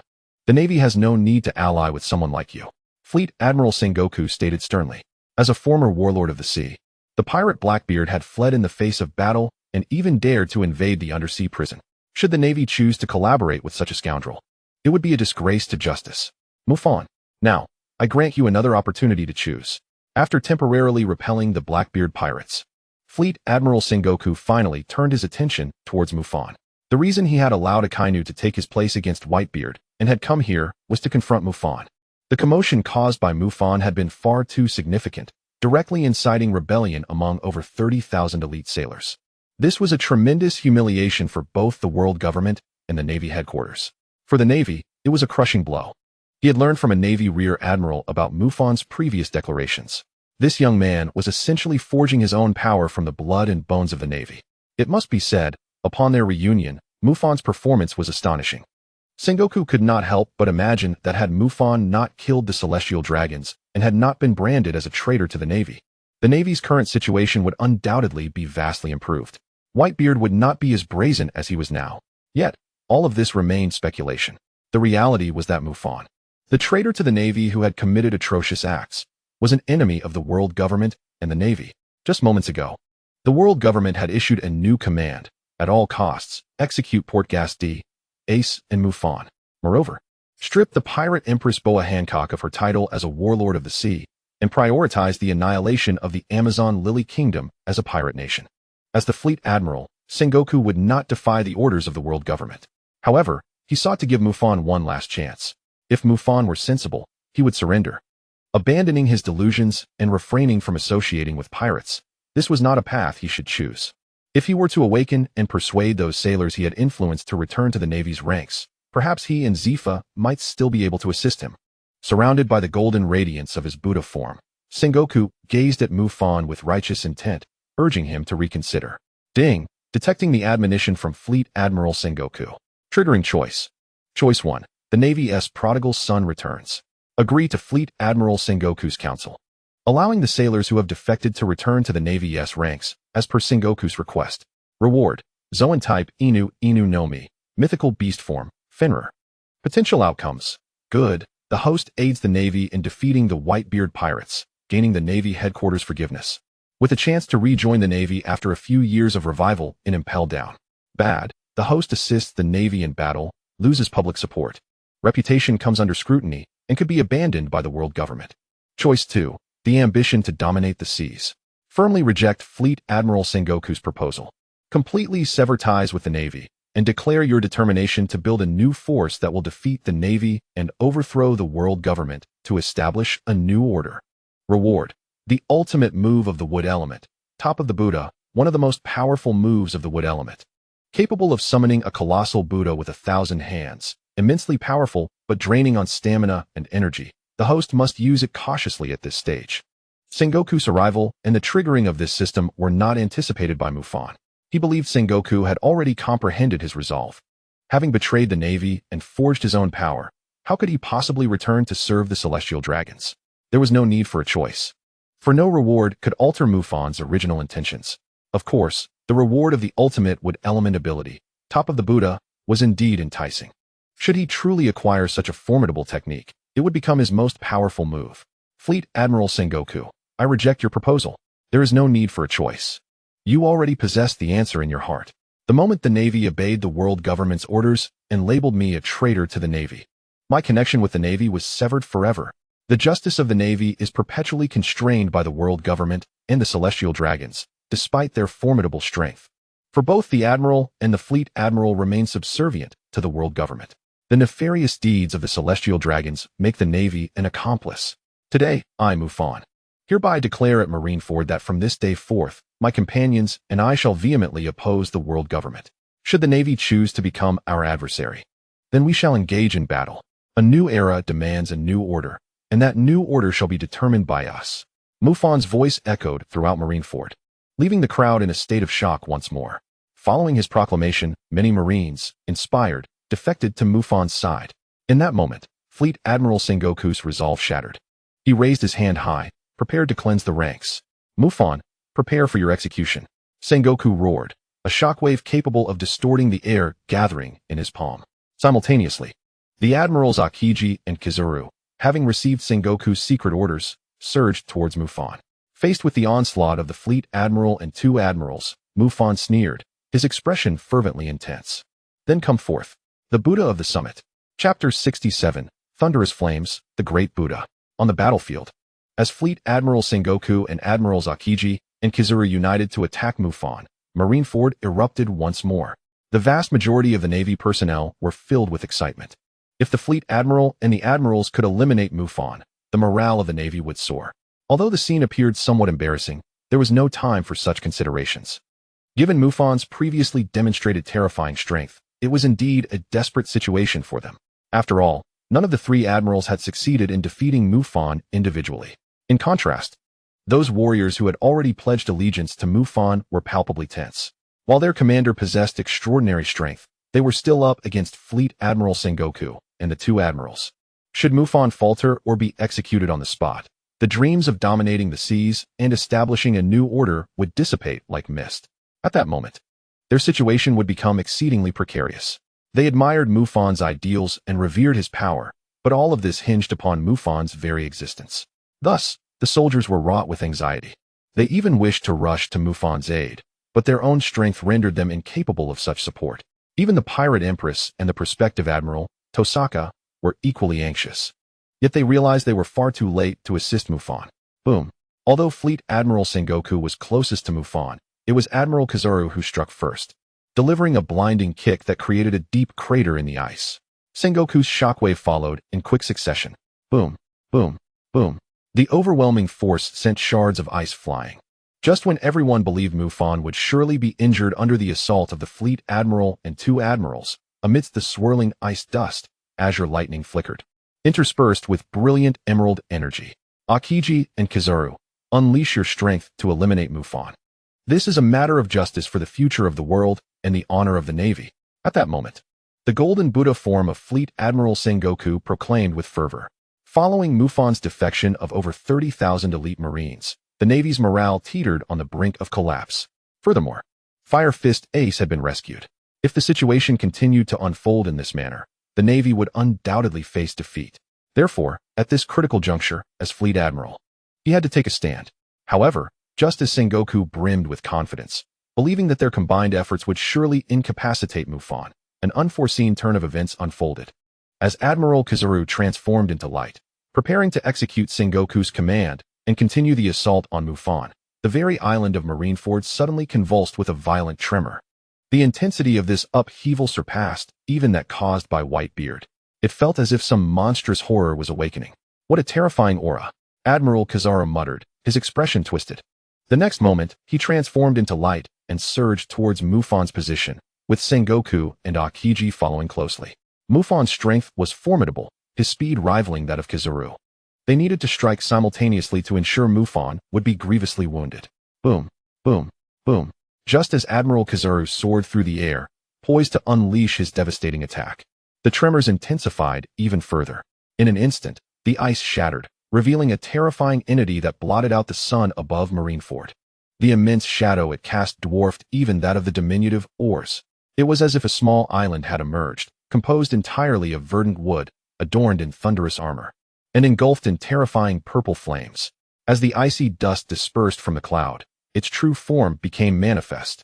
It was a colossal Buddha, clad in the burning purple flames of thunder, with countless gigantic wooden hands extending from its back. When Mufan summoned the Buddha of the Summit, all present, save for the myriad of pirates and Marines, were left in astonishment, including the 4 emperors and the legendary Marine hero, Iron Fist Carp.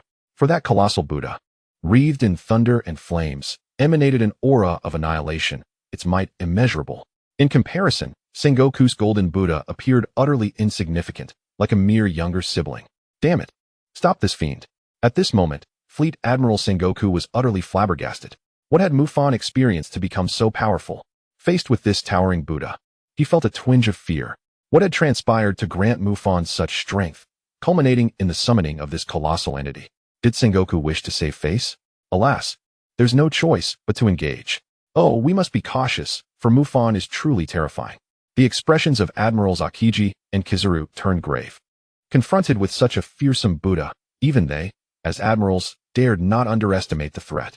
And as Sengoku and the others launched their attack once more, thousands of meters above, Mufan stood atop the Buddha of the summit, panting as he surveyed the unfolding chaos below, a cold smile gracing his lips. In order to unleash his utmost strength, he directly bestowed the dual buffs of thunder and fire upon the towering Buddha. Although this act drained all his stamina, the sensation it invoked was, in 2 words, exhilarating. Let loose, Thunder flamed Buddha's hand. As Mufan launched his assault, the immense Buddha, shrouded over half the island, surged forth with unrelenting ferocity. Countless colossal hands, entwined with thunder and fire, descended like a cataclysm. In that moment, Marineford appeared as if the apocalypse had arrived. Under the terrifying onslaught of the gigantic Buddha's hands, even the likes of Fleet Admiral Sengoku and the 2 Marine Admirals were obliterated by the overwhelming force. Even the light-speed transformation of Admiral Kizaru could only enable him to evade, as he dared not confront the onslaught head-on. Boom, boom, boom.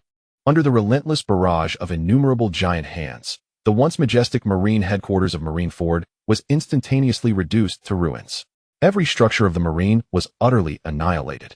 The scene was one of utter devastation. Having achieved his objective, Mufan swiftly dispelled the Buddha transformation. This technique was far too draining, with his current physique. To persist further would likely result in physical harm. Yet, the crux of the matter was that his strategic aim had been accomplished.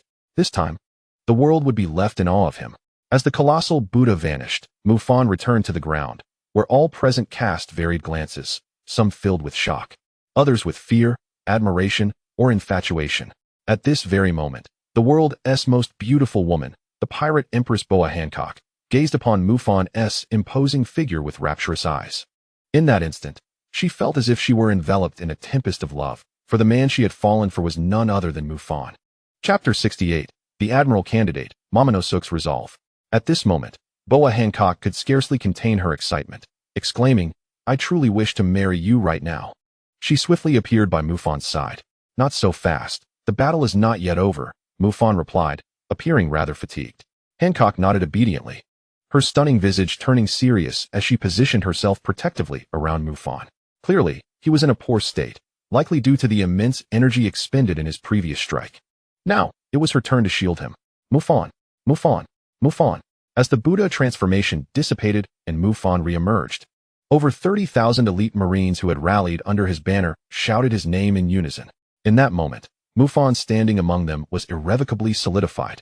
Even many elite Marines who had previously remained indifferent to his declarations quietly gravitated towards his side. After all, Mufan's display of power was simply too formidable, and his earlier proclamations had instilled a deep yearning in their hearts. As the tide turned, the morale and formation of the Marines began to crumble. Furthermore, the 3 high-ranking Marines who had clashed with Mufan, Fleet Admiral Sengoku and his companions, stood at a distance, their bodies marred with injuries. In their desperate attempt to evade the barrage of giant hands, they had exerted considerable effort. Upon witnessing the devastation of Marineford, Sengoku's shock was palpable. Ignoring his wounds, his mouth hung agape. The Marine headquarters was gone. Once a bastion of justice, the very place where he and Garp had dedicated much of their lives, now lay in ruins. Only desolation remained, accompanied by the disheartened Marines. Why?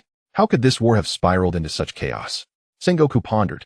His expression mirrored that of other high-ranking Marine officials, all equally astonished. Meanwhile, Admiral Akinu abandoned his skirmish with Whitebeard, gazing upon the wreckage of Marine headquarters and the disarrayed Marine forces. In that moment, he felt a strange sense of empathy towards the 2 pirates who had inherited a legacy of evil, Portgas D, Ace, and Monkey D, Luffy. In stark contrast, the devastation and humiliation inflicted upon the Marines by Mufan far surpassed that of the former pirate king Joel D, Roger, and Monkey D. Dragon. In the annals of Marine history, never had there been such a catastrophic defeat. If Mufan was not vanquished here, the Marines would be reduced to mere fodder for ridicule, and justice would become a hollow concept. This was something Akinu would never allow. Gulalala. That brat Mufan truly is astonishing. The Marines have suffered a monumental setback. In stark contrast to the Marines' dismal state, the 4 Emperor's Whitebeard was in high spirits. Before embarking on this war, he had prepared for the worst. Even when forming an alliance with Mufan, he had not held high hopes. After all, the Marines were still a formidable force. But who could have foreseen that Mufan alone would wreak such havoc upon them? To claim that Mufan single-handedly turned the tide of the war would not be an exaggeration. Thus, even the self-proclaimed strongest man in the world, Whitebeard, felt profoundly grateful for having reached an agreement with Mufan. Mufan has exhausted himself. All Marines, let us unite and eliminate him to restore the dignity of justice. Suddenly, Admiral Akinu, having observed the situation for a moment, bellowed, his figure rocketing toward Mufan. Even Whitebeard was caught off guard by the suddenness of his action. Not good, Ace. Go join your brother and Marco. I will provide support for that brat Mufan. Whitebeard, now aware of Mufan's apparent exhaustion, shouted a warning to Ace before charging after Akinu. Meanwhile, Ace, just recovering from his shock, pondered how someone who appeared younger than him could possess such immense power. Ha! Ace, are you astonished by Mufan's strength? That guy is the most gifted and talented young Marine I have ever encountered. Had he not crossed paths with the celestial dragons, he would have been a nightmare for all pirates. What a pity, mused the Marine hero, Iron Fist Garp, from across the battlefield. Though he spoke thus, his heart was conflicted. After all, Mufan's betrayal had indirectly safeguarded the lives of his two grandsons. Yet, at the same time, Mufan had become a mortal enemy of the Marines and the world government. As Admiral Akinu led the charge once more towards Mufan, in a shadowy corner of the icy battlefield, the one-armed pirate Blackbeard Marshal D. Teach stealthily retreated with his wounded crew. In their current state, remaining there was futile. They could only bide their time for another opportunity to seize what they desired. Ha! Mufan, you had better not die here. One day, I will personally take you down, he declared as he made his escape. Marshal D. Teach, known as Blackbeard, cast a resentful glance in the direction of Mufan. The enmity of today would surely be avenged in the future, provided, of course, that Mufan could survive the Navy's frenzied counterattack. After all, Mufan's current condition appeared rather dire. In the heart of the battlefield, the Pirate Empress stood resolutely, her perfect form poised for combat, as she shielded Mufan with unwavering dedication. Given Mufan's precarious state, Admiral Akinu had charged forward with lethal intent. Hancock would not allow any harm to befall Mufan. Mufan gazed at the flawless silhouette of the Pirate Empress and felt a proud smile tug at his lips. Although he and the Pirate Empress had not yet forged a deep bond, the future was still unwritten. Just then, as Admiral Akinu led several vice-admirals in a magma-fueled assault toward Mufan, a mature and alluring figure suddenly arrived, also positioning herself protectively in front of him. It was none other than the Admiral candidate, Momonosuke. Momonosuke, Mufan exclaimed in astonishment upon witnessing this scene. While the sight of two extraordinary beauties risking their safety to protect him was undeniably pleasing, it was far from a trivial matter for Momonosuke. Her presence at such a critical moment, without engaging Mufan directly, would be tantamount to betraying the Navy. As an Admiral candidate, it was inconceivable that she would turn against her comrades during a conflict. At that moment, Mufan felt profoundly moved. He understood that Momonosuke must have made a significant decision. Yet, how could he bear to let these two women take such risks for his sake? After all, Momonosuke was a respected senior and the kindest person towards him in the Navy, while Hancock was, undeniably, his beloved. To command such devotion from these two remarkable women. Mufan is indeed a formidable character, mused Admiral Kazuru as he observed the unfolding scene from a distance. In truth, he could have collaborated with Akinu, or even attacked Mufan before Akinu's arrival, but for reasons unknown, he was reluctant to do so, sensing an ominous premonition. Mufan was no ordinary foe. His workload for the day was already substantial, and considering his meager wages, it was best to leave the task to Akinu. Out of the way. Momonosuke and the Pirate Empress. My target is Mufan.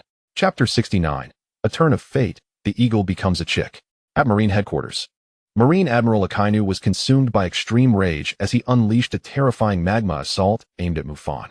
His demand for Momonosuke and the Pirate Empress to step aside was not born of any chivalrous sentiment. In his eyes, for the sake of fulfilling his mission and restoring the glory of justice, no one's life held any value, least of all that of an Admiral candidate like Momonosuke. If she dared to protect Mufan at this juncture, it was no different from betraying the Navy. Akinu would not hesitate to eliminate any traitor to justice. Under normal circumstances, he would have wasted no words and obliterated both Momonosuke and the Pirate Empress without a second thought. However, his current actions were merely to provoke Mufan, increasing the likelihood of landing a direct blow on him. Neither Momonosuke nor the Pirate Empress were mere pawns. should they fight fiercely to protect Mufan. It would complicate Akinu's efforts to capitalize on Mufan's weakness and strike him down. Thus, he aimed to provoke Mufan into abandoning their protection. Although Akinu and Mufan had maintained a relatively neutral relationship, he understood that Mufan was an exceptionally headstrong young man, unlikely to allow women to risk their lives on his behalf. Moreover, one was a caring figure like Momonosuke, and the other was the world's most beautiful woman, who harbored deep feelings for him. Hence, Akinu deliberately taunted Mufan, hoping to draw him away from their protective embrace, which would grant him the best chance to severely injure or even extinguish Mufan's life.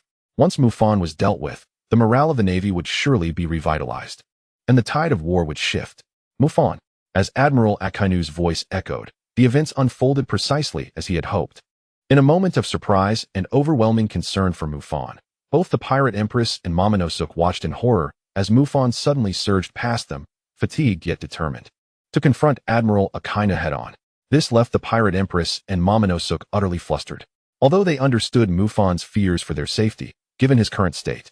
A direct confrontation with Admiral Akinu could spell disaster. Almost immediately, the Pirate Empress and Momonosuke rushed forward to assist Mufan, only to be momentarily intercepted by several watchful Vice Admirals. Mufan, you have indeed fallen into my trap, though I am reluctant to admit it. You are the most gifted young Marine I have ever encountered. Unfortunately, you have chosen to stand against justice, and from the moment you made that choice, your fate was sealed. Come to your senses, traitor.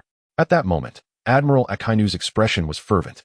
Mufan had indeed broken free from the protection of Momonosuke and the Pirate Empress. Youthful recklessness had led him to this perilous choice. If he could recover even a fraction of his strength, his lightning-fast speed would allow him to safeguard himself once more. Yet here he was, courting death. This was a divine opportunity. Akinu was determined to cleanse the stain on justice and eradicate Mufan, the greatest threat the Navy had ever faced. Boom, boom, boom. A deluge of magma-fueled fists descended from Admiral Akinu, enveloping the area in a blaze of fiery devastation. At this moment, with the Pirate Empress and Momonosuke impeded and Mufan's soldiers unable to reach him, even the formidable Whitebeard could not intervene before Akinu's assault struck. Surrounded by the terrifying magma, Mufan, though crackling with arcs of lightning, appeared alarmingly weak, seemingly unable to even evade the onslaught. At that instant, it seemed everyone present believed Mufan was doomed. After all, he had previously faced numerous top-tier experts, and with his singular effort in summoning the colossal Buddha to destroy the Marine headquarters, such relentless battles must have drained his stamina considerably. Now, with Admiral Akinu targeting him, his prospects looked grim. Go, Sakazuki, and do your utmost to restore the Navy's honor. At that moment, the tattered Fleet Admiral Sengoku could no longer contain his roar. Once, he had held great hope for the young Mufan, but now, Mufan had divided the Navy and even raised the Marine headquarters, trampling justice underfoot. From that moment on, the young man named Mufan had become a complete enemy of the Navy. This boy is still far too young. The legendary Marine hero, Monkey D. Garp, gazed vacantly at the distant battlefield, filled with concern. The young man, who had been wreaking havoc at the Navy headquarters and was destined to astonish the world, now found himself at an impasse. After engaging in relentless battles against formidable foes and unleashing a devastating offensive that obliterated the Navy headquarters, he was undoubtedly exhausted. Even in his prime, such an intense level of combat would have left him drained. Meanwhile, Mufan's condition was far from favorable. If he were to become the target of Akinu's full force at this moment, the outcome would be dire, as every gaze in the arena was fixated upon him. The assault from Admiral Akinu finally commenced.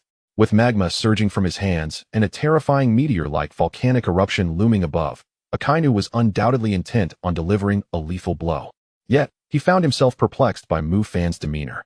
In the face of such peril, the young man appeared remarkably composed, even sporting a faint smile. However, Mufan was clearly too fatigued to even transform into lightning for an escape. Not willing to dwell on uncertainties, Akinu closed the distance between them. His objective was singular: to completely eradicate this young man who evoked a tinge of fear even in him. The resounding force of his magma attack descended like an apocalyptic storm. Mufan's figure was engulfed by dozens of monstrous magma fists. In an instant, ice shattered, and magma erupted wildly. Akinu darted through the molten chaos, intent on locating the most likely injured Mufan to deliver the final blow. But to Akinu's dismay, he failed to find even a trace of Mufan. Given Mufan's current state, evading Akinu's localized meteor-like volcanic assault should have been impossible. Did Mufan possess some peculiar trick? Just as Akinu pondered this, suddenly, thunder erupted. In the next instant, a figure of lightning appeared mere inches before Akinu, Mufan himself. At that moment, Admiral Akinu was utterly astonished. For Mufan's condition and aura bore no signs of fatigue. In fact, he appeared even more invigorated than during their previous confrontation. Disaster loomed. Even in his arrogance, Akinu recognized that he had fallen into a trap. Since Mufan was not in a weakened state, everything had been a ruse. This signified that Mufan had prepared to confront him, unbeknownst to Akinu. At this moment, the eagle had transformed into a fledgling chick. As the tension escalated, just when everyone assumed Mufan was doomed, the Pirate Empress, in a frenzy, managed to eliminate 2 Navy Vice Admirals. From within the sea of magma, an ominous thunderous roar reverberated. Following that, from the heights above Marineford, several massive bolts of lightning descended, crashing into the molten inferno below. The spectacle was nothing short of magnificent. At that moment, everyone realized that the situation was far from straightforward. Admiral Akinu was now in a state of shock. His suspicions were confirmed. This entire charade had been orchestrated by Mufan. After transforming atop the battlefield, Mufan had consumed a perfect recovery potion, temporarily restoring him to his peak strength. The rest relied solely on his acting skills. Little did he expect Akinu's confidence to be so unwavering. When Mufan appeared before Akinu, the latter understood that retreating would be the height of folly. Thus he charged directly at Mufan. Yet, he fell right into the trap. His 2 attacks, the Hellhound and the Dogbite Red Lotus, failed to land, while Mufan effortlessly evaded them. A purplish-red flame surged up Akinu's body. For the first time since consuming the magma fruit, he felt the sting of burning. Indeed, it was absurd. The magma had been scorched, though it was not painfully severe. It irked Akinu nonetheless. How could magma be burned? However, he had no time for hesitation. He needed to stabilize the situation. Otherwise, if Mufan unleashed a flurry of combination attacks, he would find himself in dire straits. Unfortunately, before Akinu could devise an effective strategy, Mufan's assault followed swiftly. First, a vine imbued with fierce flames and armament haki ensnared Akinu. Indeed, as the once most formidable Rear Admiral in Navy history, Mufan had grown accustomed to leveraging his abilities to enhance his strength through years of combat experience. In a brief span, he had further comprehended and developed his wood element abilities during the process of unleashing his transformation, even managing to entwine armament haki around the vines he conjured, maximizing damage against natural-type devil fruit users. As expected, the vine wrapped in armament haki proved notably more effective against Akinu, managing to restrain him, albeit for a fleeting moment. Yet in high-level battles, even the briefest moments are crucial. What followed was Mufan's solo performance. Countless massive bolts of lightning, each worth millions or even billions of volts, rained down from above, striking Admiral Akinu with pinpoint accuracy. No matter how powerful Akinu was, he could not wholly evade the onslaught. Soon, he bore numerous wounds, and even his symbolic justice cape was torn asunder by the thunder. To Mufan's astonishment, perhaps due to sustaining too much electrical damage, a small wooden spike managed to pierce Akinu's flesh, siphoning his formidable life force to nourish Mufan. This unexpected boon ignited a bold idea in Mufan's mind, to eliminate the Red Dog in one fell swoop. After all, there was no need for excessive speculation. Regardless of how the war unfolded, Akinu would undoubtedly regard him as a mortal enemy, likely driven to irrationality in his pursuit. Thus, if the opportunity arose, Mufan would not hesitate. Yet, Akinu, being an admiral of the Navy and one of the most elite warriors of the seas, quickly sensed something amiss. Bracing against the onslaught of thunder, he forcefully extracted the wooden spike embedded in his muscle. As the final bolt of lightning struck, he broke free from the vine's grasp and evaded the thunder. At that moment, the sea of magma dissipated entirely, and both Mufan and Akinu re-emerged into the public eye. Upon witnessing Mufan unscathed, those who had worried for him, including the Pirate Empress and Momonosuke, finally released a sigh of relief. The Empress, upon realizing Mufan was unharmed, felt a rush of joy mixed with bashfulness. In the next moment, on the battlefield, where the situation had become increasingly dire, all present were rendered utterly bewildered. Indeed, they were stunned. Before them stood the once formidable and powerful Marine Admiral Akinu, now draped in tattered justice cloaks, his body marred by countless wounds, appearing utterly disheveled. In stark contrast, the state of Mufan was one of effortless ease, his attire remaining completely unscathed. Coupled with that confident smile, the disparity was unmistakable. Although the specifics of the events were unclear, the undeniable truth lay before their eyes. Mufan was in exceptional condition, while Admiral Akinu found himself once more at a disadvantage. This marked the second occurrence. Mufan, Mufan, echoed resoundingly over Marineford. The name of Mufan transforming into an unwavering beacon of faith for those soldiers who had chosen to follow him. At this moment, Fleet Admiral Sengoku was left aghast, his mind reeling in disbelief. He could not fathom the developments unfolding before him, nor could the other elite warriors on the battlefield, including Carp. They were all perplexed by how things had escalated to such an extent. What manner of being had Mufan become? His actions had been nothing short of astonishing. Since Mufan had revealed his true identity at Marineford, he had dispatched the Weasel in an instant, repelled Mihawk, clashed with Whitebeard, matched speed with Kizaru, fought Akinu to a standstill, outmaneuvered Akiji on 2 occasions, and emerged unscathed from the onslaught of the Fleet Admiral and 2 Admirals, even summoning the Buddha to obliterate Marine headquarters. Each of these achievements, taken individually, was enough to astonish the entire world. And just when everyone believed that Mufan, after such relentless battles, should be exhausted, he once again delivered a shocking counterattack, once more subduing Admiral Akinu. To be candid, at this juncture, even a powerhouse like Fleet Admiral Sengoku could only watch in stunned silence, unable to regain his composure. For all were aware that they were witnessing the rise of an absolute powerhouse. A new great era was dawning, and the name Mufan would undoubtedly reign supreme across the seas. Meanwhile, the Navy seemed powerless to halt Mufan's ascent. Presently, Mufan commanded an elite force of 30,000 loyal soldiers, alongside the world's strongest man, Whitebeard, and the formidable Whitebeard pirates of the New World. The Navy, already significantly weakened, could only hope to prevent further deterioration of the situation. To thwart Mufan, the world government would need to dispatch reinforcements immediately, but time was not on their side.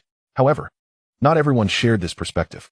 Admiral Akinu, having been subdued twice by Mufan, teetered on the brink of fury. He refused to accept defeat. Had he not fallen into a trap, he would not be in such a wretched state. The architect of his misfortune, Mufan, was certainly not to be forgiven.